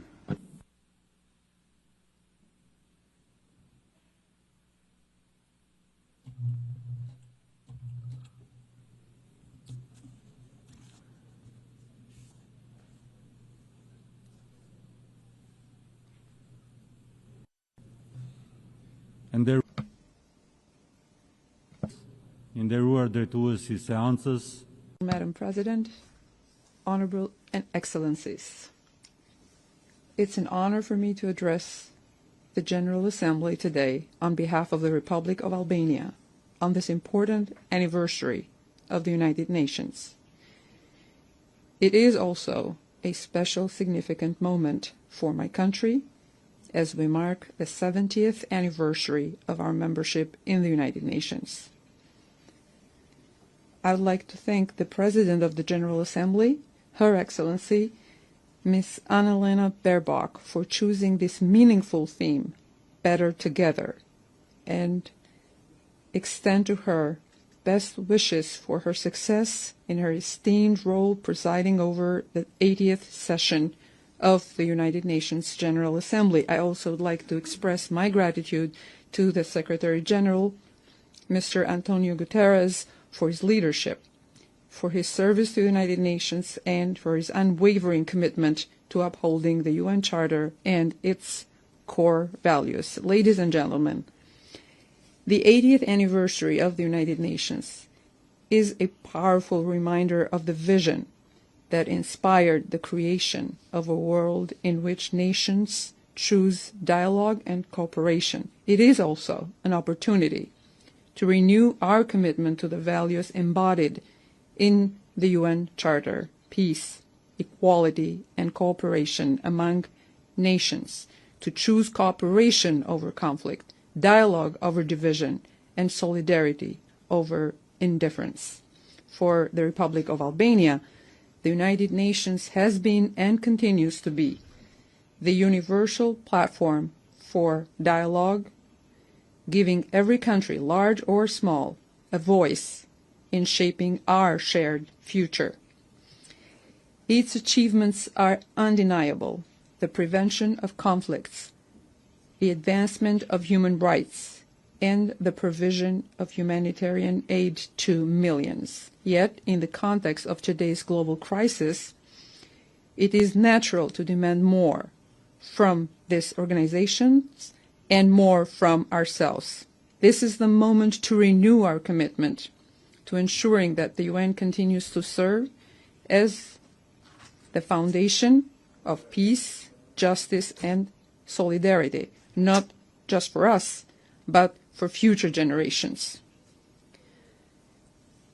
Albania believes that global challenges, from conflicts and terrorism to climate change, artificial intelligence, and economic insecurity, are not only complex, but are also deeply interconnected. Humanity, therefore, needs more multilateral cooperation. As a member of the United Nations, a member of NATO, and a proud European nation, the Republic of Albania is well positioned to contribute to the strengthening of international peace and security.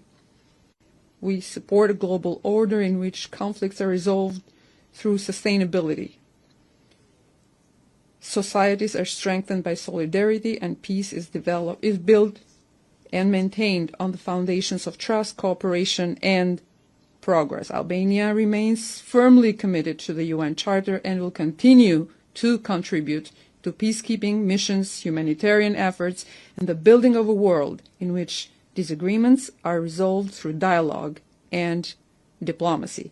Madam President, for nearly 4 years, our organization's credibility has been tested by Russia's aggression against Ukraine. Albania has stood in full support of Ukraine's sovereignty, independence, and territorial integrity, and has consistently condemned Russia's violations of the United Nations Charter and international law. We condemn Russia's continued attacks across all of Ukraine. At the same time, we recognize and value diplomatic efforts under the leadership of President Trump aimed at achieving a just and lasting peace in full respect of Ukraine's sovereignty, independence, and territorial integrity. Albania is equally committed to peace, security, and stability in the Middle East. The war in Gaza must end. All hostages must be released immediately, and the dire humanitarian situation must be addressed urgently. We express our support for the efforts of the United States, Egypt, and Qatar in implementing the ceasefire agreement in all its phases, with the aim of reaching a permanent end to hostilities, remain committed to a sustainable peace between Israel and Palestine, one that provides a better future in security and prosperity for Palestinians, Israelis, and all the peoples of the region. Ladies and gentlemen, Albania actively promotes dialogue and good neighborly relations and regional integration as the only path towards sustainable stability and prosperity. Our vision is peaceful integration, sustainable development, and preservation of democratic values. We believe that the future of our region lies in cooperation, not conflict, in shared progress, not rivalry. In this spirit, Albania stands ready to cooperate with all its neighbors to ensure that the Western Balkans becomes a zone of peace, development, and opportunity, contributing positively to Europe and to the wider international community. The newest state in our region, the Republic of Kosovo, is increasingly contributing to peace, dialogue, and coexistence in the Western Balkans. 17 years after declaring its independence, Kosovo has demonstrated through its actions that it is a responsible member of the international community, committed to peace, stability, and democratic values, with strong institutions and a vibrant population. Its contribution to regional and broader cooperation is undeniable. And yet, Kosovo's seat in this assembly remains unjustly empty. Recognition of Kosovo's independence and support for its membership in the United Nations and other international organizations is an act of justice, a step towards consolidating the peace in the Western Balkans.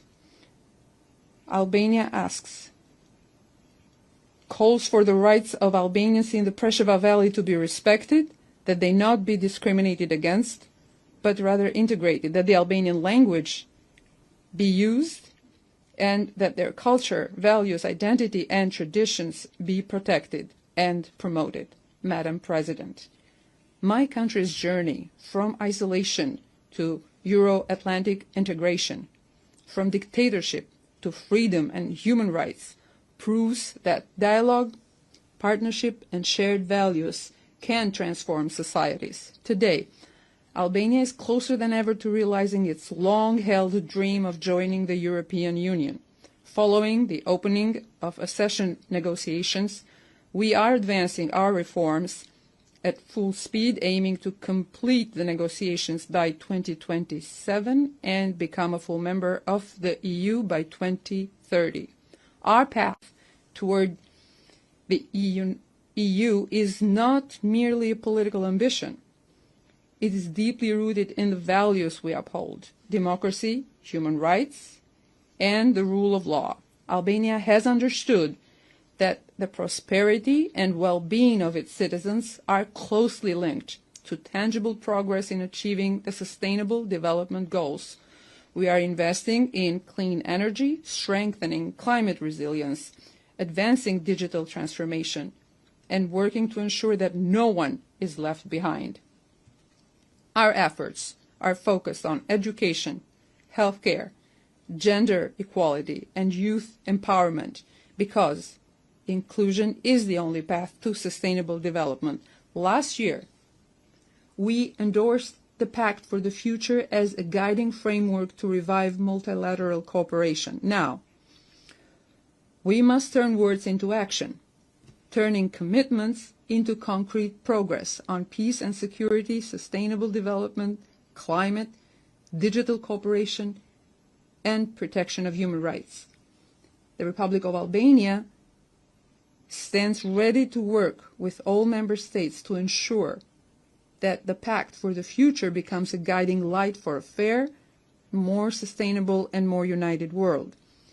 We will lead by example by integrating the Pact into our next voluntary national review. Excellencies, distinguished participants, climate change is the defining challenge of our century, and Albania is committed to the transition to clean energy and environmental protection. Recurring floods, fires, and droughts remind us that we must strengthen global commitments, mobilize funding, and ensure that no one is left behind. In recent years, we have witnessed the rapid spread of digital technologies. Technological progress is valuable only when it advances in a parallel with human progress. We must remain faithful to our values, placing technology at the service of humanity. No matter how advanced, the problems of this world cannot be solved by artificial intelligence alone, but by human intelligence and compassion. The digital age must be guided by international cooperation, ethical standards, and respect for human rights. For Albania, digital transformation is a national priority. We have undertaken ambitious reforms to digitize public services, increase transparency, and fight corruption. Albania is proud to co-lead with Kenya the review process of the World Summit on the Information Society, and will work with all member states to ensure a successful outcome. Madam President, human rights and the dignity of every individual must remain at the heart of our mission.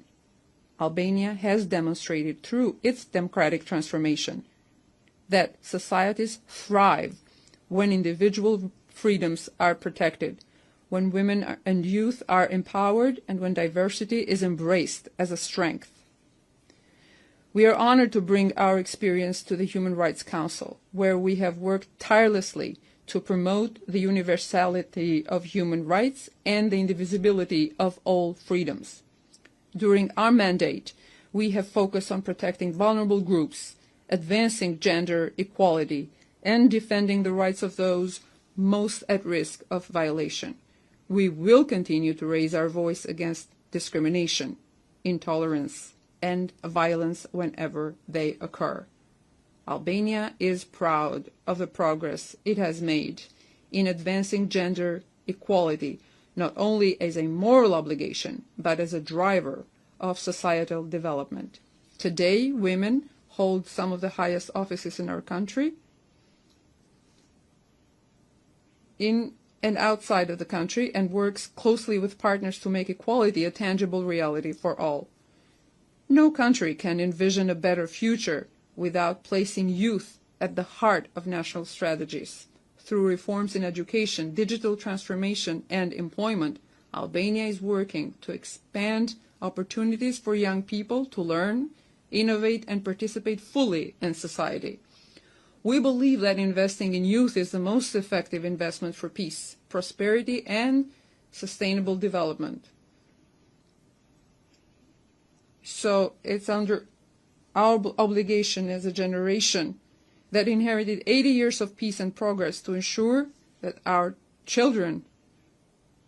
we give our children the condition to live in a world of safety, dignity, cooperation, and advancement. Together, let us choose to make this session the moment we embrace unity, responsibility. The moment we chose responsibility and chose courage. Thank you. On behalf of the Assembly, I wish to thank the President of the Republic of Albania. The Assembly will now hear an address by His Excellency Denis Sassou Nguesso, President of the Republic of the Congo. I request protocol to escort His Excellency and invite him to address the Assembly.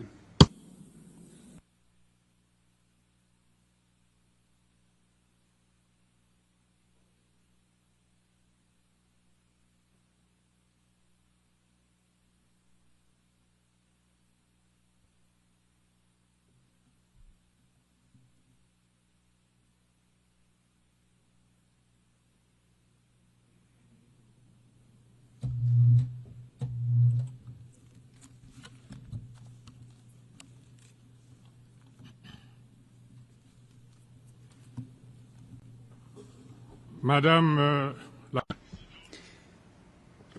President of the General Assembly, Secretary General of the United Nations,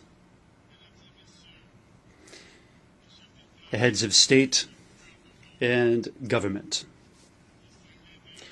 distinguished delegates, ladies and gentlemen. It is with solemnity and also with my faith intact in the ideals of the United Nations that I speak to you today. We have gathered here at a time of upheaval, at a time when our collective responsibility has never been so great. We are living in a period that is characterized by increased tensions, by multiple threats and deep divisions, and yet never has the world been so in need of unity, cooperation, and dialogue. What is at stake here is not only peace or development. Indeed, it is the very future of multilateralism and of this precious humanity that all of us share in common. 80 years ago, in the wake of the horrors of the Second World War, the founders of the United Nations met and came together with the firm intention of crafting a fair and sustainable international order. They dreamed of a world where cooperation and solidarity would be the most important words, a world where diplomacy and dialogue would replace violent conflicts. Their plans were ambitious. They remain fully relevant. The United Nations was founded upon a foundation of two major principles: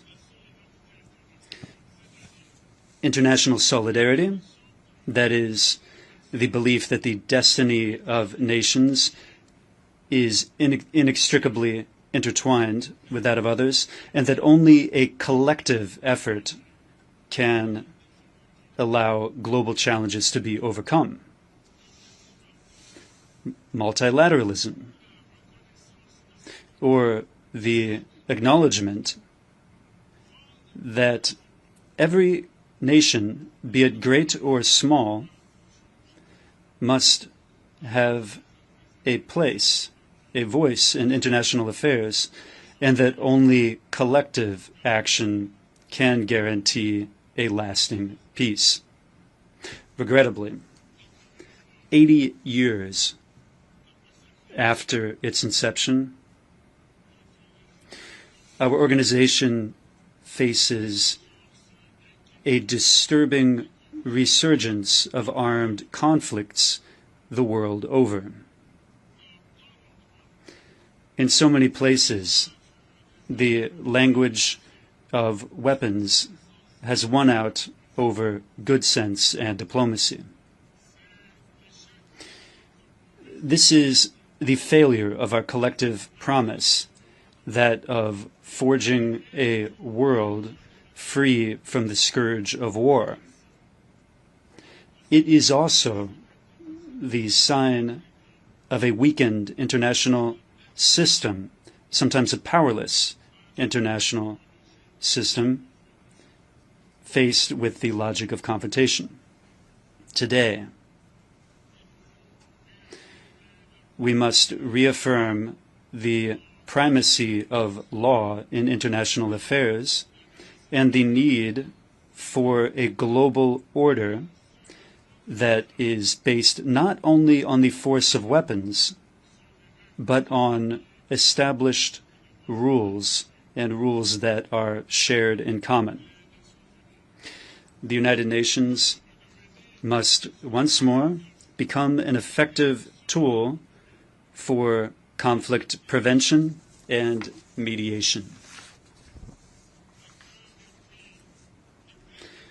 As an actor committed to peace and justice that works for friendship among all the peoples of the world, the Congo supports peaceful coexistence, reciprocal tolerance, and mutual understanding. This is why, in the Middle East, my country is a staunch supporter of the two-state solution. An Israeli and Palestinian state living side by side in peace. In the Caribbean, my country will continue to support the Cuban people, exhausted by decades of an embargo which is today incomprehensible. Trade tensions, technological and geopolitical tensions among great powers, which we are witnessing today, are clearly fragmenting our world and fueling distrust among nations. They are weakening international chains of solidarity, and they are undermining our capacity to tackle together the great global challenges with serious repercussions for the economies of developing countries. This is illustrated, inter alia, by instability on the markets, by increasing commodities prices, and through recurrent disturbances in supply chains. Now, as understandable as it may be, economic competition must not transform into systemic confrontation. One of the greatest successes of the United Nations was undeniably establishing a sound platform for cooperation among nations. But today, this multilateralism is under threat by national egotism and by unilateral policies, which are a source of harmful diplomatic crises. This tendency needs to be rolled back.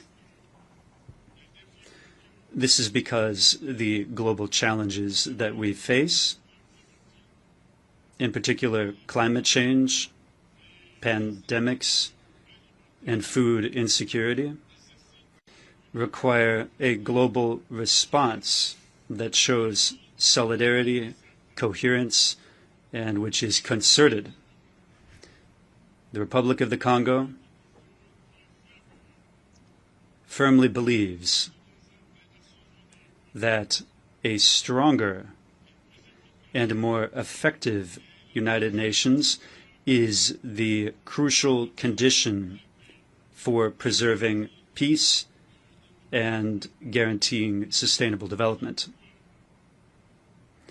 Hence, we call for a reform of its bodies, starting with its Security Council. This so as to make these bodies more representative, more transparent, and closer to the realities of our world. One can see clearly that the Security Council, in its current composition, no longer reflects the geopolitical balance of our world. Thus, the urgent need to reform it, not in theory, but in practice. Africa cannot remain marginalized. This is a continent with more than 1,400,000,000 residents. It is a continent of the future, of the youth, of potential, for which today we need to ensure full and complete participation in global decision-making. I wish to state forcefully, Africa deserves permanent representation on the United Nations Security Council.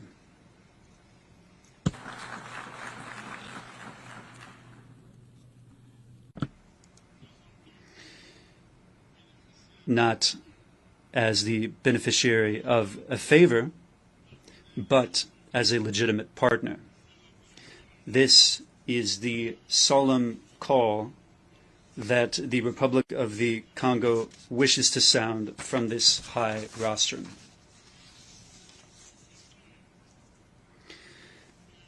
We must invent a smarter multilateralism, a more effective multilateralism, one that is closer to the aspirations of the people and one that is more representative of the realities of the 21st century.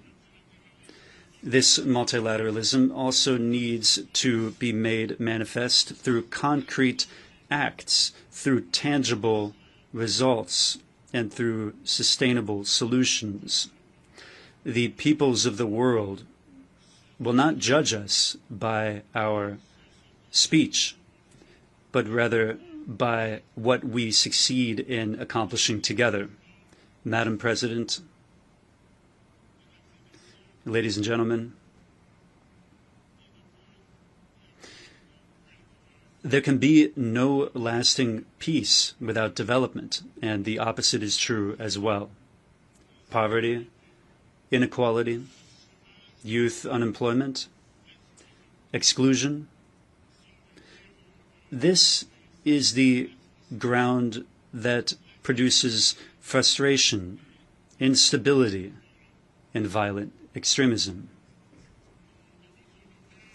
We must honor our commitments for the financing of the Sustainable Development Goals and put an end to the machinery that strangles vulnerable economies, such as unsustainable debt or unfair trade rules. International solidarity remains vital to allow for developing countries to successfully weather their transition toward a more prosperous future. This is the reason why we need to invest massively in education, in health, agriculture, infrastructure, new technologies, artificial intelligence, inter alia. The climate is a very big challenge today. It goes beyond all borders, beyond all divisions, and beyond all ideologies.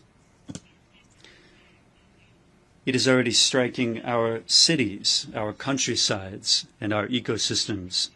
It is exacerbating conflicts, destroying cultures that have been around for millennia, and it is compelling entire families to tread the path of exile. Faced with this, we don't have the right to act in scattershot fashion. We need to close ranks with solidarity and with resolve. This means respecting the commitments of the Paris Agreement. It means massive support for the adaptation of the most vulnerable countries. And it means a deep transformation of our means of production, consumption, and financing. This is the opportunity to hail the adoption by the United Nations General Assembly of the resolution on the global decade for forestation and reforestation, which my country initiated, as one of the solutions conducive to making inroads in our common struggle to preserve the environment and to mitigate the ravages of climate change. The climate must not become a new factor that divides the North and the South.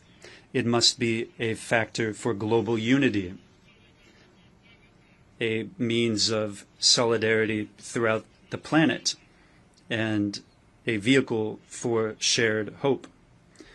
Madam President, ladies and gentlemen, at a time when the nations of the world face serious challenges, some of these challenges are clearly existential in terms of their repercussions. And now, something new and disturbing is unfolding, an arms race. Global military spending today has reached record levels. Even while millions of human beings live in extreme poverty, with reduced access to drinking water, reduced access to quality education and primary health care. Disarmament treaties have been called into question, while the proliferation of weapons of mass destruction, in particular nuclear weapons, is becoming again a central concern. This is a dangerous slide in every way. It is not making our world any safer. Quite the contrary. It is exposing the world to the most serious jeopardy, including the risk of a generalized conflagration which could rage out of control completely. Faithful to its commitment to peace and international security, the Republic of the Congo reiterates its call for global disarmament. The time has come for all of us to invest in searching for solutions that strengthen our collective security, stability, and the prosperity of all peoples. This instead of fueling the vicious and destructive cycle of conflicts and violence. Madam President, ladies and gentlemen,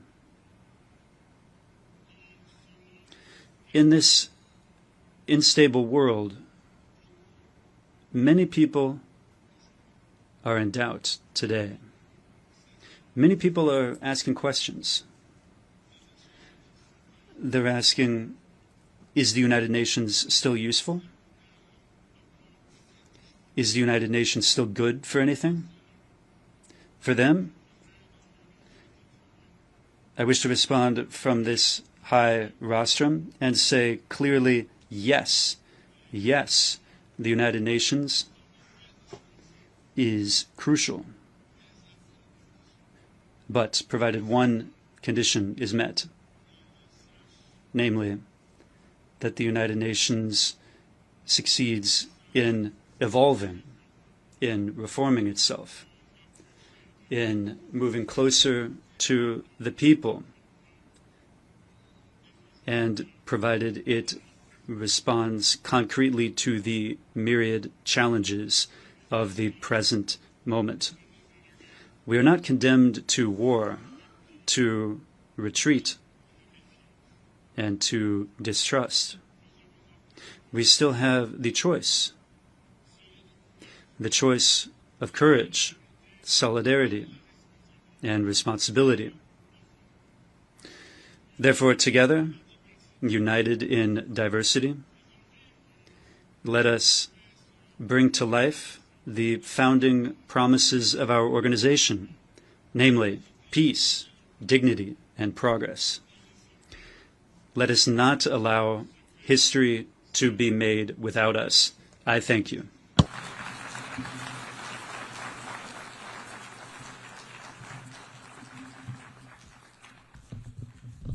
Of the Assembly, I wish to thank the President of the Republic of the Congo,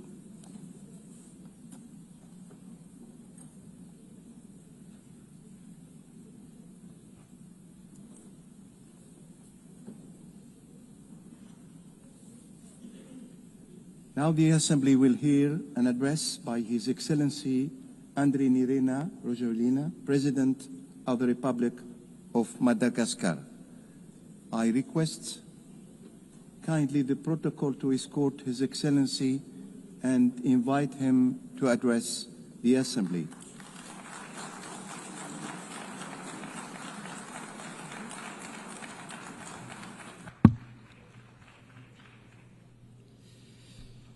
Madame la Présidente, Madam President of the 80th General Assembly of the United Nations, Excellencies, Heads of State and Government, Secretary General of the United Nations, Distinguished Assembly, ladies and gentlemen, it is with sincere emotion that I represent my country, Madagascar, at our General Assembly at the United Nations in this temple of multilateralism, which is our common home. We are celebrating this year the 80th year anniversary of our organization. 80 years. 80 years of keeping the flame burning, the flame of unity, of establishing peace to craft a fair world with solidarity. 80 years of the United Nations is a stage rather than an ending point. And here in this symbolic place at the General Assembly of the United Nations, it is here that we are discussing, proposing, and deciding on the main guiding lines for a peaceful and prosperous world. And it is here that we are looking for and finding solutions to conflicts, and we're finding an answer to crises. It is here in this very place that we are sketching out the path of our common future. Allow me to extend my warm congratulations to Ms. Annalena Baerbock for her election as President of this 80th General Assembly. Madam President, I wish to wish you every success as you implement your mandate. Rest assured that you will have the full support of Madagascar as you carry out your mission. I also wish to hail the Secretary General of the United Nations, whose commitment and leadership remind us of our mission, which is to put human beings at the heart of all of our actions. Ladies and gentlemen, the UN has always conveyed an ideal, that of forging a world together, a world of peace, justice, and hope. The topic chosen this year, Better Together, 80 years and more for peace, development, and human rights, reminds us that for several decades, the United Nations has been bringing people and nations together to promote peace, foster development, and protect human rights.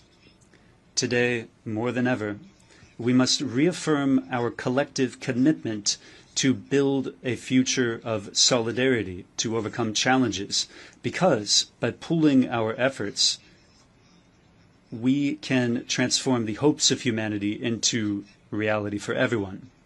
This theme gets to the heart of our priorities, and this is why, since the proclamation of our independence 65 years ago, Madagascar joined the United Nations. This shows my country's belief in the ideals of peace, solidarity, and cooperation among people, the ideals championed in the Charter.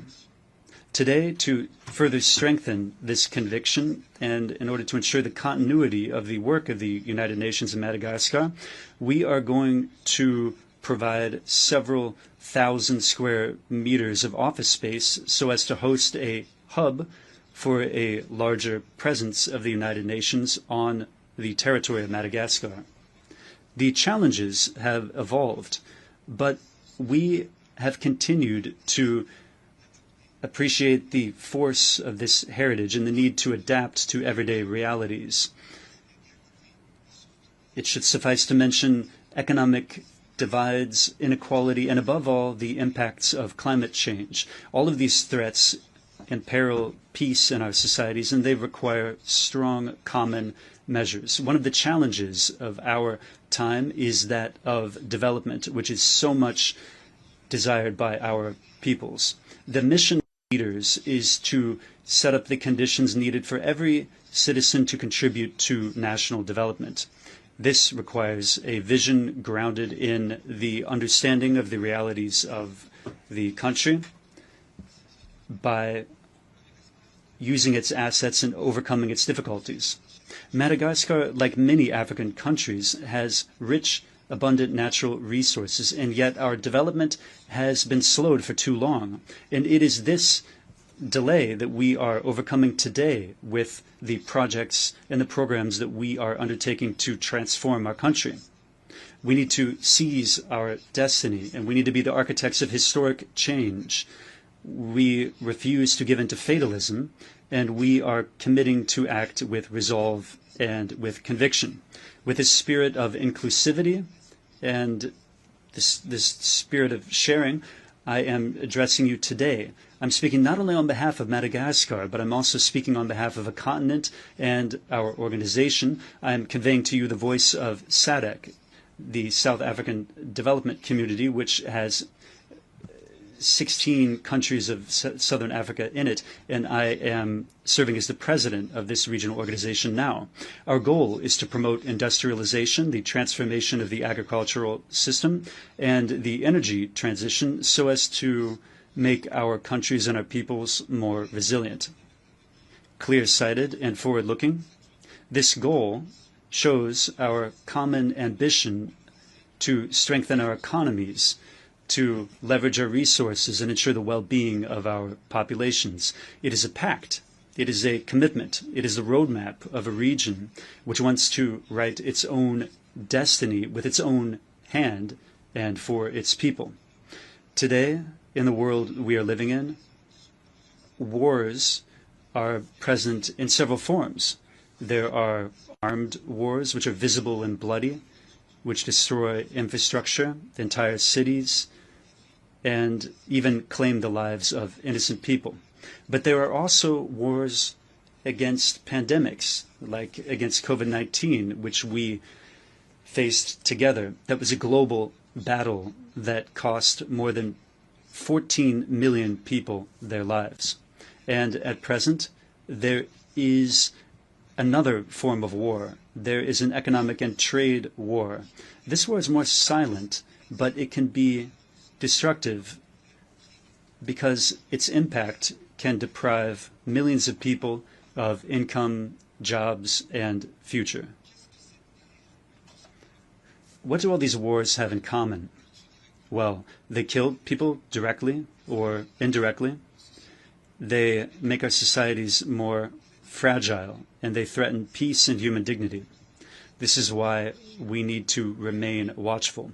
Today, there's a subject that is at the very center of the news, which is of particular relevance for us, because among the 16 countries of SADC, that's the South African Development Community, 14 of those countries are beneficiaries of the AGOA program, the AGOA program.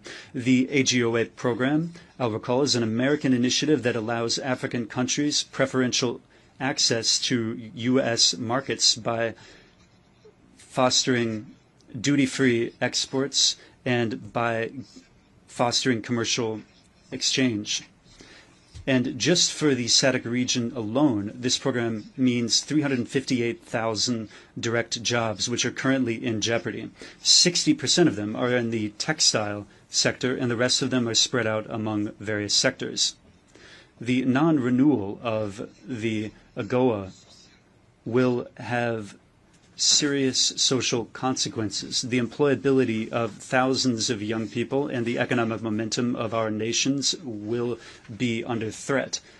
Because today, thanks to AGOA, the countries of SADC export more than 11 billion US dollars annually to the United States. Behind this figure, there are more than 1.7 million people that are affected. Therefore, if AGOA disappears, then that will be over 700,000 direct and indirect jobs that will be lost in the Southern African region alone.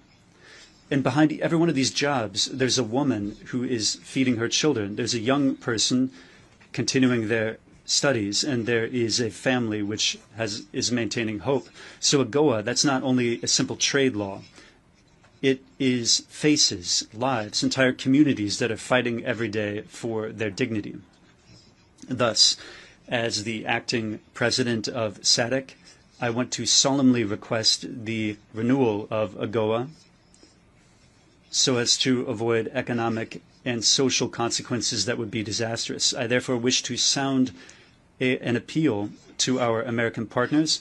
Let us together choose stability, hope, and dignity. I advocate for the continuation of a sustainable partnership between the United States and the African continent. Preserving AGOA, that means preserving social peace in the countries that depend on it. It also means protecting 20 years of progress. It means guaranteeing a better future for our families and our youth. We want fair trade, we want equitable partnerships, and we want shared prosperity. We're speaking of this here in the concert of nations. We're speaking of peace and security. Thus, solidarity among nations should not only be promises, should not only be speeches, but it needs to be made manifest by commitments that guarantee the everyday lives of millions of families throughout the world. Excellencies, ladies and gentlemen, Madam President, our vision is clear: developing our country through the promotion of industrialization, producing and processing locally everything that our people need. We need to reduce imports, innovate, build factories and value chains that are capable of generating decent, lasting jobs. In Madagascar, over the last 5 years, we have moved forward by building infrastructure and semi-industrial parks throughout our territory so as to spur growth. I firmly believe that development requires investment, relying on the potential of every country, its human capital, and the political will of its leaders. Furthermore, the agricultural transformation is the key to combating poverty, for our food security is the foundation of our economic independence. Therefore, let us plant today the seeds of prosperity and autonomy so that tomorrow our people can feed themselves. In Madagascar, in the area of agriculture, we have supported the transformation and the sale of local products. We have started the process of mechanizing our agriculture, and we provided assistance to our farmers by providing them with seeds, with improved seeds and inputs. Our goal is to double or even triple agricultural yields, moving from 3 to 9 tons per hectare so as to achieve food sufficiency. Ultimately, there is no development without reliable, accessible, and affordable energy. In Madagascar, we are in the process of accelerating the energy transition to achieve energy production that is 70% green by 2028. In order to do this, we are going to tap our massive capacity that we have in solar, wind, and hydroelectric energy. As you know, today, still in many African countries like Madagascar, the production of electricity relies mainly on thermal plants. This dependency on fossil fuels has an enormous economic cost. Thus, investing in renewable energies is not only an obligation, but it is a duty for a sustainable, inclusive future. In 6 years alone, the rate of access to electricity in my country moved from 24% to 40%. Major headway has been made, but we are aware that much remains to be done. We're going to further step up our efforts to increase the production of clean energy so that isolated rural populations are not left behind. In this context, the collaboration with the United Nations system is playing a crucial role by prioritizing impactful projects for rural communities. These initiatives are illustrative of the desire to build an energy future that is more equitable, sustainable, and innovative. And finally, building modern infrastructure. That is an essential stage for the economic and touristic development of the country. From the east to the west, from the north to the south, Madagascar is transforming. We've started the project of building the first highway of our country that links Antananarivo to the large port in the east of the island. We've modernized public transport in our capital through building cable cars and by establishing urban trains. This has unburdened the city by transporting more than 40,000 passengers every day at full capacity, thus taking 2,000 vehicles out of traffic on a daily basis. Furthermore, we have strengthened the presence of the state in all of the areas of our country, above all in the hardest to reach areas. We've done this through building infrastructure that is close to the people and infrastructure that the people needs. We have built thousands of social housing units. We've modernized healthcare by building public hospitals and healthcare centers throughout our national territory. Our country only had 16 university hospital centers in 2018, but we've tripled that number by building 30 new hospitals in only 6 years. We are bolstering the entrepreneurship of young people and women to ensure their empowerment. We've built stadiums and sporting facilities, which have become places for cohesion, national pride, and emancipation for young people. Furthermore, we held the Youth Connect Summit in November. We'll be doing that in November, and that will fit into the framework of this commitment for the youth through equality and inclusion. And we want to invite everyone to participate in this event in great numbers. Finally, from the standpoint of social protection, over $250 million has been transferred directly to the most vulnerable families to improve their everyday lives. These achievements convey our desire to build a country that shows solidarity, a country that is connected and looks toward the future. But the demographic issue remains a variable that needs to enter the equation. We need to change the structure of the population because the current demographic growth is out of proportion to our economic growth. In some regions, young girls who are under the age of 18 are already mothers, and the majority of women have an average of 5 or even 8 children to take care of. They have more difficulty feeding them, bringing them up, caring for them, and educating them properly. This is why we have intensified our family planning program in order to get the birth rate under control and transform a population which is currently dependent into a population that is active and economically productive. Demography is thus becoming an asset for Madagascar and not an impediment to development. Excellencies, ladies and gentlemen, Madam President, we need to offer a better future to our children. So we need to protect the planet that is their home. Madagascar is a sanctuary of nature with 5% of its global biodiversity and 80% of endemic species. We absolutely need to protect this biodiversity. And like other areas of the world, these treasures are in jeopardy. Faced with deforestation and climate challenges, island countries like ours are undergoing the consequences of planetary warming.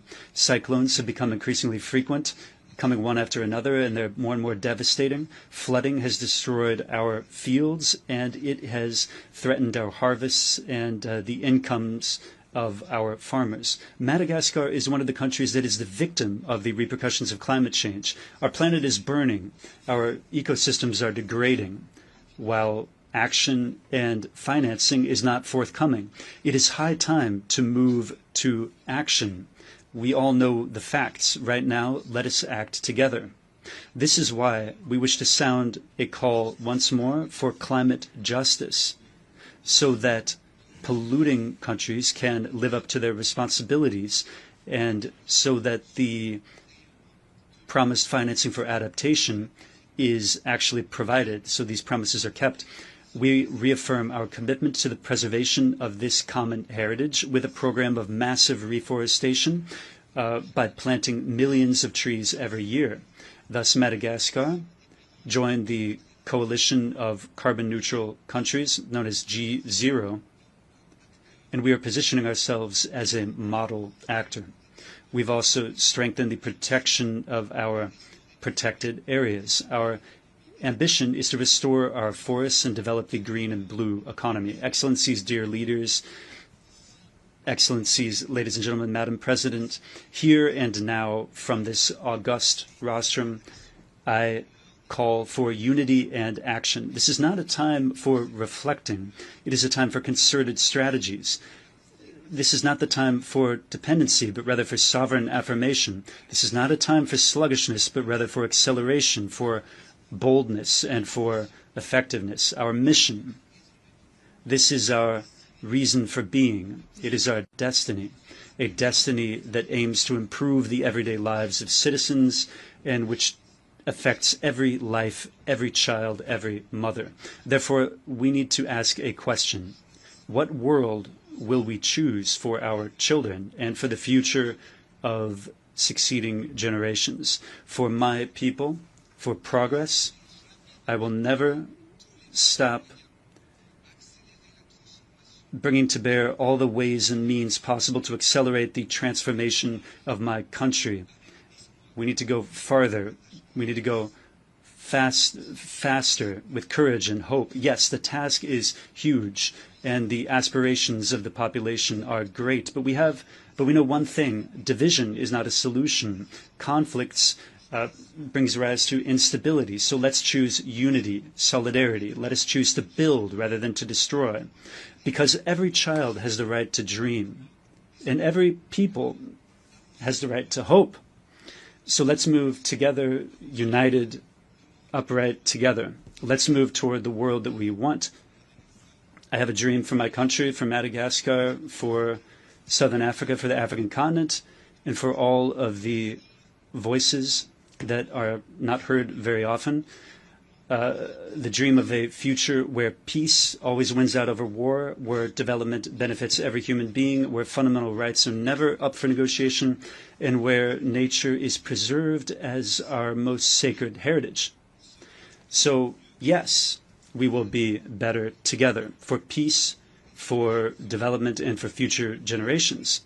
Because history has shown us that when we choose unity, we combat instability. When we cultivate solidarity, we plant the seeds of prosperity. So may the 8 next decades be marked by a global governance that is more fair, more inclusive, and more effective. Long live the United Nations, long live cooperation among peoples, and long live Madagascar. Que Dieu nous bénisse. May God bless us. I thank you for your attention. On behalf of the Assembly, I wish to thank the President of the Republic of Madagascar. We shall now continue the general debate.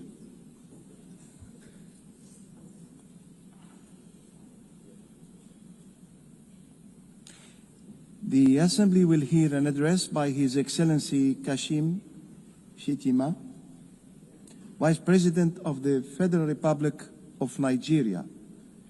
I request the protocol to escort His Excellency and invite him to address the Assembly.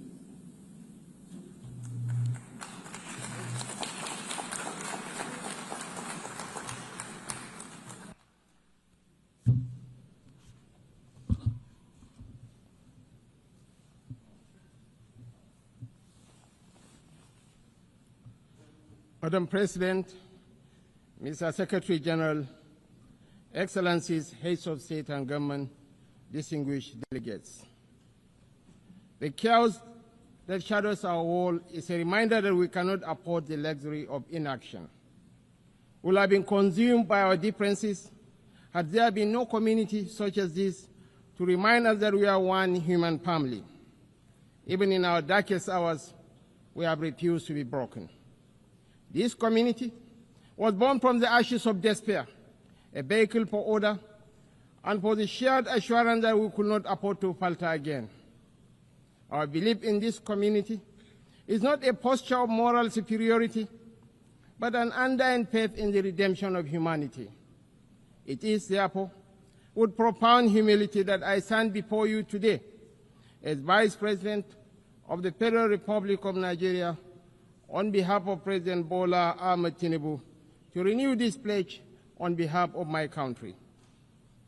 Madam President, Nigeria joins the Committee of Nations in congratulating you on your election as the President of the General Assembly for the 80th session, and assure you of our unalloyed support during your tenure.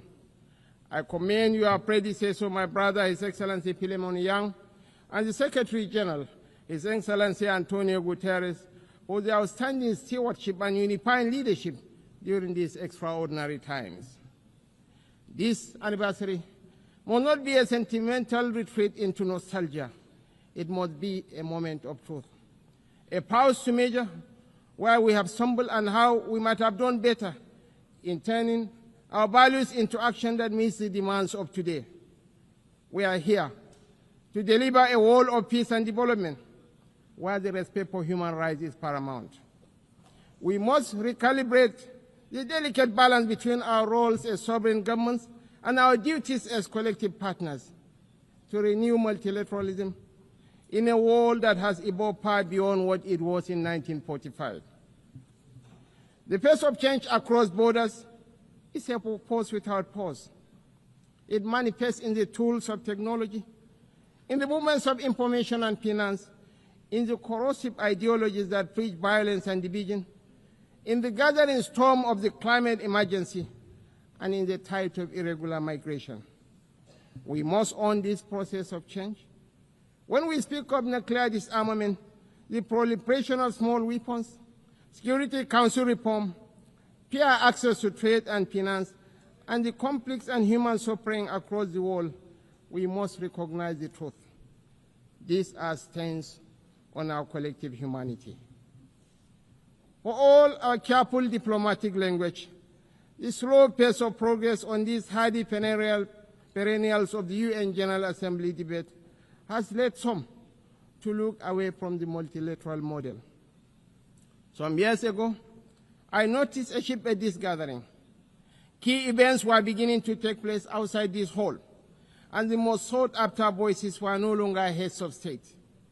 These are indeed troubling times. Nigeria remains firmly convinced of the merits of multilateralism. But to sustain that conviction, we must show that existing structures are not set in stone. We must make real change, change that works, and change that is seen to work. If we fail, the direction of travel is already predictable. We are here to strengthen the prospects for peace, development, and human rights. Madam President, I want to make 4 points today to outline how we can do this. 1, Nigeria must have a permanent seat at the UN Security Council. This should take place. This should take place as part of a wider process of institutional reform. 2, we need urgent action to promote sovereign debt relief and access to trade and financing. 3, countries that host minerals must benefit from those minerals. And 4th, the digital divide must close. As our friend the Secretary General has said, AI must stand for Africa included. On my first point, the United Nations will recover its relevance only when it reflects the world as it is, not as it was. Nigeria's journey tells this story with clarity. When the UN was founded, we were a colony of 20 million people, absent from the tables where decisions about our fate were taken. Today, we are a sovereign nation of 236 million people, projected to be the third most populous country in the world, with one of the youngest and most dynamic populations on earth, a stabilizing force in regional security, and a consistent partner in global peacemaking. Our case for permanent seat at the Security Council is a demand for fairness, for representation, and for reform that restores credibility to the very institution upon which the hope of multilateralism rests. This is why Nigeria stands firmly behind the UN 80 initiative of the UN Secretary General and the resolution adopted by this Assembly on 18 July 2025, a bold step to reform the wider United Nations system for greater relevance, efficiency, and effectiveness in the face of unprecedented financial strain. We support the drive to rationalize structures and end the duplication of responsibilities and programs so that this institution may speak with one voice and act with greater coherence. Madam President, Africa, none of us in this world can function peacefully in isolation. This is the heavy burden of sovereignty. Sovereignty is a covenant of shared responsibility, a recognition that our survival is bound to the survival of others. To live up to this charge, we must work hand in hand with our neighbors and partners. We must follow the trails of weapons, of money, and of people. For these forces, too often driven by faceless non-state actors, ignite the fires of conflict across our region. Madam President, Nigeria's soldiers and civilians carry a proud legacy. They have participated in 51 out of 60 United Nations peacekeeping operations since our independence in 1960. We have stood with our partners in Africa to resolve conflicts, and we continue that commitment today through the multinational Joint Task Force. At home, we confront the scourge of insurgency we resolve.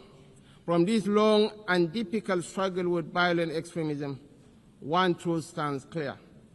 Military tactics may win battles measured in months and years, but in wars that span generations, it is values and ideas that deliver the ultimate victory. We are despised by terrorists because we choose tolerance over tyranny.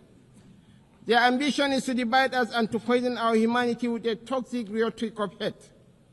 Our difference is the distance between shadow and light, between despair and hope, between the ruin of anarchy and the promise of order. We do not only fight wars, we pit and shelter the innocent victims of war.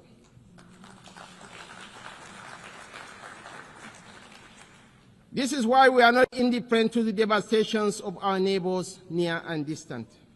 This is why we speak of the violence and aggression visited upon innocent civilians in Gaza, the illegal attack on Qatar, and the tensions that scar the wider region. It is not only because of the culture of impunity that makes such acts intolerable, but because our own bitter experience has taught us that such violence never ends where it begins. We do not believe that the sanctity of human life should be trapped in the corridors of endless debate. That is why we say, without stuttering and without doubt, that a two-state solution remains the most dignified path to lasting peace for the people of Palestine.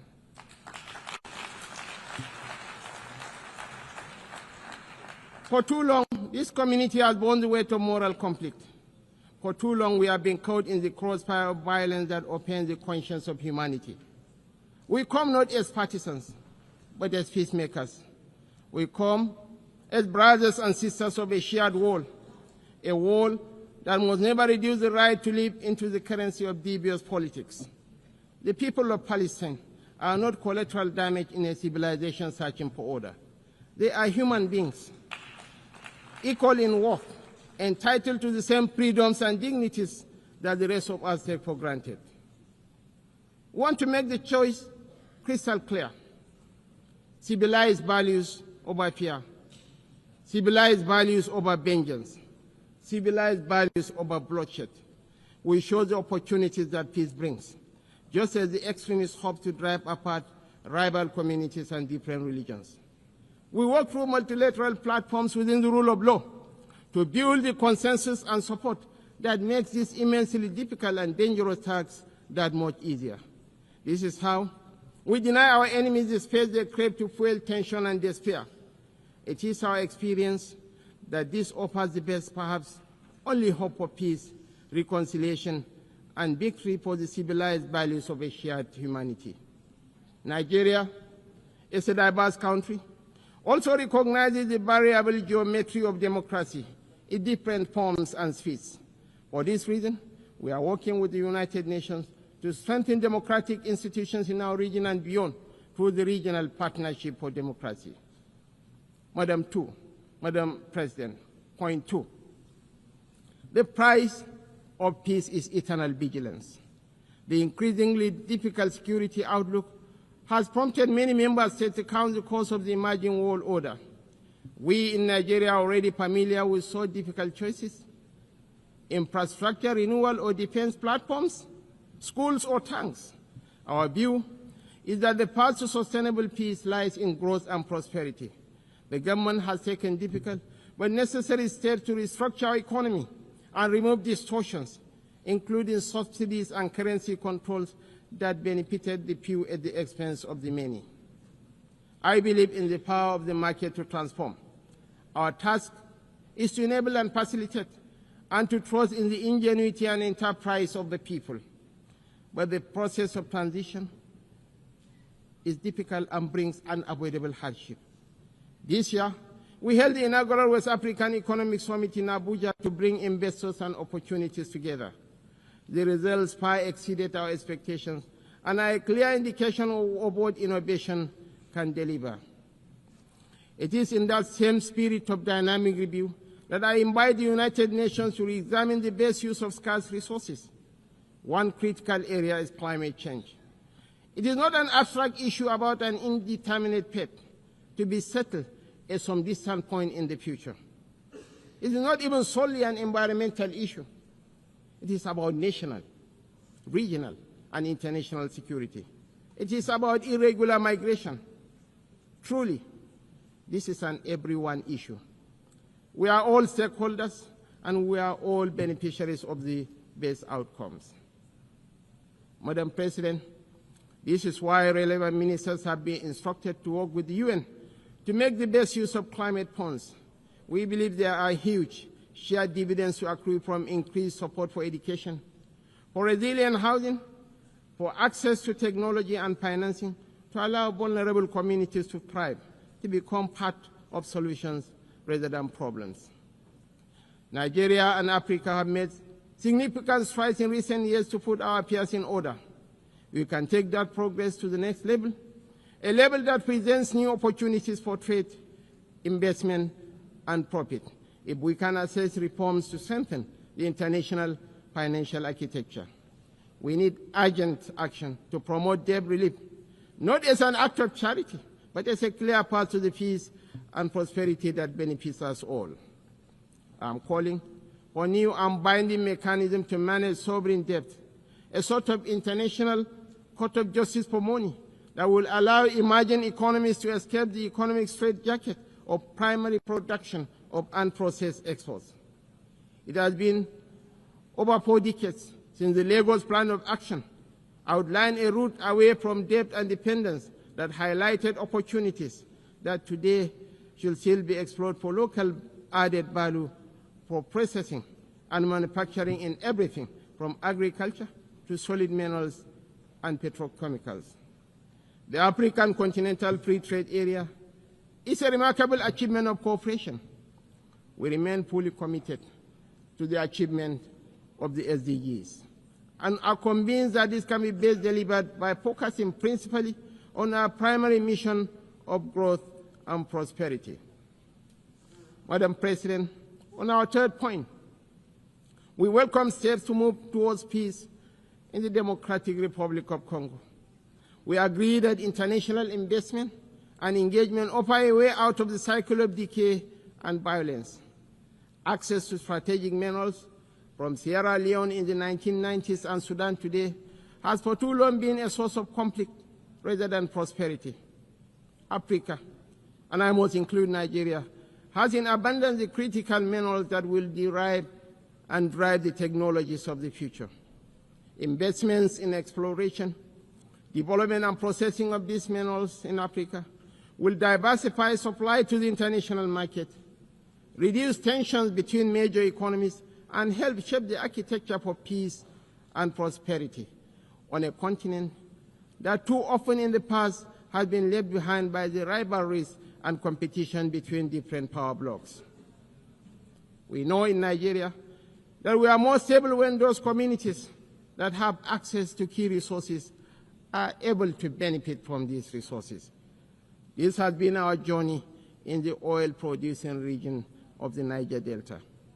I believe that will strengthen the international order when those countries that produce strategic minerals benefit fairly from those minerals in terms of investment, partnership, local processing, and jobs. When we export raw materials, as we have been doing, tension, inequality, and instability fester. Madam President, the fourth pillar for change that I am advocating is a dedicated initiative, bringing together researchers, private sector, government, and communities to close the digital divide. As we stand on the threshold of new and dramatic technological change, we are still absorbing the impact of the revolution on information and communication of the past 20 years. We understand better than we did the opportunities technology offers, as well as the safeguards we need to enable growth and mitigate the potential for corruption. Some worry about fake news. Truly, we have plenty of that, with the potential of devastating real-world consequences in countries rich and poor. I am more worried about an emerging generation that grows ever more cynical because it believes nothing and trusts less. As technology shakes up public administration, law, finance, conflict, and so much of the human condition, I'm calling for a new dialogue to ensure we promote the best of the opportunities that are arising and promote the level of access that allows emerging economies more quickly to close a wealth and knowledge gap that is in no one's interest. I join you today to reassert Nigeria's commitment to peace, to development, to unity, to multilateralism, and to the defense of human rights is beyond compromise. For none of us is safe until all of us are safe. The road ahead will not be easy, and we know there are no quick fixes to the trials that test the human spirit. Yet history reminds us that bold action in pursuit of noble ideals has always defined the story of the United Nations. Time and again, we have found the wisdom to balance sovereign rights with collective responsibility. That balance is once again in question. But I believe, quite passionately, that a renewed commitment to multilateralism, not as a slogan, but as an article of faith, remains our surest path forward. Nigeria dedicates itself fully and without reservation to that noble cause. I thank you all for listening.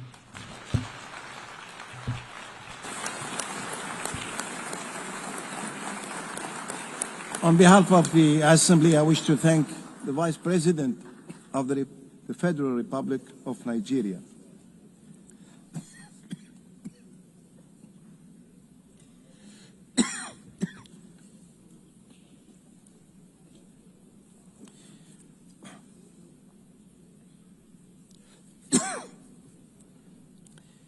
The Assembly will hear an address by His Highness Sabah al-Khalid al-Sabah,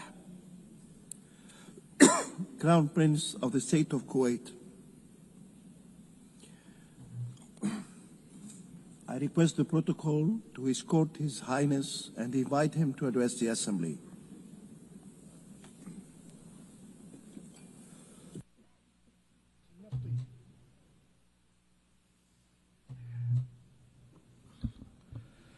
Bismillah ar-Rahman ar-Rahim.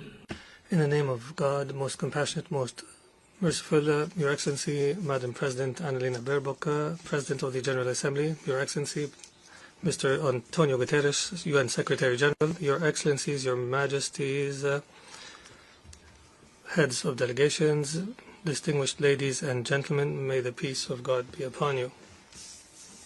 At the outset, it gives me pleasure to convey to you the greetings of His Highness Amir of the State of Kuwait, Sheikh Mish'al al-Ahmed al-Jaber al-Sabah. May God protect him. And I convey his wishes for a successful UNGA APT. And I express to you, Madam President, and to your friendly country, our congratulations on your election as President of the UN General Assembly, and I would like to applaud the efforts of your predecessor, Mr. Philemon Yang, during his presidency of the last session of the General Assembly. And I would be remiss not to highly appreciate the wise leadership of His Excellency, Mr. Antonio Guterres. And I would like to seize this opportunity to reiterate Kuwait's continued support for him and his efforts to promote the mission and purposes of the United Nations. Madam President, we share your vision for the objectives of this session under the theme Better Together. The theme embodies the necessary spirit of solidarity in order to overcome the multiple and interconnected challenges today. It is incumbent on member states to work together to preserve this organization as the cornerstone of multilateralism and as the refuge for states and peoples in order to address their disputes and overcome the challenges, and to determine the means to achieve economic, social, and human development throughout the world. Before we look towards the future, we must reflect on the previous 8 decades since the establishment of the United Nations. The UN was established when countries agreed in 1945 to save succeeding generations from the scourge of war, which twice has brought untold sorrow to mankind.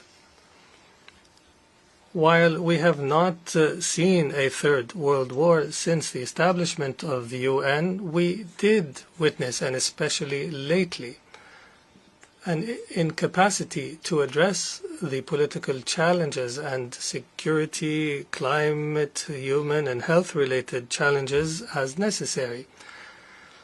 In addition, we must heed the lessons of our shared failures in the context of this organization. We must draw the lessons as states and governments and peoples to realize the best means for non-recurrence of our mistakes and to grant our future generations a safer world.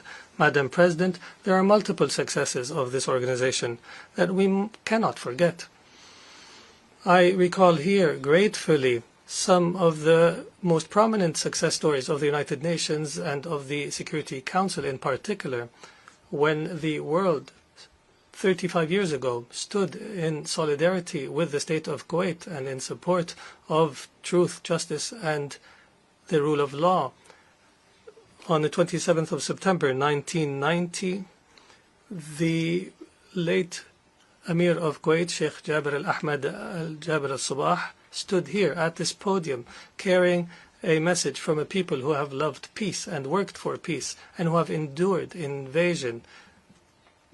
And the audience in this hall expressed their support for this people, this peace-loving people of Kuwait and the Kuwaiti people's just cause. And this message of support remains in the hearts of every Kuwaiti citizen today, as well as the efforts to liberate Kuwait from a brutal invasion. The Security Council at the time demonstrated its ability to discharge its mandate for the maintenance of international peace and security. It demonstrated a successful model and succeeded in discharging its duties and adopted a historical resolution to take all means necessary to liberate Kuwait. And this action by the Security Council remains forever remembered in the hearts of the Kuwaiti people. The Security Council at the time embodied an excellent example in achieving justice and peace. And we would be remiss here not to remind the continued human issue that concerns every Kuwaiti, which is the whereabouts and the fate of the missing persons, some of whom have returned to their Lord as a result of the injustice they suffered. And it will continue to be remembered by the state of Kuwait after 3 decades.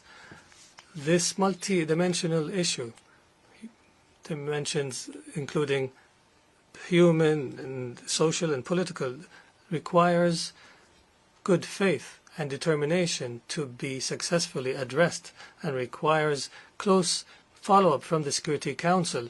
We hope to heal the wounds of the family members of the missing persons who continue to grieve over their loved ones, and they hope to bury their loved ones in their homeland. In this regard, we welcome the adoption of Security Council of Resolution 2792 this year, which has provided for the appointment of a high-level UN representative to follow up the issue accordingly.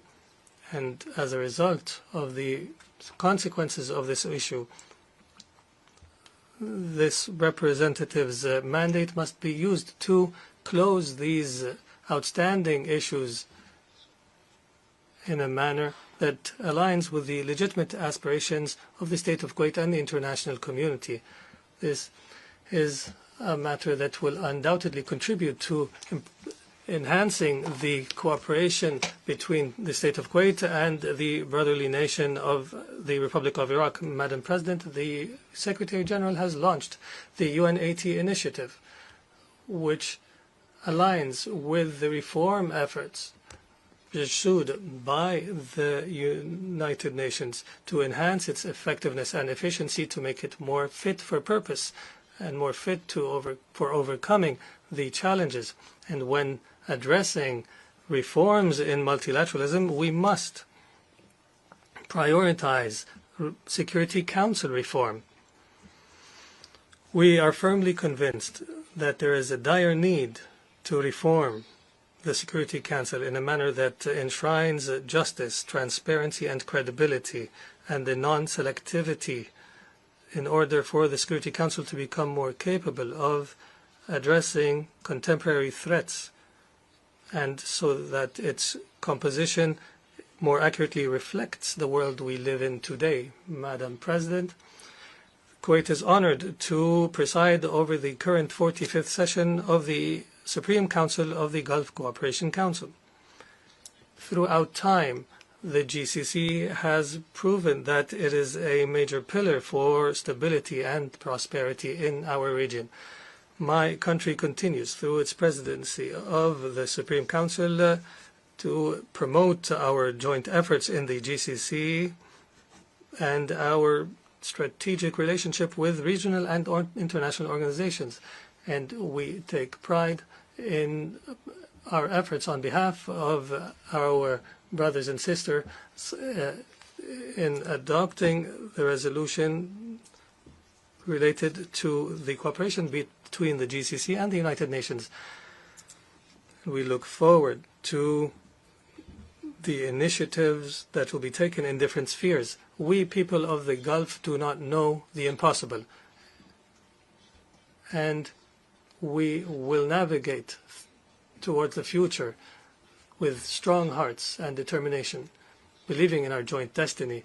Madam President, our region has witnessed lately a dangerous military escalation and an expansion of conflict, and we have repeatedly warned against this in the past and warned against its consequences for the region, and we condemn in the strongest of terms in this regard the brutal Israeli aggression against Qatar. We consider this attack a blatant violation of all international customs and norms, and an attack against a mediator that is working faithfully for the sake of peace. And we reiterate our complete solidarity with our brethren in Qatar, and we reiterate that any threat against any member state of the GCC is a threat against every member of the GCC. Just a few days ago, 2 emergency summits have been held, the first for the Supreme Council of the GCC and the second, the Arab Islamic Emergency Summit in Doha, to discuss the Israeli aggression against Qatar. We reiterate the different provisions in both outcome documents of the summits.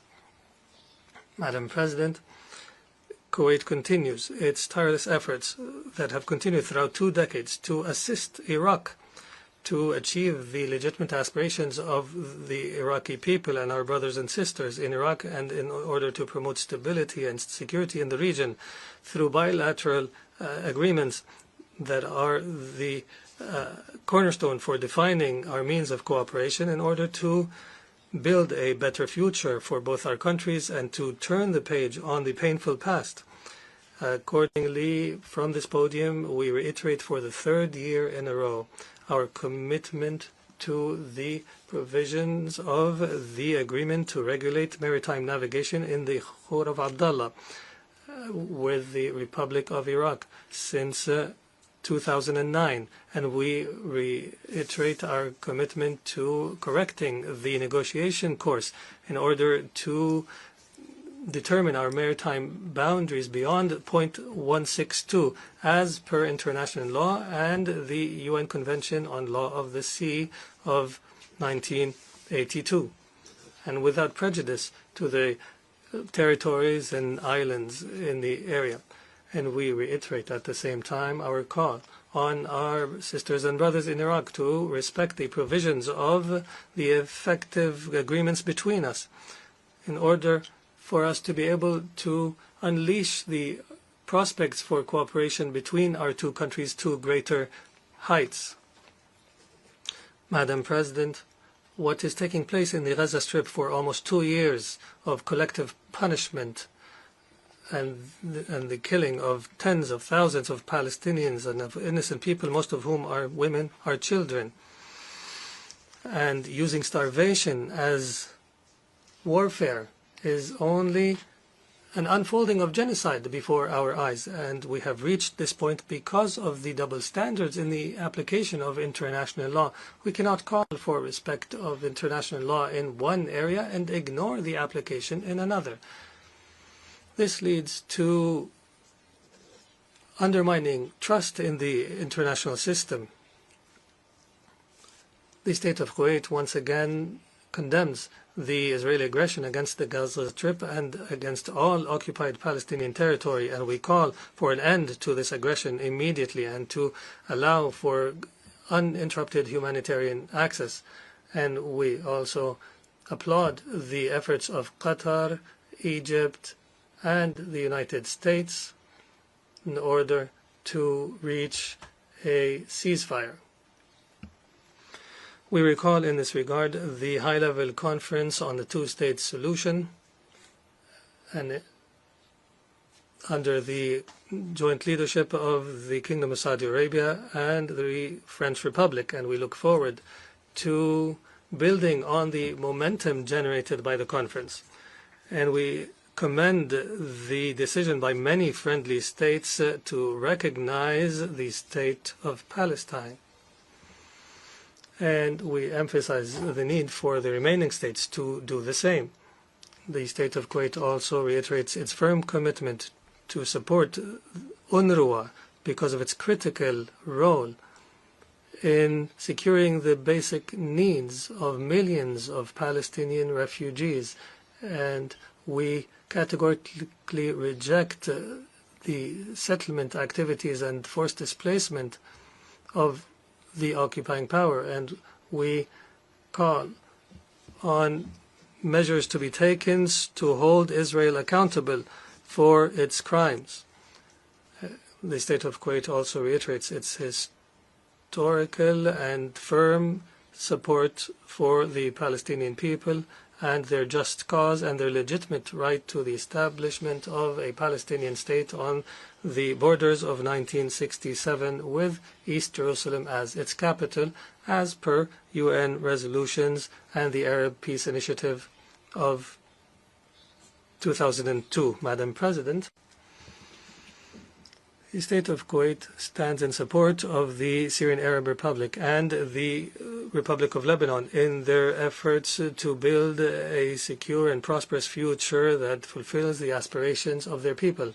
And we reiterate the need to respect the territorial integrity and sovereignty of both states. And we follow with great concern the developments in Yemen, Sudan, Somalia, and Libya. And we call on our brothers and sisters to prioritize wisdom and dialogue in order to settle the disputes in accordance with international law, in order to preserve the sovereignty and the unity, independence, and territorial integrity of these states. And based on our commitment to good neighborliness, we reiterate once again our call on the Islamic Republic of Iran to initiate a serious path to build for confidence-building measures, and we believe that creating the conducive environment for negotiations will contribute to resolving the nuclear program and all other outstanding issues. Madam President, we in Kuwait as a result of our people's determination, continue confidently towards the future as per Kuwait Vision 2035, which aims to establish Kuwait as a financial and trade hub in the region. Similarly, and in parallel, we work to achieve the Sustainable Development Goals, drawing inspiration from the ancestors in their dedication throughout succeeding generations in order to build a safe and prosperous nation. And we reiterate at the same time the important role of Kuwaiti women and Kuwaiti youth in the different areas, and we applaud their contributions on the path towards development and prosperity. Now that only 5 years remain until 2030, we emphasize the need to continue our efforts so that we can achieve these noble goals and to leave no one behind.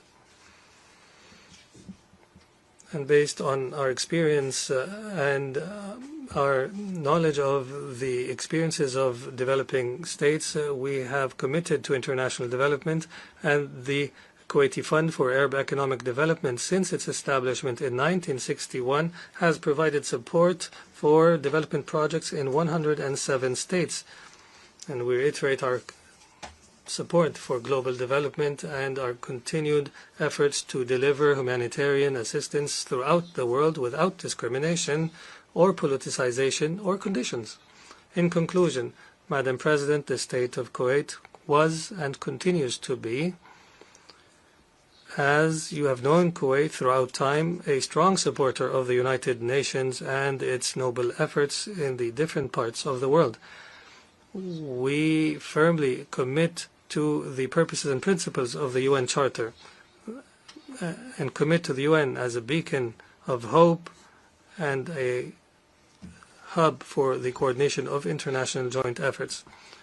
And we support the international efforts to settle disputes through dialogue and peaceful means. And we believe in a culture of tolerance and peaceful existence. And we will continue to love peace, and we will continue to work for the sake of peace. And may the peace of God be upon you.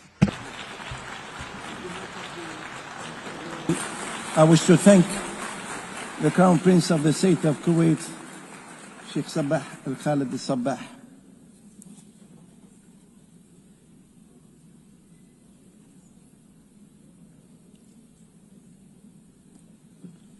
Now the Assembly will hear an address by His Excellency Anthony Albanese, Prime Minister of the Commonwealth of Australia, and I request the protocol to escort His Excellency and invite him to address the Assembly.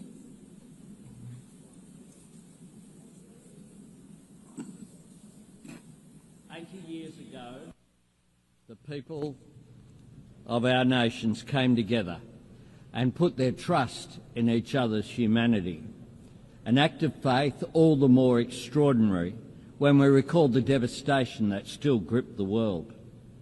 Yet, out of the grief and ruin of war, that generation found the courage, the wisdom and the compassion to work together for a better peace, to build a world governed by rights and rules, not fear or force, where the sovereignty of every nation is respected, the essential dignity and equality of every man, woman and child upheld, and where the shared mission and purpose of the United Nations is not merely to contain the threat of war, it is to create the conditions for peace, to provide a framework for settling our disputes, to foster the dialogue that enables us to manage our differences and deepen our understanding, and to nourish the opportunity, build the prosperity and deliver the economic justice on which true and enduring security always depends. If 80 years ago this task had been entrusted to the great powers alone, then in all likelihood we would not be gathering here today. Instead, history would note the United Nations as little more than a noble experiment.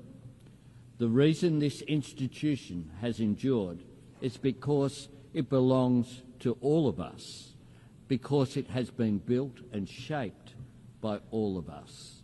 and it is up to all of us to bring new strength to the United Nations' enduring mission, to renew our commitment to the principle that peace is both our common cause and our collective responsibility.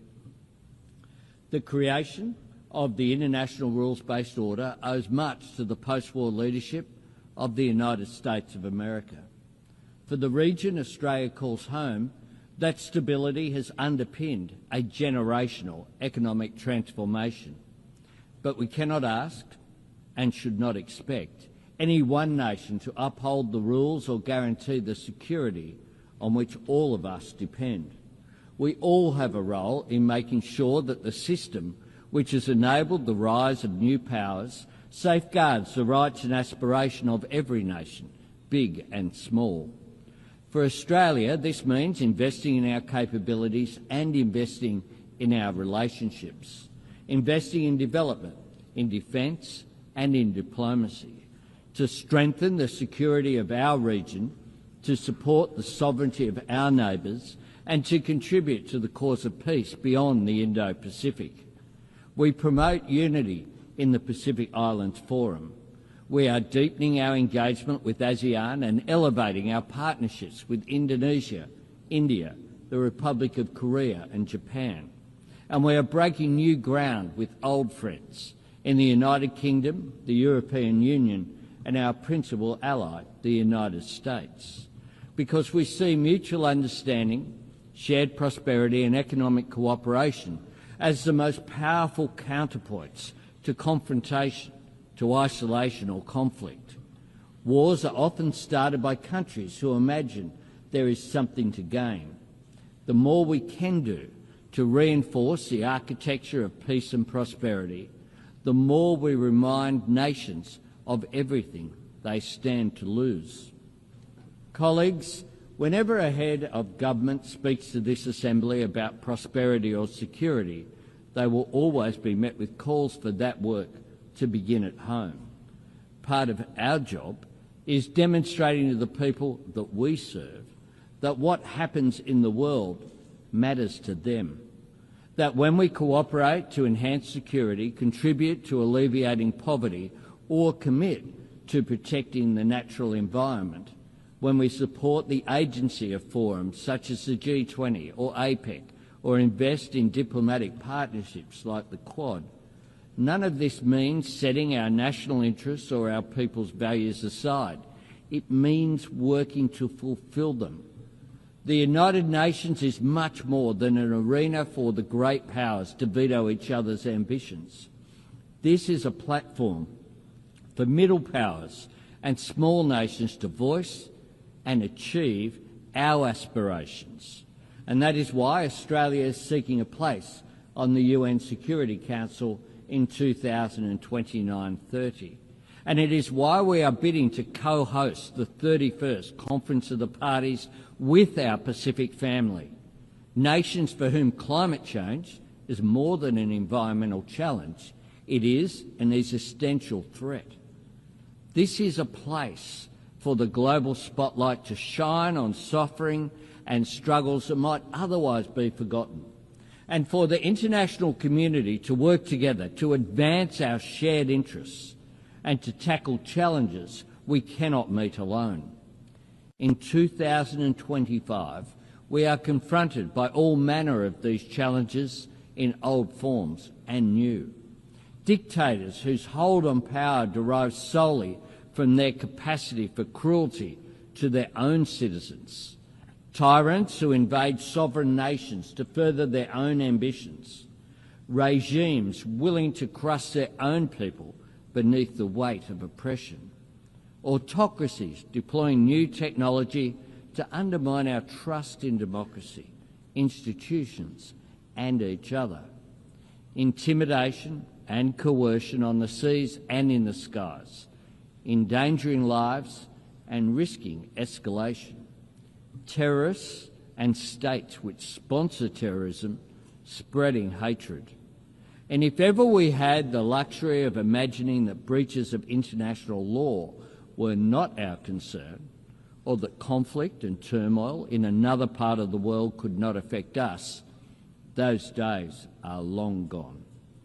Just last month, Australian security agencies confirmed that the Iranian regime orchestrated the firebombing of a synagogue in Melbourne and a Jewish restaurant in Sydney. Criminal acts of cowardice aimed at spreading fear. We expelled the Iranian ambassador from Australia, the first time since the Second World War that our country has taken such a step. And here at the United Nations, we repeat to the world, there is no place for anti-Semitism. Colleagues, it is not the Australian way to try and impose our values on other nations. But when we deal with the world, we bring our values with us, and we strive to back our words with actions.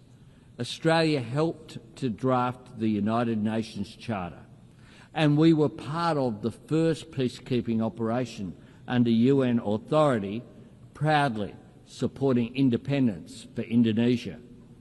As an economy engaged in the fastest-growing region of the world in human history, Australia champions the benefits of free and fair trade, and we work to strengthen it by advocating for working people to share in the prosperity that trade creates through better wages, safer workplaces, and the elimination of exploitation and modern slavery, and by supporting the security of communications and maritime travel that make trade possible through the United Nations Convention on the Law of the Sea, including in our region and the South China Sea. And as a proud member of the Pacific family, as a continent home to some of the greatest natural treasures on the planet, and as a nation blessed with the traditional resources, critical minerals, skills and sunlight and space to power the global shift to net zero, Australia is acting to meet the environmental challenge of climate change while working to seize and share the economic opportunities of renewable energy. We will meet our 2030 target of 43% emissions reduction on 2005 levels. And last week, we set our target for 2035, cutting emissions by 62 to 70%. We are honouring our commitment to the Paris Agreement and its goal of keeping global temperatures below dangerous levels. Our target is ambitious, but importantly, it is achievable. And more than anything else, Australia's embrace of clean, renewable energy will get us there. Clean energy can carry the world beyond the false choice between economic growth and environmental responsibility, because clean energy enables the rapidly growing economies of the Indo-Pacific to industrialise and decarbonise at the same time, and to continue lifting their people's living standards while lowering their nation's emissions. Colleagues, as one of the world's oldest democracies, and one of the first where women could vote in elections and stand for Parliament, Australia knows societies and economies are stronger when they draw on the talents of all of their citizens.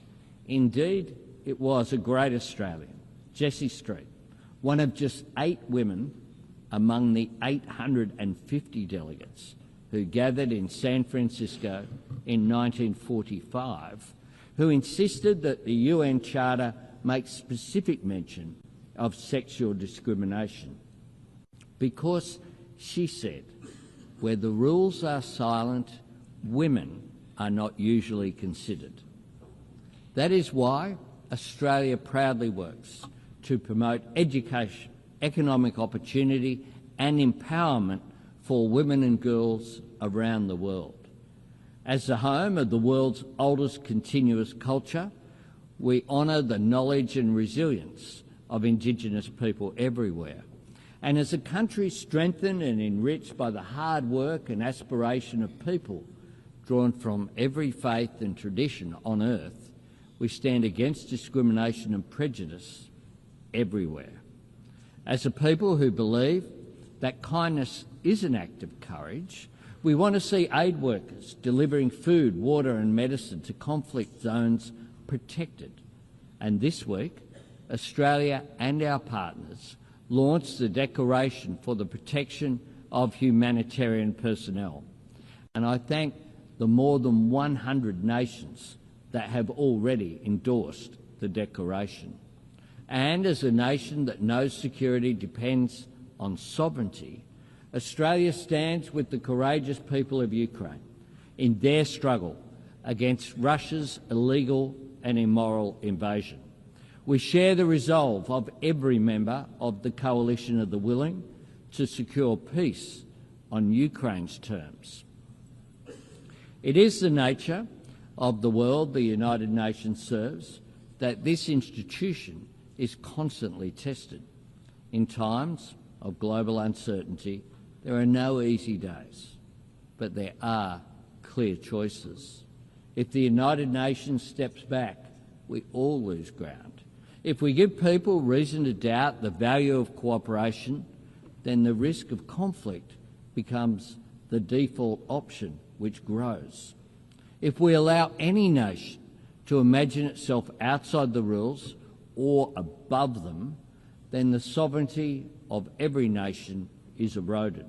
If we resign ourselves to the idea that war is inevitable or relegate ourselves to the status of disinterested bystanders, if our only response to every crisis is to insist that there is nothing we can do, then we risk being trusted with nothing. We risk a world where dialogue and diplomacy are viewed as a dead end, rather than the vital road to understanding, where cooperation to meet new challenges facing humanity yields to old differences of race or faith or ethnicity, and where people beset by conflict, poverty or inequality come to look on this assembly as little more than a final resting place for good intentions. All of us, proud to belong to this institution, understand that this is not the case. But knowing that or saying it is not enough. We have to prove it, not by pointing to longevity or appealing to history, but by reforming the United Nations so that it can serve us better in the present, and by working together to shape the future. Because while 80 years is a significant milestone, the true value of the United Nations is not counted in decades, it is measured in deeds, in actions that make a positive difference to people's lives. That is how the UN proves its worth and makes its case, by delivering food to villages in the grip of famine, by providing vaccines that spare families from disease, by bringing clean water to a community on the brink, by helping countries break the shackles of poverty, by liberating children from exploitation or abuse, by guarding against the spread of nuclear weapons and working for a world free of nuclear weapons, by demonstrating that the principles on which the United Nations was founded still hold life and weight and meaning and hope for the people who need them most. And nowhere is that task more urgent than the Middle East. For decades, leaders have come to this podium in search of new words and new ways to call the world to action on a two-state solution. Today I look to words that Australia helped write 80 years ago. Australia is calling for a ceasefire, for the immediate release of the hostages, for aid to flow to those in desperate need, and for the terrorists of Hamas to have no role in Gaza's future. And this week, Australia recognised the state of Palestine because, to quote from the Charter, that forms the very foundations of this institution and reflects the very best of its idealism, we are determined, quote, to save succeeding generations from the scourge of war, to reaffirm faith in fundamental human rights, to promote social progress and better standards of life in larger freedom. And for these ends, to practice tolerance and live together in peace with one another as good neighbours. That was right 80 years ago, and it's right today. Every nation that takes a seat in this room has put its name to those principles. Peacekeepers and aid workers from all over the world have risked and lost their lives in the service of those ideals. So we must ask ourselves, when can those words hold meaning if not now? Where can those words apply if they do not apply to the Middle East? And what can we, the members of the United Nations, say we stand for if we cannot say we stand for this? There is a moment of opportunity here. Let us seize it.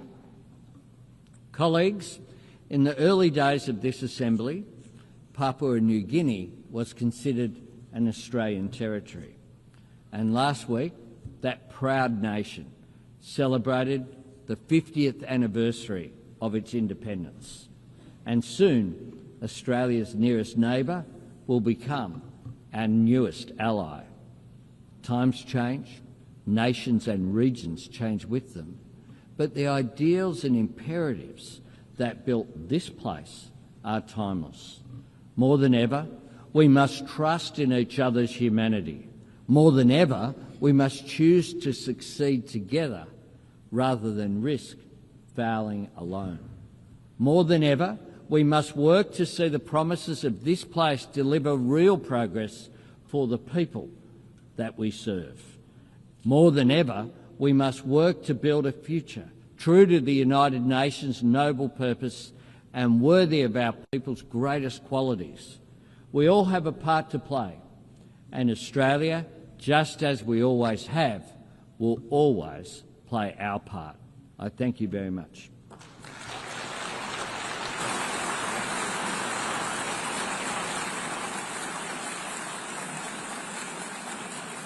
On behalf of the Assembly, I wish to thank the Prime Minister of the Commonwealth of Australia.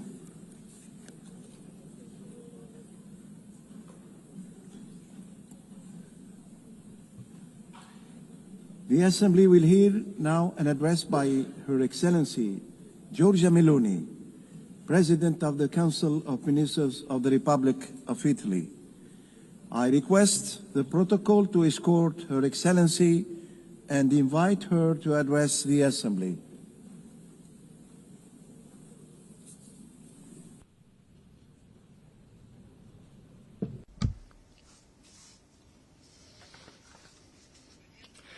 President Baerbock, Secretary General Guterres, fellow delegates, ladies and gentlemen.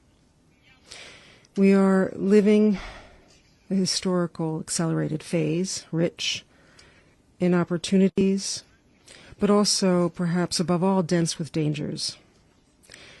Suspended between war and peace. According to the Global Peace Index 2024, there are currently 56 armed conflicts ongoing in the world, the highest number since the Second World War. We live in a world profoundly different from the one in which the United Nations was founded when, in 1945, 51 nations, today nearly all of the nations of the world, decided to come together to found an international organization whose main purpose was to prevent war. The question we must ask ourselves 80 years later, while looking around us, is, have we succeeded? The answer you all know, because it lies in the headlines, and it is merciless. Peace, dialogue, diplomacy seem no longer able to persuade or to prevail. The use of force prevails on far too many occasions, and the scenario before us is that which Pope Francis described with unique effectiveness, a third world war, fought piecemeal. Obviously, among the major conflicts underway is, of course, the large-scale war of aggression by the Russian Federation against Ukraine. 3.5 years ago, on February 24th, 2022, Moscow decided to attack Kyiv. And I believe not enough reflection has been given to the consequences of that choice, to a point I consider fundamental. The Russian Federation, a permanent member of the Security Council, deliberately trampled on Article 2 of the UN Charter, violating the integrity and political independence of another sovereign state, with the aim of annexing its territory. And still today, it shows no willingness to seriously accept any invitation to sit at the peace table.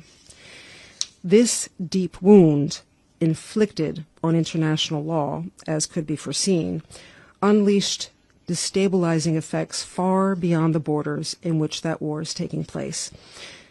The conflict in Ukraine has rekindled and set off several other crises. Meanwhile, the United Nations has become even more divided. It is no coincidence that Hamas took advantage of the weakening of this architecture to launch on October 7th, 2023, its attack against Israel. The ferocity and brutality of that attack, the hunt for unarmed civilians, prompted Israel to a reaction that was at first legitimate, because every state and every people has the right to defend itself. But the response to aggression must always respect the principle of proportionality. This applies to individuals and all the more so to states. And Israel has exceeded that limit with a large-scale war disproportionately involving the Palestinian civilian population. And it is in crossing this limit that the Jewish state has ended up violating humanitarian norms, causing a massacre among civilians. This choice, which Italy has repeatedly deemed unacceptable, will lead us to vote in favor of some of the sanctions proposed by the European Commission against Israel. But we do not side with those who heap all the blame for what is happening in Gaza on Israel, because it was Hamas that unleashed the war. It is Hamas that could end the suffering of Palestinians by immediately releasing all the hostages. It is Hamas that seems intent on thriving on the suffering of the people it claims to represent. Israel must free itself from the trap of this war. It must do so for the history of the Jewish people, for its democracy, for the innocent, and for the universal values of the free world of which it is part. And to end the war, concrete solutions are needed. Peace is not built only with appeals or with ideological proclamations embraced with enthusiasm by those who in truth do not want peace. Peace is built with patience, with courage, with reasonableness. The children of Gaza, like those Italy is proudly receiving and treating in its hospitals, are asking for answers that can improve their condition. And to that we are committed. Italy is and will be there for anyone willing to work on a serious plan for the release of hostages, a permanent ceasefire, the exclusion of Hamas from any governance dynamic in Palestine, the gradual withdrawal of Israel from Gaza, and the involvement of the international community in managing the subsequent phase of the ceasefire, leading to the realization of the two-state perspective.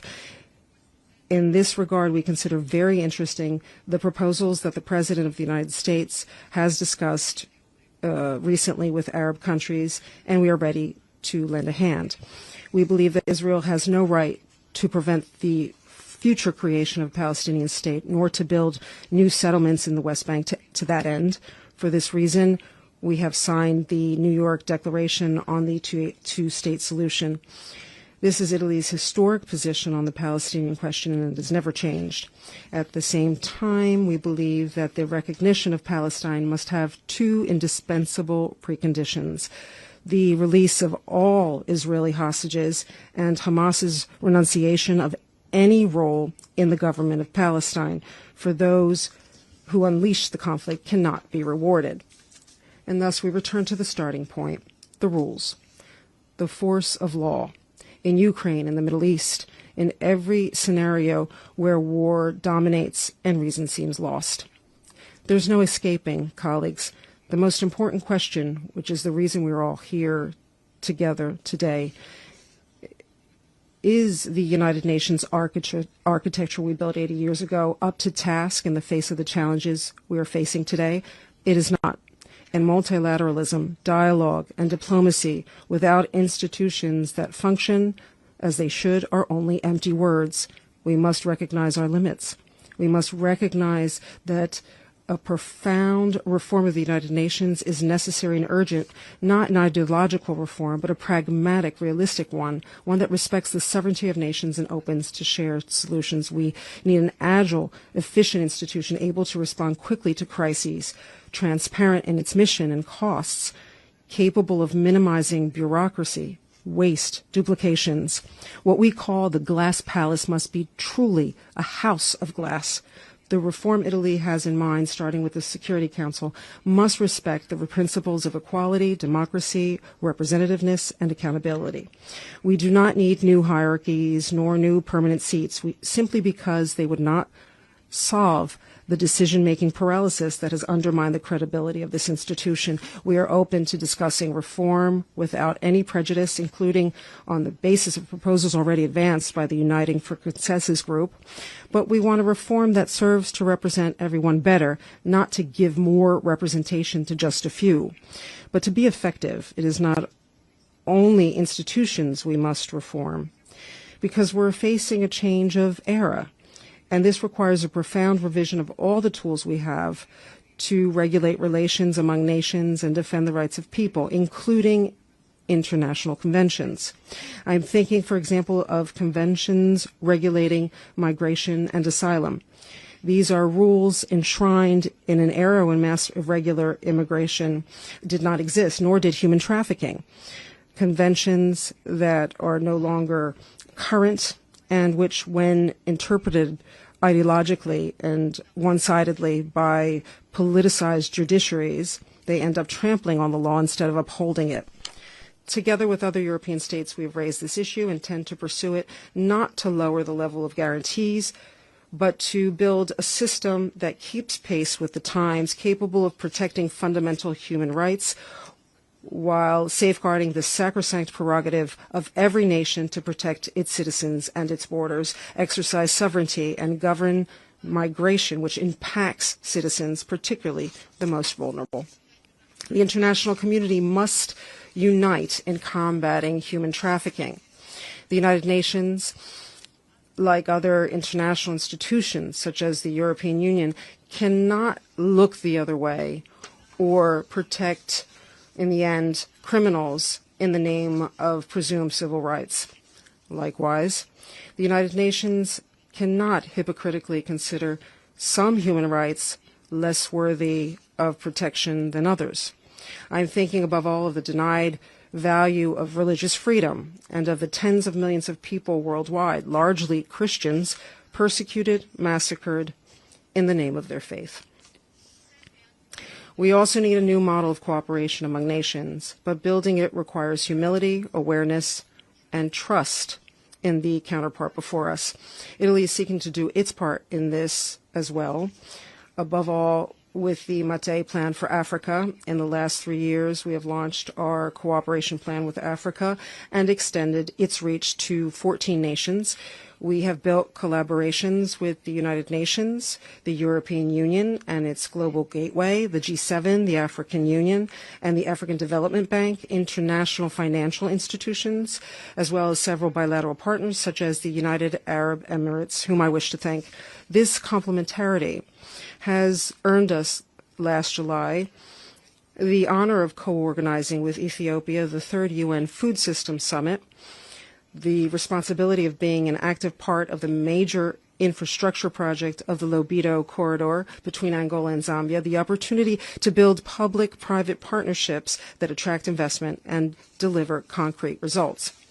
As is happening in Algeria, where we will reclaim over 36,000 hectares of desert for cultivation, benefiting over 600,000 people. As is happening with the opening of the AI Hub for Sustainable Development, involving hundreds of African startups in the development of artificial intelligence, and as is happening with the extension of the Blue Raman cable to East Africa, linking India to European economies via the Middle East and the Mediterranean. We, unlike other actors, have no ulterior motives in Africa. We are not interested in exploiting the continent for the rich raw materials it possesses. Rather, we want Africa to prosper by processing its own resources, creating jobs and prospects for its best synergies with stable governments and dynamic, secure societies. But this path cannot avoid addressing an issue that can no longer be postponed, the debt of African nations. Italy plans to convert, over the next 10 years, the entire amount of debt for the economically least developed nations, according to World Bank criteria, and to reduce by 50% that of lower middle income nations. The entire operation over 10 years will allow us to convert into local development projects over 235 million euros of debt. This is an initiative to which the Italian government, especially in this Jubilee year, attaches great importance, and which we hope may serve as an example for other nations as well, because it is not only an economic matter, but one of justice, of dignity, and of the future. Dear colleagues, 30 years of blind faith globalization have ended. The aftershocks were underestimated, and today we face unexpected consequences, which were not truly unexpected, grave in their impact on citizens, families, and businesses. Things have not gone well, contrary to promises made. And let me give you some more news. Things could get much worse if we do not halt the artificial creation of unsustainable production models, such as the green plans that in Europe and across the West are leading to deindustrialization far sooner than decarbonization. The conversion of entire production sectors on the basis of theories that ignore the needs and the economic capacities of people has been a colossal mistake, causing suffering among the most vulnerable social classes and dragging the middle class downward, imposing irrational consumption choices. Unsustainable environmentalism has nearly destroyed the automobile sector in Europe, created problems in the United States, caused job losses, burdened competitiveness, and depleted knowledge. And most paradoxically, it has not improved the overall health of our planet. This is not, of course, about denying climate change, but about affirming reason, which above all means technological neutrality and gradual reforms instead of ideological extremism, respecting the environment while keeping humanity at the center. Because it took centuries to build our systems, but only a few decades to end up in an industrial desert. And as I said many times before, in the desert there's nothing green. Colleagues, delegates, ladies and gentlemen, this year, we're not only celebrating the 80th anniversary of the birth of this assembly, but also the 70th anniversary of Italy's membership in the United Nations, a double anniversary that places on us an even greater responsibility to uphold the founding principles and values of this organization. With the awareness that to do so, we must make the tools effective to defend those principles and values of our time, so that our action may be more incisive and truly responsive to the needs of our societies. The choice that we have is simple. Either leave everything as it is, or take refuge in what is easy, or show our citizens that we will not waste the historic opportunity which this time, with its multiple challenges, has handed us to build a fairer and safer world. Because as St. Francis, the most Italian of saints, who gave his name to the city where this organization was born, said, "Difficult battles are reserved only for those who have exemplary courage." It is time, I believe, to show that courage. Thank you.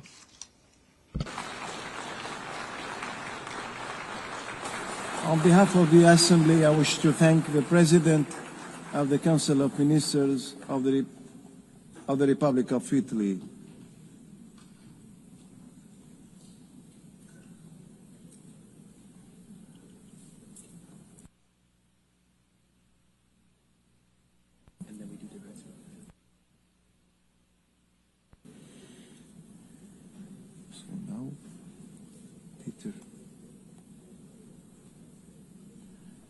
I now give the floor to His Excellency Peter Szijjártó, Minister of Foreign Affairs and Trade of Hungary.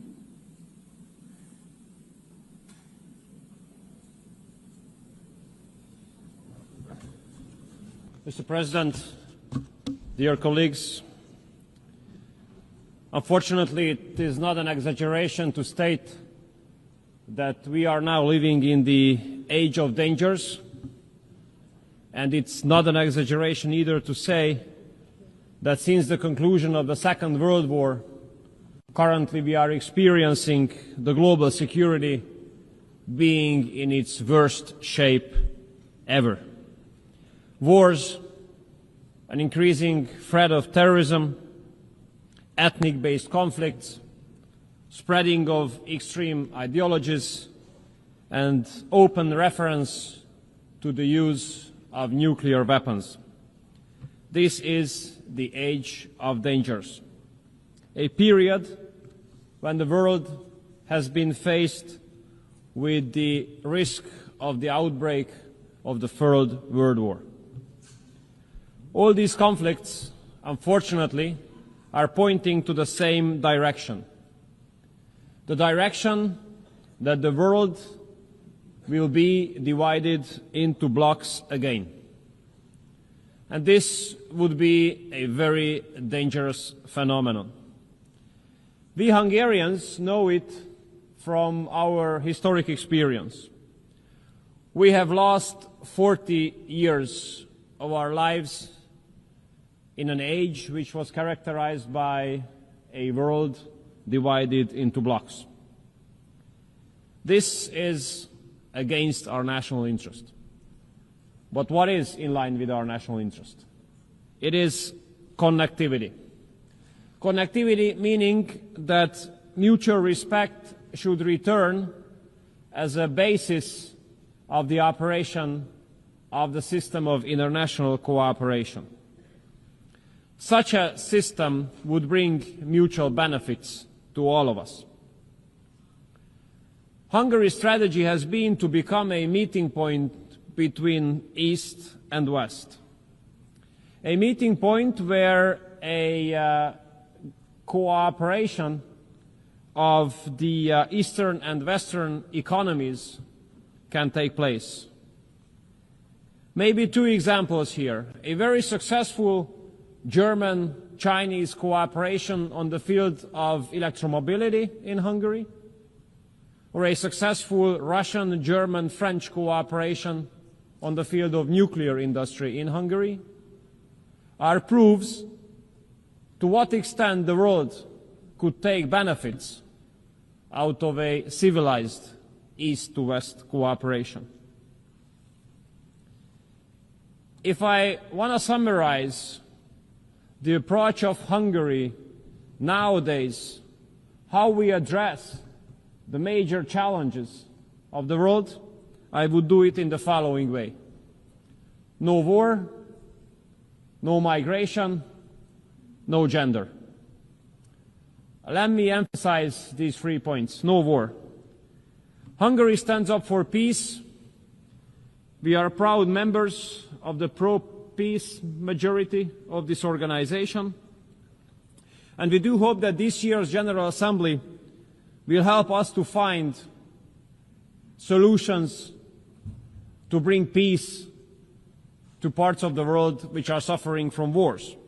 And we do hope that this time, this hope of ours will not be transformed into an illusion at the end of this week.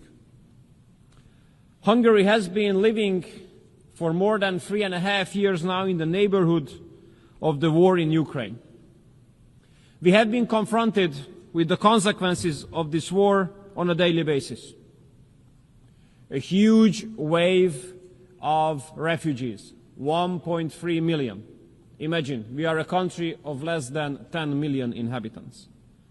The war inflation, skyrocketing energy prices, skyrocketing food prices. We do have to make daily efforts in order to be able to stay out of this war. Regardless all the efforts to drag us into this war and to provocate us into this war. It is the obligation and the duty of the Hungarian government to make sure that the security of the Hungarian people and Hungary itself is being guaranteed. Mr. President, since the outbreak of the war in Ukraine, Hungary has been standing up for ceasefire and peace talks. Unfortunately, we used to be under serious attacks, serious political attacks, accusations, and stigmatization for this position of ours. Very rude accusation by those who are now speaking about the importance of ceasefire and peace talks, by the same countries in Europe. And I have to tell you that if these countries, who used to stigmatize us for this position of ours, had not attacked us for this position, but had they argued in favor of ceasefire and peace talks from the very beginning, as we have been doing so, we could have saved lives of hundreds of thousands of people. And we could have avoided huge refugee waves.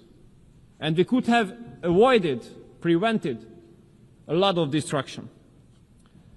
But Europe, the European Union, has chosen a bad strategy, a failed strategy.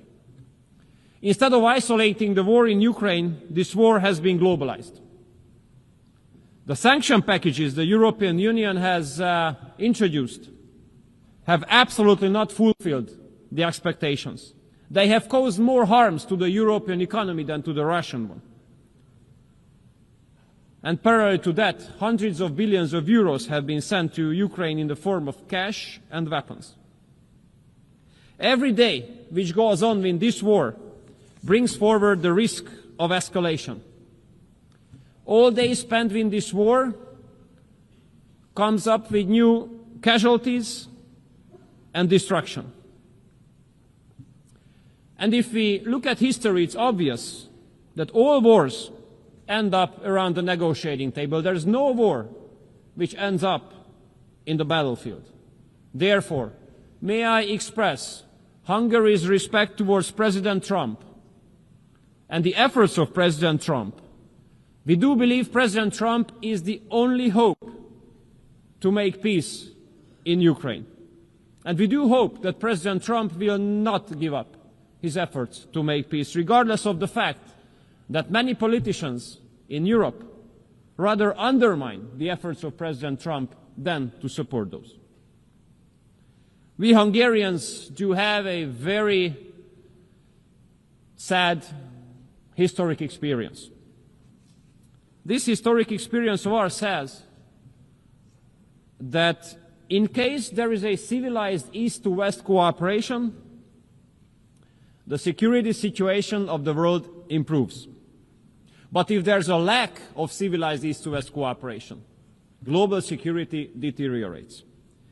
Therefore, we do hope that the high-level US-Russia contacts will be maintained.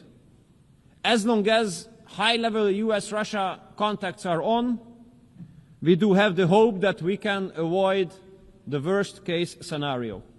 As long as the high-level US-Russia talks are on, we have a good hope to prevent escalation and to prevent the launch of World War III. So Hungary will continue to support all initiatives aiming at peace, and we will continue to support the peace efforts of President Trump, and we will continue to support the high-level US-Russia talks. And we make sure that Hungary is not going to be dragged into this war. We will stay out and protect the security of the Hungarian people. Second point, dear colleagues, no migration. Parallelly to the war in Ukraine, Europe has been faced with another tremendous security threat for the last 10 years, which is illegal migration. We Hungarians are in a special situation because of geography. We are at the European entrance of the busiest land route of migration to Europe. And we have a very sad experience here. We had been run over by 400,000 illegal migrants 10 years ago. Aggressive people, marching through the country, rejecting any kind of cooperation with the local authorities, violating our border, occupying public areas, behaving in a way threatening the Hungarian people. What was our reaction? We have closed our border. We have built a fence, not a wall, but a fence.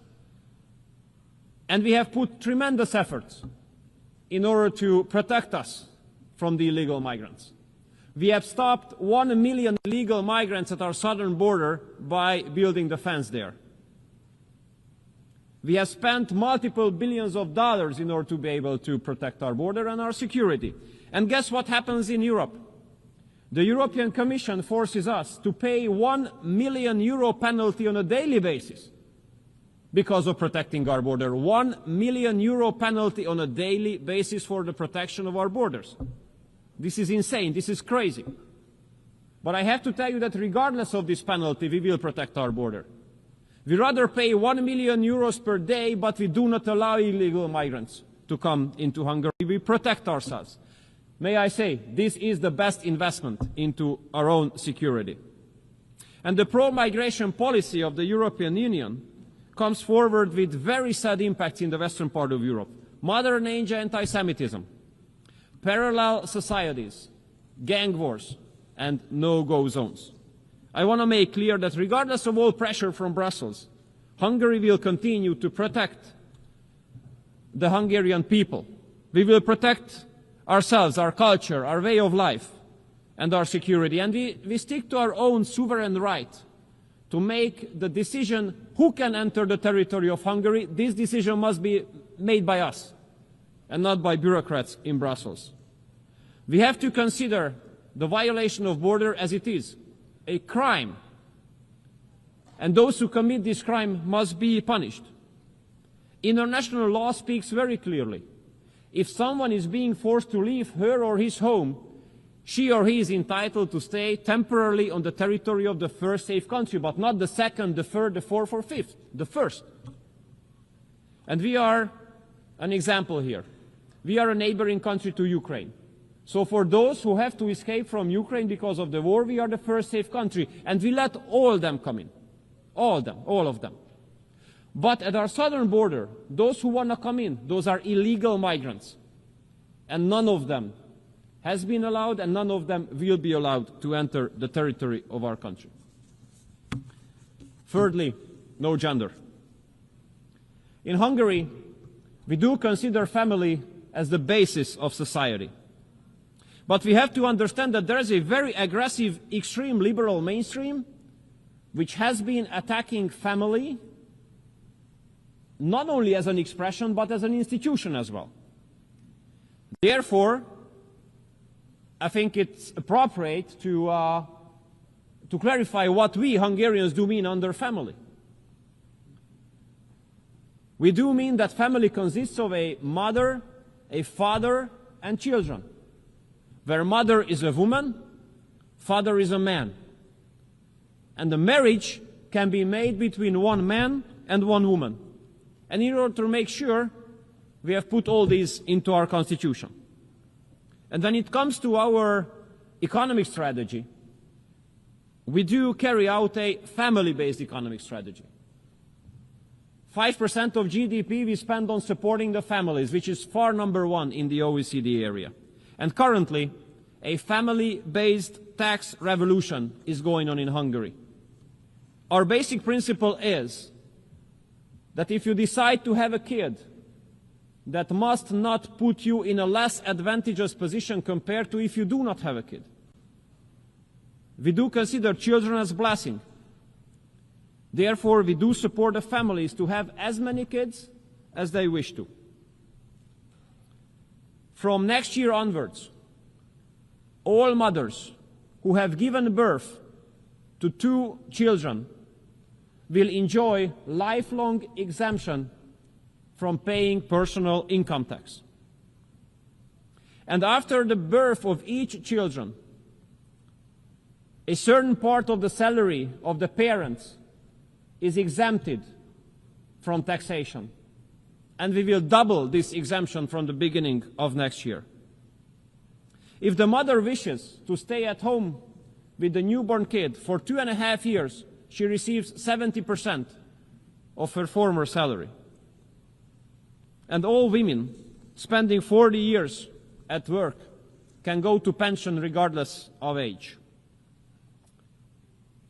Young couples can take 28,000 euros of preferential loan called expecting babies, which means that in case of the birth of a first kid, interest rate is down to 0. After the birth of the second kid, 30% of the loan is being repaid by the state. And after the third kid being born, the state remits the whole loan. And as the most recent decision of the government, we launched the largest ever housing loan system in Hungary. All families are entitled to take a loan to buy a house or a flat with a fixed interest rate of 3%. So at the end, Mr. President, dear colleagues, it is our goal to make Hungary great again. In order to be able to make Hungary great again, we have to protect ourselves from the war, which has been going on for 3.5 years in our neighborhood. In order to make Hungary great again, we have to protect ourselves from illegal migration, making sure that we do not allow any illegal migrants to the territory of Hungary. In order to make Hungary great again, we have to be able to protect ourselves from the aggressive gender propaganda, and we have to be able to strengthen our families. No war, no migration, no gender. This is the Hungarian recipe. Thank you so much for your kind attention.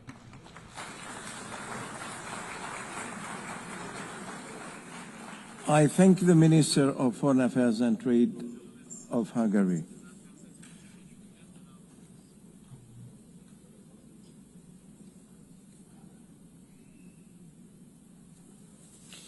Y ahora doy la palabra. And now I give the floor to His Excellency, Minister of Foreign Affairs and Worship of Costa Rica, Arnoldo André Tinoco. Señora. Madam President, Excellencies, Costa Rica congratulates you on your election to preside over the 80th session of the General Assembly. You can count on the firm and unwavering support of my country in contributing to the success of your tenure. 8 decades ago, we embarked on the journey to San Francisco to save humanity from the abyss of war. Together, throughout this journey, we codified human rights and built an international system based on the rule of law. We established the foundations of our collective security system and generated global processes for environmental protection and the development of nations. We achieved the decolonization of more than 80 territories and mediated in hundreds of conflicts. Today, however, the mission faces 3 significant global challenges: nuclear weapons, the triple planetary crisis, and the governance of artificial intelligence. In the same year that we founded this organization, humanity crossed a threshold when Hiroshima and Nagasaki were reduced to ruins in an instant by atomic bombs. Today, the risk of nuclear conflict is the highest it has been in decades. Trust is eroding. Geopolitical tensions are widening. The shadow of the use of nuclear weapons looms once again. Nuclear weapons are once again being considered by their possessors as central to national security strategies and are wielded as tools of coercion. Any nuclear detonation, whether intentional or accidental, would have irreversible humanitarian environmental consequences. There is no possible humanitarian response. There is no margin for error. 55 years after the entry into force of the Nuclear Non-Proliferation Treaty, and looking ahead to its 2026 review conference, nuclear weapons states will have a new opportunity to reaffirm their adherence to the treaty and to the obligations and commitments they have undertaken as states parties, particularly Article 6. We also urge you to recognize that the Treaty on the Prohibition of Nuclear Weapons strengthens and complements the NPT, and that it represents a decisive step toward fulfilling the very first resolution adopted by this Assembly and an essential element of the nuclear disarmament and non-proliferation regime. Costa Rica reaffirms that the only effective guarantee against the risks of nuclear weapons is their complete, verifiable, and irreversible elimination. Now, at a time when military spending has reached its highest level since the Cold War, behind every dollar spent on weapons, on all weapons, we see a political choice that privileges force over dialogue, weakens trust in multilateral institutions, and contradicts the spirit of the Charter.